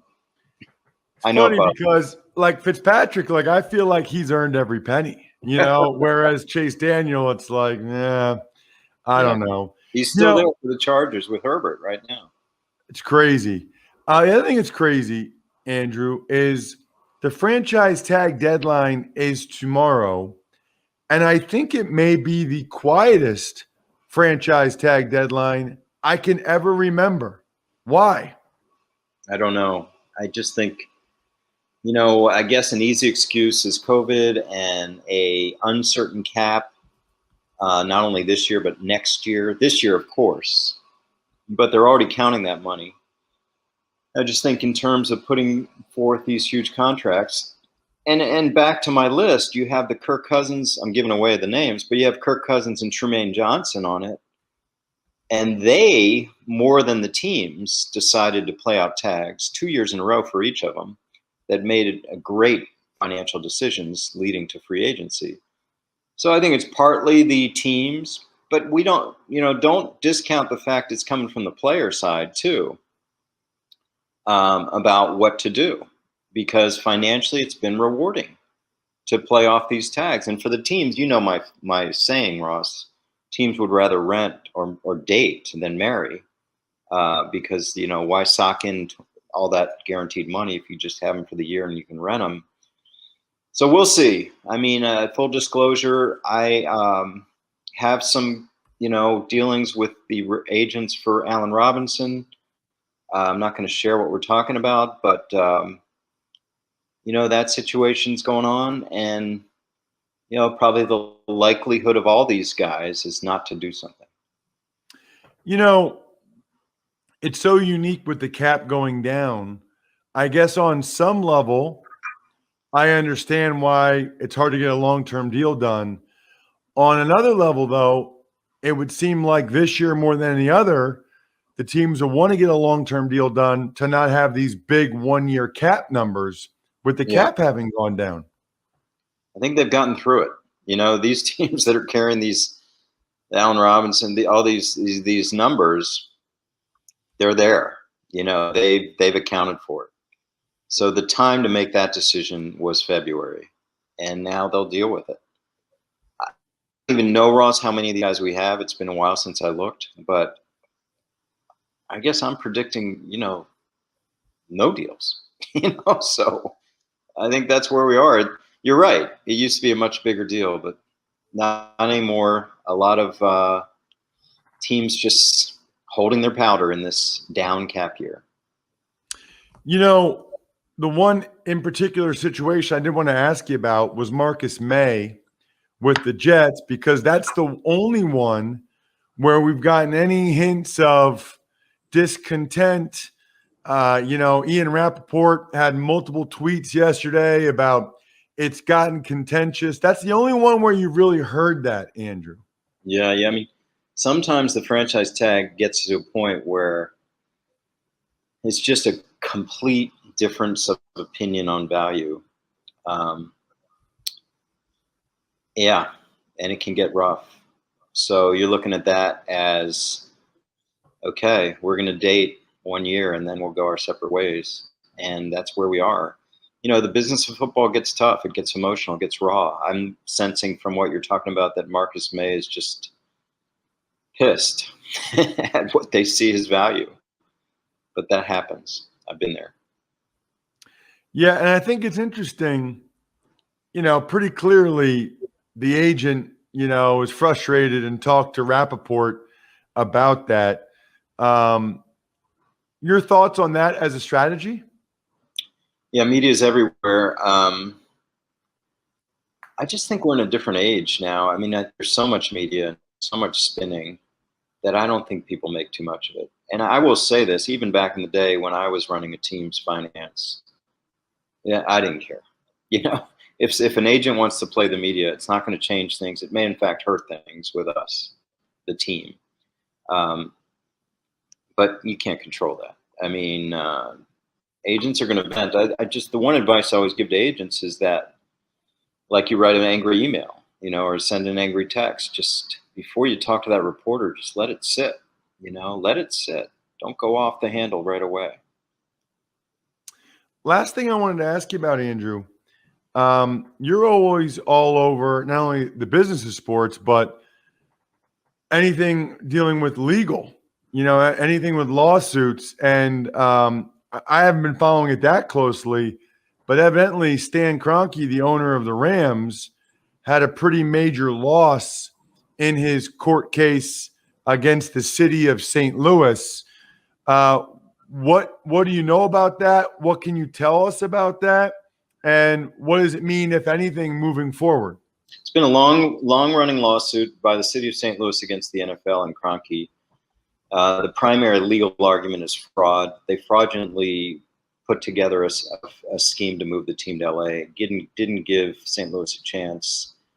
St. Louis abided by the guidelines set by the NFL towards keeping the team, with all the stadium proposals they had, with the relocation to another site. Everything was there. Now, here's the problem for the NFL. In the latest development in the court case, they're going to unseal some confidential information evidence, which goes into finance. So the finances of Roger Goodell and 5 owners, which include Kroenke, Robert Kraft, John Mayer, and a couple others, Jerry Richardson. Nobody likes that out there. You remember all the CBA stuff, Ross? Show us your books. And the owners would never, ever show the union the books. Well, here it is. So the point we're at now is the claim is moving forward against the NFL, and the discovery of evidence is out there. They want the judge has ordered financial information released on these owners. That's a problem. Will it lead to settlement talks? Perhaps. Well, the NFL will try to delay, but this is a problem for the NFL. And the last thing is, Ross, at that Super Bowl press conference, whatever year that was, 2014 or 15, where Roger Goodell was asked about Stan Kroenke buying a parcel of land in LA, his answer was, yeah, he's a billionaire, he buys land everywhere. That struck me right there. Like, no, there's more to it than that. And it's interesting because that's a lot of basis for this suit. That he didn't buy that land because he's a billionaire and buys land everywhere. He bought the land to move the team there. So this is an interesting one to follow. The NFL has some worry here. Check him out on social media at Andrew Brandt. He's phenomenal. Check out the Business of Sports podcast, where Andrew goes through the methodology and all of the guys that are in the Business Hall of Fame. That is going to be an interesting listen. I'm going to listen to that one early Saturday morning. Andrew, thank you so much as always. Thanks, Ross. Talk soon. There he is, Andrew Brandt. And check out his Sunday 7 newsletter as well. You know what else you should check out? HelloFresh. Oh my gosh. With HelloFresh, you get fresh, pre-measured ingredients and mouth-watering seasonal recipes delivered right to your door. Skip trips to the grocery store and count on HelloFresh to make home cooking easy, fun, and affordable. There's a reason why it's America's #1 meal kit. Here's the deal. It's 28% cheaper than shopping at your local grocery store and 72% cheaper than a restaurant meal without sacrificing the quality. Look, my wife works full-time. We have a nanny that helps prepare the meals for the girls and me sometimes. These meals are delicious. My wife loves them. She loves them, and she's pretty picky about stuff like that. You really need to give this a shot. Go to HelloFresh.com/14Tucker and use code 14Tucker for up to 14 free meals plus free shipping. HelloFresh.com/14Tucker and use code 14Tucker for 14 free meals plus free shipping. Tuck's Takes. Morning, Ross. Well, let's continue on the topic of the Rams, since they are in the news for multiple reasons. First, any follow-up thoughts after you and Andrew were talking about the court case they lost in St. Louis? And then let's get to the new uniforms. Well, yeah, the first thing is, it sure seems like the NFL, I don't know if it's arrogance or I don't know what you would call it, but they sure have a lot of confidence when it comes to any type of lawsuit or legal dealing. It's almost like the NCAA with the name, image, and likeness. It's like They just kept thinking delay, and eventually it'll go our way. That's not what happened. We'll see what happens in St. Louis, but doesn't look good for the Rams right now and Stan Kroenke. So they're going to end up having to pay off the city of St. Louis. I think they're going to have to settle because the NFL and the other owners, they do not want their books to be out in the public at all. I know that much. And so they will make, I think, Stan Kroenke find a way to make this go away. If anything, probably just cost Stan Kroenke a bunch more money than rather than if he had tried to settle before this ruling came out. As for the new uniforms, honestly, Bri, I'm to the point now, I need like to have Damashek come on the show and or to have like someone online, I'm sure it exists, post all of the uniforms, including the alternates for every team. Because there's so many alternate uniforms. I feel like the Rams come out with new uniforms every year. Like, I can't keep track of it all. I really don't even know. I mean, the ones I saw on social media yesterday, they look pretty good. By the way, social media, I'm at Ross Tucker NFL, Twitter, Instagram, Facebook. We are at Ross Tucker Pod. Really love when you guys follow us and really love when you engage with any of the posts about the shows in any way. That's how you can be tomorrow's spread the word winner via social media if you do that. It's really easy. But I just don't, I mean, I saw the uniforms. They look nice. Okay. But that's about all I'm almost lost track at this point. Tuck's Takes. We don't often mention assistant coaches on here on the show, but longtime zone blocking guru Alex Gibbs passed away at the age of 80. Right. So he is widely credited with being either the founder or the guru or whatever of the Denver Broncos wide zone, outside zone scheme that enabled Terrell Davis to have so much success in the mid-90s, enabled the Broncos to win those back-to-back Super Bowls. A big reason why Mike Shanahan had so much success. Kyle Shanahan runs the same thing. There are other teams as well. If you remember, this is years ago now, Bri, but we had one of my former teammates, Trey Teague, came on the show. And Trey played in Denver for 4 years before coming over to Buffalo, and we played together there for a couple years. And I said to him, why was Denver so successful? And if you remember, he leaned into the microphone and said, Alex Gibbs. Like, this is the guy. And I think it's good when people acknowledge the impact of some of these assistant coaches because it is significant. Tuck's Takes. You and Andrew talked about the franchise tag deadline. I know you have additional thoughts regarding the contentious negotiations between Marcus May and the Jets. The only thought, Bri, well, two things. One is Marcus May doesn't want to play on a one-year deal.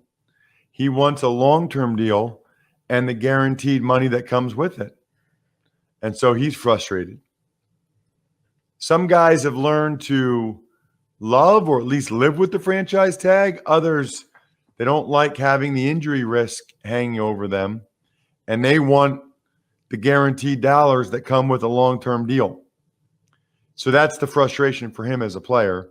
And then I just thought it was interesting. Like, Ian Rappaport had the tweet, and he really went into the financial information.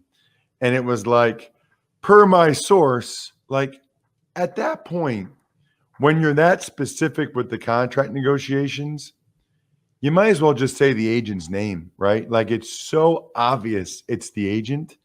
Just say the agent's name. And by the way, he mentioned how before free agency started, before he was franchise tagged, they had offers on the table from multiple teams for more average per year. Well, now you're just basically blatantly admitting that teams are going ahead and tampering. So, like, what are you doing there, agent? I mean, that's not good. You're now they can come to you and say, oh, really? Well, what teams was it that offered Marcus this deal before he was even a free agent, before he was even franchise tagged? So I don't get it.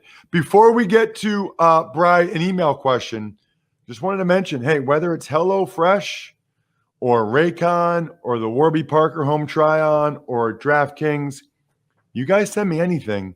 I still need to pick 3 people to be in the best ball draft against me and Joe, the DraftKings best ball draft against me and Joe for this afternoon show, and then 3 more next week. So I'm naming 6 people in the next 7 days. You can be it. It's very easy. Just take advantage of any sponsor. Email me, ross@rosstucker.com, and say, I want in against you and Joe in the best ball draft. Let's get to an email, Bri. Ever wanted to ask an NFL player a question? Well, here's your chance. It's time to Ask Ross. Email address, ross@rosstucker.com. You know the drill. Send me an email. I love them. I try to get to one a show. If you take advantage of any of our sponsors, I guarantee I read and respond to your question on the show. Any question you could ever possibly have. What do you got, Brian? Well, certain teams have boring drafts. Teams like Green Bay, Baltimore, Seattle, New England, and Pittsburgh rarely make splashy moves and often trade down. The opposite of teams like the Rams and, until recently, the Philadelphia Eagles. Now, these boring teams have long-term sustained success, winning 10 or so games year after year, but they draw the ires of the players and press for not swinging for the fences or drafting for need. So, which philosophy do you prefer? Which better fits today's NFL? That is from JD in Philadelphia. Good question, JD. The first thing I would say about the teams that you mentioned that sustained success, Green Bay, Baltimore, Seattle, New England, and Pittsburgh, I guess with the possible exception of Baltimore, those other 4 have had a Hall of Fame caliber quarterback for 10 years. Packers with Rodgers, Seahawks with Russell Wilson, Patriots with Brady, and then they lose Brady, and it was not sustained success last year, and the Steelers with Big Ben. And even Baltimore had Flacco for a while, who's playing at a high level, then a couple bad years, then now they got Lamar Jackson. So I think the quarterback has a lot to do with it. Whereas the Rams, by the way, the Rams have had pretty sustained success the last 4 or 5 years. Rams have been pretty good, man. Check the Rams record, the Rams playoff burst. They've been pretty good. And Philadelphia, went to the playoffs 3 straight years. And last year was the first year they were down, in part because their quarterback played terribly. So I understand your question, though. I think you always want to be able to draft the best player available and be in a position where you're not drafting for need. But clearly, Brady was frustrated that New England wasn't more aggressive. Russell Wilson's frustrated about Seattle. Aaron Rodgers frustrated about Green Bay. So these are guys that are frustrated by these teams not being more aggressive. So I think there's probably a combination of both. There's probably a happy medium. Good question, JD. Really like it. Really like our I think we're done here patrons. They pay $100 a month and they get a shout out for their business at the end of every show. Pizza Boy Brewing, I might be there tomorrow. Hint, hint. Sporticulture, Vision Comics with an X, Human Head.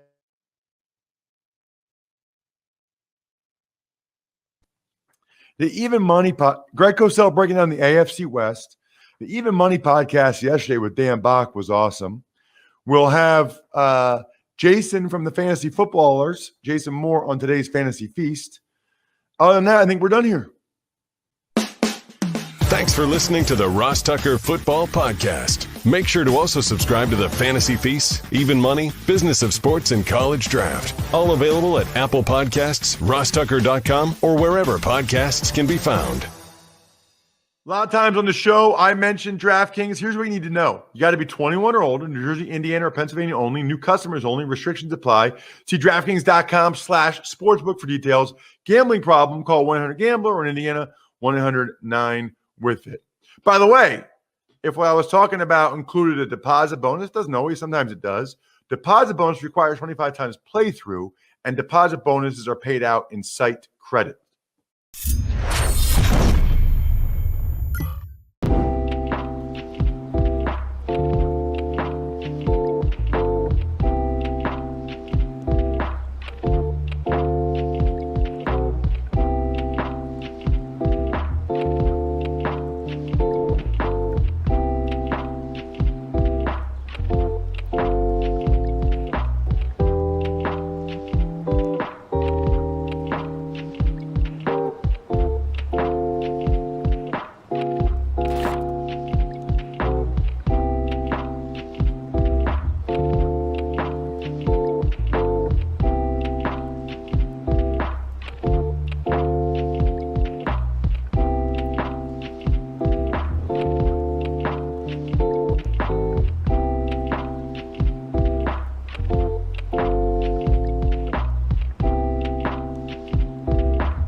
glasses.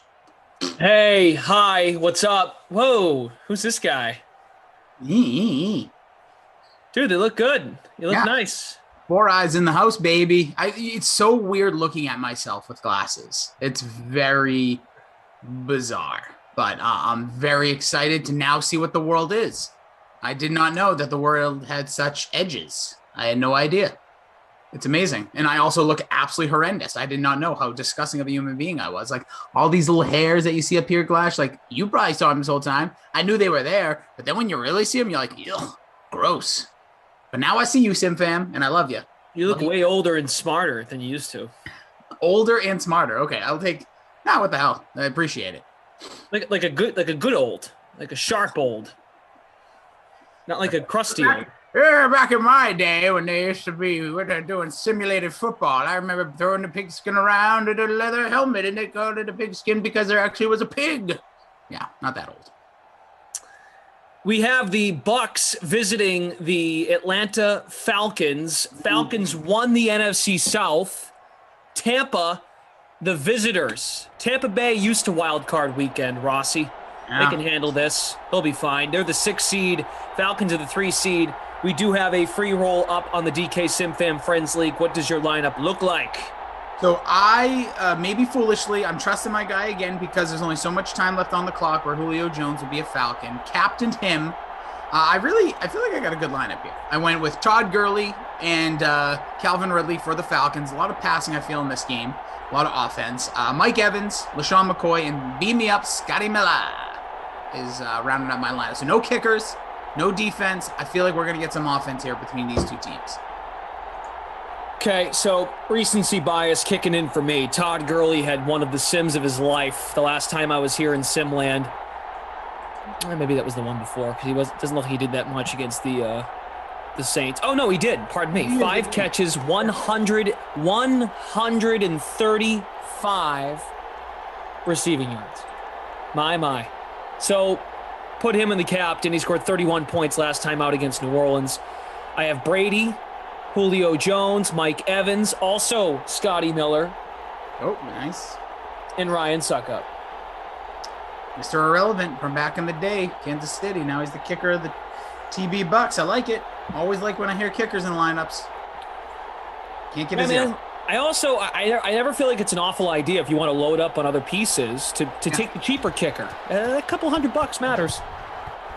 It really does. It really does. That was the thing about the lineup. I had Gurley was my last one I had because I still had like 9-7 left. And I'm like, I guess I'll go with Gurley. He's been great. I was going to try to avoid him just because of the way I thought the game would go. But I'm intrigued. Again, it's playoffs. Don't forget Atlanta. These are two teams that both, I think Tampa lost to Kansas City, I think, in our final. In the winter.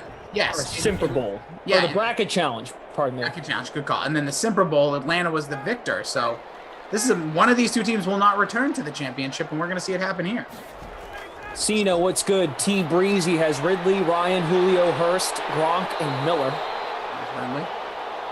Nice job. That's a balanced attack, 13-yard gain. Look at Rossi. He's doing the player IDs right out of the gate to prove his glasses work. I was going to say, now here we go, folks. I'm going to get players still wrong, but it's not the reason because I couldn't see. Be prepared. Giraffe King has the Falcons defense in its lineup. Okay. See how that fares. Play action Ryan here from the 37. Gunning it. Double coverage. Come on. Tough one. Good to have you all with us. Thanks for being here. About 50 of you on Twitch. Rossi says, sup cats. Meow. Yo. Kitties. Bounce the cat, dude. You are a strange cat. That video you made, that had me laughing. I will give you that. It was very strange. Clash, you see that? Where you made the me, you, and Emerson one? No, I didn't see that. It's in your mentions. When you're on the toilet later, check it out. Oh. Okay. That's where I do most of my Twitter mention checks. Oh, from Bounce the Cat. Yeah. Don't play it out loud. Oh. No, oh my God. Yeah, nothing. The face manipulation. Oh, big sack on third. What? When was this? I think he manipulated because I don't think the three of us have ever been on screen together. Me, you, and Emerson. For those who haven't seen, Bounce tweeted it out. That looks frightening. Very, dude. Our faces when it's very creative.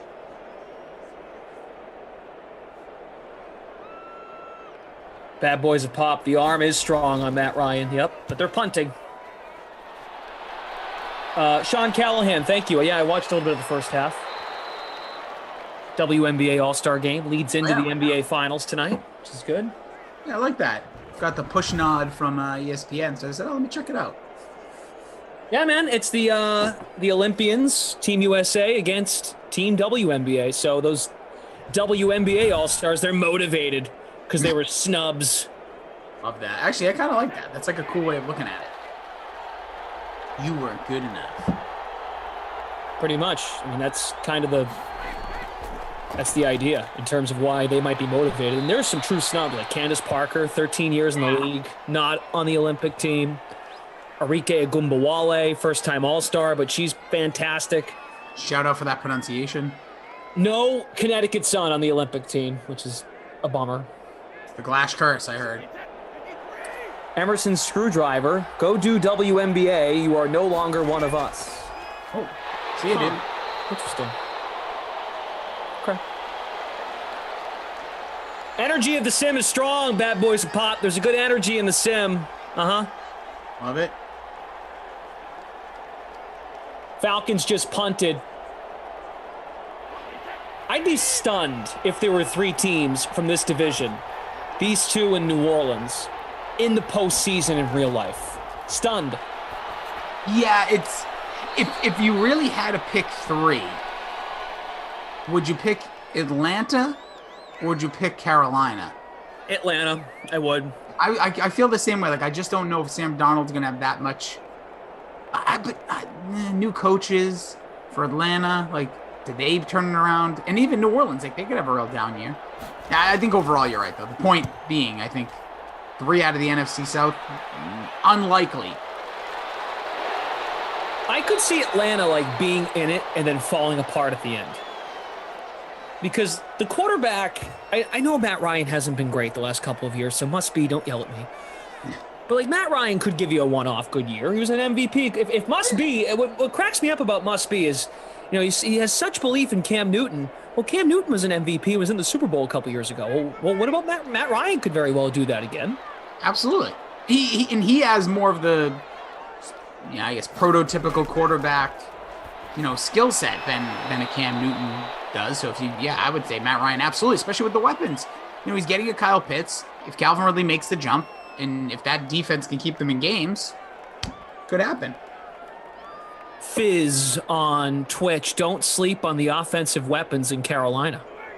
Yeah, that's a good point.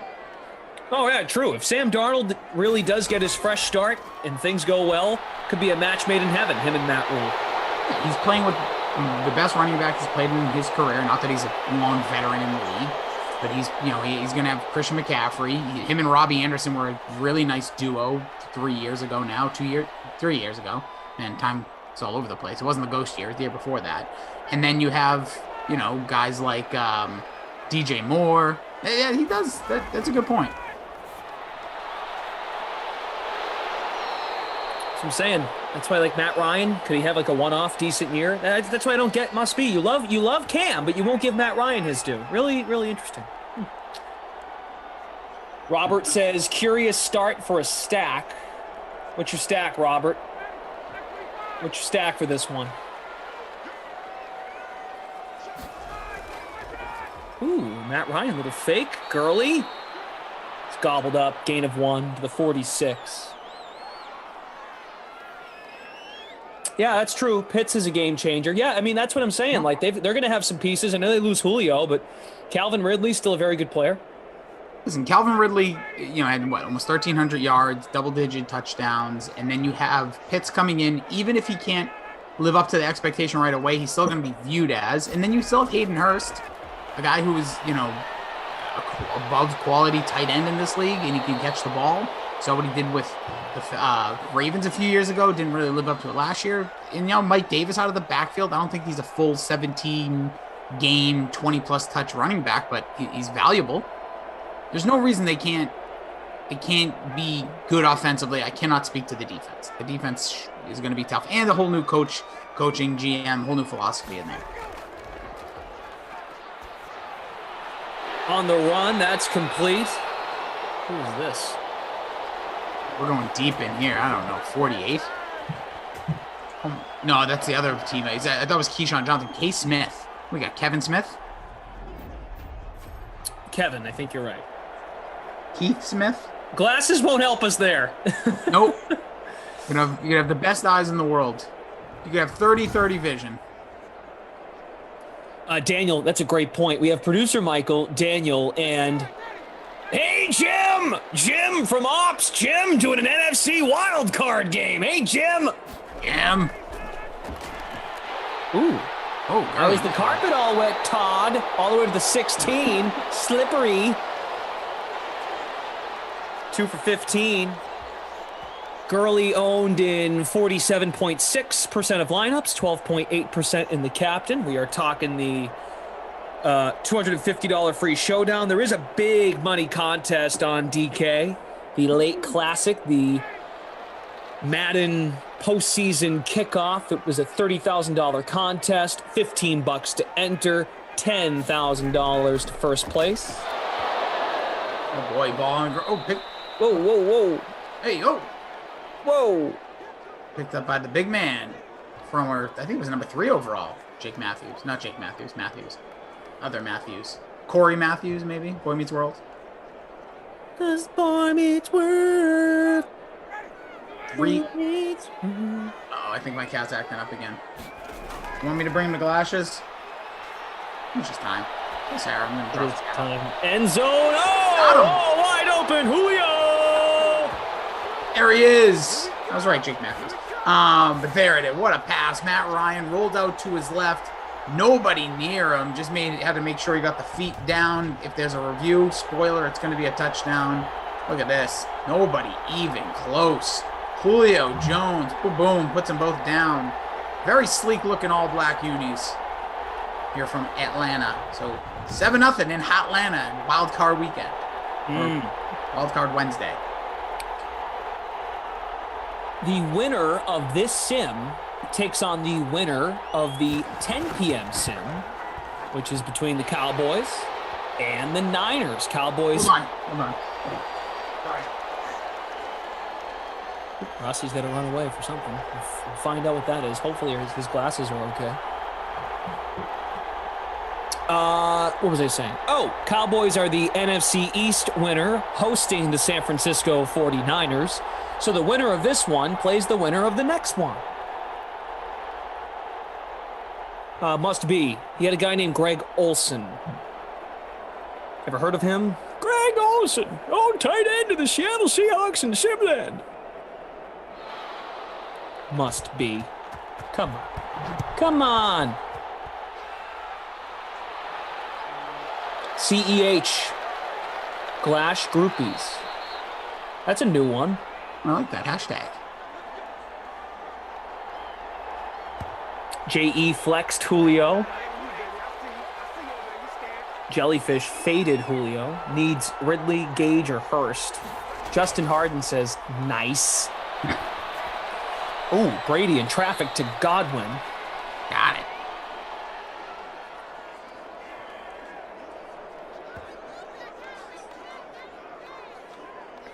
Keith Smith, Kevin Smith. I'm trying to think of all these Smiths. So it must be. Let me ask you this question. Which target now in New England is going to propel Cam Newton? Let me ask you this. Is Greg Olsen not as good as Hunter Henry or Jonnu Smith? Because if that's your argument, well, it ain't going to go well for Cam Newton in New England because they don't have a wide receiver one. They're all like 2s and 3s. And the tight ends, they're kind of injury prone. So I don't know what you're getting at here. Then your little Cinderella story for Cam ain't going to end well. You might have to put on the glass slipper, my friend. Because I don't think Cam's wearing it. I'll just say this, and people come on here, and I think it must be sometimes. I want, if Cam Newton is good, I'm excited. I'm happy. I'm all in. I want him to be good, or it's going to be Mac Jones. I always have to say that because I think he gets you and I confused on who thinks what. But let's say, listen, must be, I'm on your side. If it works, I even go, Ash, like, if it works, great. And that means for a lot of teams. There's a lot of teams out there with, sorry, my cat is. Is that why you had to run away? Yeah, he almost knocked over something. I didn't know what was going on. I heard a screech, and then I heard a bang, and I ran. And then I said, what's going on up here? And he was trying to knock over. I think the introduction of my the spawn has disrupted this cat's being. So might be dropping him off. Maybe you want to go live somewhere else? Yeah? You want to go poo in somebody else's bathroom? He said yes. Okay. All right. Settled. Julio Jones, 13.8% in the captain spot, 53% overall. Owned in the contest. He has the touchdown.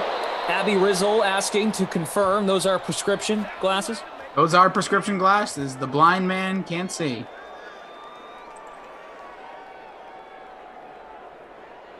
Okay. Yeah, it was it's been interesting. It's been an interesting day. CEH is saying people who only show up for Glash, it's pathetic. I don't know if that's true. I'm going to just say, I'm not here. I'm here for one. I'm a one and done. I'm not here for this negativity. Show up if they want to show up. Enjoy playing the freebies. It is Simland. We are in the Sim bubble, so you can believe what you want to believe. It's okay. It's true. Let me see here. Congo Cab says, hold up, out of all the weapons, you say Greg never on the field, Olsen? Well, after Steve Smith in Carolina, who was the next best thing Cam Newton ever had? Oh, without a doubt. Greg Olsen. Calvin Benjamin? No, had a nice year, but no. Wasn't Devin Funches. Had one decent year, but no. And I know he was never on the field, but it wasn't, not that way always. He had some really solid seasons there. Greg Olsen... I hate having this conversation, but I'm just going to be honest. He's a borderline Hall of Famer in that tight end position. I don't think he should be in the Hall of Fame, but I also don't think a lot of people should get in the Hall of Fame. But he's probably in this generation, he's right up there. Gronk, him, for that period of time, those were the guys. Congo Cab, Evans, LG. Is he talking about a left guard? Well, if we're getting into offensive line, that's a whole different conversation. Thanks, Fidels. Is Scotty going to know today, Bad Boys of Pop? Yeah, we're in on that because we both played Scotty Miller. Yeah, he's going to go off. Well, we're just waiting for it. We hope. And Justin saying Mike Evans got to wake up. Same, feel that too. From the 21 of Atlanta, Brady out of the shotgun, 2nd and 6. He fires, completes to Evans at the 10. Brady's 5 of 5, 52 yards. 15 years means you were good, says the guru. For sure. Love that. We've got 9,459 entries in our $250 free contest. Brady is wrapped up. Huge sack there in 1st and goal. Oh, Congo Cab is saying, Evans, let's go. I thought you were referencing a player. Okay, Congo Cab, but never mind. I was trying to have the conversation with you about other players in Carolina that Cam's had. I thought you were naming a player, Evans, LG. So, I don't know. Just trying to have a talk, and now I get in trouble for it. 3rd and goal. Two-way conversation, not our strong suit all the time. See, and so D-Rod, I thank you for helping the conversation move. Ted Ginn. See, now we have to reach. We're really reaching if we have to go to Ted Ginn. Yeah, and I'd have to see those numbers together. I can work on this. Big play here. People looking for Fournette.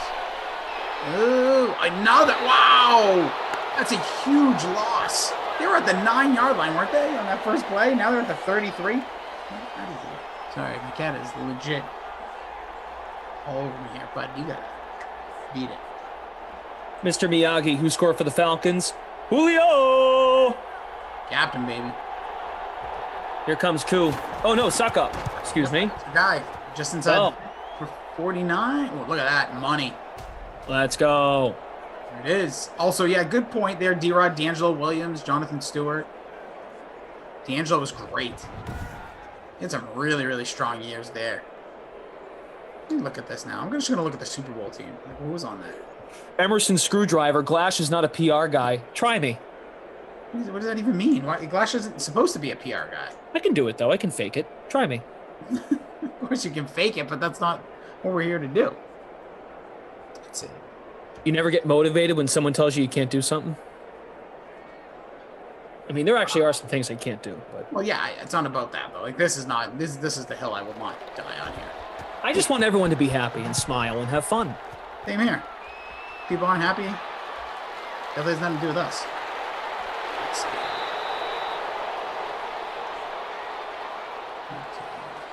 Let's see. Must be. At Glash, you ruined my draft listening to your crap. What did I say? You're in here all the time spamming the chat with your dumb Cam Newton takes. Oh. They're dumb. I still like Must Be. I just think they're dumb. Here we go. Here's Matt Ryan out of the gun. My bad. PR. Your takes are great. They're just going. When you're ready, I'm going to give you a little bit of what the Carolina Panthers look like in the division. Obviously, 7-3. So here was Cam Newton. I'm sorry, Cam Newton. Here was the roster when Cam Newton was MVP. Jonathan Stewart at running back. He ran for under 1,000 yards. Cam Newton threw 35 touchdowns this season, by the way. Their wide receiver was Philly Brown, a.k.a. Corey Brown. You had Ted Ginn. You had, why those two are the leading receivers? Ted Ginn had 10 touchdowns that year, 739 yards, 447 for Brown, 6 touchdowns. That's 14. Where did all the other touchdowns go to? Let's see what else we got here. The wide receiver. Ted Ginn, I've already mentioned. Pretty sure, what's his name? You mentioned him earlier. The big guy, Corey Brown. Jericho Cotchery was on this team. Brown was, is Hollywood Brown's cousin, right? Oh, is that who it is? I don't know. Yeah. There was a fumble, by the way. This sets up Tampa from the Atlanta 38. Devin Funches is a rookie this year. It's good for the Tampa defense if you have it. Yeah. Yeah, there really wasn't that many weapons on this team for him throwing 35 touchdowns, and then obviously Greg Olsen. Phil Glashy, Devin Funches had some decent chemistry in Carolina with Cam. He's probably not a huge part of the plan in Green Bay. Maybe the Pats will make a play for him. Cam needs those big catch radius guys. LOL. So wait, now all the Aguilar, the Kendrick Bourne signings, the 2 tight ends, that wasn't enough. Like, I'm confused now. So now the signings were not good signings. Jacoby Myers is back. N'Keal Harry wants out, but Cam Newton put his arm around the guy and talked him up. The guru, you're talking about Calvin Benjamin. What happened to the tall receiver they had? He went to the Bills. What's his name? Isn't he on a roster right now? I don't think so. I thought, wasn't he? Who was the other guy? Like, obviously we saw like Tim Tebow came back to the tight end. Wasn't Calvin Benjamin? Am I crazy? I mean, the fact that we have to what was his name again? Probably means he was like good, but like not great. Like good for a year or two. He was a bust, the guru. It's true. Now they're punting. This is annoying. Benjamin is on the New York Giants right now. Is he actually? Yeah, because I knew there was something after Tebow signed. There was somebody else. It was Calvin Benjamin, currently on the New York Giants roster. I think as a tight end, too. He last played for Kansas City in 2018. Remember that trade, too. Oh, and he's a tight end, Emerson's Peloton reports. Yes. Here's Matt Ryan, little pep in his step. Uh-oh, pocket hold. Sack City. Bounce the Cat on Twitch has an NBA contest going. You guys should jump on in. Help them out. Get in there, fill it. What do we Appreciate you, Twitch fam. About 60 of you going strong. Almost 400 watching on YouTube. 2nd and 17. To the outside. Nothing doing for Gurley.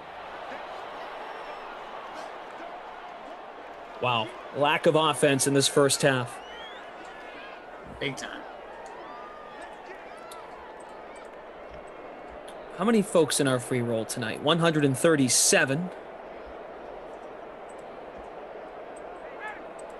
Hey, CEH, you're in first place.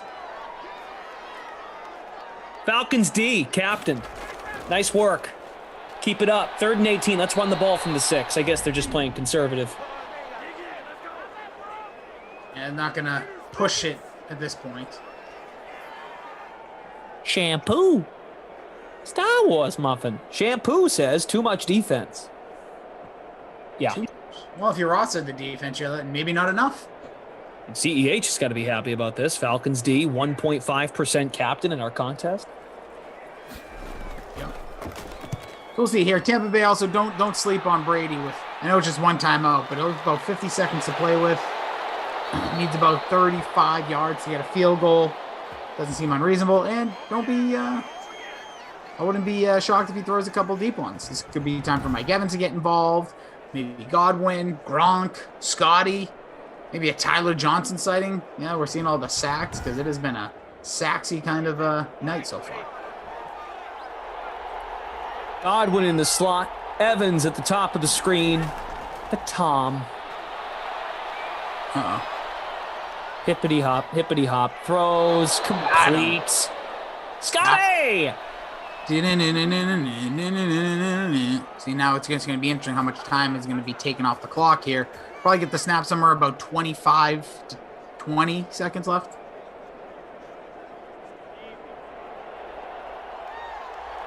They're poised to get some points here if they can get a nice offensive play here.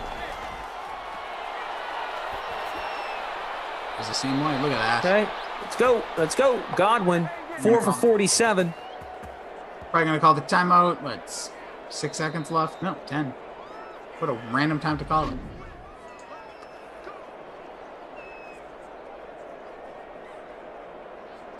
Must be. Which one of those players would you have wanted in New England instead of Jules and that other slot guy? What? Which one? I mean, what do you mean? They signed Aguilar, they signed Bourne, they signed 2 tight ends.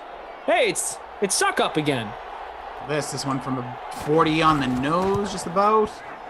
Easy money. Gosh, look at you. 2 field goals of 40 plus for Suck Up. Good rostering there. Hashtag stack them kickers. Don't be shy. Scotty NK now in first with Jimbo. They are tied for first in our contest. FRMBNS is in first in our in the $250 free DraftKings contest. Once again, we have a big money contest going on in this one between between of course the Sim Fam, the 30K Madden playoff kickoff special. $15 to enter, $10,000 first place prize. God, that's a mouthful. So we'll keep an eye on that. That wraps up tonight. Say it backwards, please. Give me it. That's going to take some time to. No, I'm just kidding. The alphabet backwards theory. Z Y X W V U T S R. I don't know. I don't even know if that was right. Right now we have a 2-way tie for first. It's a big old Saints stack. Falcons D, 26% owned. Interesting. 2,246 entries. We'll keep our eyes on that. So kicking off our 2021 simulated schedule. Woo! The winner of this sim plays the winner of Madden After Dark, which is between the Cowboys and the Niners, which Tommy Freeze Pops will be here for. Rossi will be, Good night. Rossi will be cleaning his glasses. He's going to scrub his glasses. He has a very, very long procedure. He has to wipe them down clean. Wipe it with my tongue. I will say, what I'm actually doing is preparing my couch to be sold. I have to clean some cushions. Sold my couch down here, Flash. The office man cave is turning into, I don't know what, but See if you guys are on camera, you can see this maybe a little bit in the background. There's a whole bunch of random pillows and all that. It's all going bye-bye. Well, how about this? You can go back to work on that because we need to go to the sweat, and that gives you a couple seconds to work on it. Earlier today, our own Kenny Ducey previewed tonight's Game 4 of the NBA Finals. Bucks and Suns. Phoenix leads the series 2-1, but Milwaukee looking to even the series tonight. Let's hear from Kenneth.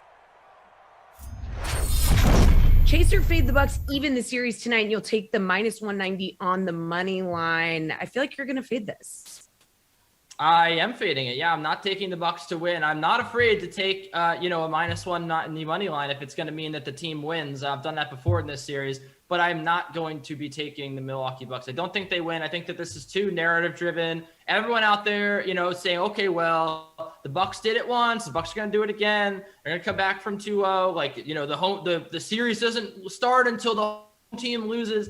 It's going to start tonight in that case because the Phoenix Suns are a better team. They're going to have learned from their past mistakes here in the Western Conference Finals when they took their foot off the gas really just after Game 1 for about 3 games there. Monty Williams is a better coach than that. I think they see a good scheme thrown at Giannis, do the Milwaukee Bucks. Monty Williams does a good job on him. And they're going to make the role players beat him. And I'm telling you what, Chris Middleton, I'll put my money on Chris Middleton not beating the Phoenix Suns tonight. And I'll put my money on, that entire team really crumbling at the face of Mikal Bridges having a better game. Devin Booker hitting a few more threes. DeAndre Ayton continuing to battle in the post and dominate. And I do think DeAndre Ayton can do a pretty good job on the defensive end against Giannis. I expect him to see him matched up with him a little bit more. He's done a decent job in this series. I know Giannis has gone off, but this could be like the first game that Giannis looks maybe a little human.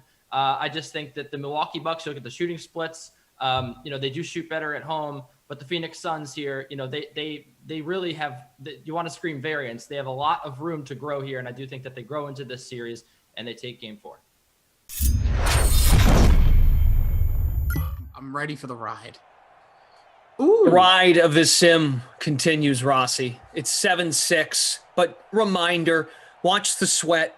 Weekdays at 11 a.m. Eastern time on the Dream Stream. We get you ready for the day in sports. Tomorrow's Thursday, so the second half of the baseball season begins. NBA Finals reaction. The Open starts tomorrow in golf. So go fill Moose's contest. Yes. So he doesn't cry to sleep tonight. I'm not going to tell you what happens if it doesn't fill. There's another commentator who handles that on these streams. Hold on. Where is it? I did not enter yet. I'm doing it now. I planned on doing it tonight. Let me see. Just do it now. You'll forget. Oh, you got another classic. We're halfway there. 99 out of 200. Come on, people. What is it, $1? Look at this thing, $1. I wasted $150 today on God knows what at the grocery store, so I'm doing it. So watch the sweat weekdays, 11 a.m. Eastern time. It's 1 hour long. What an ad. 7-6 is our score. Julio Jones has the touchdown for Atlanta, 2 field goals for Suckup. Julio is the captain in the winning lineup in the $250 free contest. He's also the captain in our free roll, 5 for 49 and a touchdown. Go. Julio, my captain. No, I'm just excited. That was like a Glash, I see breaking news kind of sound. Oh yeah. No, I'm putting together some players as we prepare here for the third. So I'm just throwing out some guys. Ooh. I always need to know who's a good sleeper in golf because I always overexpend myself here in these lineups. Should have listened to Get to the Green. Get the Green. Damn it, I never get it right. Yeah, man, I just got a text from Reed. He's pissed.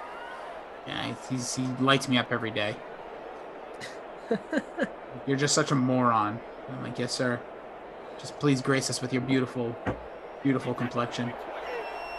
All right, NBA lineups lock in 25 minutes. 9 o'clock tip between the Suns and Bucks. Brian Anderson says Sims are the best thing to come out of the pandemic. You know, baby. I'm like a year in now. I'm like, my official year is like now. Really? Yeah, I came in right about mid-July. Wow. They said, we need to get some real talent up in this piece. And then I strolled in, and then everything kind of went downhill. Yeah. Happens, though. Gronkowski over the middle. Brady in the zone. Here we go.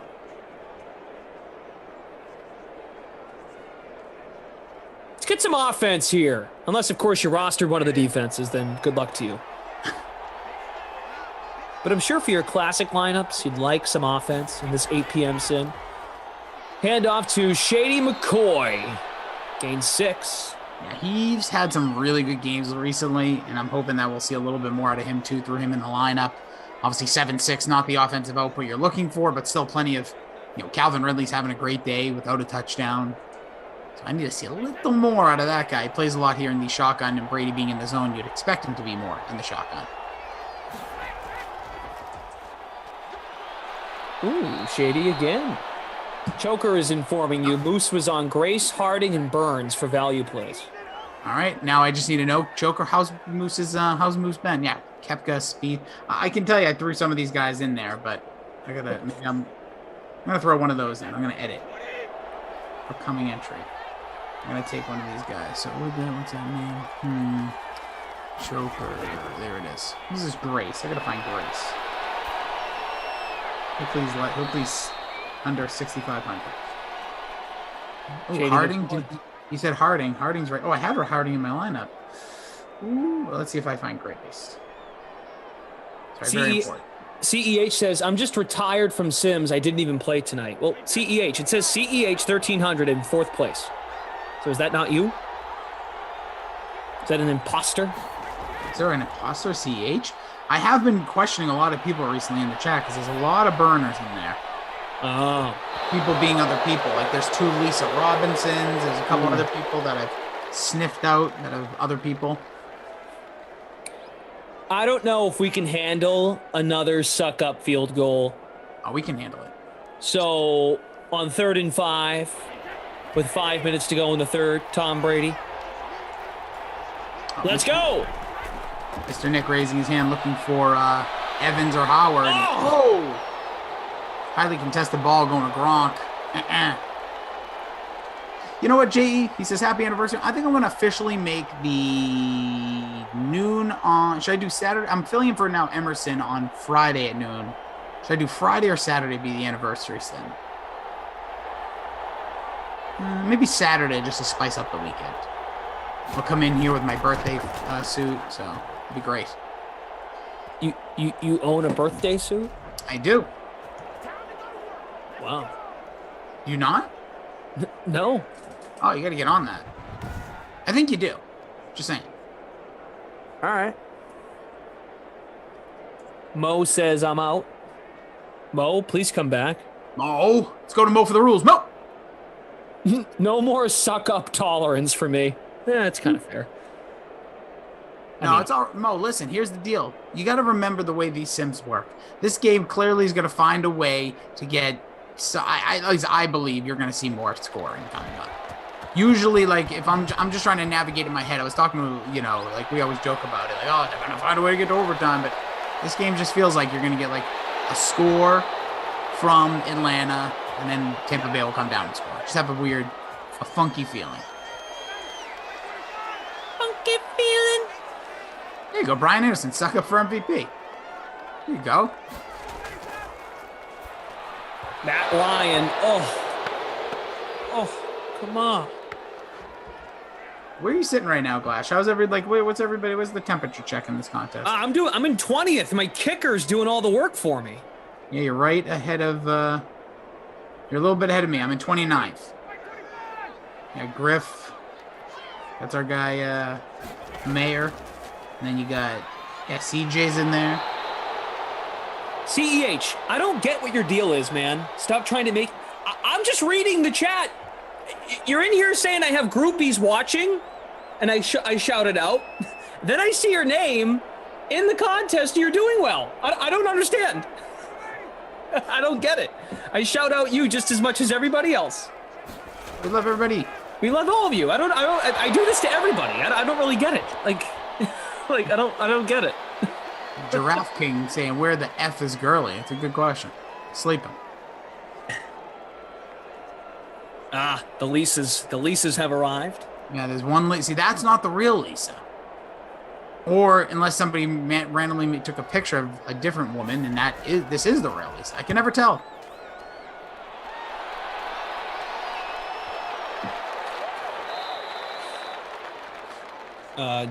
Different Jeff, not Jeff Ulrich, a different Jeff. Only Saint win big time. Bills are better than the Jets. I love that. I love that username. Bills are better than the Jets. Yeah, Julio, come on.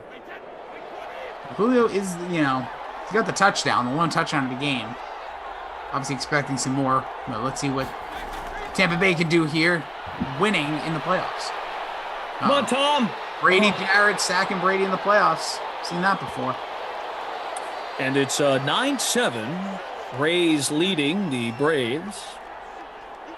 Late in the 7th. Now I understand what producer Michael's joke was, because I'm like, what is? I thought our producer was like, oh, what is he watching? Like, they're still in the All-Star break. Now I get it. Yeah. 2nd and 21. So Miyagi with the Falcons D with the fire emojis.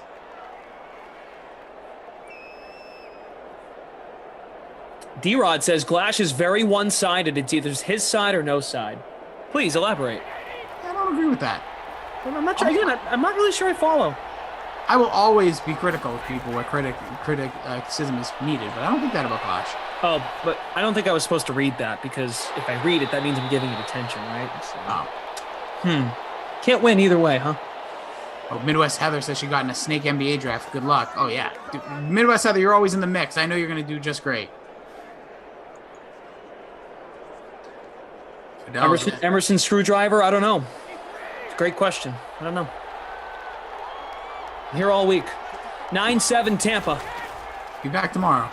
Same time slot tomorrow. Me and you. Party.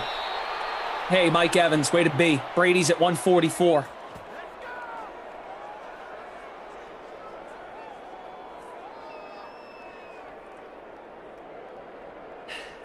We have a great team with us tonight. Producer Michael, Daniel. Hey, Jim, NFC Jim. We never get these games. Get the Cowboys next. Old stomping grounds, Jim. I can't wait. That's the one thing that's kind of funny. I was listening today to some sports radio we were kind of talking about during a little break. And, the thought of, we're going to get Romo back. This year, I can't wait. I'm already looking forward to the commentary dudes, because there's already some new ones I think on CBS this year.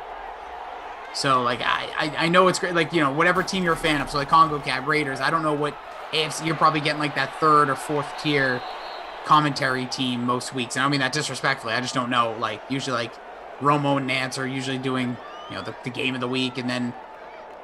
Ian Eagle, it's that second one, then you get the 3rd, 4th crew. But it's always fun to see who are on these crews and who's going to be a character. Keith Talib did a few games, but Romo is just a delight.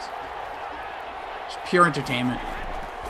Robert Sparks all in on the Niners to win the ring. Wow. Robert, let me ask you this: who's the quarterback doing it? Is it going to be Trey Lance or Jimmy Garoppolo? Got to be Garoppolo if they're going that far. Oh. Or a mix of both, maybe. Maybe a handover of the reins halfway through the season. Go ahead. I just want to quickly say I don't see the 49ers being that good this year, and I don't know what the hype is. And I know there's a lot of injuries, especially defensively. I'm not there. Yeah, I'm just not there.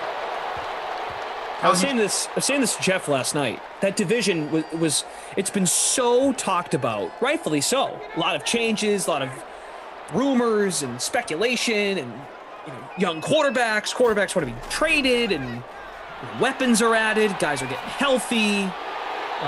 You name it, right? It's awesome. A lot of fun to talk about. One of those 4 teams. I know it's easy to point to Arizona, but that's really that's kind of telling you something if it's Arizona as the odd team out. But one of those 4, and I'm not sure which one it's going to be. Injuries aside, one of them, Rossi, one of them is going to disappoint us. Because they're just going to battle it out. one of those teams could easily go 7-10 and not have injuries. And it's because they played in a lot of close games and they just couldn't finish at the end. It wouldn't shock me. Like, one of them is not going to impress us. One of them's going to underachieve because of how good the division is. Yeah, there's a part of me that could also see like all that, like as like what's the worst record in that division? Like, I have to just quickly look because I want to know what the other division they're playing. I know that other game. I can't look for all teams. I'm just going to look at the San Francisco schedule just for argument's sake, because I just want to know what the other division they play. Because if they're playing, I don't know, the AFC North or the AFC South, and there could be a good bunch of wins in here. So let me just see the division they're playing. So they played preseason. So they got the Lions. Hold on. Okay. So they're playing the AFC South, actually. It is the AFC South. So there could be a bunch of teams that are pretty good here because let's say Houston, Jaguars. Depends on what you think of the Titans and Colts. Both probably going to be good. But, you know, they have the Bengals and they're so – all these teams could win like 8-9 games, Glash. Like, that could be the most interesting thing, right? Like, they're going to beat each other. But, like, outside of their division, you know, there's Green Bay. They're playing looks like they're playing both Norths.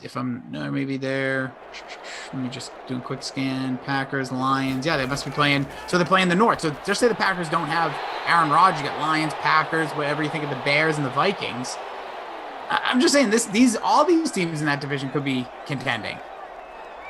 It'd be very fascinating. All four addressed issues are going to be healthy or healthier than they were last year. Starting, yeah, you're right. Like Robert Sparks, I love this. So Robert says 3 teams are going to make the playoffs and the Rams are going to miss. That's a bold take. Honestly, that's a strong take because wouldn't we all be surprised if there were going to be 3 teams from one division making the NFC playoffs if it wasn't the West? Yeah, that's why when we started the sim in our little sim season here, granted the rosters will be very different. Atlanta, New Orleans, Tampa are our playoff teams. Only 2 made it from the West, San Francisco and Seattle. I'd be shocked if it was another division. I think the NFC West should, based on talent, on paper, health, just talent across the board, assuming health, they should have 3 teams in the postseason. They could have all 4. 1 wins their division, and all 3 wild cards come from this division. That would be extremely crazy, in my opinion, just based on like their playing stuff. But honestly, gosh, the more you think about let's just look at NFC East. Even if you think all these teams improve, are they improving that much? Doubtful. The NFC North right now, it feels like it's a Packers division. If Aaron Rodgers doesn't show or gets traded, that's going to blow that division up. Probably put the Vikings in the driver's seat. And then you have the NFC South, and this is what the division we're looking at here. I think we're all penciling in Brady. We don't know what New Orleans is going to look like. Atlanta, as improved as they can be, like you've seen them winning double-digit games, and Carolina, same thing. You have I would be very interested in a full, NFC West all making the playoffs, because that would just be insane. Hayden Hurst with the catch. Calvin Ridley, by the way, at 5 for 63. Brother Phil is not a Shanahan guy. He's been on this before. There seems to be this assumption that Shanahan is some great head coach because he was the OC on a Super Bowl team. Well, By that he means Atlanta reaching the Super Bowl. But can I just... Well, Brother Phil, he was also the coach for a Super Bowl team, too, who equally lost. San Francisco.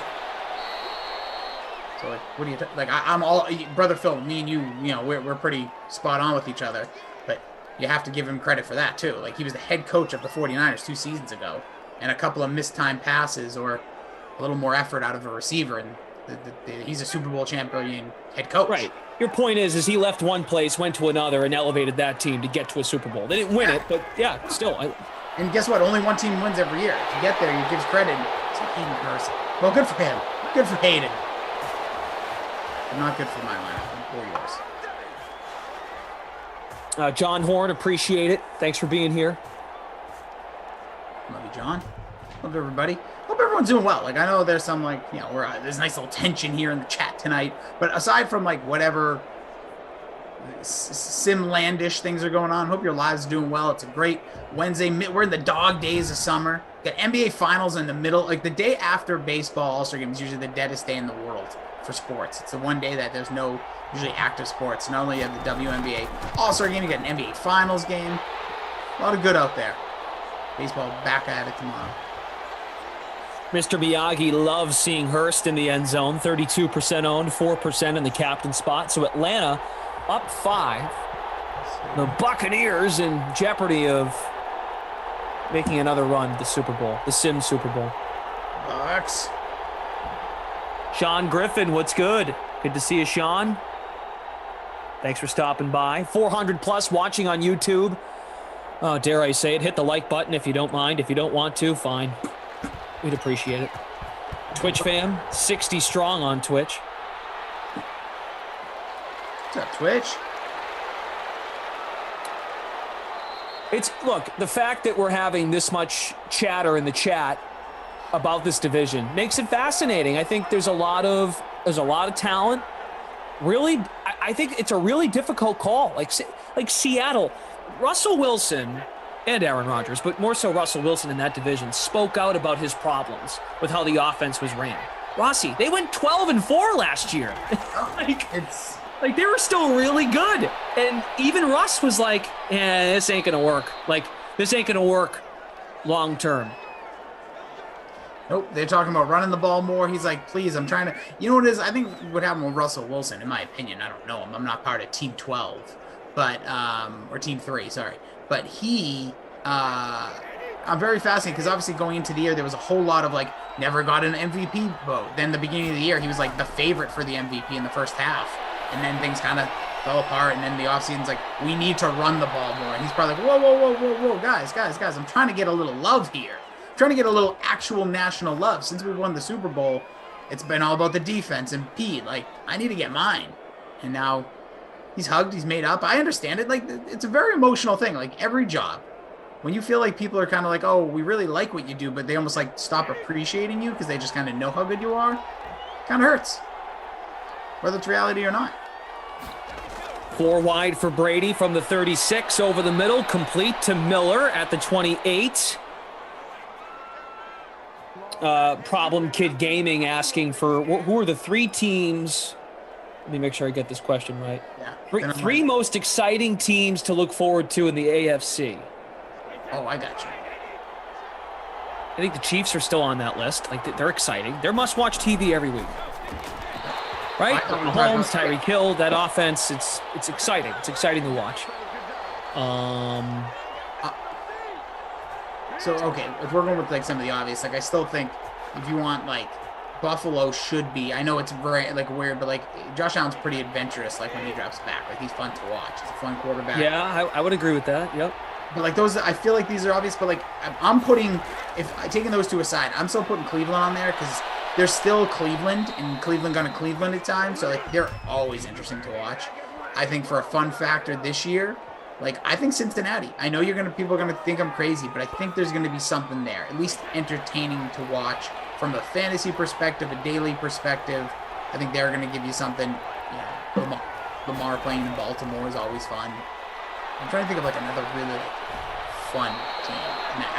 This is gonna sound crazy too. Jaguars. I'm all in on at least watching the Jaguars because that could go real bad or really good. And I don't think there's gonna be a lot of W's, but I still think they're gonna be fun to watch. So I'm seeing Titans in here. I don't know. I don't get that excited to watch Ryan Tannehill play. I know they have Julio. I know they have Derrick Henry. Yeah, he's must watch as well to me. But I always try to look at the end of the radar. Is he gonna miss this one? Oh, suck up. That was from 51. So he hits from 49. They should be going for it. No, they should be kicking it through the uprights. Come on, suck up. A little more up in the suck.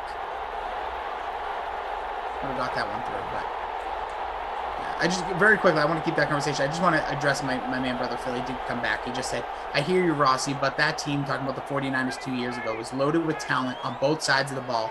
Sometimes great OCs just don't make great head coaches. and his situational decisions can be pretty head-scratching. I disagree with that wholeheartedly because you know who was just bad? Garoppolo was bad in that final drive. Jimmy Garoppolo was bad. No, don't read the headlines. He had Emmanuel Sanders. Sanders gave up. I'm sticking with that. Sanders gave up on that ball. Dude, come on, Rossi. Garoppolo was like a deer in headlights on that final drive. They had the game. They could have won the game. Garoppolo was not good at the end of that game. Super Bowl on the line, and a receiver puts his hands back instead of diving. I don't care if that's like if I was out there, even if I knew I couldn't catch it, I'm diving towards that thing. It is okay. We can agree to disagree. We're not going to put it on the coach. We're going to put it on the players. No, I disagree with Brother Phil. Like I think for you to say that the team was loaded, but like you can't. This is my issue with quarterback talk and head coach talk. You give all the credit when they win and all the critique when they lose. That game goes. So let's just play it out. What if the ball is connected with Emmanuel Sanders? He scores. 49ers win. Everyone's jumping for joy. So now we're going to be critiquing Andy Reid still because he could never win it. And Shanahan's the next hot thing. I don't like that. And I'm not you, Brother Phil, or not anybody, but like we give too much credit to the winners and not enough credit to the people that don't win every year just because they don't win every year. And I just think it's an unfair assessment sometimes. And like, you can say what you want about situational. I don't watch every 49ers game, but I just think like overall, that's always been an issue for me.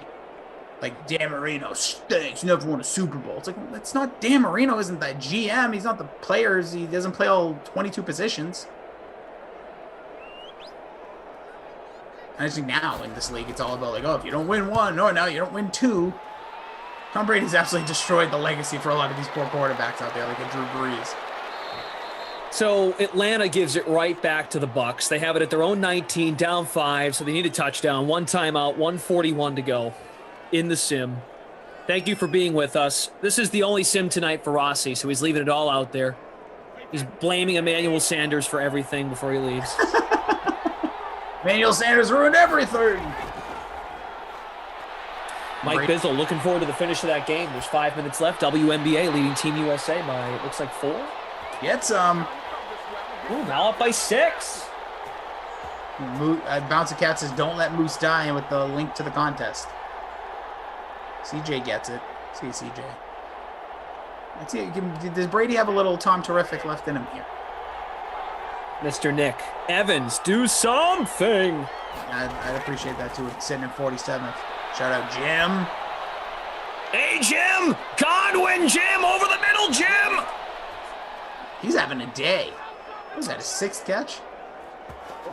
Wow, those glasses are awesome. 89 yards, too. Listen, there's a little blur on our. We've talked about this, the way that we've redone the screens for us, and like there's a little blur, but that's cleared up a little bit for me. Other exciting teams in the AFC. The Chargers is a good one. Herbert is expected to have a big year. I think there's some pressure on Justin Herbert. I almost feel I feel like he can't live up to it. That's a lot. There is a lot. But you know something? In that city, all of the pressure is on the Rams. Like they're the talk this year. So it might actually, while they're in different conferences, and they're not going to be like battling for the same position in the same division or conference, that actually might, in a way, take some pressure off the Chargers. New coach. Yep. Quarterback still growing. Godwin's caught 3 straight passes, by the way. This guy is unreal. But yeah, and producer Michael knows this, being in LA. There's never any pressure on the Chargers because everyone just expects them to poop their pants at the end of every game. Whoa! Let's not be so vulgar here. Okay, gag on themselves. Whoa! Back to poop your pants. But no, I feel you there. Yeah, there is, especially this year with all the hype for the Rams, and that stadium's just going to be rocking and rolling with transit fans all year anyways. I'm excited to see that in full action. Okay, 39 seconds. Still the timeout in the bag for Tampa. Here's Tom with the X Factor lit. There's Godwin wide open. 4 straight catches. He's been wide open. Cover the man. Boy, if you rostered him, you're feeling real good, but this is now the time crunch comes in. They called it the timeout with 10 seconds last time. Here, they're probably going to get the snap off about 16, 15 seconds. Oh, they called the timeout now, Glash. Ooh.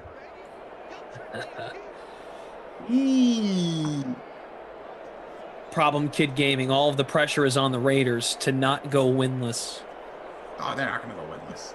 No, Denver's pretty bad. They'll win a couple. They could win a game against Denver. Watch out about Denver, though. Watch out. Watch out for what? Drew Lock? Defense is low. You just keep the ball out of his hands. Get it into these receivers quick.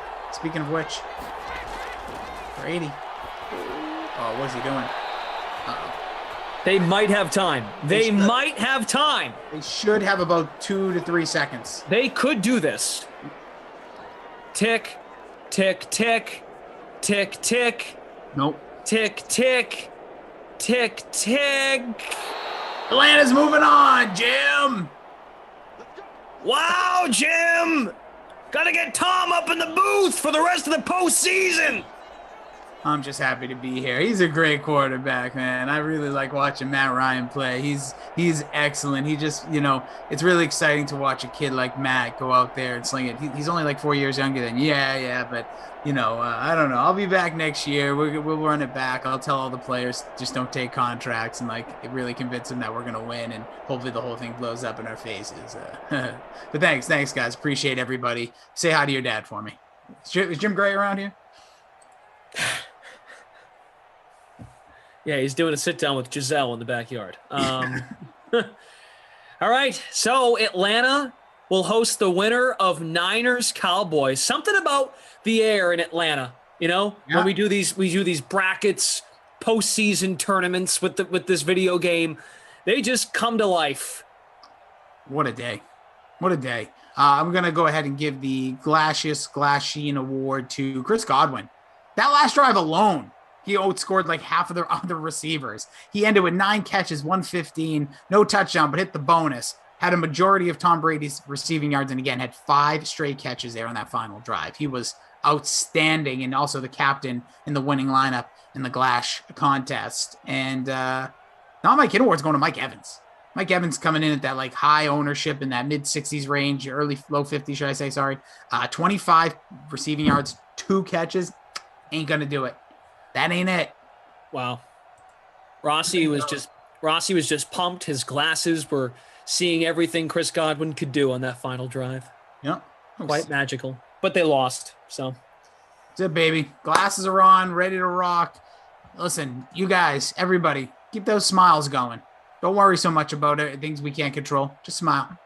Just know that. And breathe. Sometimes I get a little frustrated. I like the energy, though. And I know the freak is in there, but I do like the energy in the chat tonight. Where the energy is good, but where the things are going are a little questionable. But hey, still love you guys. Lisa, thank you. And thank you to Ralphie. Oh, Ralphie. For being here. Okay. Rossi's done for the night. Freeze Pops is here for Madden After Dark. We will have the call of Niners and Cowboys. Winner plays Atlanta in the divisional round. Coming up here on the Dream Stream. And keep your eyes on the Game Center to see how your lineups did. We will monitor that big $30K contest on DraftKings, that $15 entry to see who wins $10,000. That'll be cool. Coming up, nice little sweat to wrap up the night. Coming up here on the Dream Stream, Pat Mayo, Rick Gemin, I'm assuming. Rick will be here with Pat Mayo. Stay with confidence. You're right. That's right. Mayo and Rick will be here to make their 2021 Open Championship DraftKings picks. They'll preview each playing in the field for the 4th major on the PGA Tour schedule. Bye, Rossi. Later. Mayo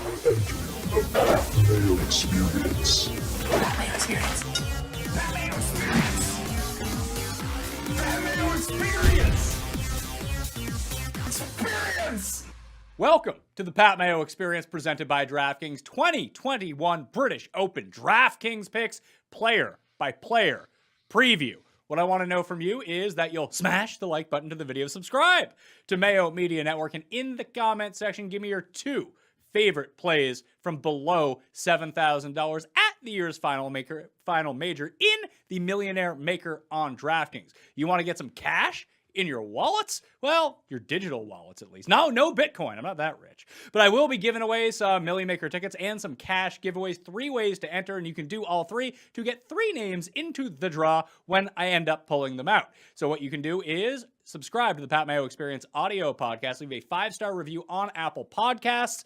Leave your Twitter handle or email along with your positive review, even if you're lying, and you'll be in draw 1. Draw number 2, subscribe to Mayo Media Network's newsletter. You can find that in the description of this video and podcast. There's going to be one on Monday evening and Wednesday evening with all the latest up-to-date news and more giveaways inside of it. You do that, boom, you're in the draw as well. And the last one, if you go to runthesims.com, my brand new stats and tools NFL site, it's free for the month of July, so just go sign up. It doesn't cost you anything. You can screw around on the site. Just by signing up, you will be entered in that draw for the cash giveaways. We're giving away at least $1,500 U.S. currency, too. So if you live in, like, Canada, it's like beaucoup bucks for you if we're coming through. You can also check out all of the previous shows. I'll be live on Wednesday, noon Eastern time on Mayo Media Network, taking all your questions and finalizing my card, cheat sheets, and article up on DKPlaybook.com. And for all of the stats and tools that you will be seeing on the screen in front of you, but it's customizable. You want to build your own model, you can do that. You want to see the simulator, you can do that. You want to check out ownership projections on DraftKings and build your lineups super easy? FantasyNational.com/Mayo for 20% off. Highly recommend that you do so. From RickRunGood.com at RickRunGood on the Twitter machines. Now that we're in a European event, his name is now Rickard Rungood, I think, because he has some Sweden or something like that. Rick Gaiman, what's up? That's exactly right, Pat. Yeah, good to see you. Good to be on with you. This is our last chance to do this for a major for like 9 months. We should really soak this one in. Well, I guess we're going to have to do it for the Sanderson Farms then. Oh, perfect. Player by player for the Sanderson Farms, for the 3M Open, for every event. That would be, I'm sure, magical content. I'm just trying to think of what like scrub I've never heard of is going to be in Sanderson Farms. Be like, I don't know how this is going to go. When are you live on Wednesday? You're at like 3 p.m. Eastern? Oh, boy, yes. So I'm trying to think. This is still going at 3 p.m. Eastern on Wednesday. I was considering changing all of it because of the early start time, but I figured just better safe to keep it at the same time. Yeah, lineup lock is going to be at 1:35 a.m. Eastern time on Thursday morning, and you can watch the first draw, which they call it over there, on Golf Channel. It's going to be really good TV coverage this week. I'm super excited for it. This is the best covered TV-wise of all of the majors. Yeah, you get the world feed. The world feed's awesome, and then because there's nothing else going on in the world of sport here in North America during the middle of the night, you get coverage all the time. It's great. So lots of coffee being injected over the course of the next couple of days, trying to get my body acclimated because it's going to be long nights and early mornings, but it's going to be awesome. So if you want to jump to a player, you can hit the time codes and find that all. And if you want to play in the Pat Mayo Experience Listeners League, there are 5,000 spots. Most of them are gone as you are watching and or listening to this program. However, if there are any spots left, you'll probably want to do that. That is down in the description right now. If you want to play, it's rake free. It's $15, and it is the best tournament on DraftKings. Let's go player by player. Jon Rahm is up first. He is the most expensive player in the player pool for the British Open on DraftKings.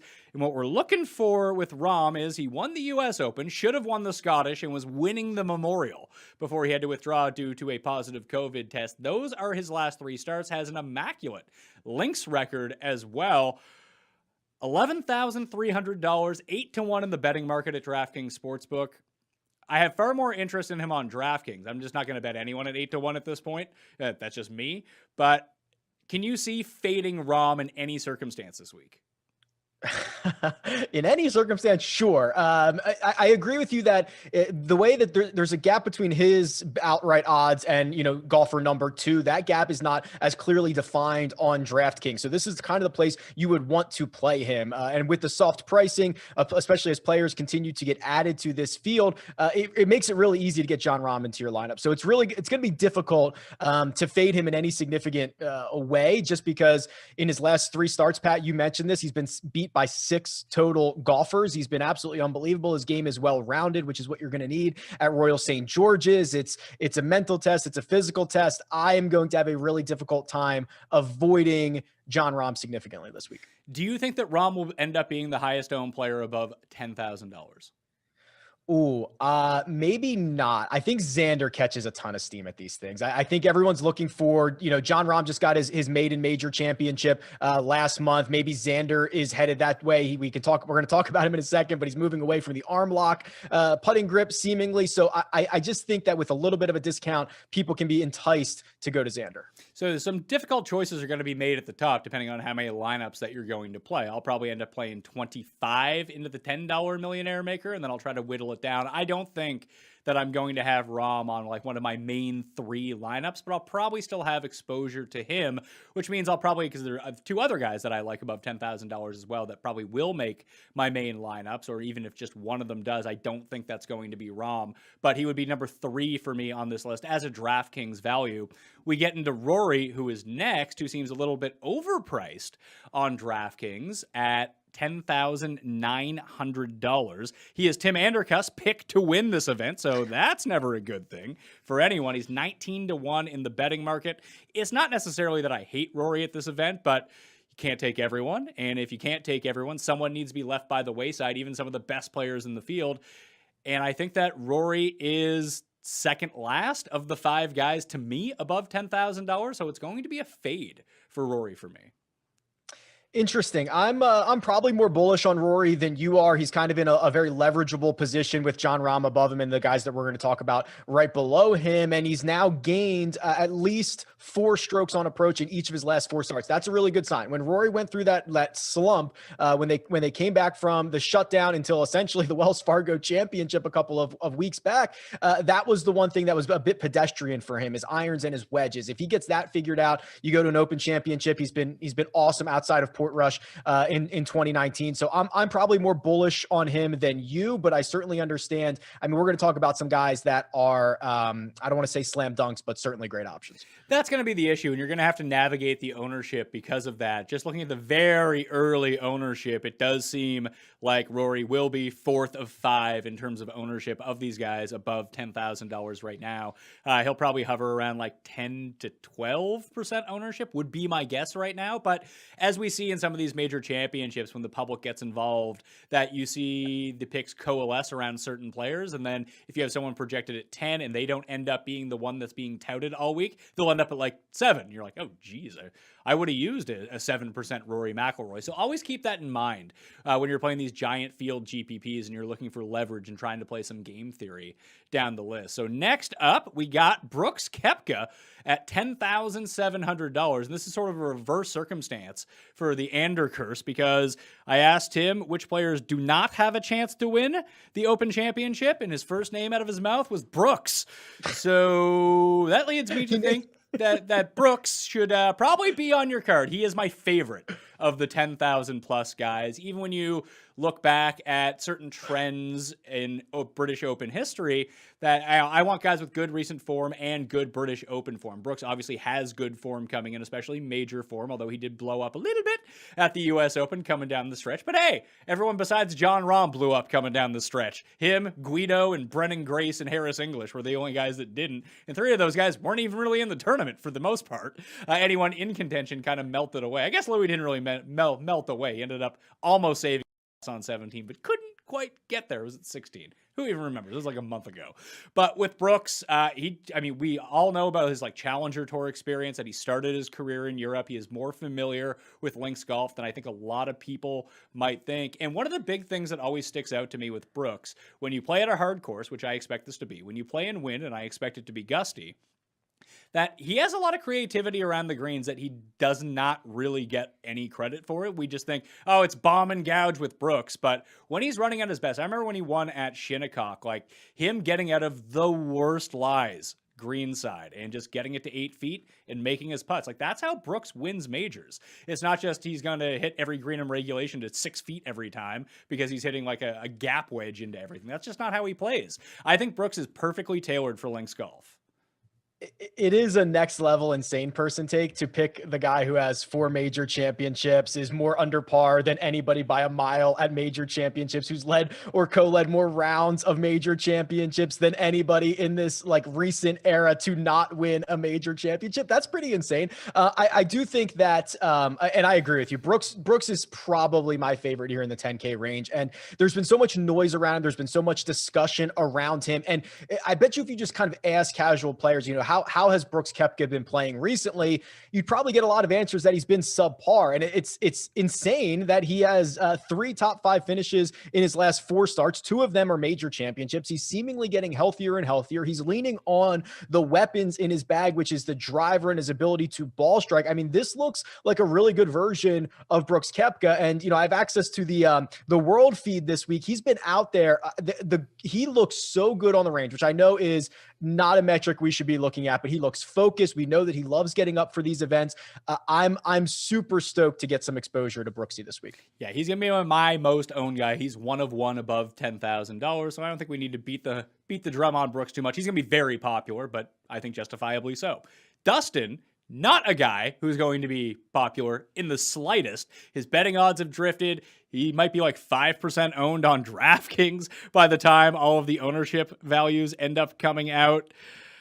I get it, though. I get why no one wants to use him. I don't want to use him. He didn't really gag away the Open Championship in 2011 when he lost to Darren Clarke, but he did hit it out of bounds on the par 5 coming home. He ended up losing by 4. That was just to put pressure on Clarke and really make it nervous for him coming down the stretch. He just wasn't able to do that, but he was very much in the mix. He's back to being the number 1 player in the world. I don't quite understand how that works, but hey, he didn't even play. He's back to number 1. Rahm comes in 4th. He drops out of number 1. So if you wanted leverage, Dustin is very clearly the guy, but I don't think I can get there with him.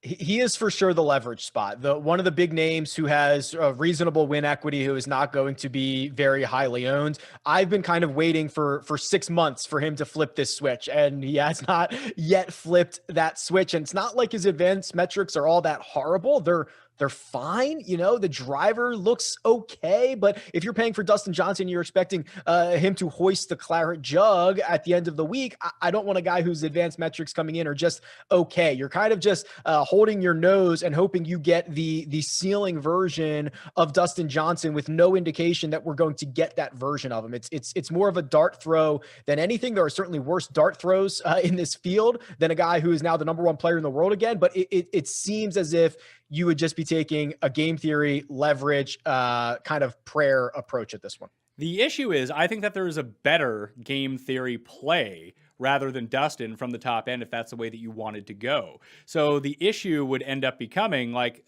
listen, he had an 8th place finish at the Genesis at the beginning of February. That was his last top 10, except for the Palmetto, which was like an absolute scrub event in South Carolina, where he kind of contended, then took himself out of contention. Like, that's just not the results you want to see from the number 1 player in the world. And, well, the ball striking has been like, okay. The putting has been really good, and that's kind of the scary part of all of it. Like, he's not posting great finishes, and he hasn't had one of these bad putting weeks since concession when he lost 10 strokes on the green. Basically, he's been like positive in 7 of his last 8 starts. Like, that's the worrisome part, is that he's getting the putting and the results aren't coming. Yeah, he's not taking advantage of the weeks that he's actually rolling the rock, which is the complete opposite of what you would want. You would want those to be big time contending weeks, and he's just not doing it. You're right. I mean, there's nothing overly bad to say about Dustin Johnson. There's just not a lot of great stuff to say about him outside of the fact that the last time he played here at Royal St. George's, you mentioned it, he was in contention. He was 2 shots back before he sprayed one wide right. And like, that was 10 years ago or 9 years ago or whatever. I'm just not nearly as optimistic on Dustin Johnson as I would like to be at this moment in the summer. Xander Schauffele is $10,000. He's the 2nd in the betting market right now at 18-1 on DraftKings Sportsbook. Expect him to be popular. He's the cheap guy who's pretty safe at the top of the DraftKings board. Is he going to win? Probably not, because he doesn't ever win these things. Maybe he'll finally break through. Who knows? But he has kind of the perfect game for Open Championships. The results have come along with him in all majors, especially the British Open. He's coming off like a pretty decent week at the Scottish Open. It just feels like if you're playing a cash game, this is where you start. In GPPs, it's either going to be him or Brooks is the highest owned above $10,000. Can you see fading him? Because I actually like Xander as a DraftKings play here, despite me not going to bet him. Interesting. He's going to be very popular. Now I think that's warranted, right? I'm looking for an all-around player. This is a true test. I think you're going to have to drive the ball well, but you're going to be tested in every single facet. Xander checks off that box. If you look at contending in big-time events, while he hasn't won a major championship yet, contention, no problem. Xander checks that box. The trial of the arm lock putting stroke has not gone well. He's actually been a worse putter after going to the arm lock, and what we've seen from him very, very early in this week on the putting surfaces at Royal St. George's is he's no longer using that stroke. So that's almost like an extra box. So I think I would rather fade John Rahm than Xander Schauffele? That's kind of a crazy thing to say, but it does save you the $1,300 and allows you to create a really interesting high upside lineup if you go with Xander, even though he's going to be incredibly popular. I'm in on Xander. I will be using Xander. Probably not as much as Brooks and not as much as my favorite play, my pick to win for this tournament. I'll just go overweight on him because you're going to have to, because he's going to be pretty popular even in the betting market and DraftKings pricing. But he brought up something very interesting in terms of lineup strategy this week. I think there are plenty of guys, even $6,500 and below, that are viable at a tournament like this. Now, will I pick them right? Probably not. It's me. But I do think that when you look at the top 20 Sunday afternoon on the leaderboard, that you're going to see a couple of these guys from down there that are like, oh yeah, it's the British Open. This always happens. Yeah, right.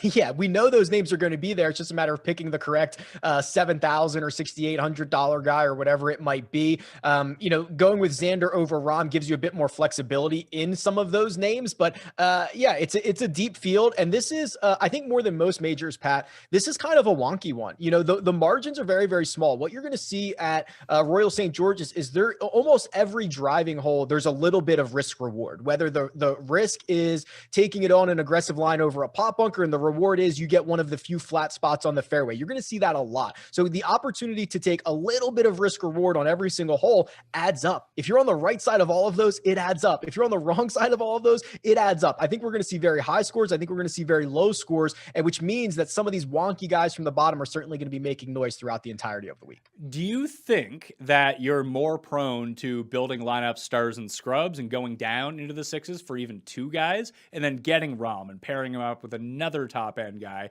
Or do you think that starting with Xander or starting with Justin Thomas or whoever and building a balanced lineup where your cheapest guy is like $7,200 is the proper way to go? Because I have no idea. I don't know either. I'm more prone to stars and scrubs just to try to eat up as much win equity as possible. And even for a lot of these guys like John Rahm, who's only lost to 6 guys in his last 3 starts, even his floor might be incredibly high. So you might not kill yourself there. And then you dip down into the 6K range twice for guys that, and I mean, I know there's one we're going to talk about later, like they give you a lot of flexibility, and they are legitimately good golfers, and they can give you a ton of leverage. There's some Euro guys down there that are playing well there that no one's going to be interested in. So I do still think the stars and scrubs approach is the way to go. Well, I'll ask you now before we get to him. Are you more prone to play, or are you going to play one of these random European guys that you think you have a beat on, or Sam Burns at $6,300? Yeah, Sam Burns. So I'm probably more prone to play the random European guy that I think I have a beat on, because if Sam Burns is going to be 25 or 30% owned, I think the random guy could just straight outright beat Sam Burns. We've seen how weird golf is over the years. And also the likelihood that golfer is 1/10 the ownership is probably too appealing for me. So I will probably go for random Euro guy. I spoke about Dustin Johnson being a good pivot play where he can get you a lot of leverage. Bryson DeChambeau provides even more leverage, and he's cheaper, and there's nothing to say that this isn't a perfect course for Bryson. We just don't know how big, beefy Bryson is going to handle links golf, but as I've commented on every show, I think, because I'm really trying to wrap my mind around the Bryson conundrum here. He's an excellent betting odd at 35-1 on DraftKings Sportsbook right now. Didn't think I'd ever see Bryson that low again. People just think he's going to be horrible. I don't know. I could see him being horrible. If he tries to get too aggressive off the tee, I don't think it's going to work out well. But if he plays a restrained game, which we know he can do, he could be really good here.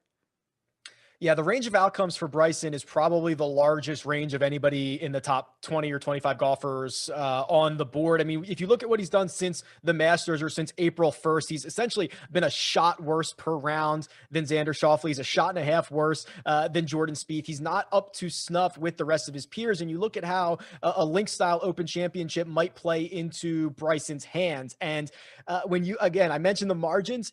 When Bryson goes awry, it goes very awry, which is going to put you in a lot of awkward situations. It's going to have you in fescue. It's going to have you in spots that you don't want to be. And I worry about some of those half flippy wedges that he's going to have into a lot of these greens that he's been unable to control in recent weeks. So I'm probably more on the camp of this goes sideways, but he is certainly the guy that makes everybody look like a fool when he runs away with this at the end of the week. If I play 25 lineups, I think I need to allocate 4 for Bryson. And I think that will put me substantially overweight on the field. And if those are 4 dead lineups Thursday afternoon, then there's 4 dead lineups. Listen, I probably wasn't going to win the million anyway, but him doing well seems like such an easy path to get to the top of the leaderboard.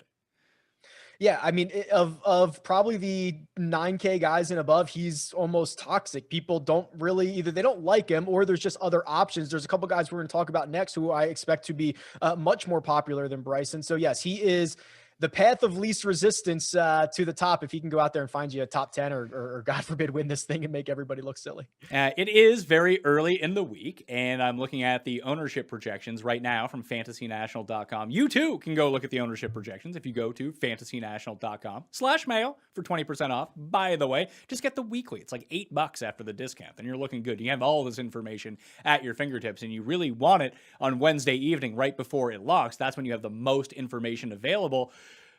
Actual percentage of lineups generated so far, and there's been 3,000 lineups generated so far as we speak right now, Rick. 0.5% have Bryson in them. 0.5 is what you said. 0.5%. Okay, it's going to be higher than that. Yes, I agree.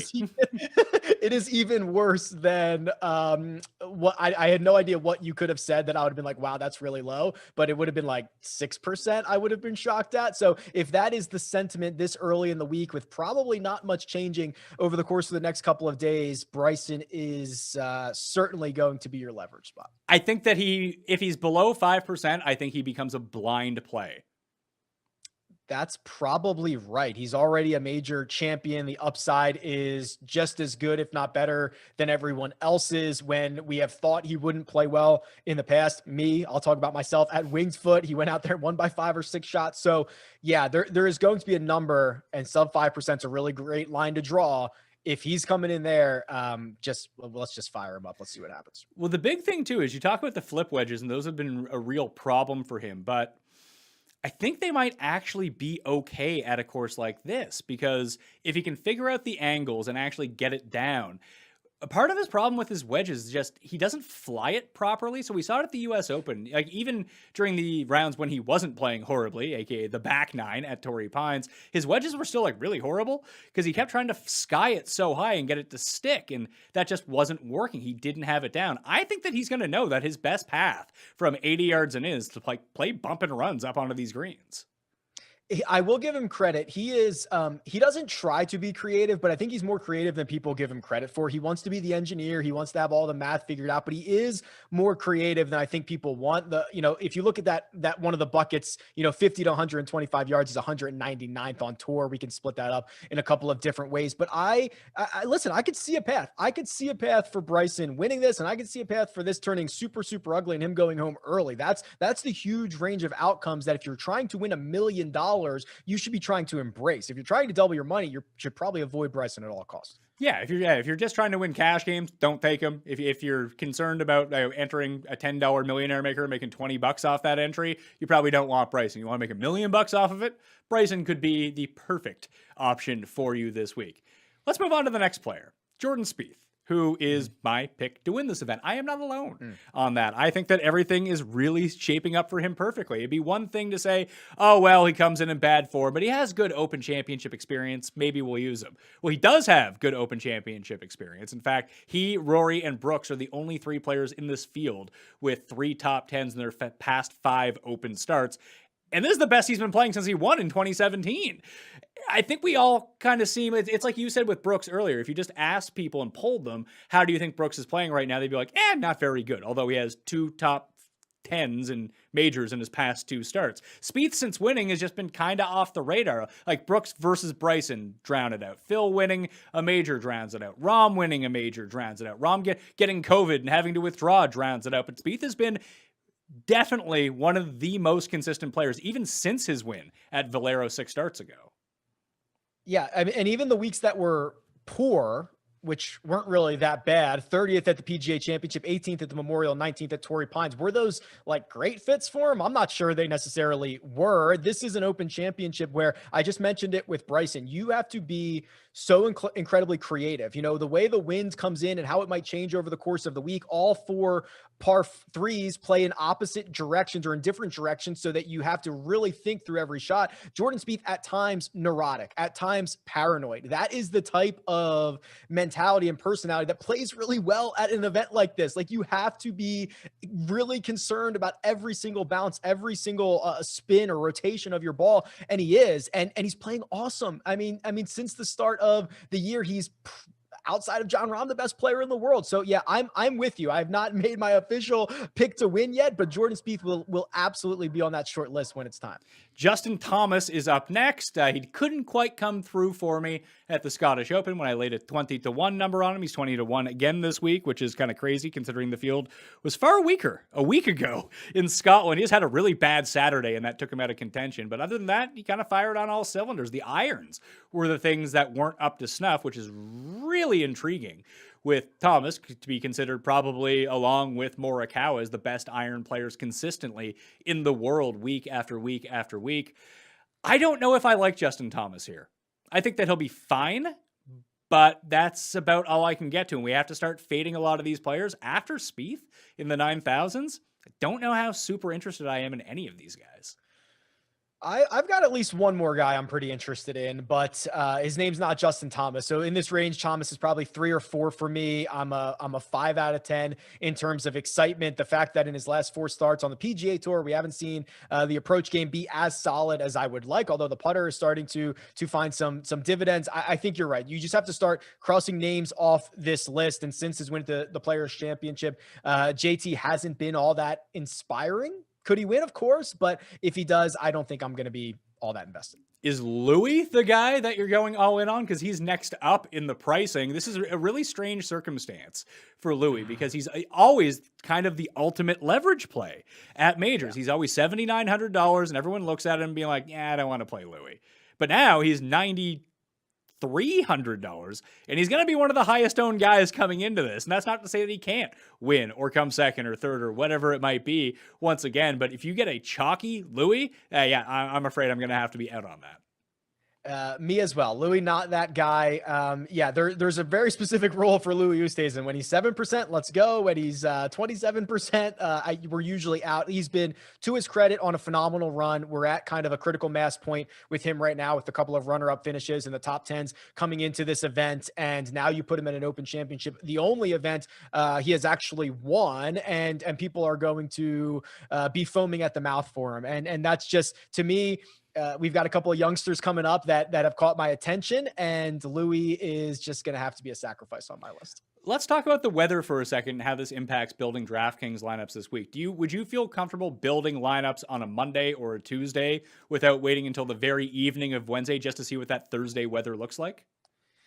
Probably not. The caveat is the weather can change very, very quickly on the coast. We've seen that a lot, but that is going to be a big part of the story this week. It's going to drive the scoring averages one way or another, and I want to at least have as much information as possible. If it's Wednesday evening and it doesn't look like there's an edge to Thursday morning or Thursday afternoon or anything like that, so be it. But I think that you have to at least give yourself an opportunity to have that information, and building lineups on a Monday doesn't give you that opportunity. It doesn't. And I wouldn't even look at Friday. I've updated the weather 3 times already today, and it's changed all 3 times. Although Thursday does look like it's going to be gusts up to 36 miles per hour, which I just can't wait for. Although I'm going to be ruining those words once I take a look at the leaderboard and all my guys are in last place somehow.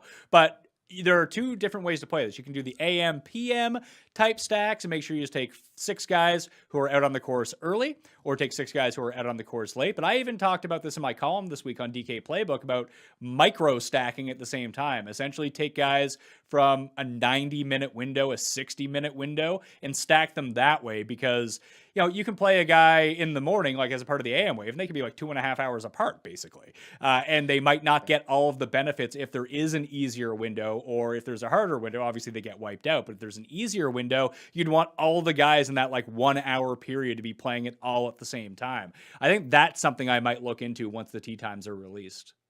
Yeah, and there's so much that we can't control, right? Or we can't even try to predict if your guys are getting to the exposed holes at the right time or the wrong time. So at least giving yourself, 60, 90 minutes, I think that's a great window to at least try to get it right. And if you get it right, great. And if you don't, well, sorry, stinks for you, but at least you gave yourself an opportunity, because this weather, I mean, just go back and watch it. Watch the highlights from 2011. It's like, oh, here's the morning wave. They're blowing sideways. It's 40 miles an hour. These guys look miserable. Dustin Johnson comes out in the afternoon and shoots like 4 under par and gets himself back in contention. Like, it changes very, very quickly. Colin Morikawa is up next, the PGA champion from last year. This will be his first Open Championship. If conditions are benign, I love him. I think you want to play like Justin Thomas and Colin Morikawa. That's a great way to start your lives at $96 and $9,200. I do worry about his game a little bit if the conditions are up, it's super windy, and all of a sudden he's having to play like worm burners up hills to the left of the green to get it to roll back. Not to say that he's not a creative player. I've just never seen him do it before. Yeah, so these next two guys, Morikawa, Hovland, I think these guys are the X factors. These guys that they don't have because of this really weird situation where we didn't have an Open Championship last year. These are young stars who are now bursting onto the scene with multiple wins, who haven't played an Open Championship. It's kind of an awkward situation, so we don't have that experience. And I think at an event like this, most people like the experience. So Hovland, Morikawa are kind of your X factors. Last 36 rounds, Colin Morikawa, best player on tour, tee to green, best player on tour by a wide margin in approach. There's skill sets there. Do I worry about the putter? Absolutely, I do. Has he proven 4 times in his career that he can overcome that? Yes, he has. Has he gotten a couple more? Like, if a couple more playoffs go his way, he's got 6 wins, and we're talking about him on a Tiger-esque start to his career. It's kind of crazy what he's done. There's not a perfect scorecard for Morikawa this week, but if he's going to be kind of an interesting leverage spot in the low 9s, I'm in. I think that he is going to be higher owned than Hovland will be, which is not a statement that I thought I would make a month ago, but that's the way that it's shaping up at the moment. Hovland is next on the list at $9,100. I think that Hovland's game might translate a little bit better. I mean, he is European, albeit from Norway, not Britain, but he has a bit more Euro Tour experience, maybe played a few more links courses throughout his days. And the one thing about Hovland that we've seen, and it's been proven, no matter how hard the course, he's going to make his birdies. He's going to make horrible bogeys, because that short game is not the greatest. But he can make it up DraftKings-wise, at least, with a lot of scoring. I think he is the better leverage play here.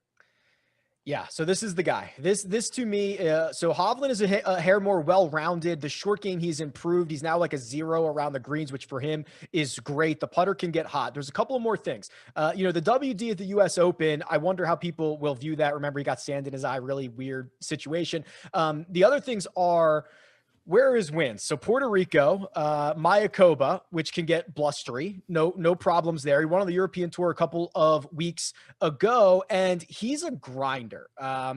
What was it? I think it was Thursday at Augusta National, tripled his first hole, played himself back into contention, took a big number on number 9 on, I think, Saturday or Sunday at the concession, ends up finishing runner-up. Like, he's a grinder. I like that mentality at an Open Championship like this. So of these, kind of leverageable 9K guys with no experience like this, I'm really stoked about Hovland this week. Yeah, getting single-digit ownership on Hovland is not something I expected coming into the week. And then we'll get down to the next player, the guy that rounds out the 9s, Tyrrell Hatton, who is going to be popular, but not incredibly popular. So this is where I'm torn this week, is do I go with Hovland or do I go with Hatton as my lower, not necessarily lower owned guy, but how do I want to round out the $9,000 range? Because I'm seeing Hatton probably come in around I don't know, between 12 and 16%, depending on how popular he gets, because there's a couple of very popular guys who are about to follow him in the pricing, but this is twice a winner of the Alfred Dunhill Links Championship. We know that he plays really well at Links courses,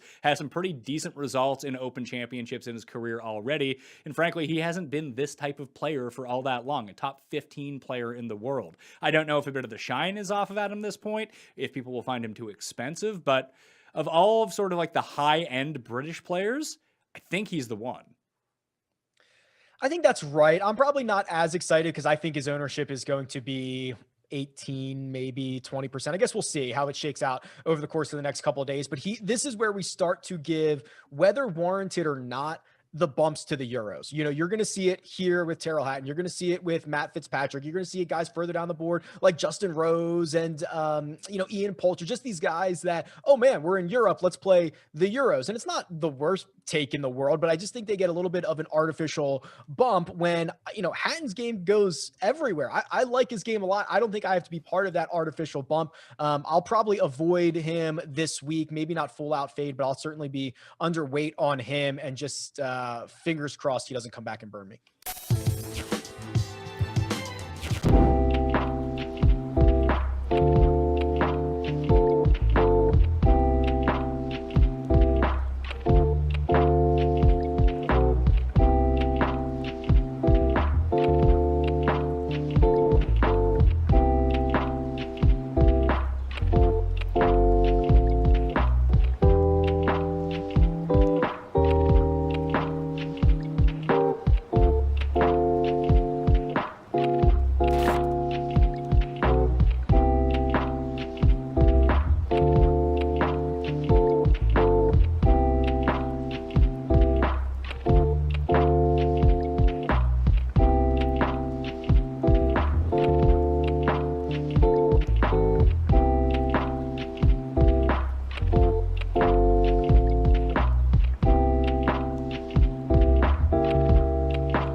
Hello, everybody. DraftKings Dream Stream Wild Card Day? Wild Card Wednesday. Wild Card Wednesday evening. Yeah. Night. Okay. It's nighttime. Depends on where you live. We've got the Niners visiting the Cowboys, NFC East champs, in our 2021 schedule simulation. Those of you that are newer to this experience, we simulated the entire 2021 NFL schedule, which came out in May, right? Came out in mid-May. Something like that. Yeah. Took us about make 6 an event weeks. out of it. It was a good time. We finally reached the postseason. Today was Wild Card Day. The winner of this sim plays the NFC South champion, which won its wild card game against Tampa. Oh, that's a shame. No repeat for the Bucs.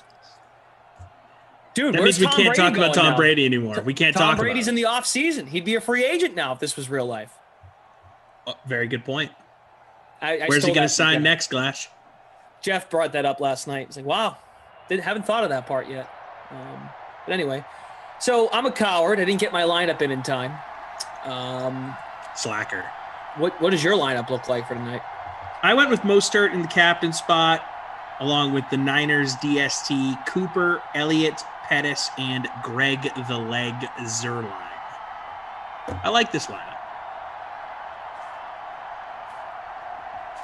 Monster 01, Andrew Scarcella. We've been hyping it. The crew, too. Remind everyone of the Moose Classic. Sure, I'd be happy to. Especially considering I'd have no lineup to follow because, again, I didn't get it in on time. The Moose Classic, the Open Bonanza. 105 out of 200 entries at the moment. Ooh, we got to do work on that, people, if you want that thing to run. Because remember, if it doesn't fill, it doesn't run. Doesn't run. Yep. That's a... You got to put that in quotes, because that's not our line. It's someone else's. It might not be our line, Glash, but it's the truth. It's true. It is true. Give him credit for that. My imaginary lineup, I had it built. I just didn't hit submit on time. But I know you all don't care. You're like, whatever. Which is fair. No, these people want to beat you, Glash. They're mad that you didn't do it. I captained Amari Cooper. I played both running backs, Mostert, Elliott, played Dak. I spent every dime. I'm pretty sure I had Zuerlein, and then my punt play was Jordan Reed. Jordan Reed. Interesting. Yeah. Well, it's all I had left, when you want to play the two running backs. Sometimes when Cooper. you got a couple shekels left at the end, you got to do what you got to do. Right. So how's your day, Ben? What's going on? Anything good? Oh, let's see. Got the pod up today, part 3 of my 4-part interview with Morton. We discuss his post-Saints career, going over to play for the enemy Falcons, has a nice career in Atlanta, goes on to play with the Giants, Chiefs, and Vikings. So that was the focus of this part of that interview. You can check it out at Great Dane Nation, Apple, Spotify, and wherever you get your podcasts. Nice. That came out earlier today. Good deal. And then we just hung around. Got some groceries. Morgan is currently at her sister's house, dog sitting. I've been informed that that dog is going to be coming to our apartment later. So you might hear a small Chihuahua-like dog in the background at some point during Madden After Dark. I don't know how he's going to react to the buzzword, but I guess we'll just cross that bridge when we get there. I foresee trouble afoot with that. But, hey, I'm here to do a job, Glash. If it's 10:59 Eastern, a buzzword needs to be done. The microwave was great last night, by the way. So how did Jeff react? Obi-Wan spoiled it. Of course. I knew it. I knew that someone was going to ruin it. I knew it. It's on us. It's on us for putting it out there.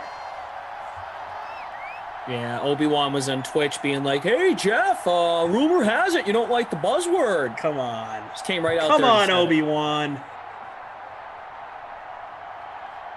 Oh, Fantasy Hawk is in the chat digressing about something. Just makes me smile. So what was Jeff's reaction to Obi-Wan kind of spoiling our science experiment? Jeff was not happy. He was offended. He even said it. He was offended. He came out and said, I enjoy it because guess what? If I didn't like it, I wouldn't do it. So Jeff was in on the buzzword last night, nominated by Kyle. We did playoffs last night. Nice. To get Good us ready job, for Kyle. today. Wow. Okay, good. Again, I was just the messenger on that one. I hope Jeff's not mad at me. So Dak Prescott, first pass of his sim night, 41 yards over the top to Amari Cooper. San Fran giving the ball to Dallas. Once again, winner of this sim plays the Falcons in the divisional round. Obi-Wan, I accept your apology. It's okay. He was going to find out eventually. I'm impressed we made it that far into the night. It's true. He was going to find out. Joe Spencer, I kind of agree. Digress is such a cool word, but I digress. I think Hawk drops the whole digress thing and it's like, maybe whoever I'm talking to will have to sit and think, what does digress mean? But I digress. I digress. And then someone's like, oh, what does Hawk mean by digress? Let me look that up. Works, Hawk. It's well done. I appreciate it. I think it's pretty good. Cooper with another catch. There's Richard Sherman. Ball at the 44. Amari Cooper in my lineup. What's up? Yeah, dude. He was my captain in my fake lineup. I hate being that guy. NBA Finals are on, right? How's that going? Let's see. Last I checked, I didn't see the scores. They were going to break, but I saw them doing all sorts of close-ups and hyping up Devin Booker. So I have to imagine the Suns just narrowed that lead that Milwaukee had or tied it up. Let's see as the score comes back on my screen here. 49-47. Suns, 2-point lead.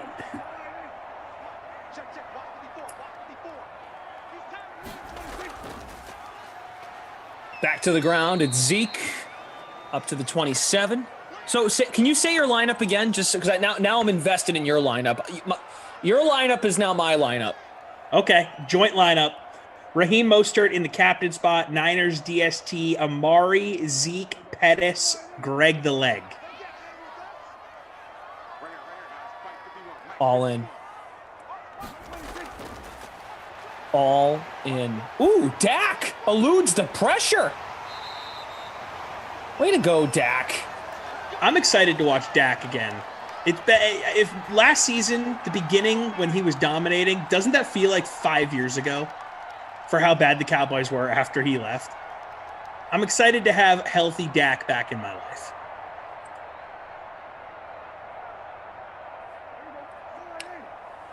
A lot of expectations. They're going to be on Hard Knocks, as we've discussed a few times. Yeah, that'll be cool. Jarwin, another catch. In your fake lineup, I believe. No. Oh, okay. We can fake it. Rossi hates Blake Jarwin. Must be asking if I wore a special helmet in high school. Wait, what did Must-Be say? It's asking if I wore a special helmet in high school because my head is so big, I assume. Yeah, my helmet in high school was actually just shaped like a large microwave. I was the only kid on the team that had one. Just an enormous rectangle.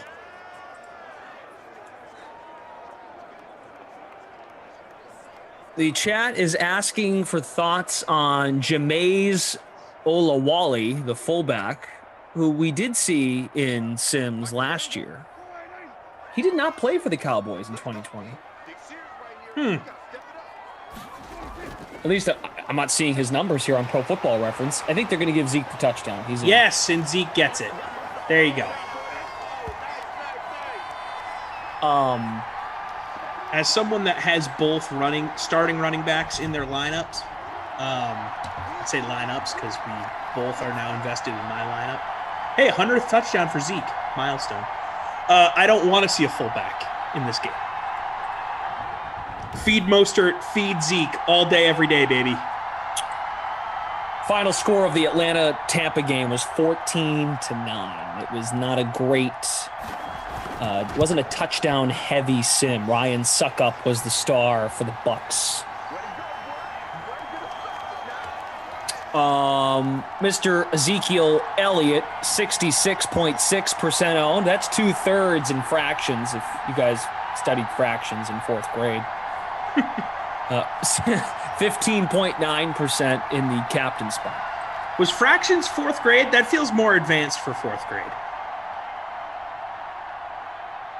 That feels like 7th grade to me.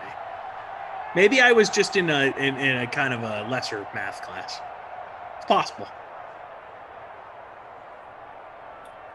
Let's look it up. When do kids learn fractions? Well, I guess they learn like simple fractions early on. Yeah, Daniel saying maybe 3rd grade. Daniel probably was in smart classes though. Grades 1 and 2, the basic concept of fractions when cutting a cake into equal parts. That doesn't count. They're not. All right. Okay. They're not telling the 2nd grader. That's kind of like you're learning the idea of what of like breaking things into pieces. You're not learning about like, adding and subtracting fractions. All right. Understood.org reports 5th grade, grade 5, kids solve problems with fractions. Okay. For example, that feels more believable to me. They add and subtract fractions with different denominators, like 3/4 and 5/8. 2 very popular hat sizes, 7 3/4, 7 5/8. What do you wear? Yeah, people won't believe me. I'm a 7 5/8. No chance. It's the truth. I'm a 7 5/8. Wow. If you're an 8, you have a massive noggin. Yeah. Pretty big. I'm telling you. And we can do the foreground background thing again if we want to. Maybe it's a good refresher for people to show that my head is not the exact same size as my microwave. Oh. It's an optical illusion. It's the pattern of the pants. Mostert does not get the first down. So I know we don't talk a whole lot about the paid contests here because the majority of you that play in these are in the free rolls. But tonight we have a special paid contest because of the postseason kicking off, the 30K playoff kickoff special. It's the Late Classic, $15 to enter, $30,000 in prize money, $10,000 to first place. I see a familiar face in the top 10. Brother Phil. Brother Phil's in 9th right now. And then, you want to hear this username for first? Give it to me. Trigger Happy Bunnies. Trigger Happy Bunnies, eh? I think it says, I see the IE, but not the S. But if you're going to spell bunnies, plural, now we're doing grammar. It's an IES. The leading lineup has the Dallas defense in it. This is huge. If we get like a Dallas DST touchdown, could swing everything. It's over. It could be over. Put it to bed. Yeah. 4th place has Amari Cooper. And the Dallas D. Pat Corder on YouTube saying he has a 7.5 to 7 5/8 head. It says Fat Head Squad.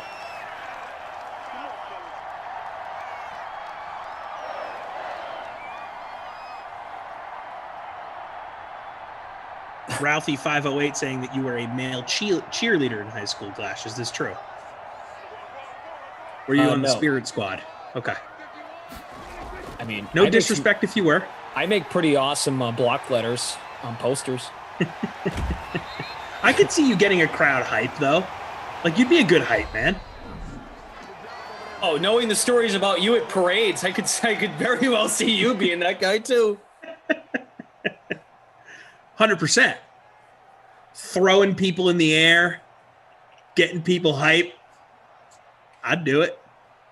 Sounds like Gav. Throwing people in the air? Oh, the cheerleader part. Right, got it. Okay. I made it sound like you'd already done that. Maybe. Zeke, 6 for 19 on the ground and a score. Not much going for Mostert. CeeDee Lamb has 2 for 45. Cooper has 2 for 48. Blake Jarwin, 2 for 25. 2 receptions for San Francisco in total, Bourne and Mostert. Yeah, Niners offense not really seen much in that first quarter.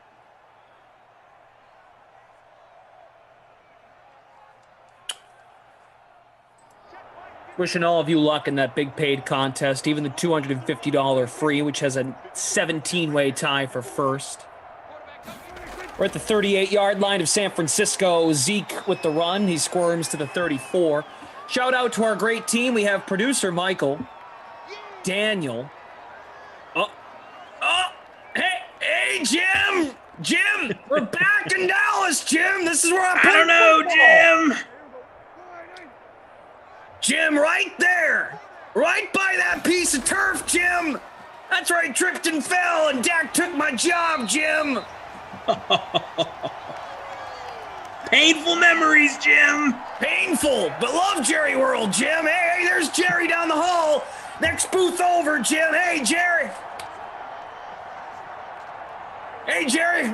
How's the yacht doing? All right! Hey, Jerry! What are we doing post-game? I gotta admit, when Tony Romo had that injury in the preseason, I didn't think that was going to be the last we'd ever see him play. It's kind of a bummer he went out that way. Dak came out of the gate hot, though. Hot. Yeah.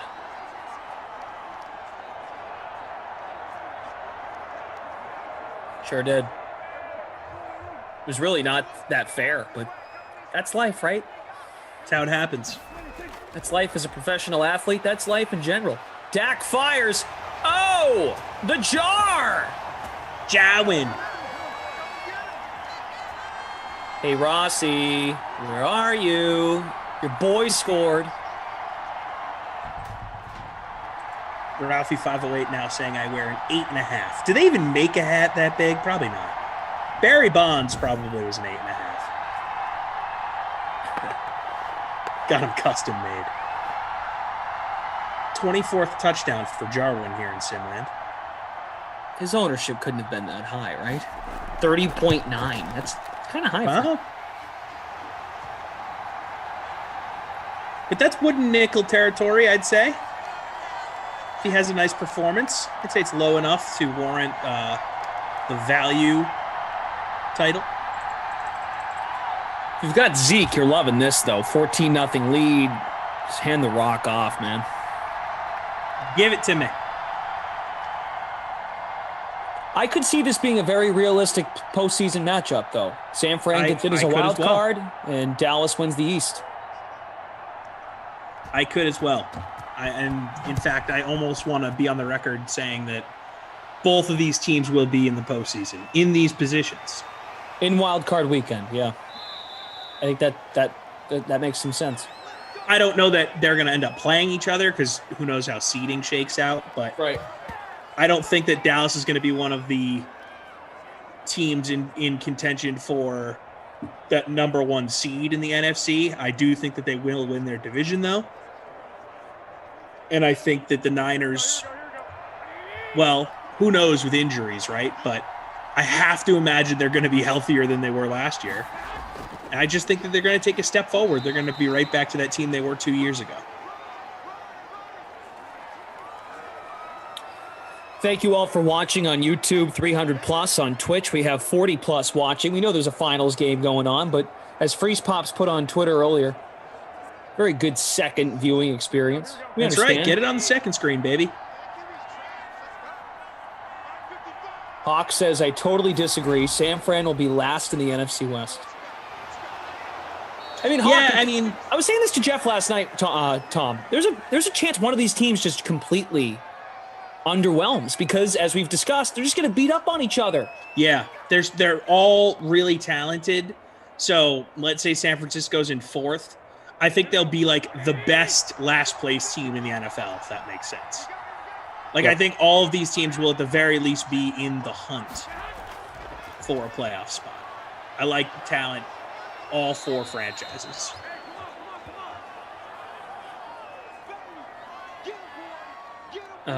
Zombie on Twitch. Washington football team? No, I mean, I think it's between them and Dallas for this division for the East. It's going to be close. I like their defense in Washington. You have to like what you saw with them down the stretch last season. And, nice catch and run for Pettis. I think Fitzpatrick, while he's not a superstar, I think it's an upgrade at quarterback. They add Samuel this offseason. McLaurin's a stud.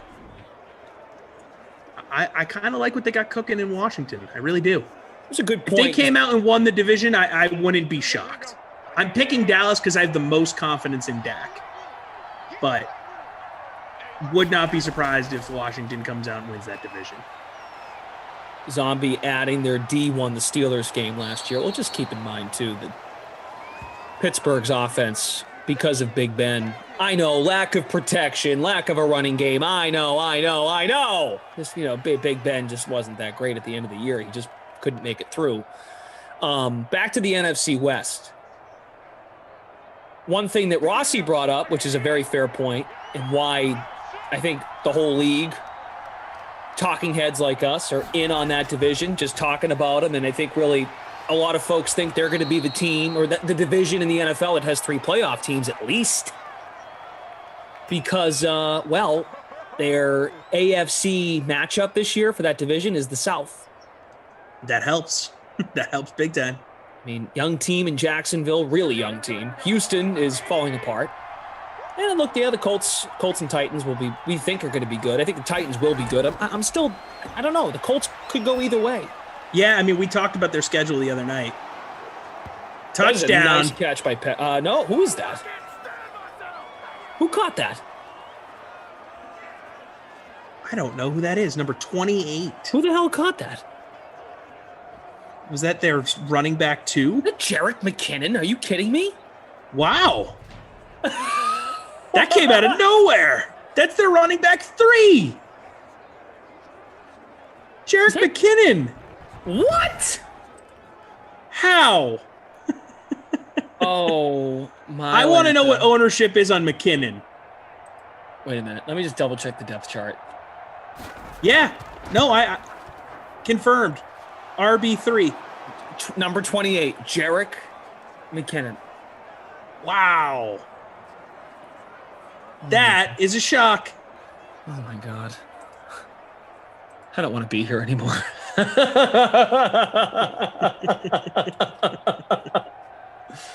Unbelievable. That, my friends, if you're still my friend and Tom's friend, that is what we call a vulture. Oh. That's like the definition of a vulture right there. I don't think I've ever called that guy's name. Is he 0.02 owned in the flex? Oh, someone played him. Holy Ridiculous. crap. He's a guy that I've definitely had in my season-long fantasy at multiple points for like a few weeks here and there. Years ago. Jerick McKinnon. Oh. Unreal. My God. Not even like use check. Right. Who's 1% owned. I have no words. Michael Gallup, gain of 10. Talk about the sim. Not even Tevin Coleman. I mean, we are talking about the sim. That's why, that whole talking about the sim commandment kind of comes back and bites us. Unowned in the 30K, as Evans reports. So that's good. It doesn't hurt anybody, unless you have Garoppolo, because he gets the passing touchdown. Jerick McKinnon. Where were you on McKinnon night? Well, look, as a most hurt owner, I got to tell you, really, really unhappy with that. I mean, oh my. That's picked. That's a bad throw. As a Niners defense owner, I'm happy to see it. Because I faded Dak in this. Jellyfish on YouTube. I don't know if this is real. I have McKinnon captained. LFG. Wow. The artist formerly known as Brother Phil saying you could make an argument that Taylor Heineke looked better versus Tampa Bay's defense than Rodgers or Mahomes, not comparing him to those guys. by any means, but I was impressed with how he handled himself. Washington stuck in that game.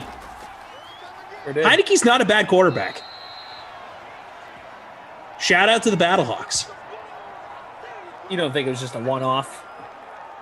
I think he's not a terrible quarterback. I really don't. I think he's a good backup. Like Heineke. He's got swag. Rodrigo says buzzword is McKinnon. At this point. Do you think at some point they go to him in the season? I think if Fitzpatrick is bad or gets hurt, they won't hesitate. Well, come on, that's deflecting the question. Are they going to go to him or not go to him? I think if Fitzpatrick's bad, then yeah. Well, he wasn't that bad in Miami, and they went to Tua. Well, but it's different. Like the Tua thing is because there's that was more the of an plan all investment along. in Tua. Yeah. Yeah, like there's not like a. I mean, look, training camp needs to happen. Preseason games need to happen. Maybe Heineke takes a big step, but as we sit here today, I think that something would need to happen for Fitzpatrick to get on the field. To get off the field, I should say. Chris Adams, Dak threw a pick. That's why. Ooh, wide open guy here. Keep your eyes on McKinnon, everybody. That's Kendrick Bourne. Does McKinnon touch the ball again this game? What do we think? Hell no. Does he touch the ball again like forever? That's just a prediction, by the way. I do not know. None of us know. It's a simulation. Computer against computer. Where is Jerick McKinnon now? Didn't he sign? He's not with San Francisco anymore. He signed somewhere else. He's with the Chiefs. There you go. 1-year deal for $900,000. Good for him. He's a serviceable running back when he's healthy. He's had some difficulty staying healthy, though. Well, and last year, too, there were 4 guys there. Right. Coleman, Mostert, Hasty. We were doing. Who was I doing with the other night? They had 4 guys in that backfield. Oh, this is a good pizza deal thing. Oh, God. I see Evans Boney just saying the word pizza deal kind of got me thinking, like, if McKinnon touches the ball again, I think that's going to entitle someone to a pizza. You emphatically came against McKinnon getting another touch this game. I think if McKinnon gets another catch or a carry, that someone is worthy of that. I'll give that person 30 Sims. 30 Niner Sims. You get 30 of them for Jerick McKinnon to touch the ball again. Wow. Can I see a Jerick McKinnon game log, please? Because you can't pull it up unless you find it in the contest, and that's been kind of hard. The leading lineup can't have him. No. So Evans Boney on YouTube seems like they want a part of this bet here, Glash. They want in on this pizza deal. Bad Boys of Pop asking if we're going to see any McKittle. Herb Dogs. Yeah, George Kittle been quiet. Okay, now they're back in McKinnon range here. That touchdown was kind of long. It wasn't like it was kind of a sick catch. That's why I thought it was Mostert at first glance. That's a Mostert-y type of play. Herb Dog, you bite your tongue. McKinnon is no Sternberger. That's rude. From the 15, it's Kittle. Hey, there he is. Speak of the devil. Must be. Glash is the world's shortest bully. How tall are you, Glash? 5'8". Yeah, there's probably shorter bullies. 5'9" on a good day. I'm just honest. That's how I look at it. Ducey's kind of a bully. He's shorter than you. Maybe. Could be. I think he is. I've never seen him in person. He feels shorter than you. You might be right. I don't know. Actually, I've never asked his height. Ooh, bunch formation. Now I'm just looking for 28 every time. It's going to scar me. That's Pettis. Way out of bounds. Winner of this sim plays Atlanta in the divisional round tomorrow. Look at the schedule for tomorrow, which should be somewhat updated. Here comes Robbie Gould.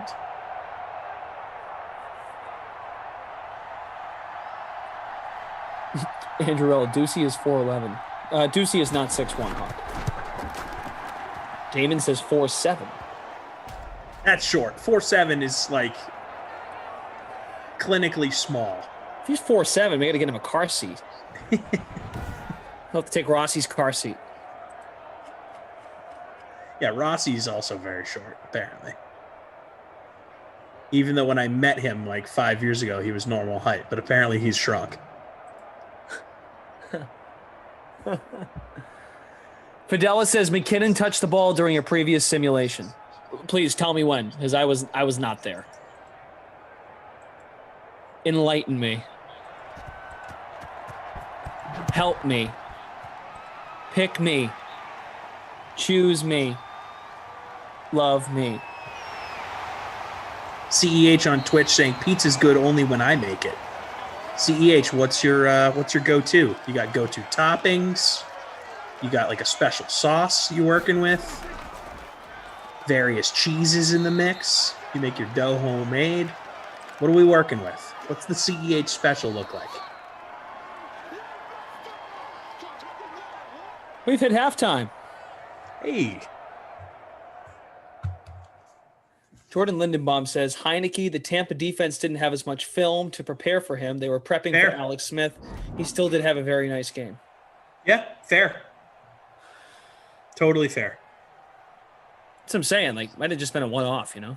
Look, I'm not saying the guy's going to make the Hall of Fame. I'm just saying I liked what I saw. And if Washington has to go to him, I don't think that they're going to be in need of, like, signing a random dude out of retirement like you see these teams have to do sometimes. I think Heineke showed a little something. I'm not mad about it. I like Fitz. I want Fitz to keep the job. I don't want something to happen that will lead to Heineke. I am a Fitzpatrick fan. I like Fitzmagic. 16-yard touchdown! Jerick McKinnon! What? Can't believe that happened. When do running back threes ever score? Ever. Fullback touchdowns are a lot more common, I'd say, than Tight running end back threes, I get. The Sternbergers of the world. Yeah, yeah. Dog. But Jerick McKinnon? Ridiculous. What? Running back three? So the chat has said that in week 61 of these sims, Jerick McKinnon had a 10-yard run. You know what? Let's do more on this Jerick McKinnon story after revisiting the sweat from earlier today, where Jeff and Reed were seeing the future as they discussed the receiving yard props for the Rams Cooper Cup. I blame Jerick McKinnon. All right, guys, we're taking a look at receiving yards props for some guys with a new quarterback for the 2021 season. So first up is Cooper Kupp.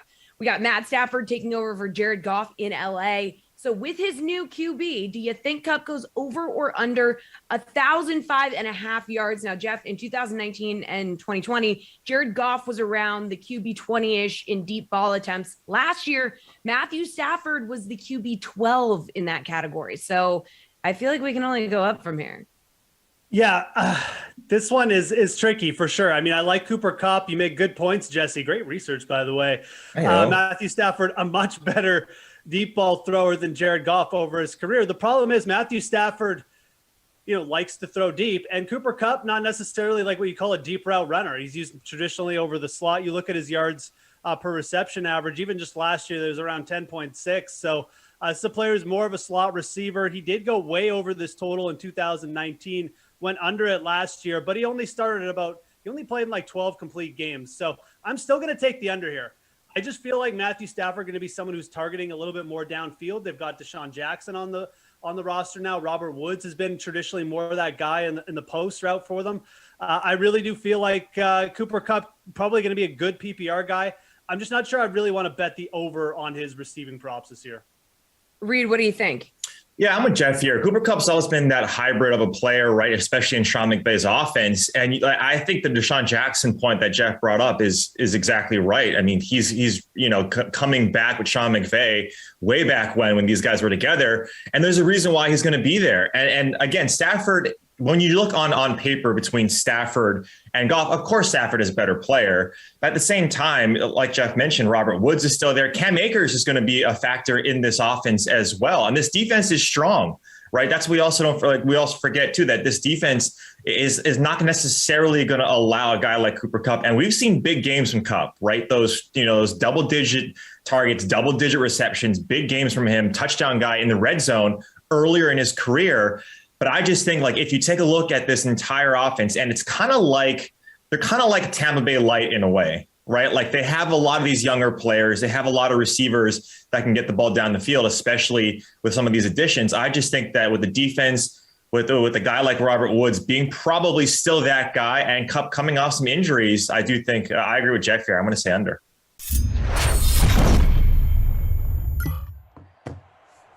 All right, thanks so much to our NFL panel. Reed looking sharp in his little corner there of his office. Cooper Kupp, huh? Back to the whole Rams discussion. That's the Sweat, everybody. Something you could see from the Sweat if you tune in weekdays at 11 a.m. Eastern time here on the Dream Stream. It's the same place you go to watch these Sims, YouTube, Twitch. Check us out. You'll enjoy it. Get some advice. You can make fun of the commentators just like you do here. It's all in good fun. You never went with the home desk setup background thing throughout the whole quarantine, did you? Just Leafy. That's it, right? You never got like a little setup in the background for yourself? Well, I was at a desk last night, but someone in this household gets the priorities with the desk, and she happens to be standing right here. You want something to say to that?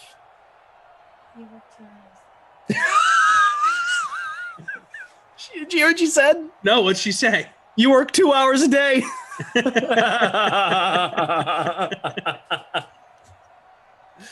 Point Sarah. Yeah, that's fair. I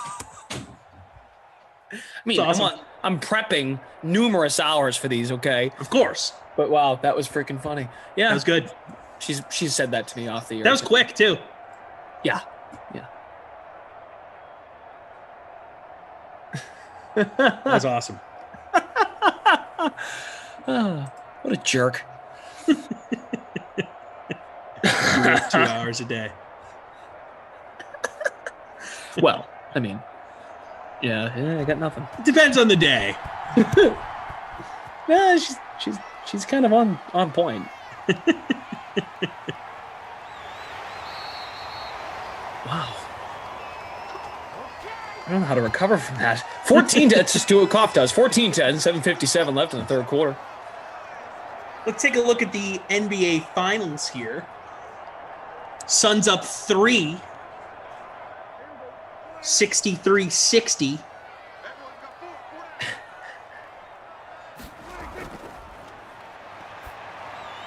Yeah, Hawk, it felt like it, no question. Yep. Nice play there. She's been sitting on that one. Yeah. I wish she was a little louder for all of you to hear that. It would have just. Yeah, I wish I heard it and it didn't come from you. It would have been even funnier. Yeah. 63-60 with 6:11 to go in the third quarter. Suns on top. All these games have been, well, not all of them. Last game wasn't close. If I remember correctly, the two Phoenix games. Game two was close. And one. Right? No, I don't remember. I think game one, the Suns ended up pulling away at the end. Okay. But like it was competitive for most of the game, if I remember correctly. Yeah. I'd say so. It's weird. For my money. When they do these days off between games, I'm like, oh my, yeah, that's right. The finals are still on. Yeah. You know? And I'm glad they did it because there was an all-star game last night and then they started at 9, which I appreciated because of the WNBA all-star game. Oh, what a move by Zeke. Priv now in the chat saying hello. Yep. She just Mr. Hill. Yeah, she needs to gloat now. Yeah, she wants to ride the high of the joke. I get it. I've been there. Mr. Hill asking for the Sims song. He wants me to work in McKinnon, so here we go. Oh, Jarek McKinnon, the pipes are calling from land to land and vulture land.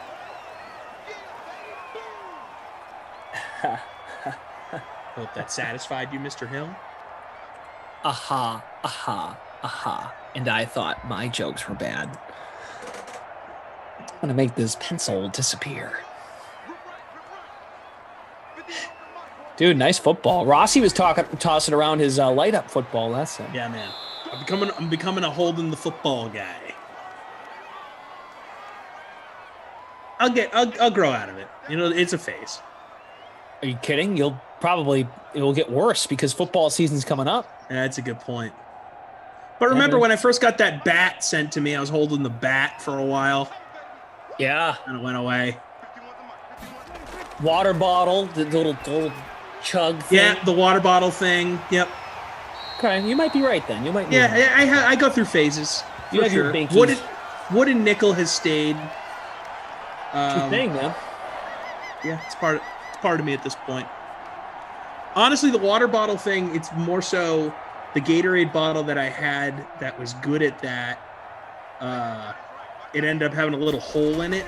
You know how that can happen sometimes with the squirty bottles? Yep. They got like a little itty bitty hole. So when I went to squirt it, a little stream of the water went like flying out another direction. And so the bottle needed to go at that point. I'm not going to like duct tape the bottle. So I have a backup, but it's not as good of a stream when you squeeze it. It's the same type of bottle, but for whatever reason, it's just not as reliable. I don't know. No one wants to hear this. No, I a lot of detail there. So I've been just going with the store-bought bottles here. Kirkland brand, ionized alkaline water, pH 9.5. Electrolytes added for taste. Apparently this is good for phlegm. If you're a phlegmy person, helps clear the phlegm. Must be. Put anything behind your ears, that item would disappear. That was good. Yeah. That's a big ear joke.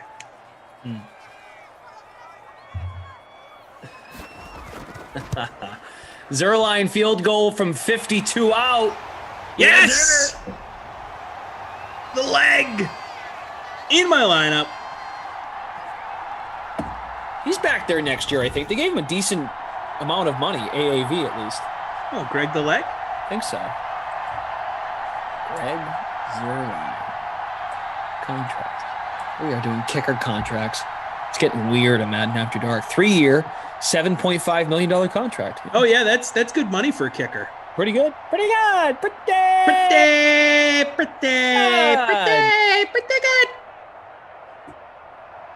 That's got to be coming back at some point this fall, right? I saw they finished. They wrapped shooting. I need it. Semi-recently. Need some new curb material. At the very least, start of the new year they'll have it. I would hope so. Yeah, normally that's when it airs, January. But of course that didn't happen. Yep. Yeah, this guy named Mitch Turbo. That's pretty cool. Maybe he's Mitch the Turbo Ranger. Mitch says nobody gives a bleep about your story. Yeah, it's fair. Look, I was going into great detail about a water bottle and why I don't end my broadcast squirting it in my mouth anymore. Yeah. I understand. Hey, Mitch. Thanks for watching. Appreciate it. Look, I was self-aware to admit to just stop that story mid-story. So right, and I encourage you. I'm going to give myself some credit there. Hey, we're at 267 likes. What do we say we try and make it to 300, huh? We're all getting along tonight. One-score game. Winner plays Atlanta in the next round. Raheem Mostert, first down. All right, Raheem, 51 yards. Jerick McKinnon's kind of bugging us tonight. He scored a touchdown for the first time in forever. And now I've put on I've put a 30-week, 30-game pizza deal on the line. Yeah, every time you have a Niners sim going forward, you've got to be a little bit nervous. That's how it was in Madden 20 with Mostert. Every time I'm like, oh, what if he touches the ball? And then look what he became. Yeah, man. Sarah was. I'm not joking. Sarah was looking at cats last week. Like, we're investigating into this. Oh, like for real. I think it's going to happen soon. Wow. And then we'll probably break up, if I had to guess. Hey, that's big sim news. Yeah, it's, you know. The cat thing has been something that's been lingering for a long time, I feel. That'd be like Woj or Schefter reporting, oh, like this team is the front runner of these 4 teams to land the cat. Not quite done yet. You're just sniffing around. Yeah. Like a cat. Get your whiskers in the mix. Nice. 3rd and 6. Come on, Jimmy. There you go. Not McKinnon. Mostert. Oh, Sarah, you're still watching. Crap. Well, that's conversation for later. Yeah, I'm sure it will go well. I was talking about breaking up the cookies I'm going to make you later into small little chunks. Who breaks up cookies? I don't know. Just go with it. Yeah, just... You're just digging that hole, man. Keep on digging. Yeah. What are they going to do now?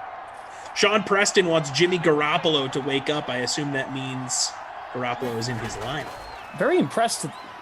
Spelled his name right. Just very to the point. That was good. I got to be honest. Every Garoppolo. time Whoa, I type by. Jimmy Garoppolo's name for anything, for like work or tweet or whatever, I without fail Google it every time to make sure I'm spelling it correctly.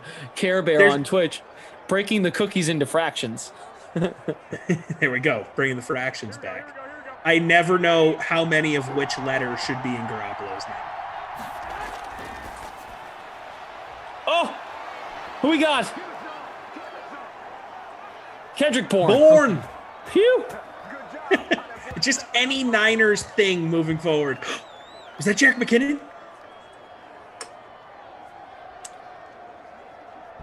Juan Flores wants doghouse as the buzzword. That would be apropos because this apartment is becoming a doghouse. At least for the night. Whenever Morgan ends up showing up here. Wait, actually? And yeah, I think I mentioned it earlier. We're going to be dog sitting. You probably weren't paying attention. You're watching a dog? Morgan is currently dog sitting at her sister's house. You brought this up to me like the other day, I think. Well, we talked about it at the top of the broadcast, or at least I thought we talked about it. Maybe I was just talking to myself talking into the abyss. She is bringing the dog to this apartment after she's done doing